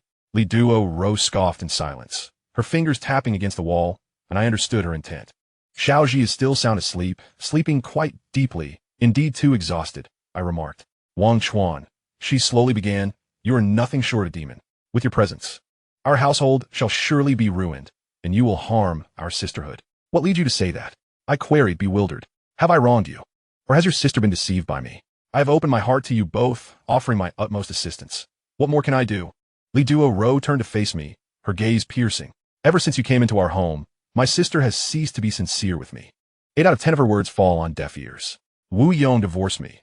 We were married for a decade, and he suddenly declared it was over, leading to the disintegration of our family. And yet, you still aren't satisfied, bullying my sister and now me. You're not even 20. Don't you understand that good deeds beget good fortune? Tell me, is your arrival a blessing or a curse for me? May I offer a rebuttal? Without waiting for her assent, I exclaimed indignantly, Li Duo Ro, Sister Li, your words have truly wounded my heart. Since we have come this far, there is something I must reveal, no longer concealing it from Xiaoji. Just a week ago, on the day you expelled Wu Yong and your sister from the house, Xiaoji had nowhere to turn and returned to school. That night, she appeared at my family's supermarket, and lacking sufficient funds, she resorted to theft. Taking advantage of the sparse clientele, she pilfered many items, thinking she could get away with it. Little did she know, I was watching the store that day. I recorded the entire act of her thievery on my phone. Sister, can you imagine that your usually proud and aloof sister was a thief? At that moment, I could have chosen to call the police. Although the punishment wouldn't have been severe, it would have left a mark on her record. Just think, if I had reported her, wouldn't it have affected her future university applications?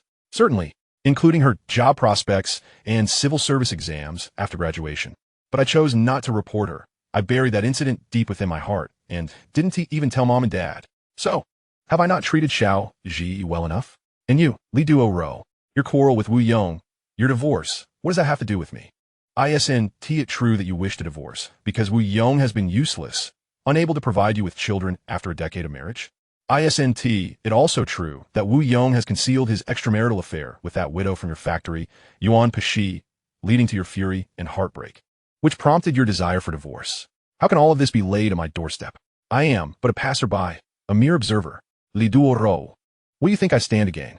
I conceal Xiao Ji's disgrace, help her rent a place, secure her a job, and run around assisting her. I even provided her with an extra salary. Have I done anything wrong? As I spoke, my emotions surged, and my expression bore the weight of grievance. Randaring Li Duo Ro momentari dispaklas. After a brief silence, she let out a bitter laugh. I'm sorry, Xiao Chuan. I was impulsive earlier. I shouldn't have misjudged you. Sister was wrong. As long as you can calm down, I will accept any punishment, I reassured her, patting her shoulder. You are so kind. How could I bear to punish you? If my presence can help mend the rift between you sisters, I shall do everything in my power to facilitate that. I slept quite well last night, and I feel rejuvenated this morning. I'm a bit hungry now. Let us have breakfast. I want to eat a lot. At this juncture, Zhang Quan Dan expressed his skepticism. Has that woman's psychological fortification been breached? From my perspective, Wang Chuan smiled subtly. Neither affirming nor denying was a confirmation in itself. I intended to ease the tension between the sisters. So I led the sister into the sister's room, where the latter remained lost in slumber. I was rather annoying, making loud, crisp sounds as I ate. I've had a habit of smacking my lips since childhood. However, the sister lay with her eyes tightly shut, sleeping soundly. It seemed that no amount of noise would rouse her. I knew that one can never awaken a pretender. Let her pretend I did not care. After finishing breakfast, I patted my belly, feeling utterly sated, while my younger sister remained in a deep slumber. Li Duozhi is truly adept at feigning, as I know her sulking is intentional. However, being a sleeping beauty has its own merits. Out of sight, out of mind, they say. Yet, it is I who bears the burden. When all your efforts yield no response, a sense of disillusionment inevitably arises, disheartening in its essence. Brother Chuan, Zhang Quandan finally inquired, what is our next destination? Might you divulge a hint? Why not? Wang Chuan casually pointed in a direction, Chrysanthemum Island, Bao Xiaojun. Chapter 72, Chrysanthemum Island, Bao Manshan. This is my first visit to such a place. With mountains and waters, boats and mist, it is nothing short of a celestial paradise. Brother Chuan, how did you know that in the palm-sized city of Feiqing, there exists such a serene retreat? Zhang Quandan, seated in the driver's seat, expertly pressed the brake to the floor, allowing Wang Chuan to disembark first. For this trip to Chrysanthemum Island, Wang Chuan had chosen to drive an unassuming, weathered black Jetta, opting for a low-profile approach. What has to rush? When the time comes to inform you, I shall, Wang Chuan remarked, surveying the surrounding scenery. Not far off, Chrysanthemum Island emerged, shrouded in a thin mist, revealing the continuous stretch of verdant mountains behind it, alongside the tranquil lake before them. As the car could progress no further, they abandoned it for a boat. Wang Chuan, having been a proficient swimmer since childhood, felt no seasickness. In stark contrast, Zhang Quandan, the towering figure at 6 feet tall, harbored a fear of boats. Without Wang Chuan's support, he might have fainted aboard. Upon reaching the shore, he could not help but retch violently. Wang Chuan, bemused, quipped, "If you were reborn in the world of water margin, you would surely never ascend Liangshan nor become a water bandit. Even Gao Xiao might not take you in." "Brother Chuan, I beg to differ." After Zhang Quandan regained his composure, he downed a bottle of mineral water and retorted, "Though I may suffer from seasickness, I can swim. Among the heroes of Liangshan, I may not rival the skilled Zhang Shun, but I can at least surpass the ferocious Li Kuei." Wang Chuan merely smiled in response, unconcerned. As the sole 5-aerated scenic area in Feiqing, the entrance fees for the various attractions on Chrysanthemum Island were quite reasonable. They spent merely 200 yuan to reach their destination, a martial arts academy. The plaque at the entrance read, Chrysanthemum Martial Arts School. During Wang Chuan's 9 years in prison, he became acquainted with a legendary figure named Bao Manshan, who was incarcerated for manslaughter. Before his imprisonment, Bao Manshan was the leader of a martial arts sect known as the Chrysanthemum Gang. After inheriting the leadership from his father, Bao Yu, he managed the gang with diligence and integrity, never provoking trouble. He treated other sects with respect and caution, embodying a spirit of neither arrogance nor servility. "If others do not offend me, I shall not offend them." However, the fickle nature of the world led to a calamitous incident that befell him. His younger brother, Bao Manjiang, had always been at odds with him, consistently defying him, and, as they grew older, his rebelliousness only intensified. Bao Manjiang honed his skills, but chose to engage in criminal activities instead of the righteous path, exhibiting a volatile temperament. Following Bao Manshan's ascension as the gang leader, Bao Manjiang's dissatisfaction manifested in various forms of non-cooperation. He gathered a faction of followers to break away, thus fracturing the Chrysanthemum Gang into 2 factions. Bao Manshan and his followers became known as the Tea Chrysanthemum faction, while Bao Manjiang and his followers formed the Sweet Chrysanthemum faction. Yet, in public, they continued to claim allegiance to the Chrysanthemum Gang. Eventually, a dispute arose between the 2 brothers over the distribution of assets outlined in their late father's will. As tensions escalated, a confrontation between them transformed into a chaotic brawl between the 2 factions, a scene one could scarcely imagine for its intensity and disorder. In the ensuing turmoil, Bao Manshan accidentally killed a low-ranking member of the Sweet Chrysanthemum faction, a grave matter indeed, prompting his brother to alert the authorities. Bao Manshan made no attempt to defend himself. Without hesitation, he accepted the charges and embarked on a lengthy prison sentence. He had been incarcerated 2 years longer than Wang Chuan. Initially, he held disdain for this younger man, given the latter's youth and status. However, as Wang Chuan demonstrated his formidable strength and determination, subduing one inmate after another, Bao Manshan began to waver, recognizing the potential for greatness in this young man. He offered clandestine support on numerous occasions. On one occasion, Bao Manjiang bribed 2 inmates to assassinate him during an outdoor break, hoping to end his brother's life. Wang Chuan decisively intervened, swiftly neutralizing the 2 offenders, ensuring they would not dare commit further misdeeds. As a man of the martial world, Bao Manshan valued loyalty above all. One must reciprocate kindness with gratitude. A drop of water shall be repaid with a fountain, he believed. During an election for the role of head brother in their cell, Bao Manshan cast his vote for Wang Chuan, fully endorsing him. From that moment on, their friendship flourished, evolving into a bond of profound trust. In their free time, Bao Manshan taught Wang Chuan the martial arts of the Chrysanthemum Gang, specifically the 72 techniques of capture.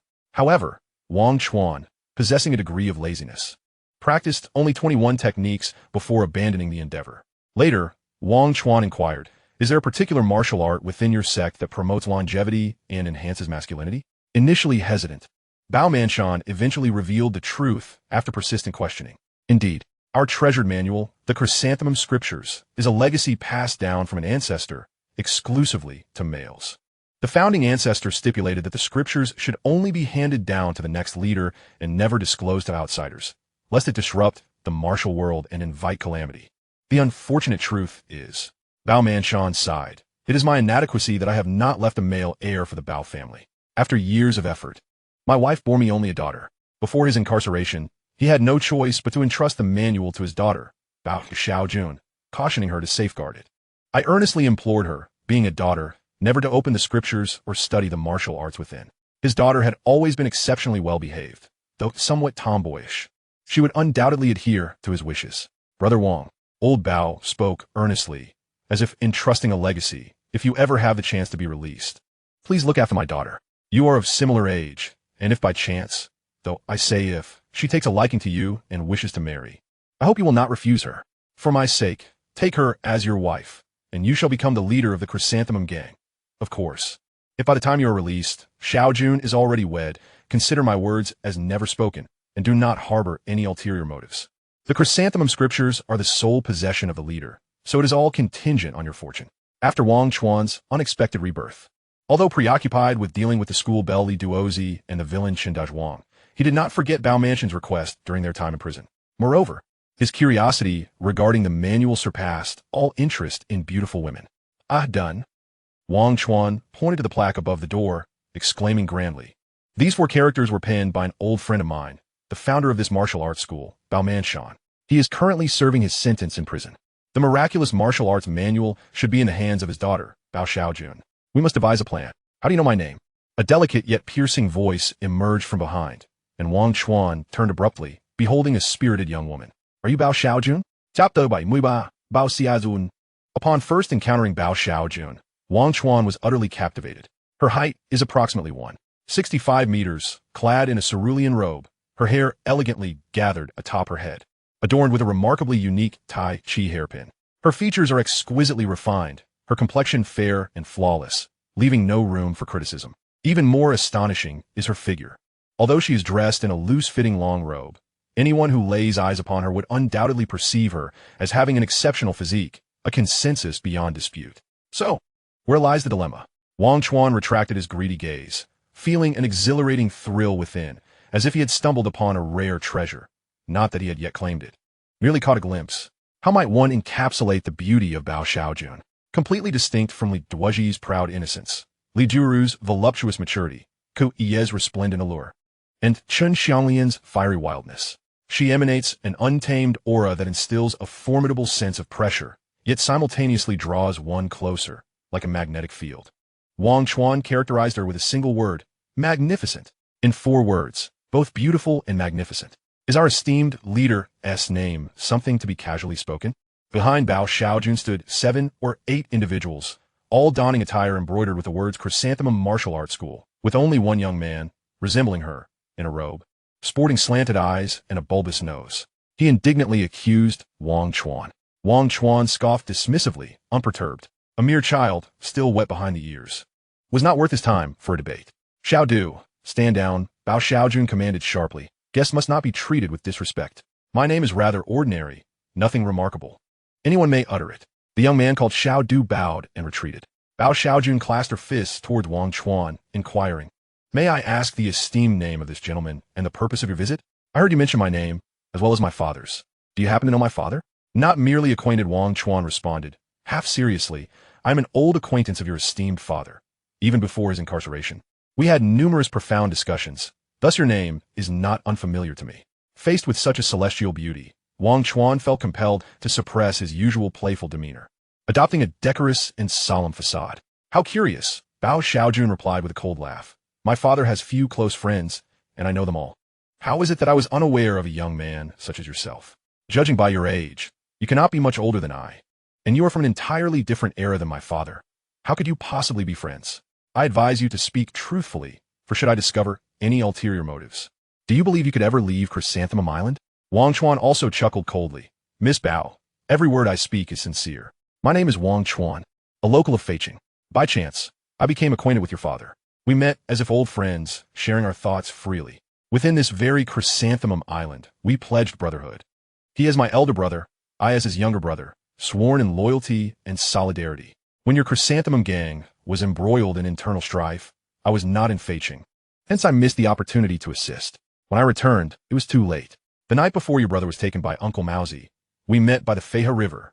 Engaged in heartfelt conversation, reluctant to part, I thumped my chest and said, Brother, you cannot plead guilty. You cannot abandon your blossoming niece and the hundreds of disciples. Brother chuckled, calmly responding, Little brother, as you gradually integrate into society, you will come to understand that as humans, we must bear certain responsibilities. If my younger brother goes astray, it is my responsibility. If my daughter goes astray, it is also my responsibility. If my disciples go astray, it is even more so my responsibility. Therefore, regardless of the circumstances, with the Chrysanthemum gang in disarray, I must step forward and take responsibility. Moreover, I truly did take a life. Brother, once I enter, it could be the death penalty or life imprisonment. Regardless of the verdict, a comeback is impossible. In other words, I am doomed. Naturally, I am unwilling, but my fate has been sealed by my own brother, and I must accept it. My only concern is for my daughter, Xiaojun. Xiao Chuan, you are a man. I trust you will grow into a formidable man. I do not expect you to seek vengeance for me. But I have but one request. Abide by the law and do not tread the path I have taken. Furthermore, within your means, please assist my daughter, your niece. Though she is trained in martial arts from a young age and is mischievous, most men are no match for her. Nevertheless, she is still a woman, and her thoughts are rather simple. Should she encounter a cunning adversary, she will undoubtedly suffer. Xiao Chuan, I am leaving tomorrow. Can you fulfill my request? I understood my elder brother's resolve. No one could dissuade him. So I nodded in agreement, and then the brothers embraced, weeping bitterly. My brother had many admirable qualities I could never hope to emulate. He would rather sacrifice himself than jeopardize the gang. If it were me, I would undoubtedly hesitate. Xiaojun, my dear niece, I have come this time with no other intention than to visit you and learn of your recent circumstances. If you are faring well, I shall be at ease, and it would be a comfort to your father. If you are not, speak boldly. I would sacrifice this worthless life to ensure your safety. Have you finished speaking, uncle? Bao Xiaojun regarded Wang Chuan as one might observe a monkey performing tricks at the zoo. Her expression clearly conveyed, not a single punctuation mark of your words can I believe. How to respond? Wang Chuan felt somewhat uncomfortable under her gaze, scratching his head. In truth, there are many stories between your father and me. Let us leave it at that. Bao Xiaojun shook the sword in her hand, implying that should he persist in fabricating tales, she would not hesitate to punish him. Mr. Wang, if you have come to learn martial arts with friends, please proceed to the reception room for inquiries, registration, and payment. As the principal, I extend a warm welcome. However, if you harbor ulterior motives, I advise you to abandon that notion. Regardless of how you sweet-talk or assert your case, it will be of no use before me. Although I may be young, I am no ordinary delicate flower. Should you provoke my wrath, you will find it impossible to escape. This is your final opportunity to speak the truth. What brings you here? Xiaojun, I truly Wang Chuan was at a loss. In an instant, Bao Xiaojun drew her sword, pressing it against Wang Chuan's neck, the blade glimmering ominously. No, you are serious. Wang Chuan was momentarily taken aback, feeling as though he had been transported to a world of swords and sorcery in the 21st century. Do not be afraid, Brother Chuan, I've got this. Zhang Quandan, witnessing his leader in peril, stepped forward with a roar, brandishing his hands menacingly, intending to subdue Bao Xiaojun. With a swift motion, before Zhang Quandan could react, Bao Xiaojun struck with a right hook followed by a sweeping kick, sending the 200-pound man crashing to the ground. Oh dear, Zhang Quandan cried out, blood streaming from his nose and mouth, wailing incessantly. Bind them both and bring them to the main hall. Once I finish my current affairs, I will conduct a thorough interrogation. Bao Xiaojun fixed her gaze upon Wang Chuan, her eyes burning with intensity. Uncle Dog P, you are nothing but a fraud. Do you know that those who take advantage of me have all become chrysanthemum tea? Looking at your delicate and tender skin, I have thought of a perfect way to deal with you. Xiao Du, go find a few strong widowers. They will be of great use during the interrogation. Upon hearing this, Wang Chuan felt a tightening sensation behind him. Chapter 74. Wang Chuan and Zhang Quandan. Wang Chuan and Zhang Quandan were escorted by a group of young men in robes to a large temple dedicated to the Jade Emperor located behind the school. The temple is vast, with several courtyards seldom visited by tourists, enveloped in fragrant incense. The young man named Xiao Du, marked by a face full of acne, acted as a minor leader. He directed the others to tie Wang Chuan and Zhang Quandan to a pillar. Behave yourselves, Xiao Du threatened. Dare to shout recklessly. I'll use scissors to mangle your mouths. Those who recognize the times are indeed wise. Wang Chuan and Zhang Quandan immediately sealed their lips, falling into silence, not daring to even yawn. As they departed, they shut the door of the hall. Zhang Quandan spat out a mouthful of blood and, in a muddled voice, asked, Brother Chuan, this woman appears delicate and frail, yet how is it that her strike is so formidable? In a one-on-one fight, I might not even stand a chance against her. It's not that you might not. It's certain that you won't. Wang Chuan replied thoughtfully. This is no fault of yours. You have never formally trained in martial arts, while that girl has been practicing since the age of 3. Furthermore, given the circumstances, you had no time to unleash your unique skill, the shrinking bone technique, so it is entirely understandable that you were bested by her. Brother Chuan, Zhang Quandan expressed his lingering dissatisfaction. Are we to just sit idly by? That little woman even intends to recruit a few widowers to eliminate you. This is intolerable. Ha ha. Wang Chuan lowered his voice. "And do not worry. I possess a formidable weapon that I have yet to reveal. I assure you, we will emerge unscathed." Upon glancing at Zhang Quanden's bloodied visage, he immediately realized that the phrase unscathed was rather inappropriate. Thus, he shifted to a more concerned tone. "Are you all right? Does it hurt?" "Thank you for your concern, Brother Chuan." Zhang Quandan shrugged off. "It's merely a superficial injury. Nothing to fret about." Wang Chuan nodded, suddenly struck by a delightful thought, a smile creeping onto his lips. Dan, what do you think about the prospect of me marrying Bao Xiaojun and making her your sister-in-law? Do you think I could tame her?" "I doubt that." Zhang Quandan clicked his tongue. "She's a wild stallion. Without some skillful means, it would be impossible to subdue her.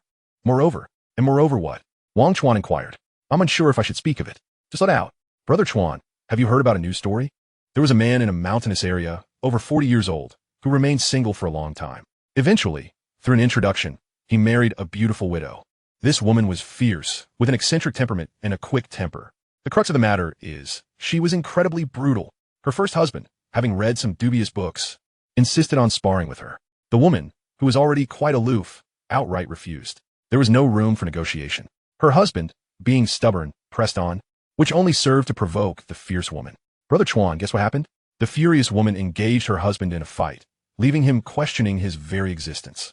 And that very night, he threw himself into a well and perished. As for that man in his 40s, marrying a wife was no small feat, and he knew full well that this widow was not an easy match. Yet he believed that no matter how headstrong a woman might be, she couldn't possibly pierce the heavens, right? As long as he brought her home, he would surely find a way to tame her. Little did he know, he overestimated himself and underestimated the widow. On their wedding night, when he could bear it no longer, she picked up a pair of scissors and cut him down. Blood drenched the bed, and the cries echoed. The villagers hurriedly took him to the hospital. He fell into a coma multiple times, but after treatment, he managed to survive, albeit losing his manhood. That fierce woman, however, remained loyal and did not choose to divorce and remarry, instead quietly caring for her incomplete husband for many years. Brother Chuan, this story teaches us, when dating, any type is worth a try, but when choosing a wife, one must seek someone obedient, gentle, and cooperative. Otherwise, your fate may mirror that of the man in the news. Dan, thank you for the well-meaning reminder. Wang Chuan chuckled softly. However, my perspective differs from yours. Seeking a woman is akin to climbing a mountain. The more challenging the ascent, the more alluring it becomes. I have no interest in those easily conquered. Unless I am truly empty, I might seek them out merely to fill the void. Women like Bao Xiaojun, with both beauty and prowess, are formidable. If I do not subdue her, then my journey here would be in vain. Moreover, there is something of utmost importance. The chrysanthemum classic is in her possession. And even if it's just to obtain that classic, I must conquer her. Conquer whom? A woman's voice interjected. Following this, with a creak, the door swung open, revealing Bao Xiaojun, sword at her side, clad in cloth shoes, her expression stern as she strode in. Wang Chuan was taken aback, gazing at her extraordinary beauty, his throat tightening as if he were struggling to swallow. Wang Chuan, Bao Xiaojun approached, pressing the hilt of her sword against his chin, coldly stating, "I have remembered your name. You claim you wish to conquer me? I am curious to see how you intend to do so. So, where shall we begin?" Wang Chuan rolled his eyes, straining against his bindings, but the ropes were too tight for any movement. "How can I conquer you when I am tied up like this? If you wish to see how I would conquer you, at least grant me the opportunity." "Nonsense," Bao Xiaojun retorted. "If I loosen your bindings, what if you run away?" "I won't. I have serious matters to attend to." Wang Chuan sighed. "Dear niece, I was merely boasting earlier about conquering you. It was all nonsense. I did not come here empty-handed. I have brought you a gift. Don't play tricks." Bao Xiaojun replied coldly. "I am not swayed by your silver tongue. Xiaodu, have you found the person I instructed you to locate? Where are they?" A young Taoist entered promptly, bowing as he answered, reporting to the master. "The individuals have been found, but there aren't many." "How many?" Bao Xiaojun queried. "3. What are their conditions?" "All sturdy farmers, quite robust." "Good. Bring a few of them here. Take the one named Wang to the woodshed, and then put a strong man inside with him to test the waters. If he still refuses to speak the truth, put all 3 in there, and we will interrogate him again tomorrow morning. I don't believe he will remain tight-lipped." "Damn, that's quite a ruthless tactic." Wang Chuan gritted his teeth. "How can you, a girl, treat me in such a malicious manner? Did I deceive you of wealth or virtue? This is illegal. Do you understand? You understand the law, do you?" Bao Xiaojun flashed a smile. "If you would just tell the truth, I wouldn't have to resort to illegal methods. So will you speak?" "Dear niece," Wang Chuan raised his voice, "why don't you trust me? I am truly an old friend of your father, Bao Shan, and just the other day, your father wrote to me from prison, asking me to take good care of you, even suggesting that I marry you if possible. Rogue, scoundrel. Bao Xiaojun erupted in fury, drawing her sword to sever the ropes binding him, then kicking him to the ground, commanding her subordinates, Xiao Du, lock him in the woodshed. Put all 3 widowers in there at once, immediately. Wait, I have something to say. Suddenly, the melody of the classic song Hua, Tai, Ju echoed in Wang Chuan's mind, sending a shiver down his spine, and he could no longer conceal the truth.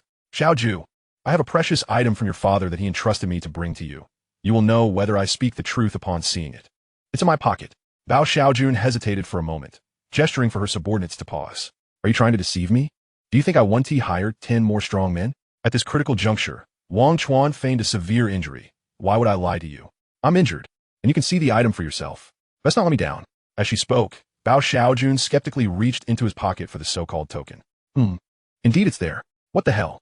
Wang Chuan, you are deceiving me. As Bao Xiaojun was about to explode, Wang Chuan quickly explained, you misunderstood. The precious item is in my left pocket. Why didn't you say so earlier?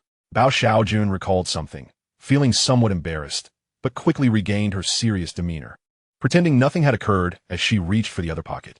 It was half a piece of jade pendant from Etienne. She immediately furrowed her brow, a look of astonishment crossing her face. How did this come to be with you? Did you steal it? What a joke. Wang Chuan retorted with righteous indignation. Even in my most destitute state, I could never resort to petty thievery. Xiao Ju, your father also informed me that this was originally a complete jade pendant, which was intentionally broken in half to serve as a memento between father and daughter. If I am not mistaken, the red string around your neck must be tied to the other half of the pendant. Bao Xiaoju hesitated, caught in a wave of sorrow. Slowly, she rose to her feet and removed the object from around her neck. Then, she brought the jade pendant in her hand to connect with it, fitting together seamlessly, as if they were crafted in perfect mortise and tenon. In that instant, 2 streams of tears cascaded down Bao Xiaoju's cheeks, unstoppable. The onlooking underlings were thrown into a flurry, especially the unsightly and irritating Xiao Du, who seized the opportunity to offer a tissue, trying to ingratiate himself. Master, is this truly an heirloom left by the former leader? Could it possibly be a counterfeit, perhaps something that the Wang fellow had fabricated? Impossible, Bao Xiaoju replied, refusing his tissue and wiping her tears with her sleeve. The fit is too precise. How could it be a fake? Furthermore, this piece has an authentic air about it, unmistakably an antique. Moreover, the inscriptions on the back of the pendants match perfectly. Mine reads, no one supports my aspirations to the heavens, while Wang Chuan states, I tread through the snow to the mountain peak. There is no flaw. These 2 lines, imbued with an ancient spirit of motivation, have often been misattributed to Su Xiaka of the Ming dynasty. However, my father revealed to me that the true author of this verse was a young prodigy in the antique world, whose name is... I know, Wang Chuan interjected. His name is Ting Quan. Of course, that is how everyone refers to him.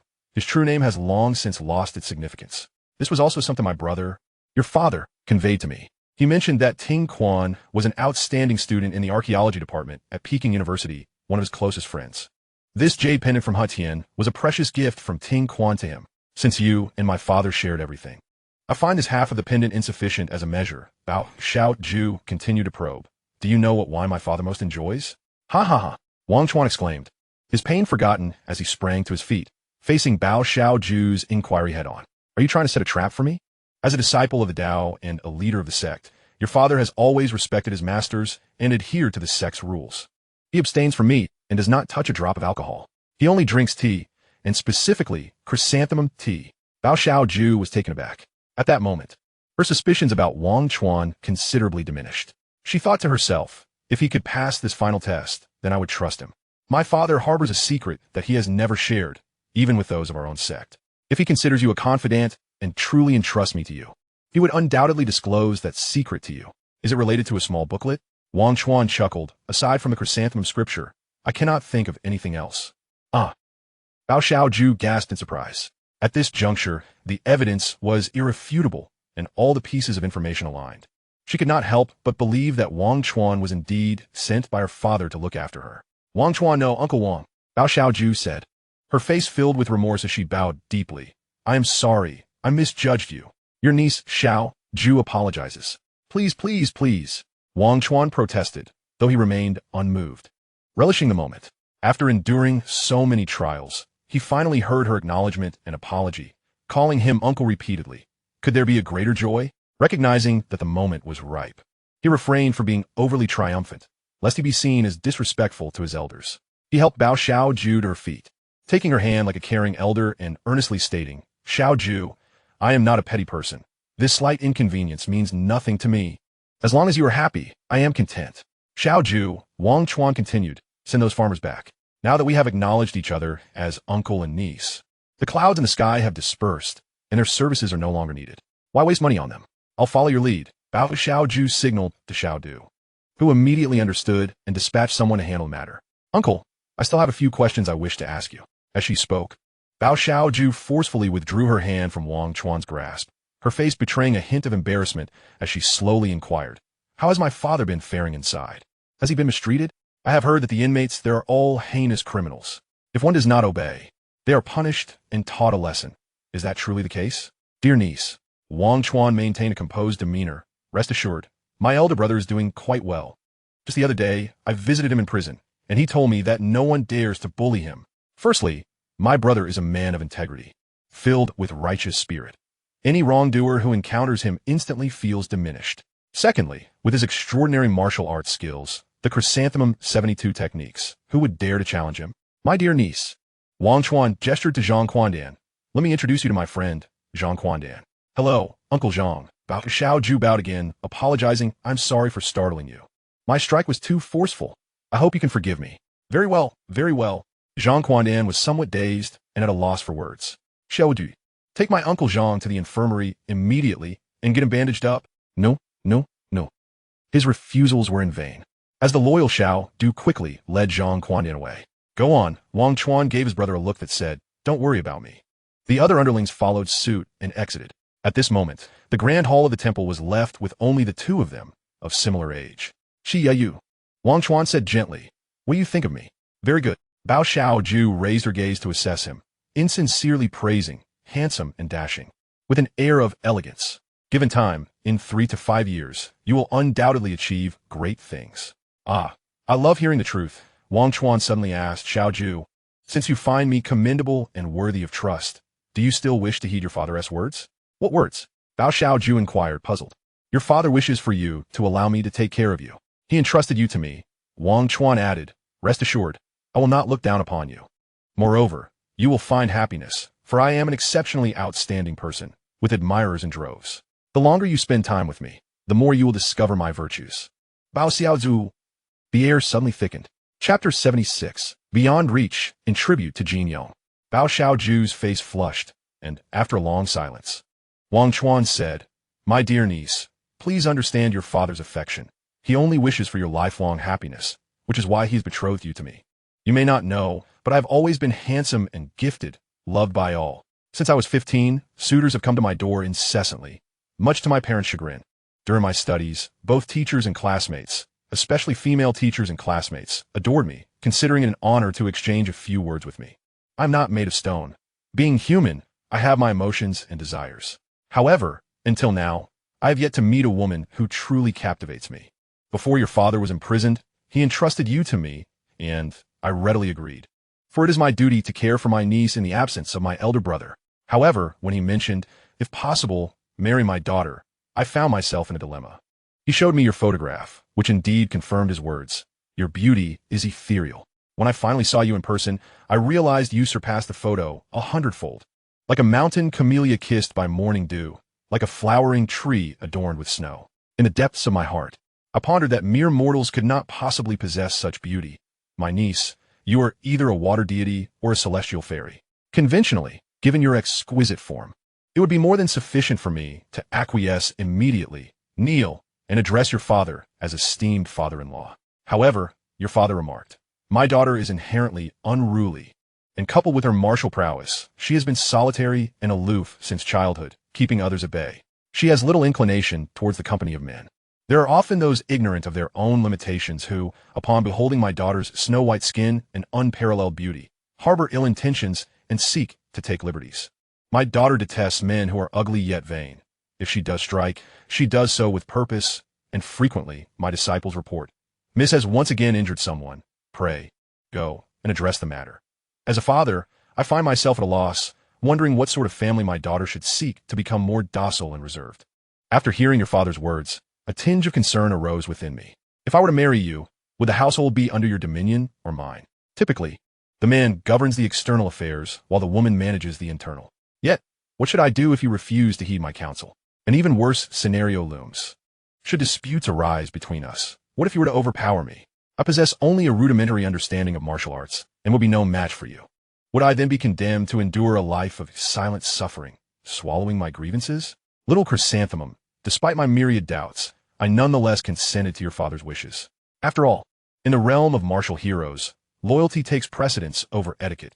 Since my elder brother has entrusted this to me, I cannot decline as a brother. Little chrysanthemum, I must inquire, are you yet unwed?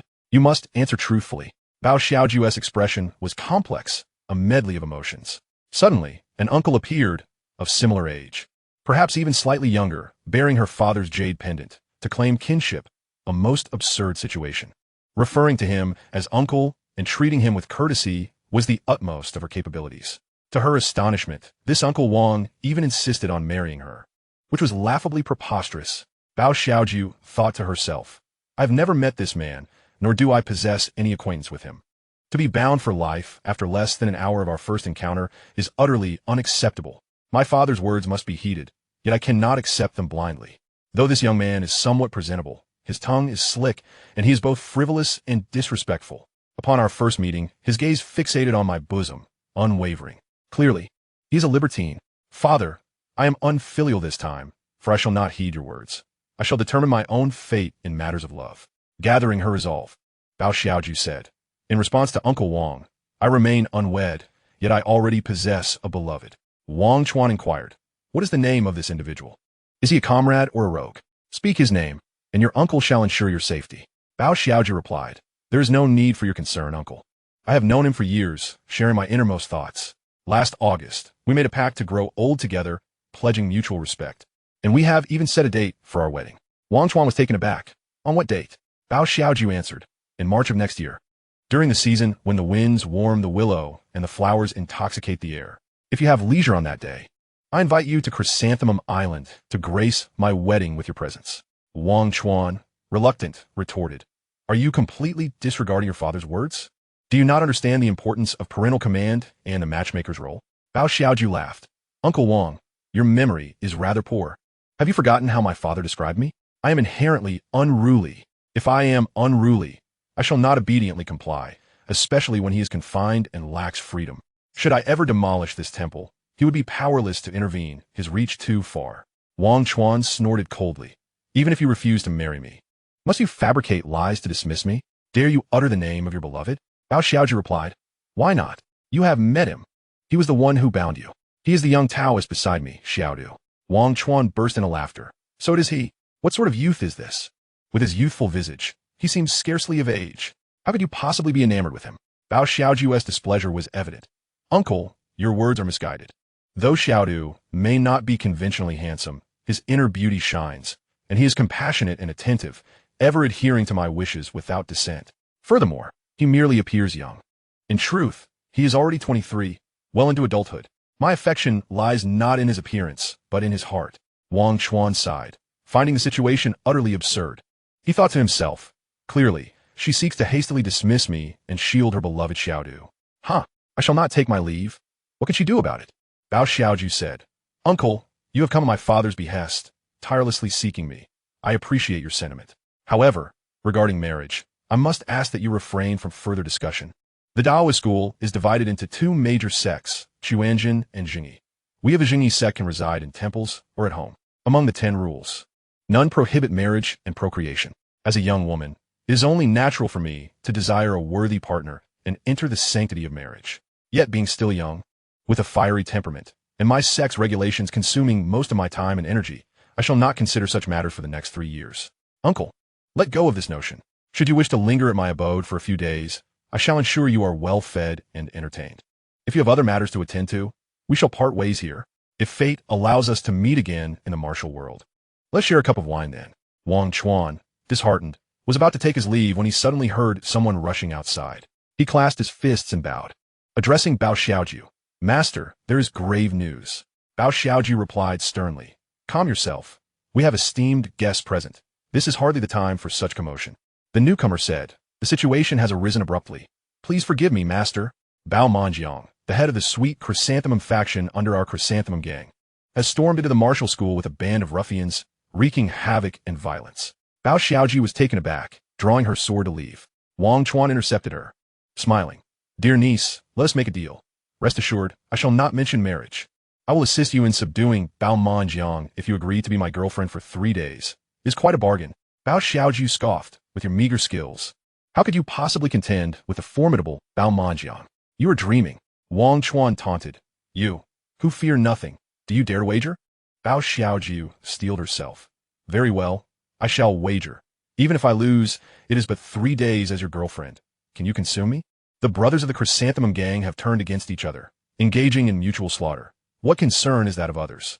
Moreover, even if the police were notified, Uncle Hat would likely turn a blind eye to the matter. This is because the violence within the underworld operates under a set of customary logic and principles. Take the conflict within the chrysanthemum gang, for instance. Participants are prohibited from wielding knives, guns, or clubs, and must rely solely on their fists and feet to emerge victorious. Should anyone be discovered hoarding weapons, regardless of their faction, they would be scorned and subsequently expelled. Thus, witnessing their brawls is akin to appreciating a martial arts competition. Even if someone is injured, the gang would arrange for their transport to the hospital, covering all expenses themselves. Consequently, Uncle Hat generally turns a blind eye to such internally manageable violent incidents, allowing them to unfold unchecked. That fateful night, over 100 participants were involved, with more than 30 sustaining injuries. Among them was a subordinate of Bao Manjiang, who was inadvertently killed by his elder brother, Bao Manshan. In truth, Bao did not intend to kill. Insiders revealed that the unfortunate fellow had suffered from a heart condition for many years, and Bao Manshan merely expedited his journey to the afterlife. Regardless, the loss of life is a grave matter. To provide an explanation for his subordinate's demise, Bao Manjiang chose to alert the authorities. Bao Manshan could have feigned innocence and blamed one of his disciples, yet he chose to shoulder the responsibility himself. He voluntarily turned himself in and subsequently entered prison, reportedly sentenced to 30 years. It is indeed lamentable. By the time he emerges, he will be in his 70s or 80s, left with little to pursue. Henceforth, the chrysanthemum gang on Chrysanthemum Island has diminished from its former glory, plummeting to new lows. Bao Manjiang and his followers established their camp on the western side of the island, seeking respite. Bao Manshan's daughter, the exceptionally beautiful Bao Xiaojun, who appeared more enchanting than the celestial maidens, took up her father's mantle. Soon, official intervention ensued, and in a remarkably short span, Chrysanthemum Island was transformed into a renowned tourist destination at rocket-like speed. The stunning Bao Xiaojun, however, lacked a flair for business and was not particularly adept at winning over the masses. Although she ostensibly managed the Bao Mansion-founded Chrysanthemum Martial Arts School, it was, in fact, several senior uncles who pulled the strings. During the zenith of the former Chrysanthemum gang, aside from a leader, there were also 4 great protectors: Tian Can, DK, Xianfeng, and Daniel. These 4 were all senior brothers of Bao Manshan. After the elder Bao's downfall, Tian Can defected to Bao Manjiang. DK took charge of the daily management of the temple, while Xianfeng and Daniel assumed teaching duties at the martial arts school. Although Bao Xiaojun appeared to be quite busy, her presence mattered little. Life on Earth continued its rotation, and the Chrysanthemum gang would inevitably disband. One day, 2 uninvited guests arrived on Chrysanthemum Island, later known as Wang Chuan and Zhang Quandan. Some island tourists observed these 2 uttering some despicable remarks that provoked our Bao girl, resulting in their confinement within a temple for 2 hours. It seemed that Bao Xiaojun was resolute in teaching them a lesson. She dispatched individuals across the island in search of widowers, showcasing her cunning methods for dealing with men. Later, as the sun blazed overhead, scorching Chrysanthemum Island, Bao Manjiang, who had been living peacefully on the western side, was somehow incited by someone to lead a group of disciples to the eastern side, encroaching upon the territory of the T Chrysanthemum sect. Armed and brimming with aggression, they forcefully breached the gates of the Chrysanthemum Martial Arts School. Once the foremost among the 4 protectors, Tian Can brandished a spear and directly dislodged the plaque, dousing it in gasoline before igniting it. Following this, they unleashed chaos, attacking anyone in sight, binding their hands and feet with ropes, and stuffing their mouths with foul-smelling socks. The noise of violence echoed as they wreaked havoc, their audacity unparalleled. With the absence of Bao Xiaojun at the martial arts school, the situation descended into disarray, with the disciples too intimidated to confront the infamous Bao Manjiang, exacerbating the already dire circumstances. At this juncture, many tourists, drawn by the commotion, began to gather in droves, resembling ants swarming. When a brutish Tian can bellowed, all bystanders disperse. Any injuries are at your own risk. They scattered like the receding tide, disappearing without a trace. However, some of the island's natives were unafraid. Having witnessed the Bao brothers' bloody conflict before, they boldly climbed atop the walls to observe the uncle-nephew battle from a vantage point. When Bao Xiaojun and her trusted aides rushed over, Wang Chuan and Zhang Quandan followed closely behind. Wang Chuan wore a grave expression. Burdened by a formidable task he had set for himself, to defeat Bao Manjiang and rescue Bao Xiaojun. Only by accomplishing this mission could he win their wager. Victory would grant him 3 days of access to the enchanting Bao beauty. Undaunted by the risks, Wang Chuan resolved to seize the opportunity and pursue the alluring chrysanthemum. Within the martial arts school, aside from the injured and the bound, a small group valiantly resisted. Bao Xiaojun felt reassured that, despite their numbers, none of her disciples yielded or surrendered. Xianfeng and Dan Yu, the two most formidable instructors at the school, were engaged in fierce combat with Tian Can. One stood his ground against Tian Can while the other protected the younger disciples, brandishing his weapon and fiercely battling the disciples of the sweet chrysanthemum sect. Another protector, DK, was unfortunately absent due to illness, missing this tumultuous event. Bao Manjiang remained calm and collected, one hand clutching a cigarette and the other an apple, casually puffing and munching. He appeared utterly disinterested in the unfolding battle, having already resigned himself to its inevitable outcome. At that moment, Bao Xiaojun shoved Wang Chuan forward, playfully declaring, "Uncle Wang, in this time of peril, it's your moment to shine." Chapter 78, The Great Battle of Chrysanthemum Island. As Wang Chuan stood before Bao Manjiang, a torrent of inner turmoil surged within him.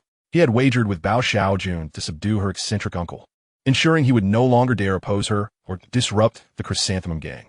However, Wang Chuan had meticulously devised a plan to lure Bao Manjiang into a private conversation, appealing to his emotions and reasoning, and if necessary, employing coercion or inducement. He had even discreetly instructed Zhang Quandan to lay in wait at a specific location, ready to assist at a critical moment to capture the martial sage Bao Manjiang. Yet, all of his plans crumbled as he found himself glaringly exposed before the aging man. In his 40s, Bao Manjiang donned Taoist garb, his hair slicked back and face adorned with grease, emanating an unpleasant odor as if he had not bathed in days. Upon seeing his niece approach with company, he paid them no mind, continuing to consume his apple and smoke his cigarette. When presented with the young man before him, he remained unfazed, indifferent to the unfolding chaos. At that moment, the clash between the two protectors, Tian Can and Xianfeng, reached its most intense phase. Each wielded their weapons, exchanging blows in a fierce struggle that seemed interminable.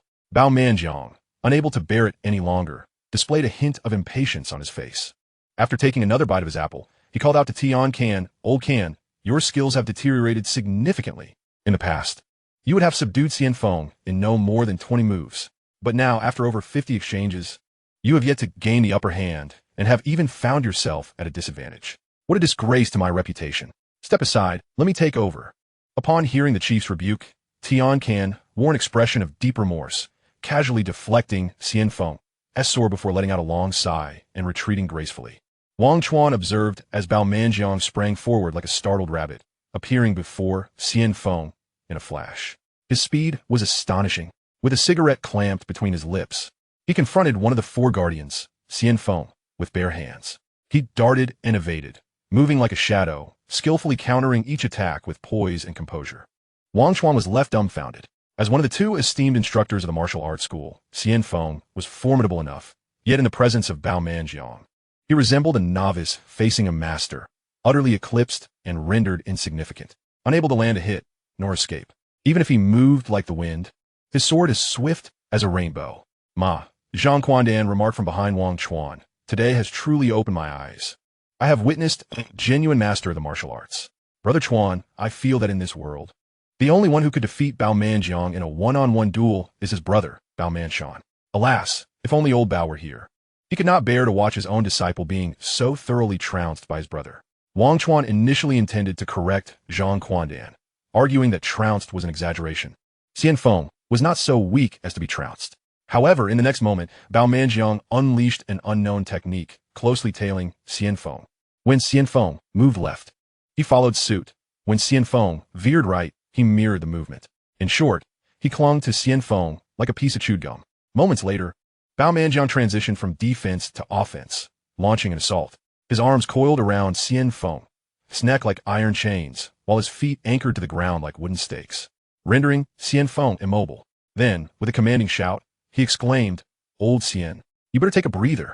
Following this, he struck Xian Feng with his head, producing a resounding thud as Xian Feng collapsed to the ground, unmoving. Bao Manjiang rubbed his forehead, which had swelled into a large bump, and self-deprecatingly remarked, "Alas, my skills remain insufficient. If I had practiced this iron head technique for a couple more years, I wouldn't be in this predicament." He kicked Xian Feng, but receiving no response, he delivered several resounding slaps, calling out, "Old Xian, wake up. I'm a coward. Don't scare me." This clumsy and theatrical display elicited suppressed laughter from the onlookers. Wang Chuan believed that such blatant humiliation was even more brutal than a mere trouncing. Bao Xiaojun rushed over, noticing blood seeping from the back of Xian Feng's head, and hurriedly instructed her subordinates to carry him away for emergency medical assistance. With Xian Feng dealt with, the next target was Dan Yu, and this time it was swifter and fiercer. Bao Manjiang beat Dan Yu to a pulp, leaving him powerless to retaliate, then burst into hearty laughter, declaring, "What a thrill. It has been far too long since I felt such exhilaration.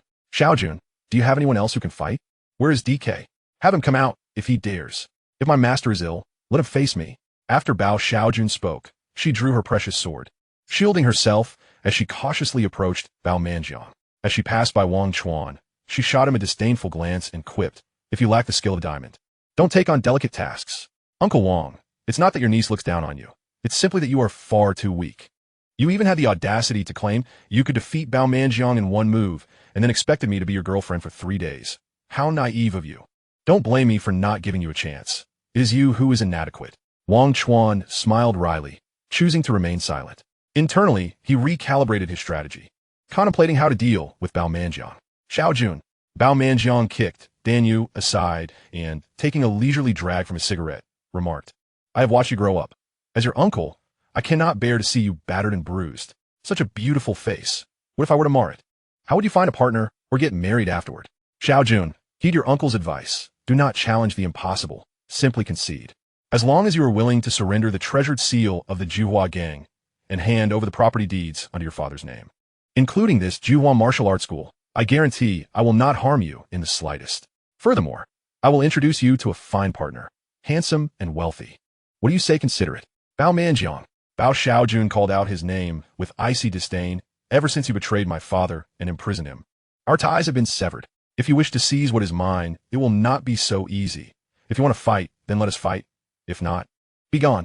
Upon finishing her words, she thrust her sword forward. Bao Manjiang, still empty-handed, accepted the challenge. The two engaged in a fierce exchange, clashing for 30 rounds without a clear victor. At that moment, the sun blazed overhead, radiating oppressive heat, and Bao Manjiang was panting heavily. Bao Xiaojun fared poorly. Her hairpin had snapped, and her lustrous black hair cascaded down, becoming a hindrance in the fight. Her robe was drenched, clinging to her form, revealing her curves. Wang Chuan finally grasped the full extent of her figure. The incessant swaying disrupted Wang Chuan's focus and stirred his heart. Such a woman should only exist in the heavens. How rare is it to encounter one on earth? He could no longer hesitate. He must devise a way to assist her, for if this continued, she would surely be defeated within 3 moves. Just as Wang Chuan prepared to step forward, he suddenly heard a pained cry escape Bao Xiaojun's lips as she was sent flying. "Stay down. Move, and you'll bleed."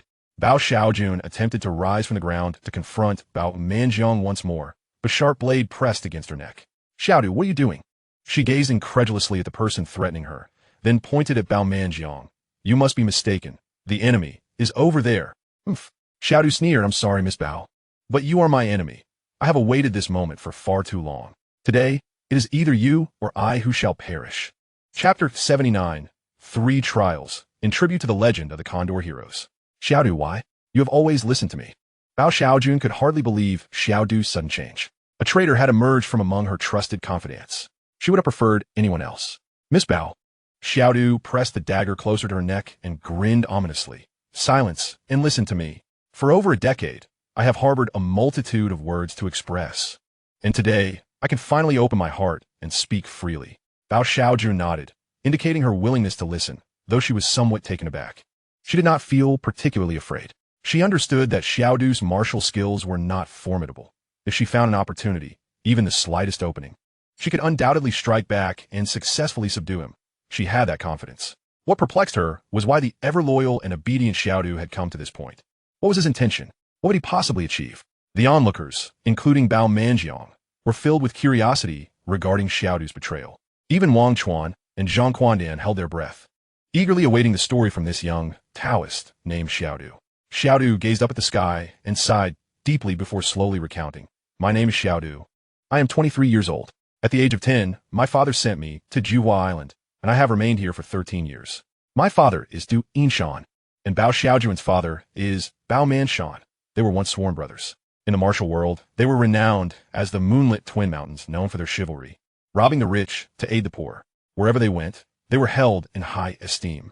Their master was Dongfang Laobai, who established a sect called the Moonlit Divine Cult, based at Blackwood Cliff.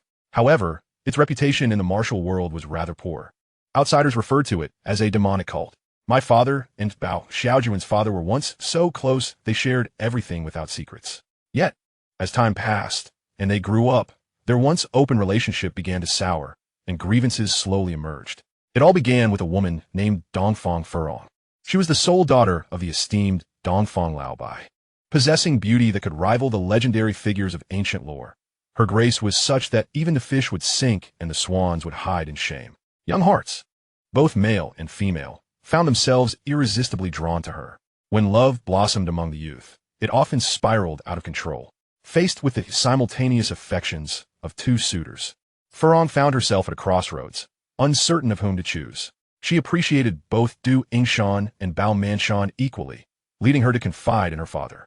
Upon hearing her dilemma, Dongfang Laobai burst into hearty laughter, displaying an open-minded attitude towards his daughter's marital affairs. His initial intention was to allow Furong to follow her own heart without interference. Moreover, both Du and Bao were his most exceptional disciples, cultivated under his guidance. Regardless of whom his daughter chose to marry, he harbored no objections. Given her indecision, he proposed a fair contest between the two suitors to determine who would win her heart. Dongfang Furong readily agreed to this proposal. Thus, her father devised 3 challenges for Du Yinshan and Bao Manshan to compete in, with the victor emerging as the one to claim her affection. The first challenge was an essay examination, with paper and pen at the ready. They were instructed to compose an essay of no less than 800 words within a time limit of 60 minutes, on the topic of a most unforgettable trivial matter. Dongfang Laobai stipulated that the trivial matter must be of a negative nature, with the worse the incident recounted, the higher the score. Furthermore, it had to be a true story, and only if all 3 judges, including Dongfang Laobai and 2 other elders, awarded scores exceeding 90 could a contestant be deemed the winner. As the examination commenced, Du Yinshan and Bao Manshan, already of age, found the task of writing 800 words to be no challenge at all. The real difficulty lay in choosing what to write about. After deliberating for over 10 minutes, they finally began to put pen to paper. Soon, the sounds of writing filled the air, and Bao Manshan was the first to submit his paper. After the 3 judges read the essays, they erupted in hearty laughter, signaling their approval before scoring. Bao Manshan recounted a story of assisting an elderly woman across the street. He explained that during a visit to his hometown, he spotted a frail old lady, her silver hair glinting in the light, struggling to navigate the road. Despite the glaring red light, she stumbled forward, oblivious to the oncoming traffic. Moved by compassion, Bao Manshan rushed to her aid, lifting her onto his back and sprinting toward safety. However, as he prepared to set her down, he was shocked to discover that the supposed elderly woman was, in fact, a young girl in disguise. In disbelief, he exclaimed, "Is this a game? Are you out of your mind? I'm not playing." The girl, with a serious demeanor, explained that she was conducting an experiment to gauge whether people would assist an elderly woman only in the presence of witnesses. Bao Manshan pondered this notion of humanity. The girl then asked, "Aren't you afraid that I might have feigned my fall to extort you?" This thought had never crossed his mind. Finding the situation dull, he turned to leave, only to hear her call out, feigning a limp, "Oh no, you really must help me now." Without waiting for his consent, she wrapped her arms around his neck and climbed on his back, declaring, "My home is just up ahead." Reluctantly, Bao Manshan acquiesced, carrying her toward a dilapidated building where she resided in a dank, cramped basement infested with cockroaches. After placing her on the bed, he hastily bid her farewell, wishing to linger no longer. As she called out, "Could you pour me a glass of water?" I'm so thirsty. Suppressing his irritation, he obliged. After drinking, the girl gazed at him with gratitude, saying, "You've helped me, so I will offer you two choices. 1. Stay and enjoy some time with me. I will surrender myself to you without hesitation. 2. I see you have the physique of a warrior. I can impart all my martial arts knowledge to you." Taken aback, Bao Shan stammered, "What? You know martial arts? How old are you? Have you even turned 18? She burst into laughter. "Enough with the questions. Choose one. I can fulfill either request." After some contemplation, Bao Shan declared, "I'm not interested in your body. Let it develop more. I choose the second option. What martial arts will you teach me?" "Listen closely," she instructed. "The technique is called the 8 Desolations and 6 Harmonies, also known as the Eternal Spring Technique." Stunned, Bao Shan gasped, "Are you the Tianshan Tong Lao?" As the narrative unfolds, the world of Jianghu reveals its myriad wonders and oddities. Anything is possible, and every encounter holds potential surprises. Yet for Bao Shan, the notion of Tianshan Tong Lao felt distant, belonging to another era. Could it be that this young girl was a disciple of hers, or had learned her unparalleled skills? "Little girl, your words are mere fantasies," Bao Shan cautiously inquired. "What is your name? Wak Xinjian? Do you know Wiyazi or Li Chiu? The girl erupted in laughter. "I'm just teasing you. I don't know any of those people. My name is Li Rong, and I'm from Peach Blossom Island, an unknown nobody. But my father is quite formidable. He is known as I know." Bao Shan interjected. "Dong Xia. Huang Loxi, right? What Huang Loxi?" She corrected him. "My father's name is Li Taiju. He is well known in our village as the strongest man. He can lift a yellow cow without assistance, and can push a tractor over 3 miles with ease. Thus, the villagers nicknamed him the Strength King of Najiakan." "Can I curse?" Bao Shan felt a tinge of disappointment. He had overestimated her. Lowering his head, he stepped out of the basement. Back on the sunlit road, Bao Shan pondered where things had gone awry. Why did this girl, who claimed to be from Peach Blossom Island's Najiakan, reside in such a basement? Her attire did not suggest she hailed from a poor family. Had she lied again? What was her true purpose? With these thoughts swirling in his mind, Bao Shan retraced his steps and pushed open the basement door, only to find it empty. She had vanished. Signs of a hasty search were evident in the wardrobe, drawers, and bed. In an instant, he realized he had encountered a thief and that she couldn't have gone far. He set off in pursuit. Indeed, he soon caught up to her. At a corner of the complex, the girl was seen carrying a bag and walking briskly. Li Rong, halt. Upon hearing his call, she took off running, but she was no match for Bao Shan, who swiftly intercepted her. "I'd rather not utter those 2 words to save you some dignity. Hand over the bag, or you shall not pass." The girl knew she could not escape from the imposing figure before her, and reluctantly surrendered the bag. "Isn't this just a misunderstanding?" she asked. "How is it not?" Bao Shan retorted angrily. "If it wasn't theft, why did you run? Empty your pockets." "Fine, I will," she replied defiantly, revealing nothing at all. The young girl feigned rummaging through her pockets, and as she lowered her head, she slipped away, evading the grasp of Bao Shan, who was left exasperated and bellowed, "Catch the thief." He hastened in pursuit. Within 3 minutes, he caught up with her, and this time, Bao Shan was no longer courteous. He restrained the girl's hands behind her back and began to search her pockets. Indeed, he discovered a considerable amount of coins and paper money. Without further ado, he escorted the girl to the nearby police station, where she insisted vehemently that she had not stolen anything. "Is it theft if I take what belongs to my family?" Bao Shan retorted, "You reside in Yo family village. Your father is named Li Taiju, and not a single word you speak is truthful." Uncle Hat, skeptical of all, conducted a thorough investigation, which yielded facts that left Bao Shan speechless.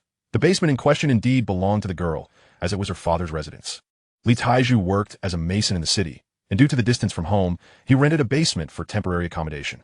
While the girl may have taken her father's money, it was evident that he was unaware of it. Though the young girl exhibited a capricious nature, she had not stolen from anyone. Her reluctance to explain herself to Bao Shan stemmed from a desire to engage in playful antics. This trivial incident imparted a valuable lesson to Bao Shan. One should not hastily judge the character of others. In this narrative, why did the venerable Dongfang Laobai and the other 2 elders hold Bao Shan's actions in high regard? His actions were not egregious. It was merely a misunderstanding. Dongfang Laobai reasoned that Bao Shan, despite his good intentions leading to a negative outcome, had not strayed from the topic, reflecting his sincerity and kindness. The trio awarded the score of 91, 92, and 93, culminating in an average of 92. Next, it was their turn to evaluate my father's composition on Duozhi. Upon reading the entire piece, they were utterly infuriated as my father's content revolved around his voyeuristic escapade of observing Dongfang Furong bathing. That night, under a moonlit sky, Du Yinshan harbored a secret, tossing and turning in sleeplessness. Residing in a communal dormitory, he felt embarrassed to openly read the book he possessed. If discovered, it would be quite awkward. The book in question was a novel titled The Lantern Monk, the details of which are perhaps best left unspoken. At the age of 18 or 19, it was hardly unusual for him to be intrigued by such risque literature.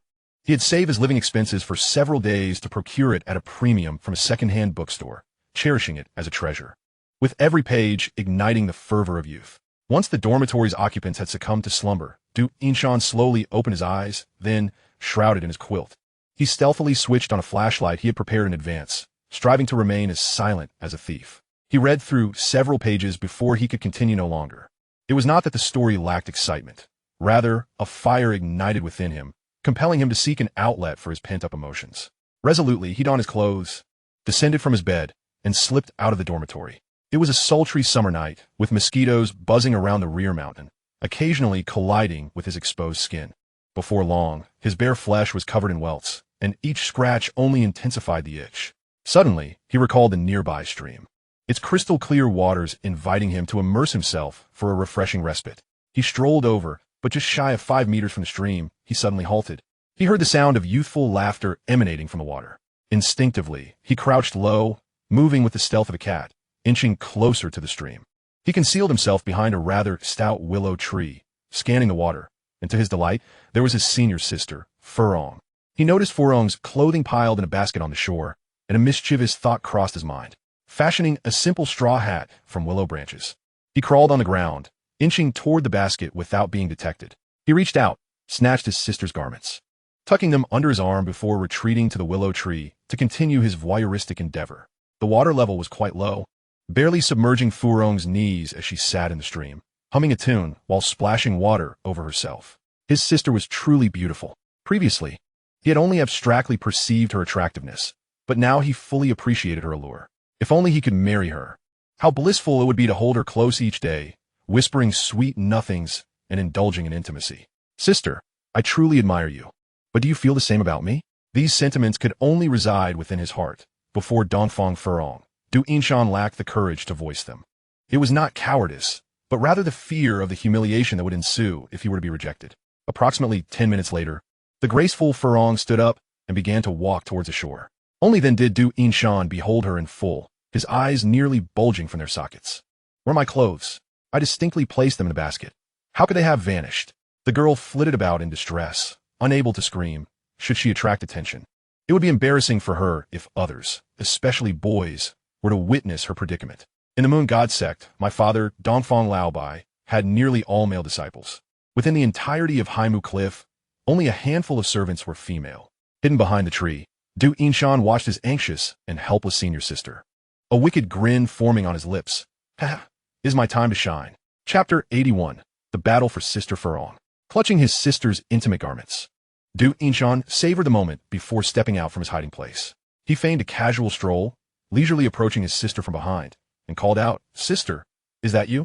Dongfang Furong turned around, her eyes scanning to find a young man, and she let out a shriek, instinctively covering her vital areas with her arms and crouching down. "Do not fear, it is I, Yinshan. What brings you here, looking so anxious? Why are you not dressed?" Furong began to sob, still averting her gaze from her junior. After a considerable pause, she explained, "It is too hot, and I couldn't sleep, so I thought to soak in the stream for a while.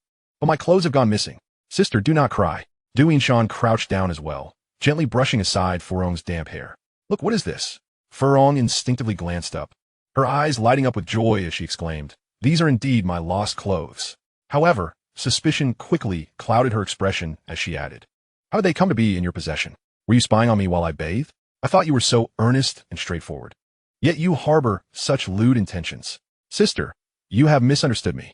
Du Yinshan hastily defended himself. "I too was unable to sleep due to the heat, so I ventured out for some fresh air. As I wandered, I found myself at the back mountain, but I wanted to return as the mosquitoes were relentless, leaving me with no unbitten spot. Just as I was about to turn back, a wild dog came running towards me. Startled, I picked up a stick to use as a weapon. The dog halted, staring at me, neither advancing nor retreating.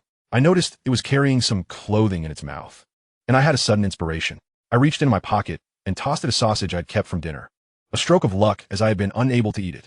The wild dog, eyeing the sausage with drool dripping, could hardly contain its greed. And, as it dropped the clothes, I seized the opportunity to swap the sausage for your garments. When the dog grabbed the sausage, I stepped forward and waved the stick in the air to scare it off. At that moment, I thought someone must have lost their clothes. And it must be a girl. Regardless of who it belonged to, they were a part of the moon god sect. And it was only right that I return the lost item to its rightful owner. Thus, after a thorough search, they arrived at the brook, where they found the senior sister in a state of bewilderment. Is it truly so? Dongfang Furong mused, casting a scrutinizing gaze upon Duin Mountain, seeking confirmation that this was not merely a fabrication. I swear to the heavens, may my family perish if I lie. Duin Mountain asserted with conviction. Very well, I shall trust you this once. Subsequently, Dongfang Furong instructed him to turn away, as she needed to don her garments. Once dressed, she hurriedly prepared to return. Duin Mountain interjected, Senior sister, take a whiff of your sleeve. Do you not detect a peculiar scent? Ah. Dongfang Furong bent down to sniff, and indeed found it so.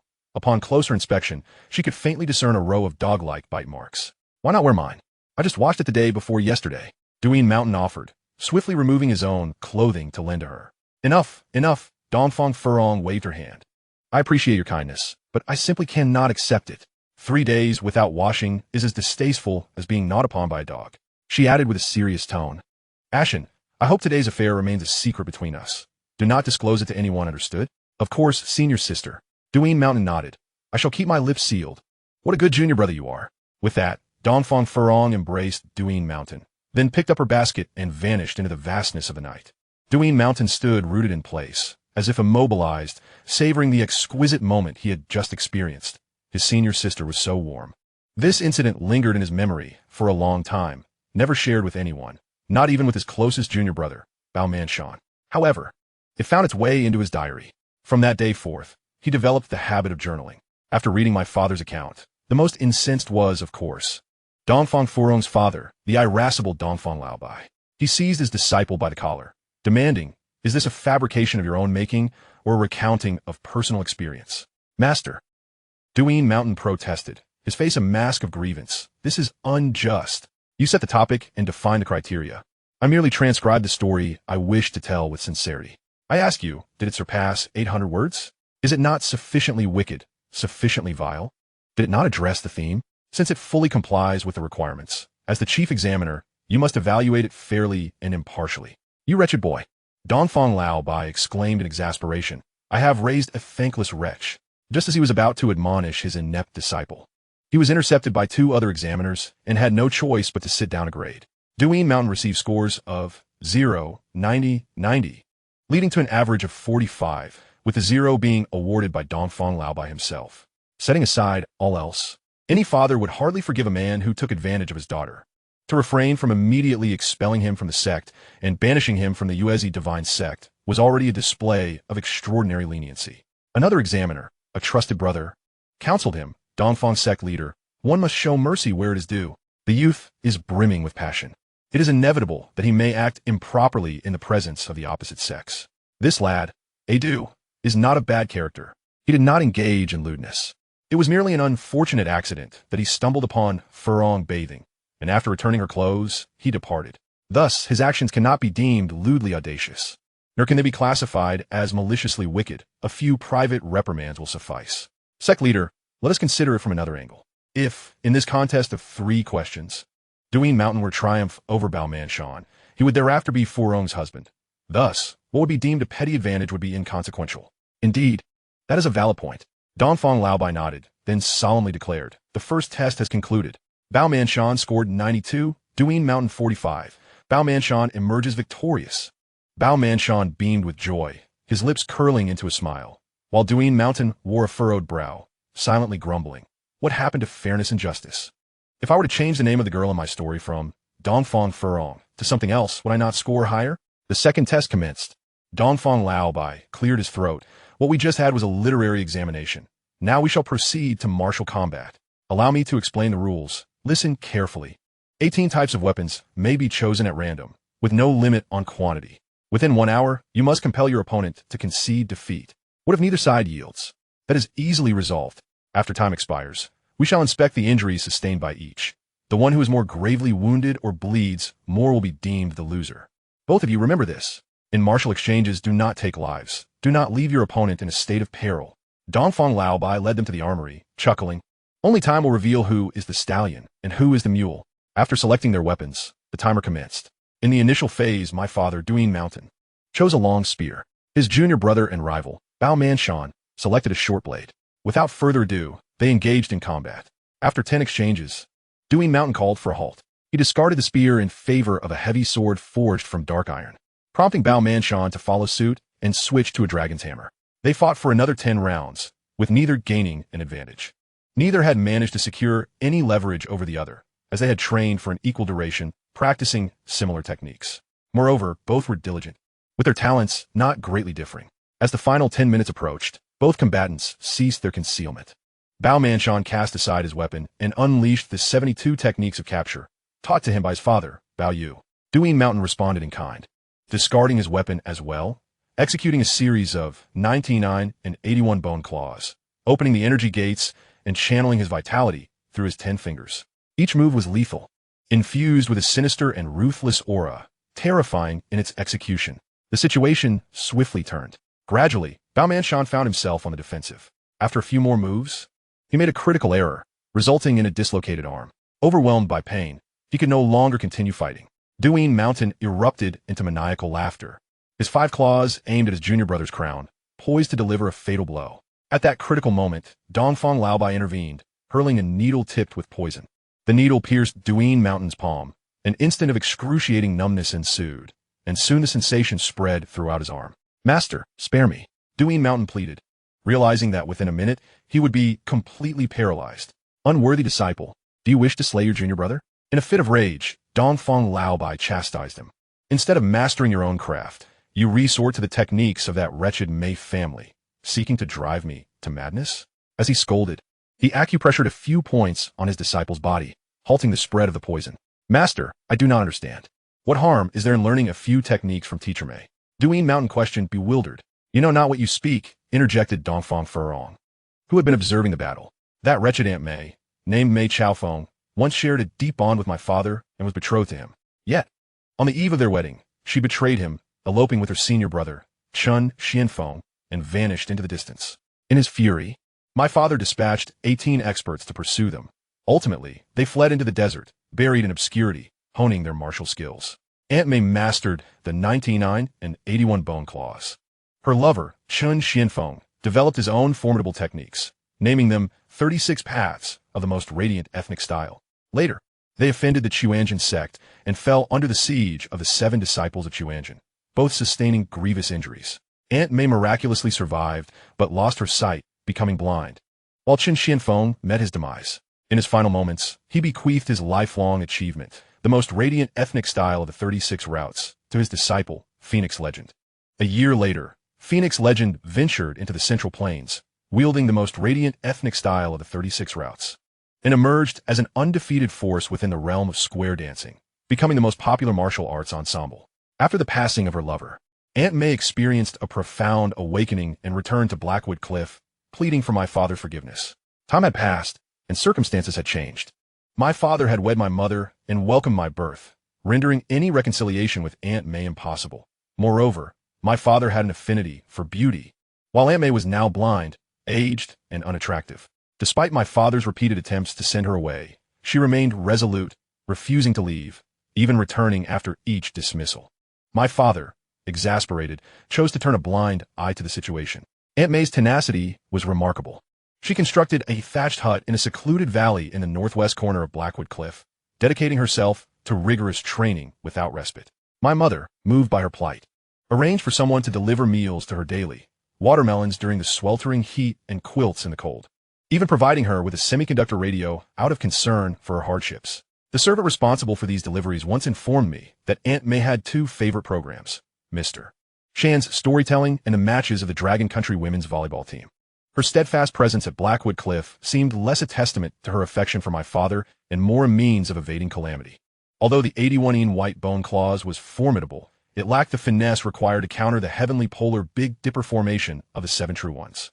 With my father, a formidable figure in the martial world, standing guard, none dared to approach Blackwood Cliff. despite the years of relative peace. My father could never fully absolve Aunt May for her past betrayal. Any mention of her always drew ire. Hence, my dear disciple Shan, you must not, under any circumstances, learn Aunt May's martial arts, even if she insists. My father is fiercely protective of his disciples and would disapprove of any interaction with her. Do you comprehend my meaning? Realizing the gravity of the situation, Shan nodded and knelt before the elder Dongfang, beseeching forgiveness for his transgressions. I assure you, master, I shall sever all ties with elder May henceforth. I will not practice a single technique with her again, and I promise to never employ the white bone claws I've already learned. Fellow disciple Mushin, Sister Furong, please intercede on my behalf with our master. Very well. Dongfang waved his hand. This time, I shall not pursue the matter further. However, should it occur again, I will not be so lenient. Thank you for your magnanimity, master. Shan exclaimed joyfully, bowing repeatedly. Sister Furong inquired of her father, how shall the results of the martial competition be determined? After a moment of silence, Dongfang conferred with the other two judges for an extended period before rendering the following verdict. Shan loses, Mushin wins. What? Shan was flabbergasted, glancing between his master, his junior brother, and his sister, utterly bewildered. I clearly triumphed. I bested my junior brother without giving him a chance to retaliate. Had master not intervened, he would have been lying on the ground by now. Based on the usual criteria, I should have emerged victorious. With renewed vigor, he claimed victory in the third round as well, thus securing Sister Furong as his prize. But why is this happening? Allow me to elucidate, Dongfang replied coldly. In the martial world, one must uphold righteousness. A benevolent individual is invincible. First, you clandestinely learn the unorthodox martial arts of Mei Chaofeng, violating a significant taboo of our sect. Second, you have harmed your fellow disciple, thus breaching another cardinal rule. What further defense can you possibly offer? Fine, I accept. Shan conceded, recognizing his fault and ceasing to argue. But wait, a deep, resonant voice echoed from afar, and in the blink of an eye, an elderly man appeared. His white hair and beard gave him an ethereal presence, and his lightness of foot was extraordinary. I did not accept this outcome. The elder, exuding an air of authority without raising his voice, approached. Uninvited, I must inquire about your identity, esteemed elder. Dongfang responded, irritation in his tone. The affairs of the Moonchild sect are none of your concern. Ha! The elder scoffed dismissively. Dongfang brat, I am Feng Qingyang. You ought to kneel and address me as Shishu. Dongfang was taken aback, instantly dropping to his knees, followed by the two elders of the demonic sect. Seeing her father kneel, Sister Furong quickly exchanged glances with Shan and Mushin, and they all knelt together. It turned out that Dongfang's master was named Feng Qingzhu, who had three brothers, Feng Qingma, Feng Qingyou, and Feng Qingyang, collectively referred to as pig, horse, cow, and sheep. Among the four, only Feng Qingyang remained alive, and Dongfang had only met him once, 15 years ago. Upon closer inspection, he indeed recognized his Shishu. Shishu, it has been years since we last met. What brings you to Blackwood Cliff so suddenly? All these years, you have wandered the world, elusive, and I have longed to honor you, but have been unable to find you. Dongfang bowed deeply, showing utmost respect. It is a long story. Feng Qingyang replied with a slight smile. We can discuss it another time. I have been watching the competition between these two disciples closely. In the first round, Xiao Bao won, and I have no objections. However, I find the determination of Xiao Du's defeat in the second round rather hasty. Before the match, you did not stipulate that they could not use techniques from other schools. And moreover, Xiao Bao was not gravely injured. Thus, I believe the conclusion should be amended. Shan wins, Mushin loses. Dongfang gritted his teeth, wanting to retort, yet dared not, and could only nod in agreement. Shishu, have you eaten? Aye. No need for such formalities. Continue your competition. I shall watch from the shadows, he said with a chuckle, vanishing in an instant. Ignoring the old trickster, the competition resumed. Dongfang sighed heavily. The first two tests have concluded, with each disciple having won one round, leaving the outcome balanced. The crucial factor lies in the third challenge. The difficulty shall undoubtedly escalate, and I wish to remind you that the competition will not take place at Blackwood Cliff, but rather at Mount Hua. The journey is perilous, and the outcome uncertain. The third trial entails traveling to the summit of Mount Hua, Ichian Peak, to procure a small booklet, by any means necessary, be it theft, robbery, borrowing, or negotiation. My requirement is that you present that booklet before me by noon 1 week from now. The first to arrive shall be declared the victor. What is the name of this booklet? Both Shan and Mushin inquired simultaneously. Dongfang slowly uttered 4 words. The evil repelling sword manual. In this decisive round, The fate of the enchanting Dongfang Furong would be determined. Through various inquiries, it became clear that the evil-repelling sword manual was indeed located at Mount Hua, under the stewardship of Yu Buchuan, the notorious leader of the Huashan sect. Renowned as the skirted sword, Yu Buchuan was a masterful martial artist, cunning and treacherous. After practicing the evil-repelling sword technique, his voice had become increasingly shrill, and his demeanor had taken on a distinctly feminine quality, particularly evident in his penchant for wearing skirts. His chambers were adorned with an extravagant array of skirts, leaving many in awe. This further solidified his moniker, Skirted Sword. Both Yinshan and Mushin were acutely aware that to obtain the evil-repelling sword manual, they would need to defeat Yu Buchuan. This alone was a daunting challenge. Not to mention the multitude of disciples within the Huashan sect, all of whom were vigilant, making it nearly certain that without exceptional skills, they would face dire consequences. Following Sister Furong's counsel, the two disciples took a day to rest, primarily to recuperate and make necessary preparations. Yinshan consumed the antidote sent by his sister, gradually alleviating the poison coursing through him. Mushin had sustained injuries from the 81 Yin white bone claws in several areas and also required medicinal treatment. That evening, an unexpected event occurred. This matter, though seemingly trivial, has insidiously influenced the ultimate outcome of the third question. That fateful night, beneath the Blackwood Cliff, the minions stumbled upon a horse-drawn carriage. The driver, a strikingly handsome man in his 30s, with piercing eyes and a dignified bearing, though he appeared gravely wounded, swaying precariously. The deep ruts left by the carriage suggested it was laden with something of considerable weight. The henchman, suspecting treasures of gold and silver, seized the opportunity to plunder. The dashing driver drew his sword in an attempt to thwart the bandits, but before he could make a move, he collapsed. Fortune favored the wicked. It was an effortless conquest. However, to the disappointment of the robbers, the carriage contained nothing but a dozen jars of fine wine. Upon opening them, a rich aroma wafted into the air. The minions led the horses and carried the wine back to report to their superiors at Blackwood Cliff. As for the driver, he was disregarded, stripped of his garments, and unceremoniously discarded in the roadside underbrush. By a strange twist of fate, Wang Chuan was descending the mountain to procure supplies for his journey when he noticed a figure lying by the roadside. Initially assuming it to be a starving vagrant, he hesitated to intervene, yet his innate kindness compelled him to perform a noble deed. He returned to his dwelling, retrieved a shovel, and descended once more, intending to dig a grave to provide the unfortunate soul with a proper resting place, at least to prevent their remains from being devoured by the wild dogs and boars of the mountain. As he descended, he was spotted by Dongfang Furong, who inquired about his intentions.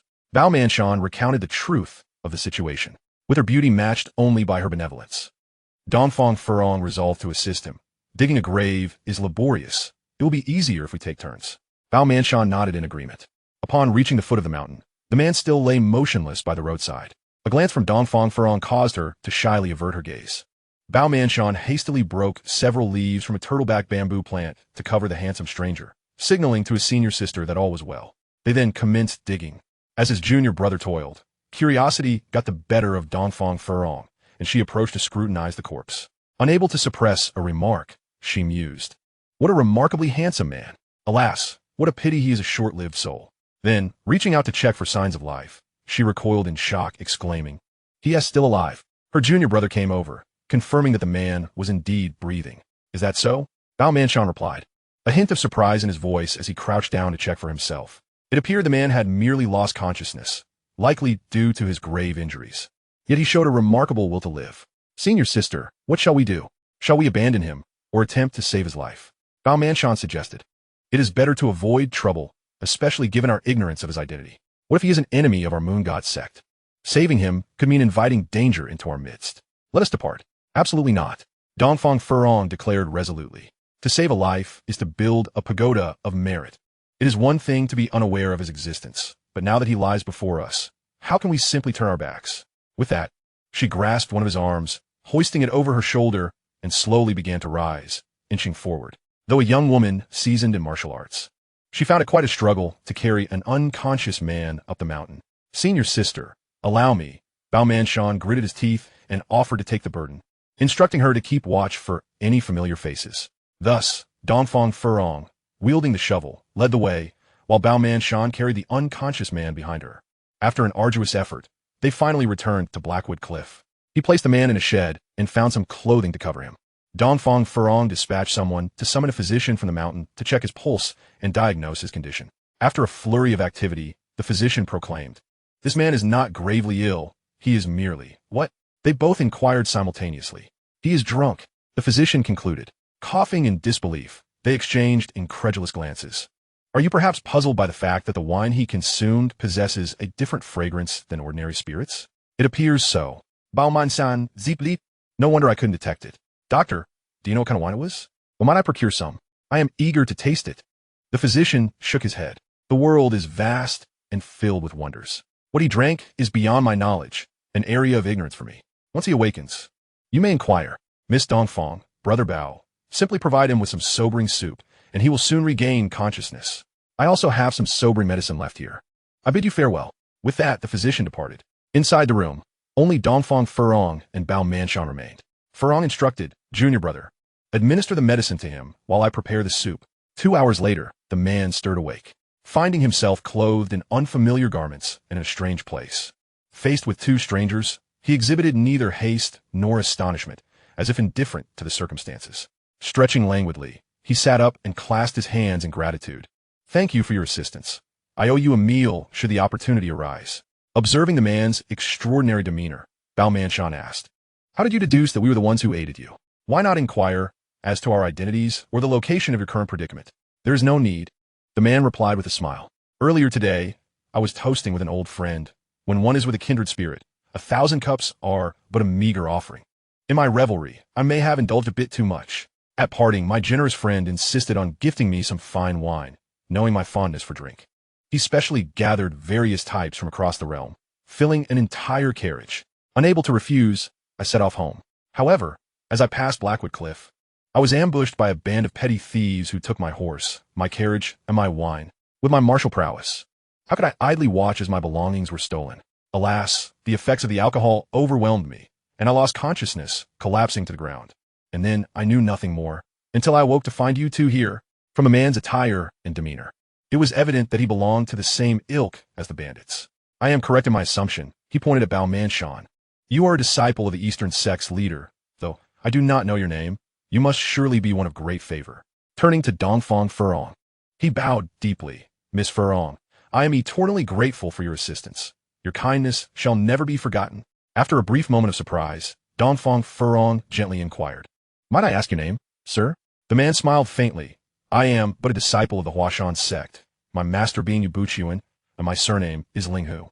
"Linghu Chong," Bao Manshan exclaimed, unable to restrain himself, nearly losing his footing in shock. "Brother, you yist. Linghu Chong is the pride of our Linghu clan. There lies a gap of over 200 years between us. How could I possibly be him?" The man stood, patting Bao Manshan on the shoulder, and continued, "I am Linghu Erzhong, the least remarkable disciple of the Huashan sect.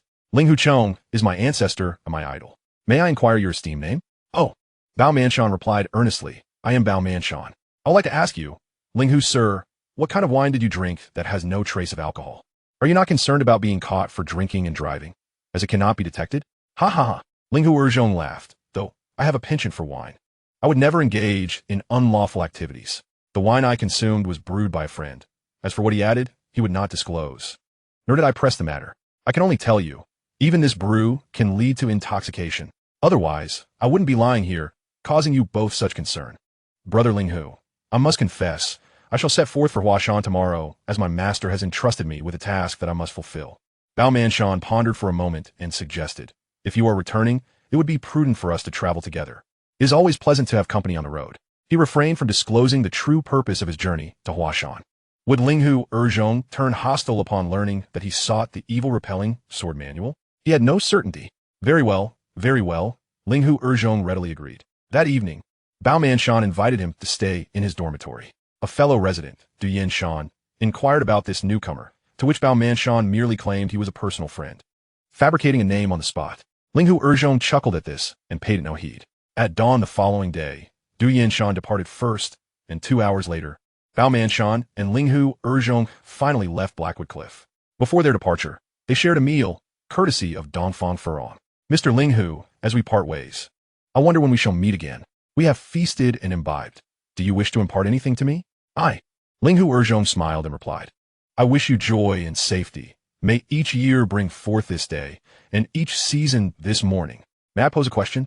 By all means, Dongfang Furong responded attentively. I am curious about your younger brother, who absconded with my carriage and several jars of wine last night. Might I have them returned? Alas, it is too late. The wine you just consumed was the very last jar from your wagon. The meat you just ate was the final cut from that horse. What the hell? Damn it. Linghu Erzhong mourned deeply, his desire to retaliate rising. Yet he restrained himself. It was not Dongfang Furong he truly wished to confront. Clearly, it was those rascally underlings to blame.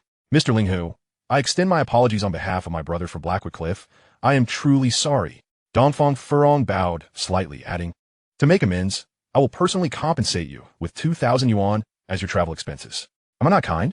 As she spoke, she handed Linghu Erzhong a purse, bulging with what was surely a considerable sum.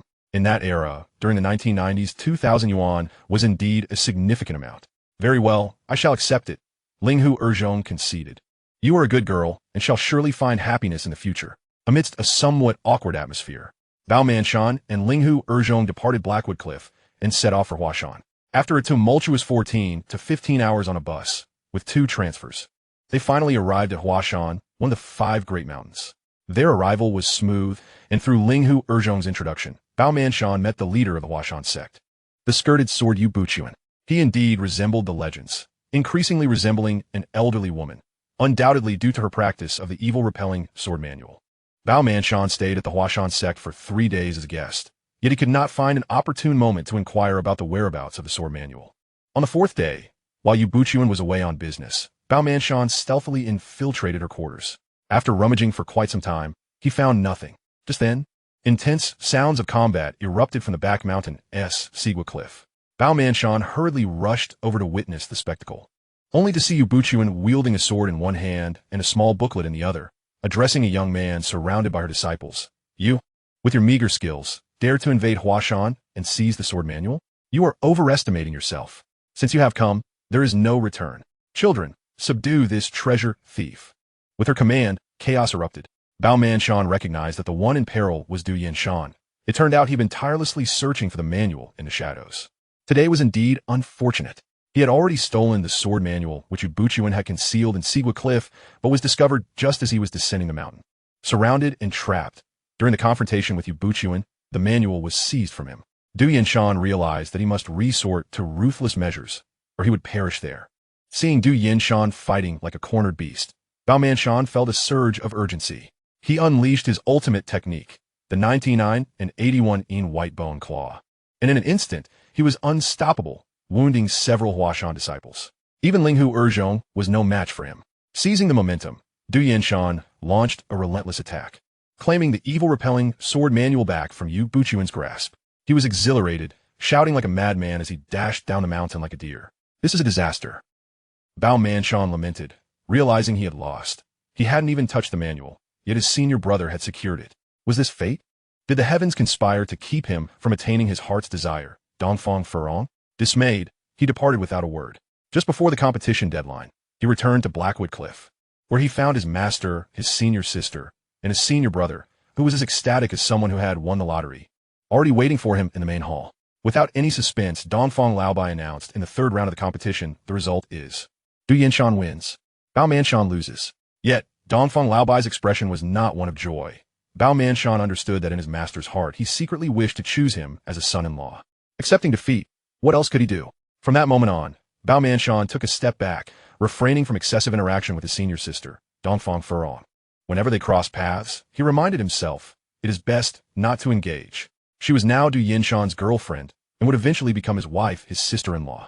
A year later, under Dongfang Laobai's guidance, Du Yinshan and Bao Manshan descended the mountain for training and to wander the Jianghu, while Dongfang Furong did not accompany them. During that year, the two joined forces, robbing the rich to aid the poor, acting with righteousness, and accomplishing many good deeds, earning them the moniker the Moonlit Twin Mountains. They had made a name for themselves.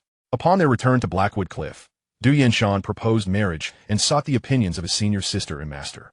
The master had no objections, stating that as long as his daughter agreed, the dowry was ready at any time. We lack nothing in our family, just a stout lad. Ha ha. However, Dongfang Furong declined. To put it plainly, during the year that Du Yinshan was away adventuring, she had developed feelings for another. The man she had chosen, with whom she had secretly engaged in several trysts, was neither Bao Shan nor any other senior brothers, but rather the outsider named Linghu Erzhong. Chapter 85. The Birth of Dragon Girl's Son. This implies that Dongfang Furong's ultimate choice was not either of the two disciples, but an outsider named Linghu Erzhong. The scene shifts back to Juhua Island. Within the Juhua Martial Arts School, the atmosphere remained tense as the leader of the Juhua gang, Bao Xiaojun, was being held at knife point. The assailant was known as Xiao Du. He was not an undercover agent placed by Bao Manjiang, but rather a childhood companion of Bao Xiaojun, who had grown up to be her lackey. After being rejected in his proposal, he resembled a devoted admirer.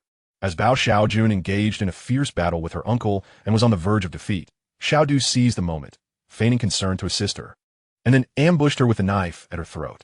Bao Xiaojun, bewildered by his betrayal, listened as Xiao Du recounted a tale from the past, revealing that the Du and Bao families were old acquaintances. Their fathers had been disciples of the same master, once sharing a bond so close they had no secrets from one another, only to part ways due to a woman. Ironically, while Du Yinshan and Bao Manshan fought fiercely, bloodied in their rivalry, in the end, an outsider had benefited from it. Curiously, Bao Xiaojun inquired, who pursued whom first, Dongfang Furong or Linghu Erzhong?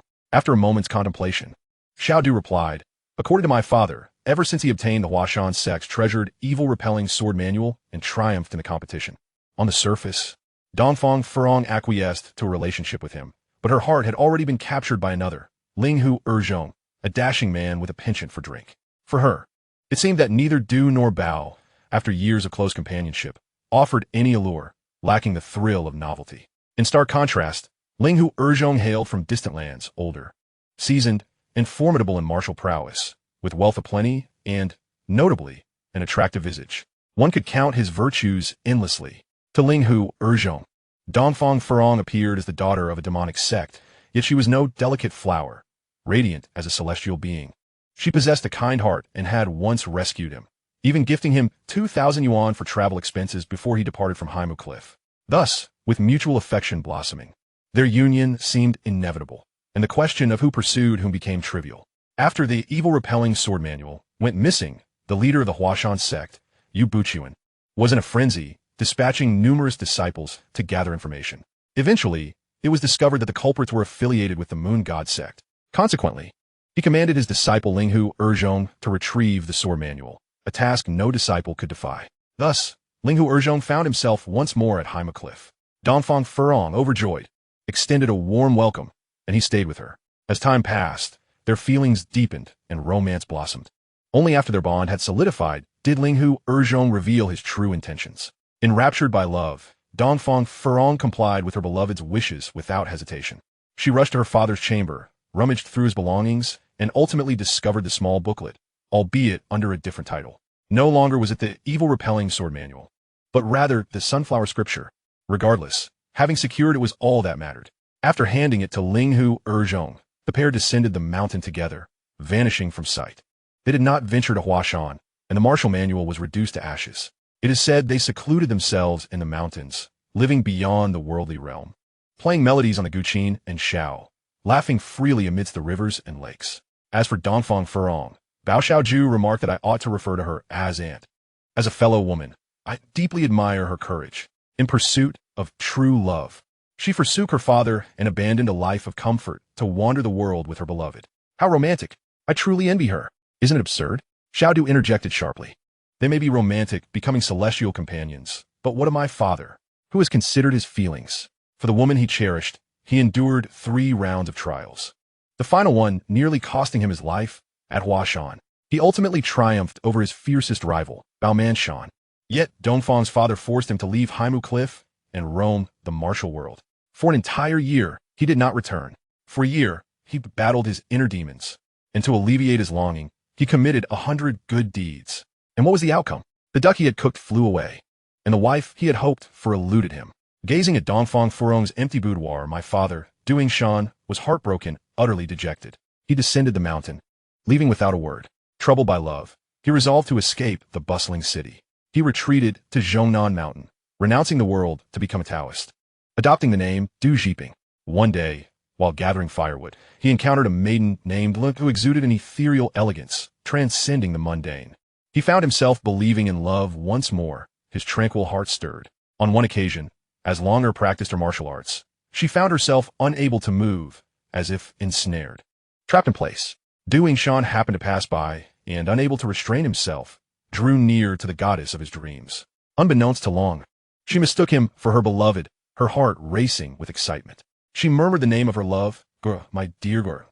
Eventually, Longer bore a son, naming him Yang Sigua. Later on, Duozhi stealthily entered an ancient tomb at night to reclaim his flesh and blood, raising him and naming him Duozhi. Boxiou. We have known each other for 13 years, and today is the first time you are learning my true name, Duozhi, isn't it? Xiao Du Yu. Bao Xiaoju was at a loss for words. Sitting upright, she pondered before saying, "Xiao Du, speak honestly. How have I treated you over the years? Ever since your father brought you to Chrysanthemum Island, aligning with my Chrysanthemum gang, has the Bao family ever deprived you of food or drink? We supported your education, yet you lacked the aptitude. We taught you martial arts, but you shunned hardship, resulting in your current predicament, coupled with your unfortunate appearance. It is no wonder you remain a bachelor to this day. Who is to blame? Instead of self-reflection, you repay kindness with ingratitude. Have you lost your senses?" A bitter laugh escaped Duozhi's lips. "You truly have a gift for rambling. Some wounds are invisible. That year, my father brought me to Chrysanthemum Island, where Bao Chuan treated me with respect. The two brothers, reunited after years, wept in each other's arms. Bao Chuan promised my father he would treat me as his own son. But what did he do after my father departed? He turned around and handed me over to the bicycle repairman, Uncle Lu, a man without wife or child, living in abject poverty. I grew up in a home devoid of warmth. Would you not consider that suffering? Even more despicable was when Bao Chuan learned of my father's actions. He sought out my birth mother, Longer, inciting her to sue my father. The charge? Rape of a minor. Chapter 86. The Three Laughter Elixir. Wang Chuan enjoyed listening to storytelling. This trip to Chrysanthemum Island was not in vain. Although he had yet to conquer Bao Xiaoju or obtain the Chrysanthemum Manual, he had heard a truly captivating tale. The enmity between the Du and Bao families was more intricate and riveting than any tale he had heard. He noticed Bao Xiaoju shaking her head repeatedly, exclaiming, "Impossible. My father is not that kind of person. He would never commit such an act." Duozhi scoffed. "Do you find this absurd?" It transpired. Why did Bao Chuan conspire against my father? The motive is simple: vengeance for his master. Ever since my father, Duozhi, was jilted by his senior sister, Dongfang Furong, he fell into deep melancholy and secluded himself in Zhongnan Mountain. He harbored intense hatred for the Dongfang family and secretly vowed to exact revenge. By a twist of fate, he met an extraordinary recluse, the celestial being Ding Chunxang. Ding Chunxang not only taught him a set of transformation techniques, but also bestowed upon him a vial of poison, the Three Laughter Elixir. Seizing the opportunity, on the day of Dongfang's 60th birthday, my father, Duozhi, arrived at Haimu Cliff under the guise of a celebratory visit, plotting assassination. Aware that he could not reach his master in a real fight, he secretly mixed the Three Laughter Elixir into the cake. After consuming it, his master burst into 3 fits of laughter, blood streaming from his 7 orifices, collapsing lifelessly to the ground. Following Dongfang's demise, the deputy leader of the Moon God sect, Yang Lianting, issued a bounty throughout the martial world, a reward of 200,000 yuan for anyone who could eliminate Duozhi, and 50,000 yuan for information leading to him. My father was forced to hide deep in the mountains, adopting a false identity to survive. Eventually, upon learning that Longer had borne a son, their child, he injured her lover and took the infant. He raised me until I was 10, then returned to the Central Plains, realizing the perilous path ahead, and entrusted me to Bao Chuan. When he disguised himself as a fortune teller, attempting to deceive the public, Uncle Hat found him. 10 years had passed, and Longer had brought him to court. He was dejected, acknowledging his past mistakes, yet bewildered as to why Longer insisted she was underage at the time. In any case, it mattered little, for the greater misfortune awaited. The police uncovered the case file regarding Dongfang's poisoning, identifying him as the murderer, with both witnesses and evidence against him. Thus, my father, Duozhi, was charged with multiple offenses and sentenced to death. Executed immediately, his life extinguished at the age of 35. Boxiou. The principal reason I regard you as my adversary is that your father was the cause of my father's demise, leading to the ruin of my family, all thanks to him. Moreover, your treatment of me has been far from kind. Reflect on the past. Over the years, have I not expressed my affections for you on numerous occasions, only for you to dismiss them as mere flattery from a servant to their master? I yearn to elevate you to the status of a girlfriend, yet you sought to reduce me to nothing more than a sycophantic lackey. Furthermore, when I was ridiculed by others, were you not laughing beside them, your laughter ringing the loudest? When I was bullied, did you not say to them, even when beating a dog, one must consider its master? Shall do is my subordinate, my possession. I may torment him, but you shall not. At that moment, did you think my tears were those of gratitude? No, absolutely not. They were tears of humiliation, of rage, of repressed anguish. Once, while playing games with a few friends on the island, each person had the opportunity to choose a character to portray. I cautiously inquired, may I play the prince this time? Your laughter was uproarious, and your words pierced my heart like a needle. Shall do. Do you not have a mirror at home? Do you not look at yourself before stepping out? What part of you resembles a prince? Then what do I resemble? I asked. You resemble no one. You are merely a simple clown, you retorted. Bao Xiaojun, do you realize the profound emotional damage your words inflicted upon me at that time? I suffered from insomnia for several nights. The thought of extinguishing your life, germinating in the darkness. Yet I could not act upon it. Your father dotes on you, and I could not overpower you, nor could I contend with your father. Thus I endured in silence. Bao Xiaojun, the grievances between our families and between us must reach a resolution. There is no day better than today. Today shall be the day. As long as I can vanquish you and relieve my heart's hatred, I would willingly exchange my life for yours. Bao Xiaojun, prepare to meet your end. Du Silong roared, raising his blade to strike at Bao Xiaojun. At that moment, Wang Chuan, who had been spectating, decisively intervened, delivering a kick to his wrist, sending the knife flying far away. Du Silong was no novice, having trained for 13 years on Juhua Island, and he was no slouch. He quickly rolled to the ground, retrieving a dagger, and launched another attack on Bao Xiaojun. She coldly scoffed, bracing for defense, only to be intercepted by Wang Chuan. Xiao Jujuan, step back. Uncle will protect you. Let me see how this unfolds. Before he could finish, the blade was already upon them.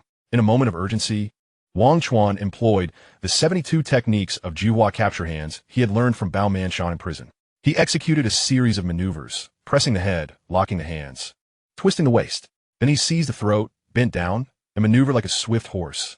With a thud, Du Silong was brought to the ground, unable to move an inch as long as Wang Chuan held on tight.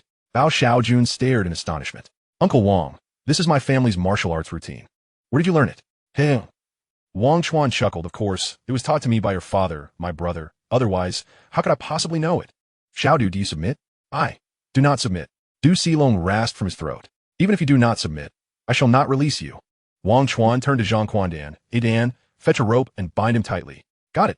Moments later, Zhang Quandan returned with a hemp rope, securing the howling Du Silong in a firm knot. Wang, if we cross paths again, you will meet a most gruesome end. Mind your business, meddling dog. What a foul mouth this person has. Wang Chuan delivered a punch to his abdomen, then took off his sock and stuffed it into his mouth. Uncle Wang, you are truly impressive. Bao Xiaojun asked curiously, how many techniques of the 72 have you mastered? Show me. Ahem. Wang Chuan boasted, I accidentally learned them all. But this is not the time for a performance. Bao Manshan is watching us with hawk-like eyes. Uncle Wang, I must warn you, Bao Xiaojun said. If you engage my uncle Bao Manshan, do not employ these techniques. Otherwise, you will suffer a severe defeat. The 72 techniques of Juhua capture hands were first taught to my uncle, who then passed them to my father, who in turn taught them to you. Thus, facing him would be akin to a disciple challenging their master. It's like an egg colliding with a rock.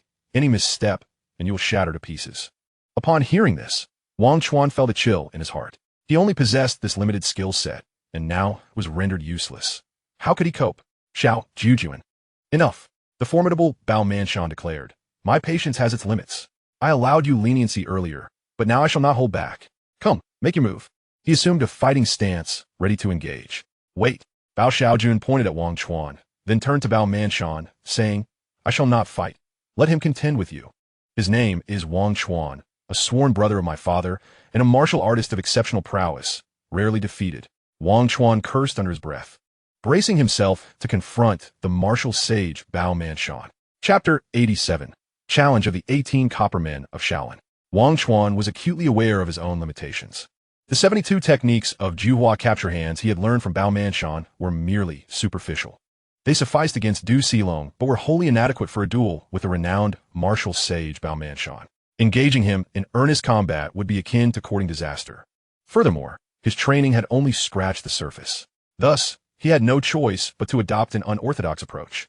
As Bao Chuan discarded the apple in his hand and expelled the smoke from his mouth, taking a combat stance, Wang Chuan spoke up. Bao, you certainly have the luxury of time. Your wife and children are outside, suffering indignities, their lives hanging by a thread. Yet you have the gall to rally forces and wreak havoc on your niece's territory. Are you out of your mind? What are you talking about? Bao Chuan's expression shifted dramatically, his teeth chattering as he pointed at Wang Chuan and exclaimed, "You insolent brat! Where did you hear such news? Nonsense, utter nonsense. Whether it is nonsense or not, you know better than anyone." Wang Chuan replied coldly, a smirk gracing his lips. "I have never spoken of my wife and child to outsiders. Only those I trust deeply understand the situation. Shall Bao Chuan step forward and enlighten me on how you came to know?" "Ha ha ha." Wang Chuan laughed. "Since I dare to speak of it, I must have my own sources." His source was Bao Chuan. Before his rebirth, he had met the elder Bao in prison, who had spoken of his brother, Bao Chuan. He described him as cruel and ruthless, both in character and actions, blessed with exceptional talent and relentless diligence, mastering formidable martial arts. From the age of 18, he sought challenges against various heroes of the martial world, often emerging victorious. His ranking in the martial realm steadily rose, climbing from 396 to 58. By the age of 37, he had defeated formidable opponents such as the ghosts of Shishan, the 8 friends of Hangu Pass, the 7 wonders of Jiangnan, the 7 heroes of Wudong, the 6 immortals of Taogu, the 4 great villains, the 3 crossings of Shaolin, and the 2 elders of Xianming. Regrettably, at the end of that year, he continued to challenge others and suffered 3 consecutive defeats at the hands of Zhang Sanfeng, the sweeping monk, and the invincible Dugu Qiubai. Thus, his martial prowess was anchored at 4th place, making further ascension exceedingly difficult. Those 3 old masters were simply too formidable. Upon hearing this, Wang Chuan was left questioning his own senses. Was the Bao Chuan before him truly real, or merely a figment of his imagination? How could characters from a novel appear in the present day? Moreover, Bao Chuan's challengers were not from the same era. It was a chaotic blend of timelines. Were Zhang Sanfeng and the sweeping monk somehow transported to the 21st century? Perhaps Bao Chuan had experienced some form of shock, leading to a collapse of logic, mistaking dreams for reality. However, one particular detail left a profound impression on Wang Chuan. Bao Chuan remarked, "My brother, despite his impressive prowess and seemingly invincible demeanor, possesses a fatal flaw, or rather a soft spot. It is a woman named Maya, whom he adores to an extraordinary degree. How did they come to know one another?" The tale is rather lengthy. A decade ago, Bao Chuan visited the Shaolin Temple at Mount Song, having heard of the formidable 18 bronze men formation. He was eager to take on the challenge. At that time, the Shaolin Temple had already become a renowned tourist attraction, showcasing the 18 bronze men formation performed by meticulously selected experts, all of whom had garnered various championship titles and were undeniably formidable. Oblivious to the reality, Bao Chuan presumed they were merely a group of young disciples skilled in ornamental techniques, and boldly proclaimed he would take on all 18. He approached the Temple's leadership, willingly offering 3,000 yuan as a wager. "If I lose, this sum shall treat everyone to a meal. If I win, I shall be permitted to post a video of the contest online."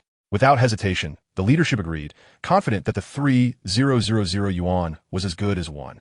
The leader stated, "In a 1 against 18, you shall surely be exhausted. Thus, I shall select 3 from the 18 to face you. It will be a best of 3 rounds. If you manage to defeat 2 of them, you shall be deemed the victor, and you may post the video as you please, even titling it, 'Am I the only one who thinks the Shaolin 18 bronze men are lacking in practical skills? Let us see how he fares against 3 first.'" That day happened to coincide with a holiday, bustling with visitors. In the temple's backyard, Bao Chuan brimmed with confidence. Sensing that his moment of glory was imminent, he prepared himself for the taste of success. However, reality struck swiftly. During his confrontation with the first monk, Bao Chuan suffered a swift defeat. Although the monk adhered to the principles of martial ethics and merely delivered light taps without inflicting serious harm, Bao Chuan still felt utterly humiliated. It was akin to a cat toying with a mouse, capturing and releasing it at will. He exerted all his strength yet failed to land a single blow on his opponent, ultimately exhausting himself to the point of conceding. "I surrender. Here, your 3,000 yuan." Vowing to avenge this humiliation, he departed from Mount Song feeling utterly defeated, his anger directed at himself for his lack of skill and his hubris. He recalled the throngs of spectators who had gathered during the contest, many of whom had taken out their phones to capture the moment. At that instant, he imagined the video already circulating online, his disgraceful defeat becoming fodder for ridicule. He even envisioned provocative titles such as, Are the Shaolin monks merely a facade?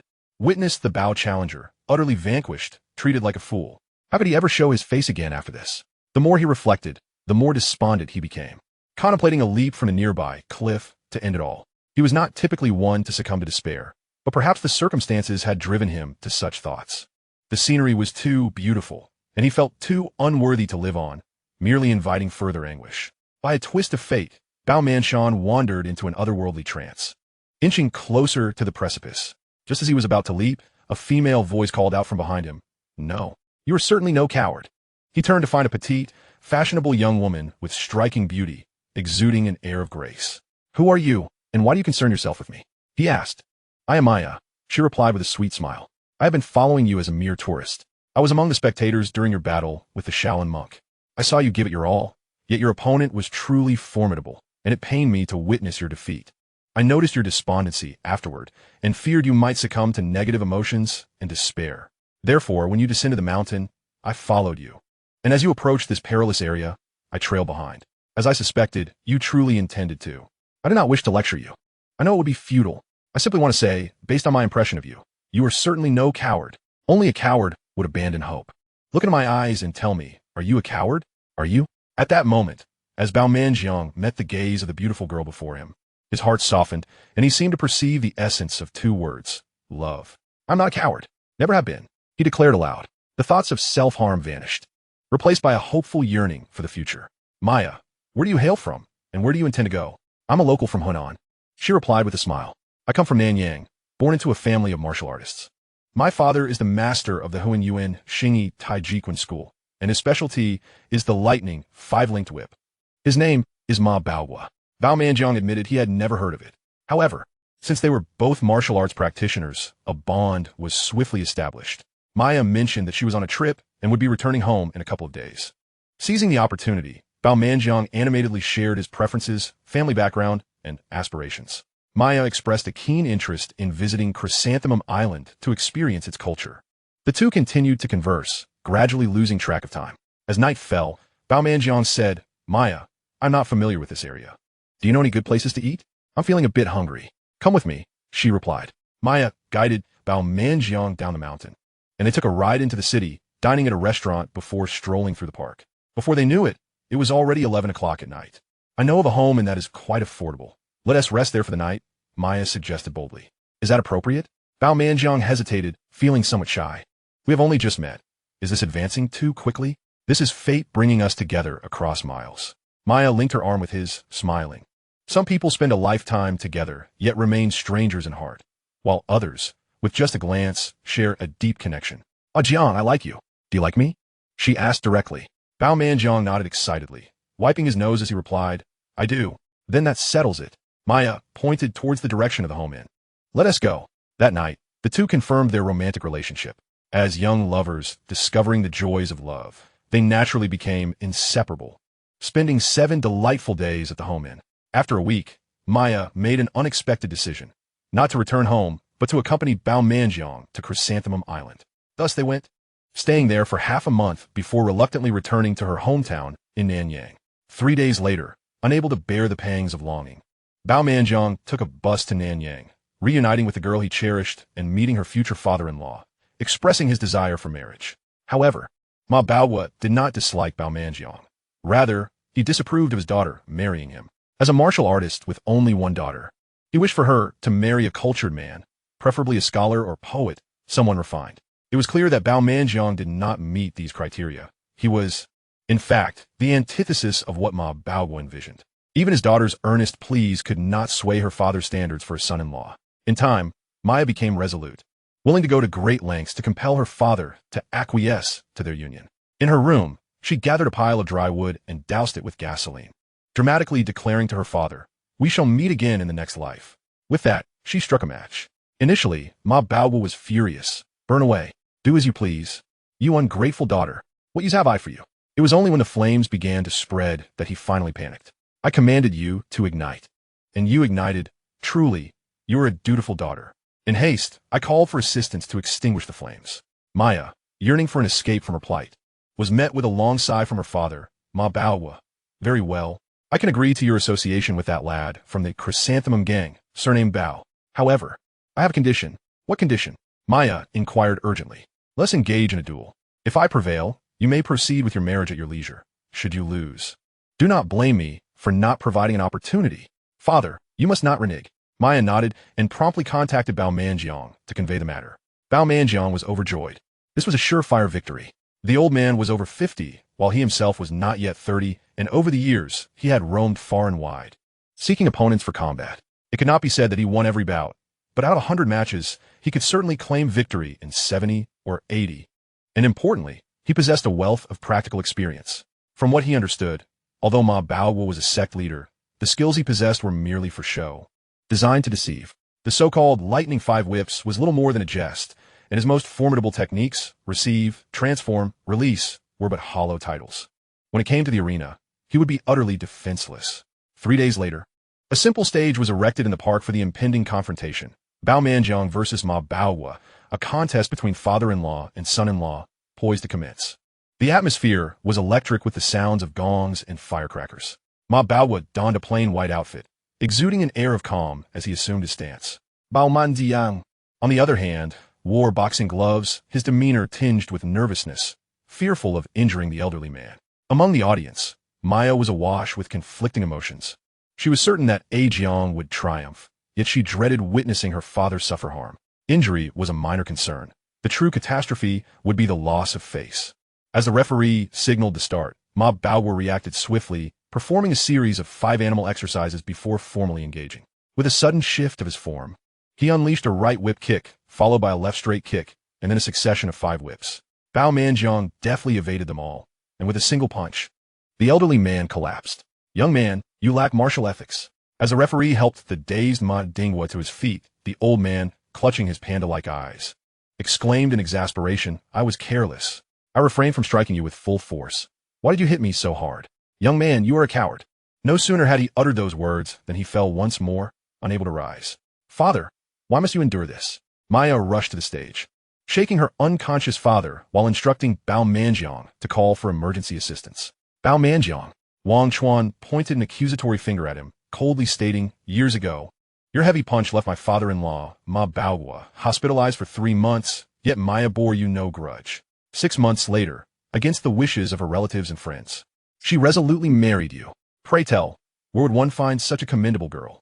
And how have you treated her? Of course, during the initial period of their marriage, you cherished her as if she were a treasure, showering her with kindness, eager to introduce her to all the delights of the world. You spoke sweet nothings daily, elevating her as if she were a deity, unwilling to let her endure even the slightest grievance. Yet, what transpired afterward? Since she bore you a daughter, you transformed into a different person, treating her with coldness and disdain. There was even an occasion when, after drinking excessively, you returned home and unleashed your fury upon her.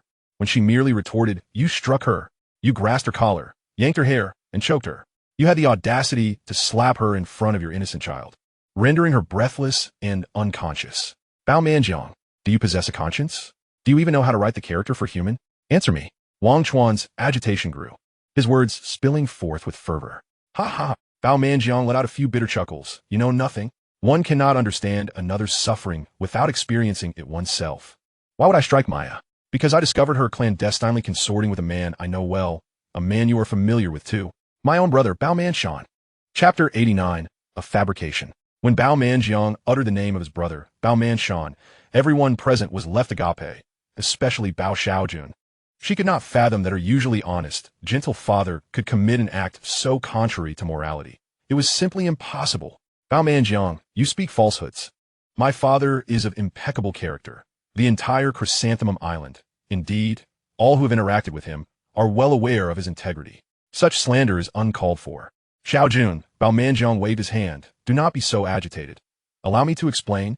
Initially, I too could not believe that my wife would engage in such betrayal with my own brother, until one day I attended a martial arts competition out of town, and upon returning home late that night, around 10 o'clock, I feared waking the neighbor's dog.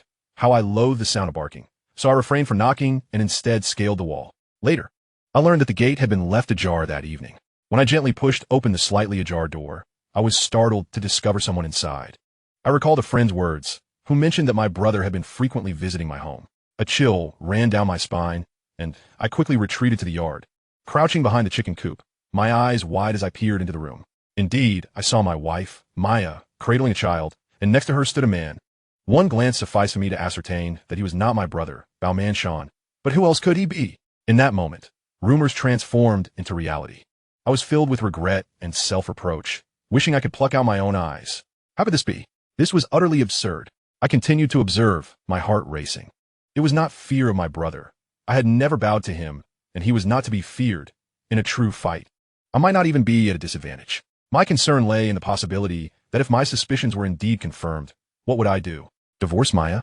I was filled with trepidation. From a distance of 10 meters, I peered into the house, unable to clearly discern their actions or overhear their conversation. However, one thing I was certain of, they were not engaged in any immoral acts.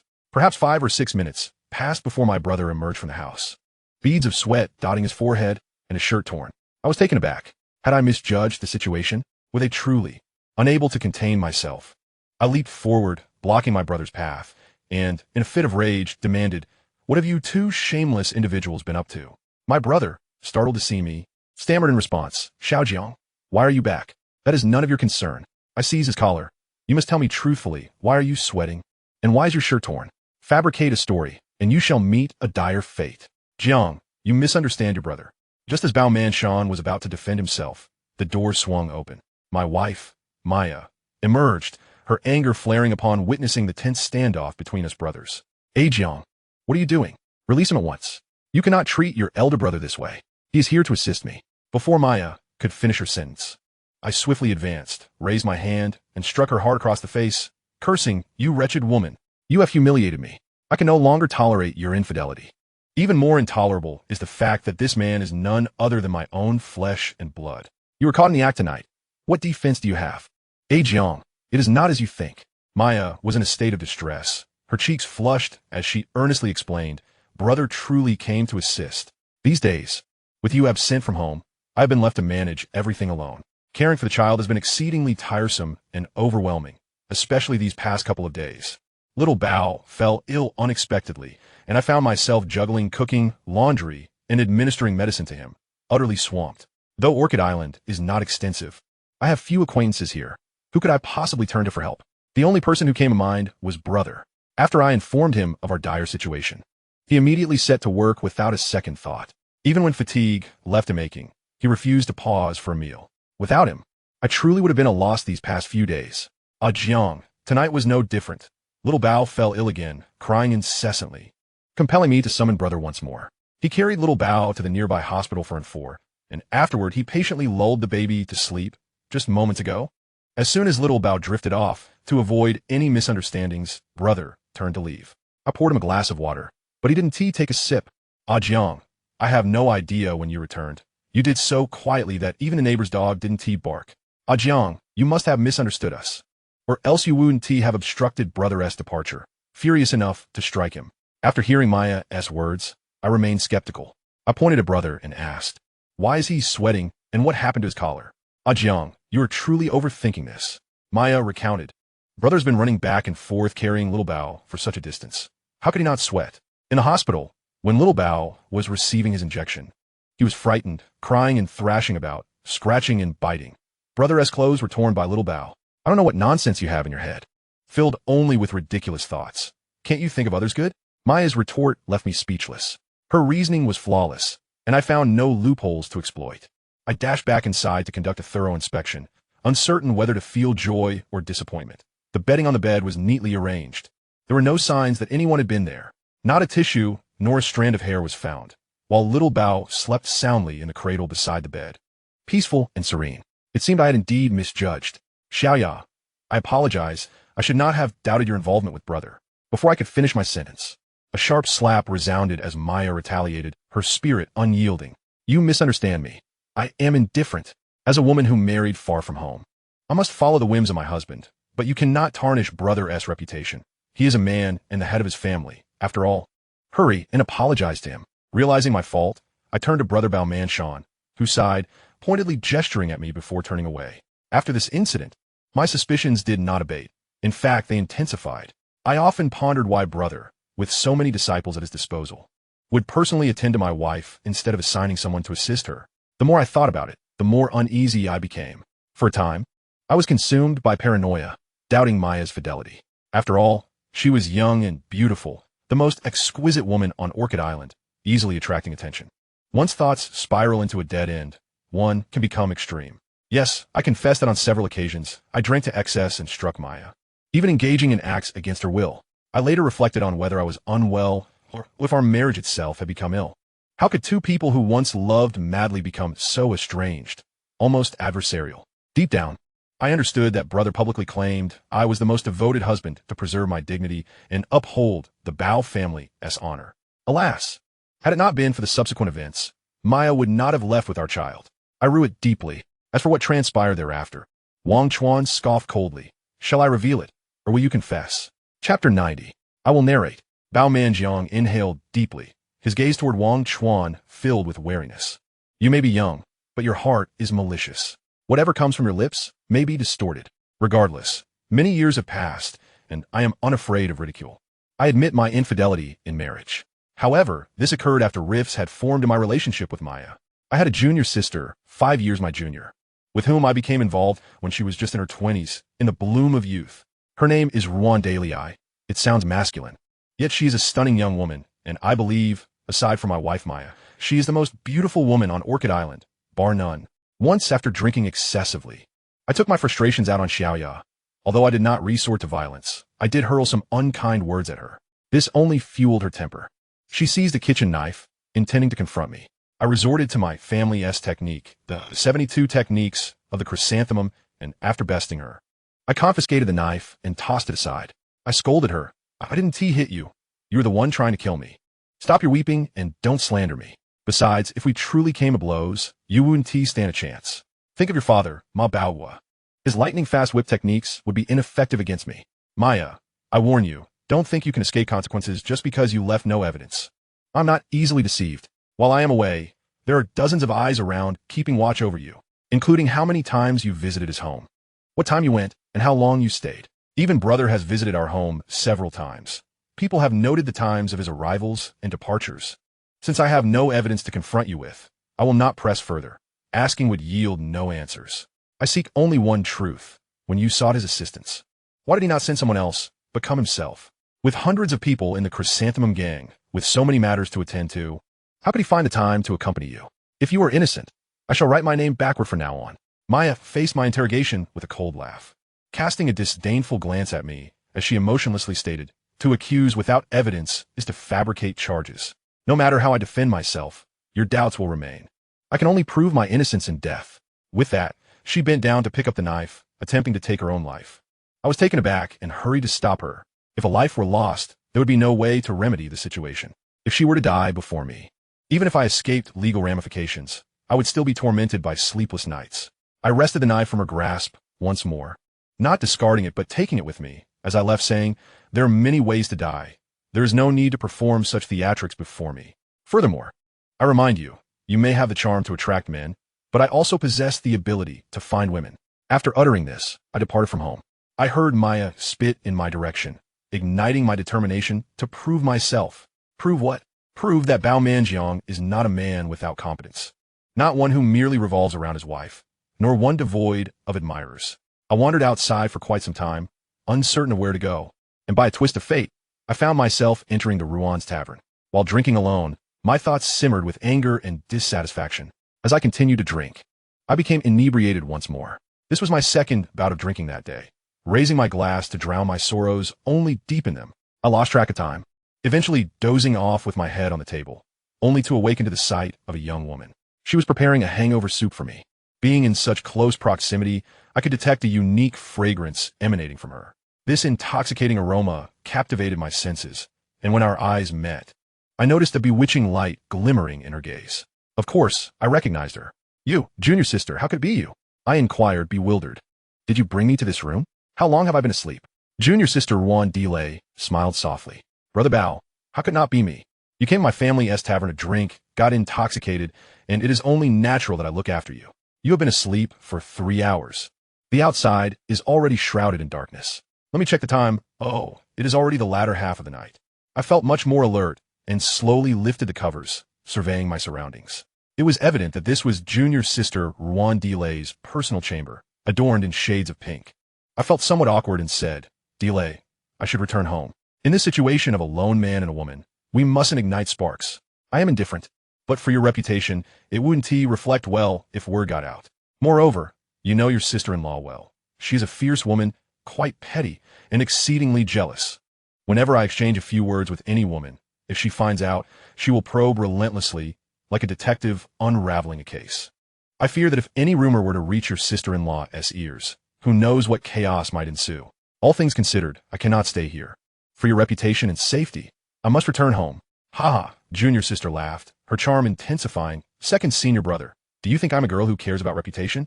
If I truly valued my reputation, I would not have come under the tutelage of your father, Bao Yu, becoming his only female disciple. When I first joined, there were whispers everywhere, some quite unpleasant.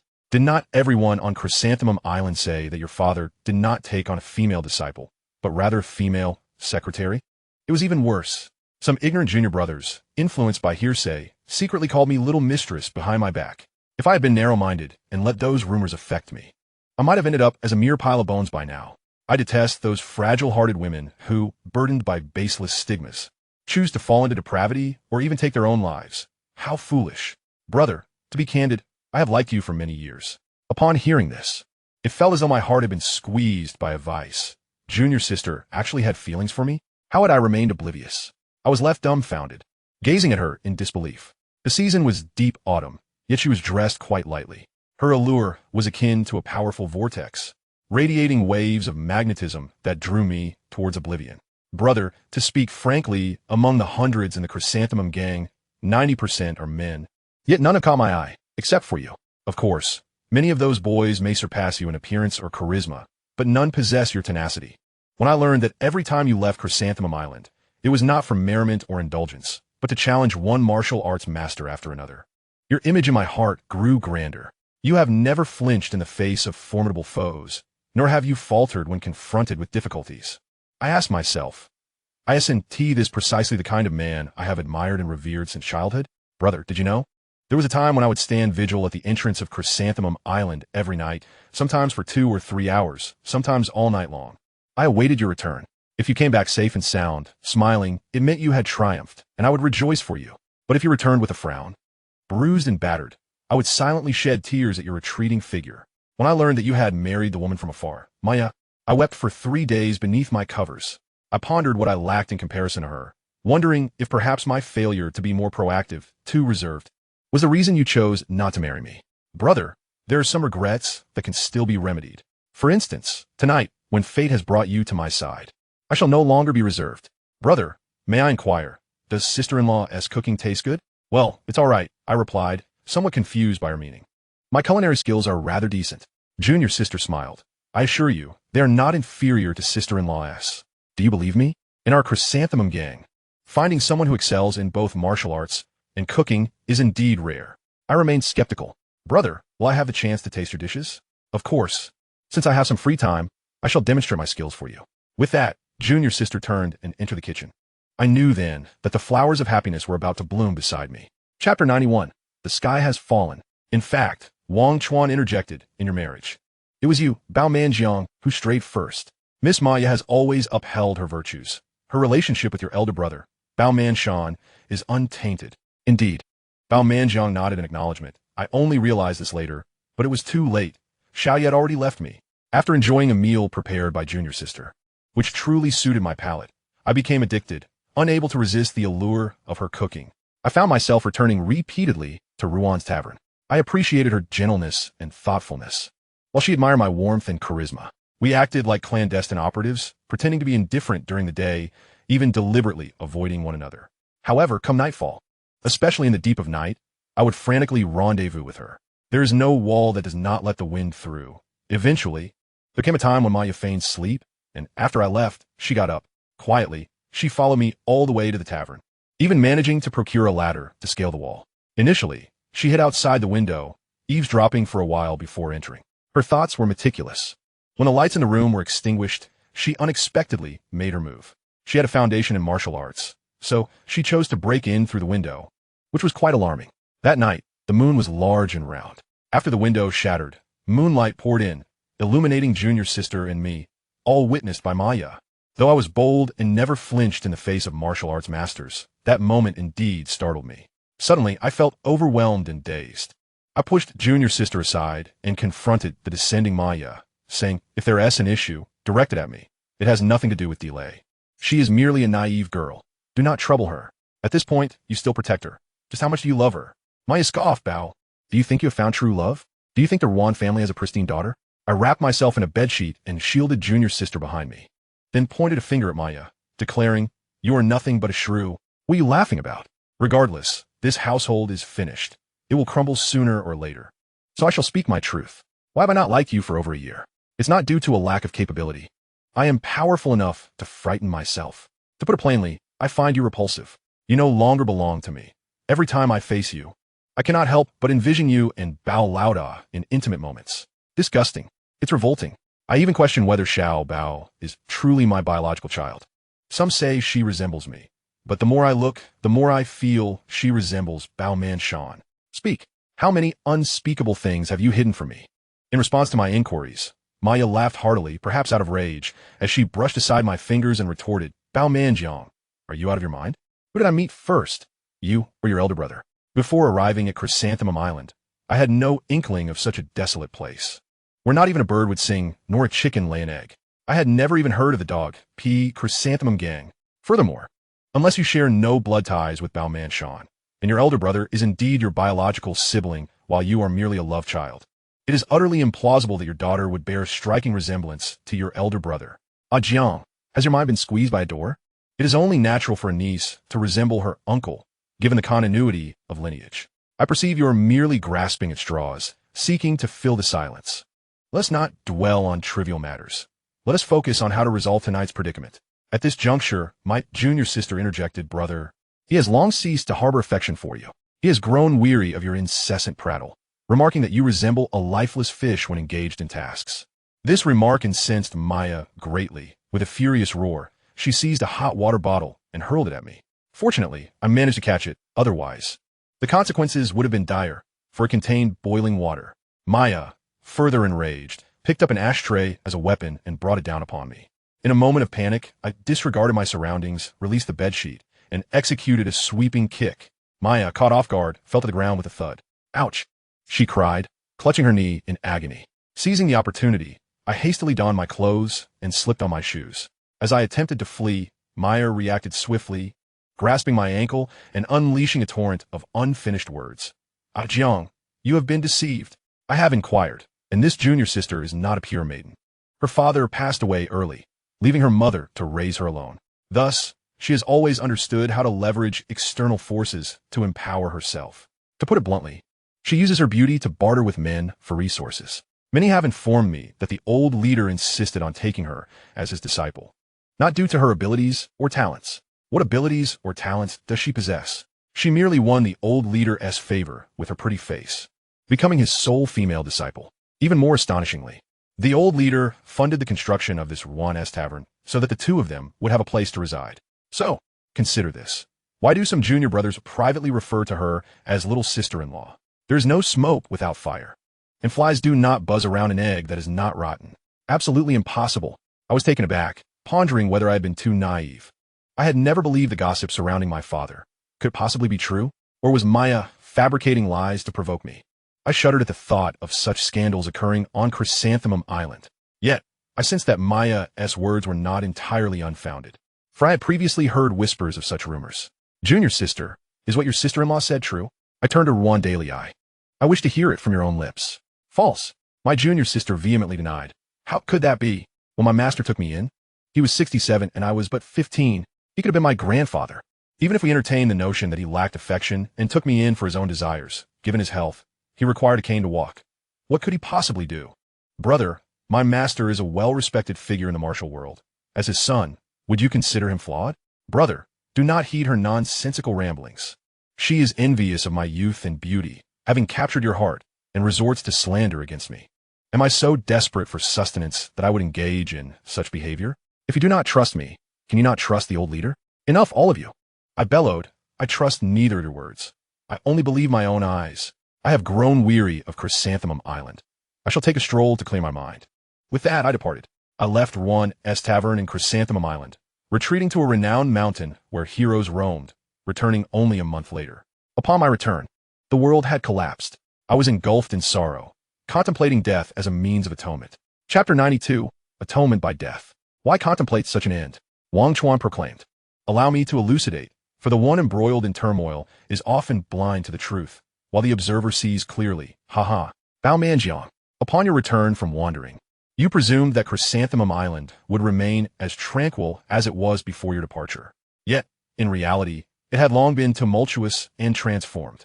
Firstly, the news you received was that your father had passed away, not from illness, nor by the hand of another, but by suicide. A man in his 70s. Of such esteemed stature, why would he take his own life? This perplexity confounded all, even though, in his final years, he had ceased to involve himself in gang affairs. Having entrusted the leadership to his eldest son, Bao Manjiang, the old leader Bao Yu's standing within the Chrysanthemum gang remained unassailable due to decades of unwavering dedication. Moreover, beyond Chrysanthemum Island, the old leader was held in high regard throughout the martial realm. He was magnanimous, forthright in his dealings, respected his elders, and nurtured the younger generation. At the mere mention of his name, people would raise their thumbs in commendation, exclaiming, "Old hero Bao is a true philanthropist." Thus, how could such a venerable figure choose to end his own life? Bao Manjiang, Bao II, you were ensnared by such doubts, seeking answers from your elder brother, Bao Manjiang. Yet he remained tight-lipped, and when pressed, he merely offered a perfunctory response. Our father suffered from dementia, unable to care for himself, to avoid burdening us. He fashioned a noose in a moment of clarity and departed to the realm beyond. Naturally, you did not believe your brother's words. Consequently, you sought out the four protectors of the gang, Tian Can, DK, Xian Feng, and Daniel. Their demeanor was earnest, yet their responses were surprisingly uniform. The old leader became muddled and inadvertently hanged himself. Their sincerity did not suggest deceit, yet it was evident they were not privy to the full truth. The mourning for your father had not yet commenced when that evening you returned home, as was your custom, pushing open the door and calling out for your wife. Yet there was no response. The house was shrouded in darkness, and upon illuminating the lights, you discovered it was completely empty. Maya was absent, as was Xiaobao. Where could they have gone? At first, you presumed Maya had taken the child to visit someone and thought little of it, preparing to find something to eat to satiate your hunger. However, upon opening the refrigerator door, you were horrified to find it devoid of power. The fruits lay rotting within. You quickly realized something was amiss, based on your conjectures. Maya and the child had not been home for at least 10 days. What on earth had transpired? Could it be that Maya returned to her maternal home in Nanyang? Or perhaps they had gone on a trip. Both were plausible. You could not ascertain their whereabouts, and hastily inquired with the neighbor, Old Wang. Old Wang's response was as follows. Jiang, your wife left with the child half a month ago. Didn't anyone inform you? You were indeed unaware and replied honestly. Old Wang, you know I often am not home, wandering across the country, wielding swords, and engaging in combat. I have a flaw. Whenever I venture far, I do not contact home. Therefore, I am completely oblivious to both island affairs and domestic matters. Very well, Old Wang nodded, lowering his voice, Jiang. That day when your wife left, it was already quite late. I was returning from my stall when I happened to encounter her. I asked her sister-in-law, "Why are you out with the child at this hour?" Your wife hesitated and replied that a relative had come from the old home and was staying at a hotel in the city, and she needed to pay a visit. Then she hurried away, looking quite anxious. The more I pondered it, the more I felt something was off. Who visits relatives at night, especially while carrying a child? Moreover, the journey from Chrysanthemum Island to Feiching is over 10 li. At such an hour, public transport would have ceased, and hailing a taxi would be quite difficult. Though I harbored my suspicions, I refrained from meddling, for what if she truly had gone to visit relatives? I simply washed my feet and retired for the night. The following day, I resumed my stall selling pancakes.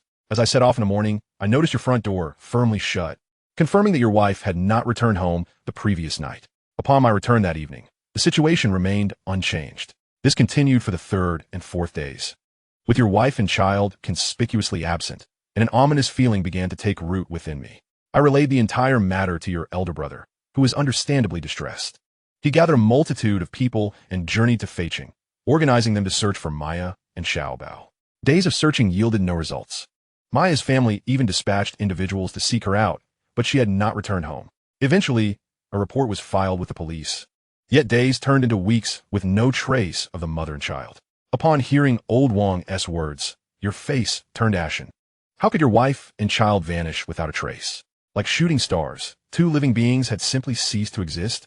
Regaining your composure, you pondered, Maya must be angry with me, wishing to escape our life together, taking Xiaobao to a place I could never find. But why would Maya be angry? Surely, it must have something to do with my entanglement with the junior sister. That night, I had indulged with Dali and was caught by Xiaoya. In a fit of frustration, I had stormed out of Ruan's tavern. What transpired afterward? Perhaps I should inquire with my junior sister, Ruan Dali, to gain clarity.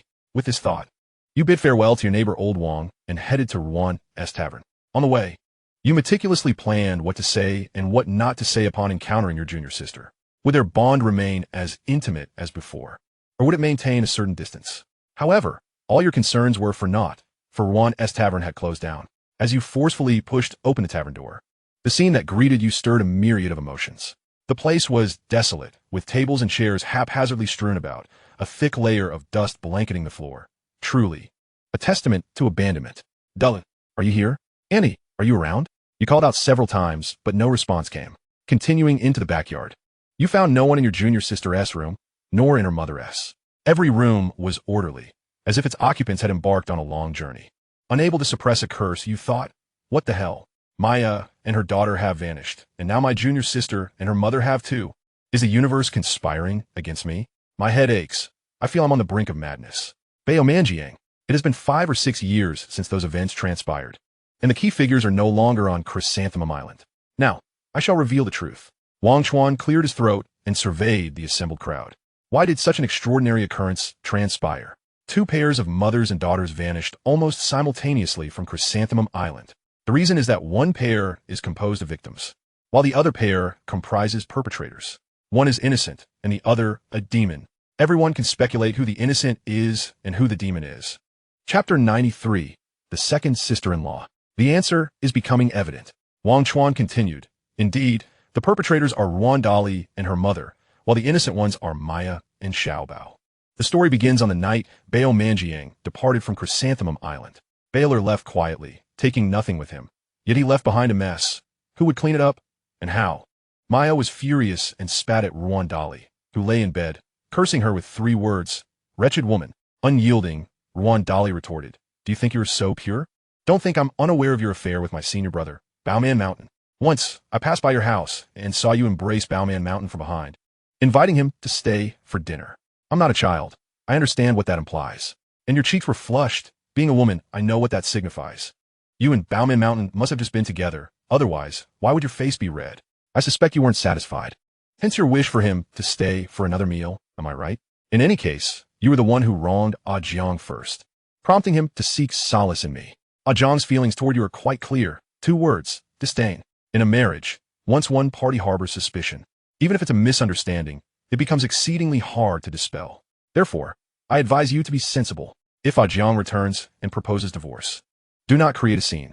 Simply agree and return to your hometown. Should you stubbornly resist, crying and making a fuss, refusing to accept the divorce, Jiang may be at a loss, hesitant to hurt you, but I have ways to deal with you. Do you think I'm a pushover? You are gravely mistaken. I possess a hidden identity that would terrify you. Maya, I warn you one last time. Should you dare to obstruct my pursuit of happiness, you will suffer greatly. No, I won't let you die. I'll ensure your life is worse than death. Maya listened in silence as Ruan Dali finished speaking, then walked up and delivered 2 sharp slaps across the young sister's face. You become too arrogant, Ruan Dali screamed, throwing the blanket over Maya's head. Just as the door swung open, Xiaolei, your second sister-in-law, what are you doing? What is all this commotion in the dead of night? A middle-aged woman entered. It was Ruan Dali's mother, Ruan Yuan. Ruan Dali had never met her father and knew nothing of his name, origin, or age. Her mother, Ruan Yuan, never divulged such information, and inquiries were futile. Thus, she carried her mother's surname, Ruan. Once her mother entered, Ruan Dali could no longer unleash her fury. Nor could Maya. It was inappropriate to quarrel in the presence of an elder. Mom, you're right. We were just playing around, weren't we, second sister-in-law? Ruan Dali burrowed back under the covers. Maya, fixing her disheveled hair, reluctantly nodded. Yes, Annie, I'm heading back now with the little sister. No need to see us off. Upon returning home, Xiaobao was still fast asleep. Her husband, Baomanjiang, had indeed left, or rather, he had not returned at all. Let him go. After all, since their marriage, they had scarcely seen each other throughout the year. Even when he returned, he would not eat at home. resolving his physical needs before immediately leaving, never wanting to linger, either drinking or gambling. Maya had grown accustomed to this life of infrequent reunions. Had it not been for the child, she would have sought a divorce from Bao Manjiang long ago. That night passed uneventfully. The following evening, Maya received a phone call. Glancing at the unfamiliar number, she answered, perplexed to hear the voice of her junior sister, Ruan Dali. Curious, she wondered what business she had with her. What do you want? Maya replied curtly. Second sister-in-law, Ruan Dali's tone was exceedingly gentle, a stark contrast to before. Do you have a cousin named Chung? He came to Feicheng looking for you, but couldn't he find you? He got into a quarrel with someone at an internet cafe in West City and injured them. Oh, how do you know this? Maya was taken aback. In Chrysanthemum Island, she had only mentioned her cousin to Bao Manjiang. Could it be that the junior sister had heard from him? Yes, that seemed likely. However, it was hard to believe that her cousin He Chung had traveled all the way from Nanyang to find her without prior contact. Second sister-in-law, I must ask you, since you married into Chrysanthemum Island, have you lost your phone or changed your number at all in the past 2 years? I lost my phone once, Maya thought hard, and I've changed my number 3 times. This is serious. The junior sister remarked, when your maternal family is unable to reach you, do they contact my second brother, Bao Manjiang? Indeed, Maya admitted. Of course, the junior sister continued, after He Chung arrived in Feicheng and was unable to get through to you. He reached out to Bao Manjiang. Brother Bao was upset with you and chose to ignore you, but when your brother-in-law came looking for help and there was an incident, it cannot be overlooked. So he contacted me and asked me to go there. At this moment, I am in that internet cafe. He Chung has injured someone. The injury is not severe, but they are demanding 10,000 yuan. Otherwise, they will call the police. Therefore, second sister-in-law, you should come and take a look. And remember to bring money. Do not worry about transportation at night. I have already asked a friend to pick you up at Chrysanthemum Island, and he will arrive in 2 hours. I instructed him to wait for you at the entrance of Chrysanthemum Island. He drives a black van, so do not get confused. Make sure to arrive before 2000. Maya believed her this time. Although her relationship with this cousin was rather average, they were connected by blood, and it would be inappropriate not to extend hospitality. Perhaps he had come to convey something that her father had instructed him to. She felt quite anxious. Relatives back home were indeed a source of concern. How could they get into a fight? Yet, she could understand. Her cousin had a rather straightforward temperament in her impression. She ate dinner absent-mindedly, and after tidying up, she left the house with Xiaobao. At the door, she encountered the neighbor, old Wang, exchanged a few casual words, and then walked away without looking back. Upon arriving at the agreed location, there was indeed someone waiting, a man with a buzz cut, possessing shifty eyes and a gaunt face. He had a dragon tattoo on his arm, a tiger tattoo on the back of his neck, and an earring in his left ear, dressed quite fashionably. Are you Ms. Ma? He asked cheerfully. I am Li Gui, a friend of Miss Ruan. Here specifically to pick you up. Yes, I am Maya, Xiaolei's sister-in-law. Let us get in the car. Observing his demeanor, Maya felt he was not a trustworthy individual, and her heart raced as she hesitated about getting into the car. At that moment, the van door was flung open, and 2 young men leaped out with agility. One covered her mouth while the other snatched her child from her arms. Was this not a blatant abduction? Although Maya had trained in lightning 5 whips with her father, Ma Baowa, for a few years, she had merely scratched the surface. While she could strengthen her body, she was still unprepared for a confrontation with villains. The incident transpired far too swiftly. Clutching Xiaobao, she was overpowered by 2 robust men and dragged into the vehicle before she could even call for help. Just as she was about to scream, her mouth was muffled with a towel, and she caught a whiff of a strange odor before losing consciousness. In the final moment before oblivion, she saw her daughter silenced by the same despicable means. Li Gui drove northward. 2 hours later, in a small hotel in Feicheng, he handed a bank card to a woman, saying, "This is your payment." "How much?" she inquired. 80,000, he replied. "Is that all?" A young, beautiful woman, plus a little girl, is worth only this much? Too little. The woman expressed her discontent. "Ruan Dazai," Li Gui retorted angrily. "A greedy heart can devour an elephant. Do you understand? If you think the payment is insufficient, you may discuss it personally with our boss. Also, bring your mother along, so she doesn't worry." "No, I want to go." Ruan Dazai trembled with fear, understanding that once she accompanied them, the outcome would be dire, but it was too late. Chapter 94. Within the Chrysanthemum Martial Arts School, everyone gathered on the playground, as if listening to a storytelling session, captivated by Wang Chuan recounting the misfortunes that befell Bao Manjiang. An unfortunate tale. As all eyes were fixed upon him, he momentarily felt like the protagonist, though he was well aware that he was not. The junior sister Ruan Dazai, driven by personal grievances, had lured Maya out and contacted Li Gui, who was involved in human trafficking. They had agreed on a price of 200,000, but during the transaction, Li Gui only offered 80,000, justifying. This woman clearly isn't docile. It will require considerable effort to make her obedient. Duozhi disagreed, insisting that they must honor their word in business, or else she would not return to them in the future. Li Gui laughed heartily. Once a thief, always a thief. Once you're on the pirate ship, it's not easy to disembark. To put it bluntly, your heart is now rotten and cannot be cleansed. If you think of retreating, there's no way out. Moreover, if the relationship turns hostile, you will be the one to suffer. Duozhi attempted to negotiate. At another 20,000, please? You know that bringing this woman out entails significant risk for me. If things go awry, not only will Bao Manjiang not spare me, but Maya's family will not either. Both families practice martial arts and are not to be trifled with. Li Gui ignored her and attempted to leave. Duozhi grasped his arm, raising her voice to a higher pitch, splattering saliva on his face. Wait, let us negotiate. How about we each take a step back? Give me 90,000, and I'll leave immediately, never to disturb you again. You crazy woman. Li Gui snapped. Do you not understand human language? Xiao Huang, Xiao Lu. You two come in, drag this woman to the car, and after some fun, take her along to northern Myanmar. Oh, and her mother is in the adjacent room. Bring her too to avoid complications. Duozhi panicked upon hearing this. The place they were headed to was more terrifying than hell. Once they entered, there would be no return. No, I want to go. Duozhi stood up, attempting to flee. However, she was restrained by the two men who had just entered. One swiftly covered her mouth with a towel to prevent her from screaming, while the other hoisted her up. Li Gui's laughter echoed in the room. Miss Ruan, if you find the money insufficient, go to northern Myanmar and discuss it with our boss in person. If the boss is willing to take you as a concubine, you'll live a life of luxury. If not, with your condition, you can still fetch a good price. He spat disdainfully, lamenting. I thought the Chrysanthemum gang had extraordinary abilities, but it seems they are quite ordinary. He then personally entered the adjacent room, waking the still slumbering Wonguan, uttering unspeakable words and performing unspeakable acts. He too was hungry. The middle-aged woman was overly affectionate. When he emerged, a smile lingered on his lips, indicating a peculiar satisfaction. That night, two vans departed from Feicheng, one carrying the Ruan mother and daughter, and the other carrying Maya and her daughter. The vehicles headed towards a region known as Guogan. Ultimately, Duozhi did not meet the so-called boss. She and her mother were sold to a nightclub, forced to work as hostesses. Previously, she had colluded with Li Gui to abduct two young women, reaping considerable rewards. Yet she never anticipated that her third attempt would lead to her own downfall, dragging her mother along with her. One can only say that evil begets evil, and the laws of karma are inexorable. The true victim, however, was Maya. By chance, she encountered Bao Manjiang at Shaolin Temple, her heart fluttering as she admired his unwavering resilience, envisioning a bright future. After getting to know each other, they vowed never to marry anyone but each other. And Bao Manjiang felt the same. They overcame numerous obstacles and finally united in marriage on Chrysanthemum Island, believing they would enjoy a lifetime of happiness.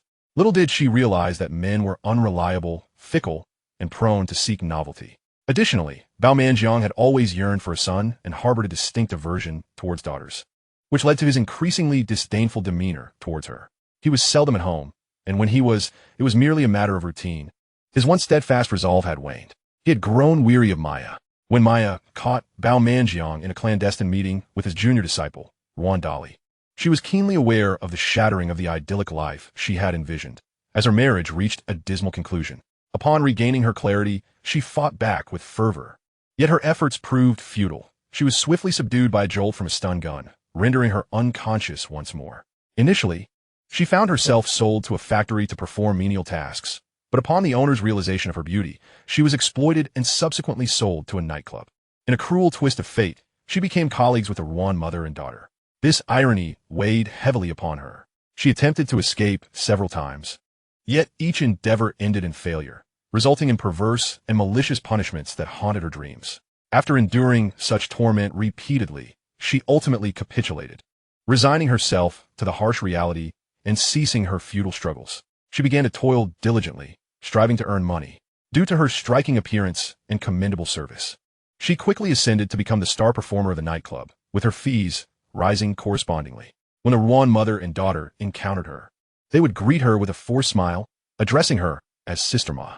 After saving enough money, she sought out Li Gui to redeem her daughter, who had been sold to a poverty-stricken region. Subsequently, she balanced her work with caring for her young daughter. She came to understand a poignant truth. To live is to experience fleeting happiness and enduring suffering.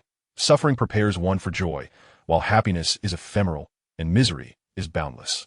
The Wonguan mother and daughter faced their own grim realities. Wang Chuan, the mother, struggled to thrive in the vibrant nightlife due to her advancing age, resulting in diminished business and earnings. Duozhi was even more obstinate than Maya, constantly dreaming of escape, even at the cost of severe beatings. Eventually, ensnared by Li Gui's machinations, she succumbed to addiction, gradually wasting away until she perished 2 years later, her body discarded in a mass grave. Her mother searched tirelessly for 3 days and nights before finally locating her, burying her with tears in her eyes, granting her a semblance of peace in death. At this juncture, Wang Chuan paused, then confronted Bao Manjiang. What did you tell everyone about how your father died? Why did it end that way? Bao Manjiang bowed his head, remaining silent for a long while. My father died of his own anger. Upon discovering my affair with my junior disciple, he fell ill from distress. When he learned that she had deceived my wife and child, leading them to northern Myanmar, his condition worsened, and he began to cough up blood. Finally, upon realizing that even the Wonguan mother and daughter had not returned, he wept bitterly before my elder brother, Bao Mianshan, saying, Mountain, when Jiang returns, punish this unfilial descendant for me. As soon as my brother left, he hung himself. This situation was later recounted by my brother, and upon hearing it, I felt no remorse. Instead, I blamed my brother. At that time, I believed it was all his fault. Had he not been entangled with my wife, I would not have sought out my junior disciple. If I had not pursued her, Maya would not have attempted to catch me in the act. If she had not, there would have been no conflict with my junior disciple. Thus, she would not have viewed Maya as a thorn in her side. Consequently, I held my brother responsible for the ruin of my family, which led me to gather a group and fracture the Chrysanthemum Gang. Wang Chuan, my dear brother, I have spoken all that needs to be said. There are no secrets left. Now, can you tell me where Maya and her daughter currently reside? I wish to know their precise location. I can tell you. Wang Chuan's tone shifted, but you must agree to one condition. Bao Manjiang's face displayed a sense of urgency, though it was unclear whether it was genuine or feigned. You must take responsibility for today's events. The injured must be compensated adequately for medical expenses and emotional distress. For the specifics, you should send a capable assistant to liaise with our people. How tedious! Bao Manjiang scoffed, casting a disdainful glance at Wang Chuan.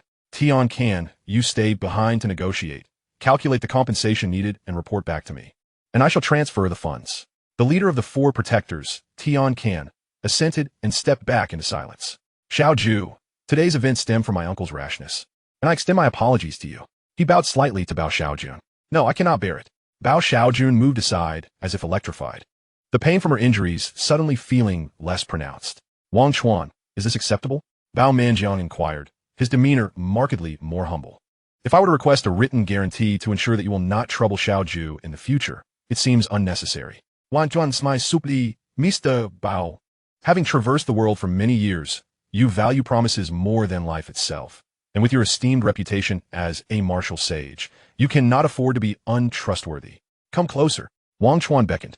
Bao Manjiang approached. Whether you can locate your wife and children and bring them back depends on your capabilities. Have you jotted down the address? I have, Bao Manjiang replied, a flicker of doubt crossing his face. How can you assure me that your words are not mere fabrications? That is simple. Wang Chuan produced his phone and gestured. Let us add each other as friends. I will send you a photo, and after you see it, you will understand whether I speak the truth. Bao Manjiang opened his phone and accepted the request.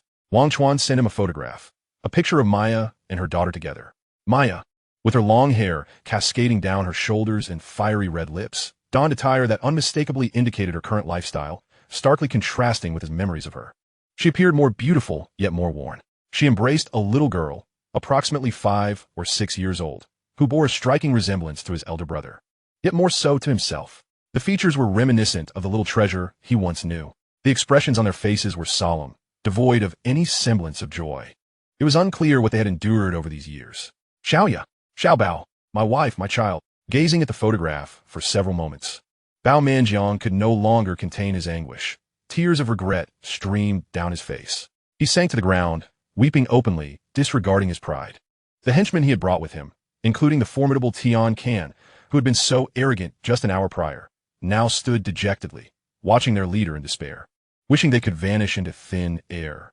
Bao, Wang Chuan admonished without restraint, is this truly a moment for sorrow? If you had set out sooner, Perhaps your wife and child would have endured less suffering. If you delay any further, you will regret it. Upon hearing this, Bao Manjiang immediately rose, wiped his tears, and clasped his fists in gratitude towards Wang Chuan. Thank you for the reminder, Brother Wang.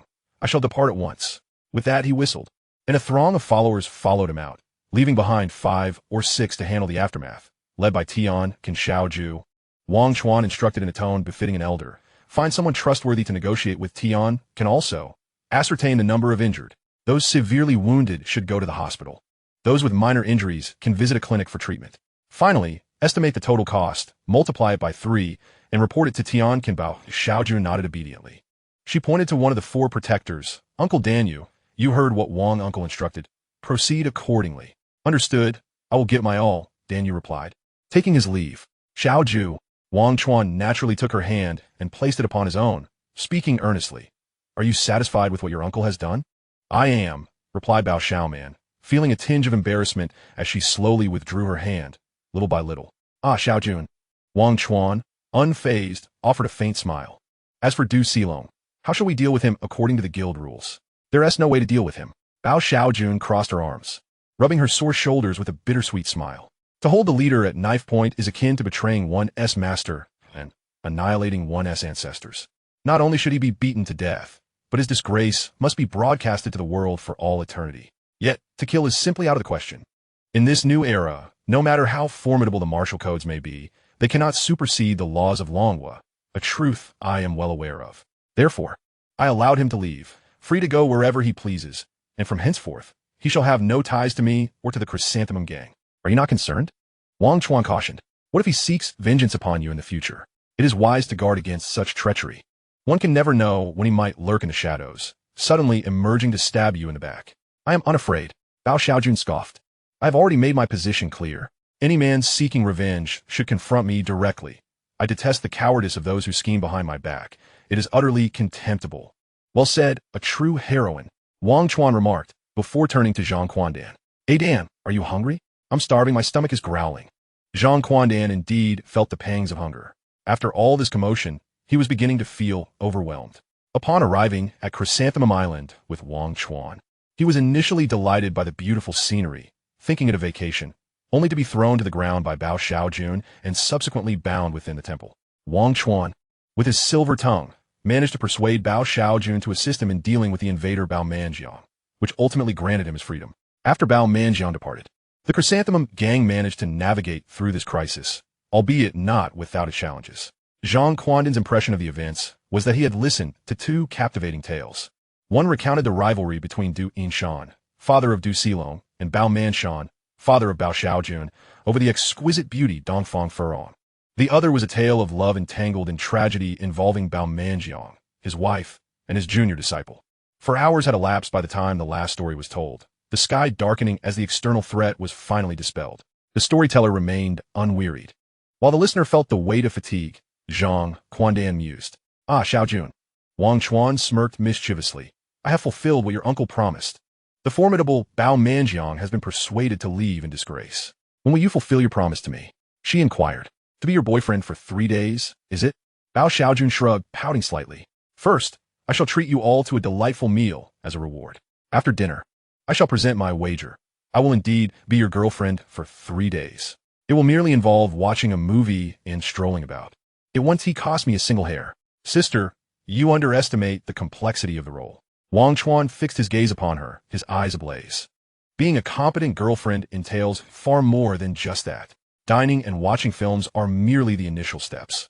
There are numerous other ventures and exhilarating activities that await.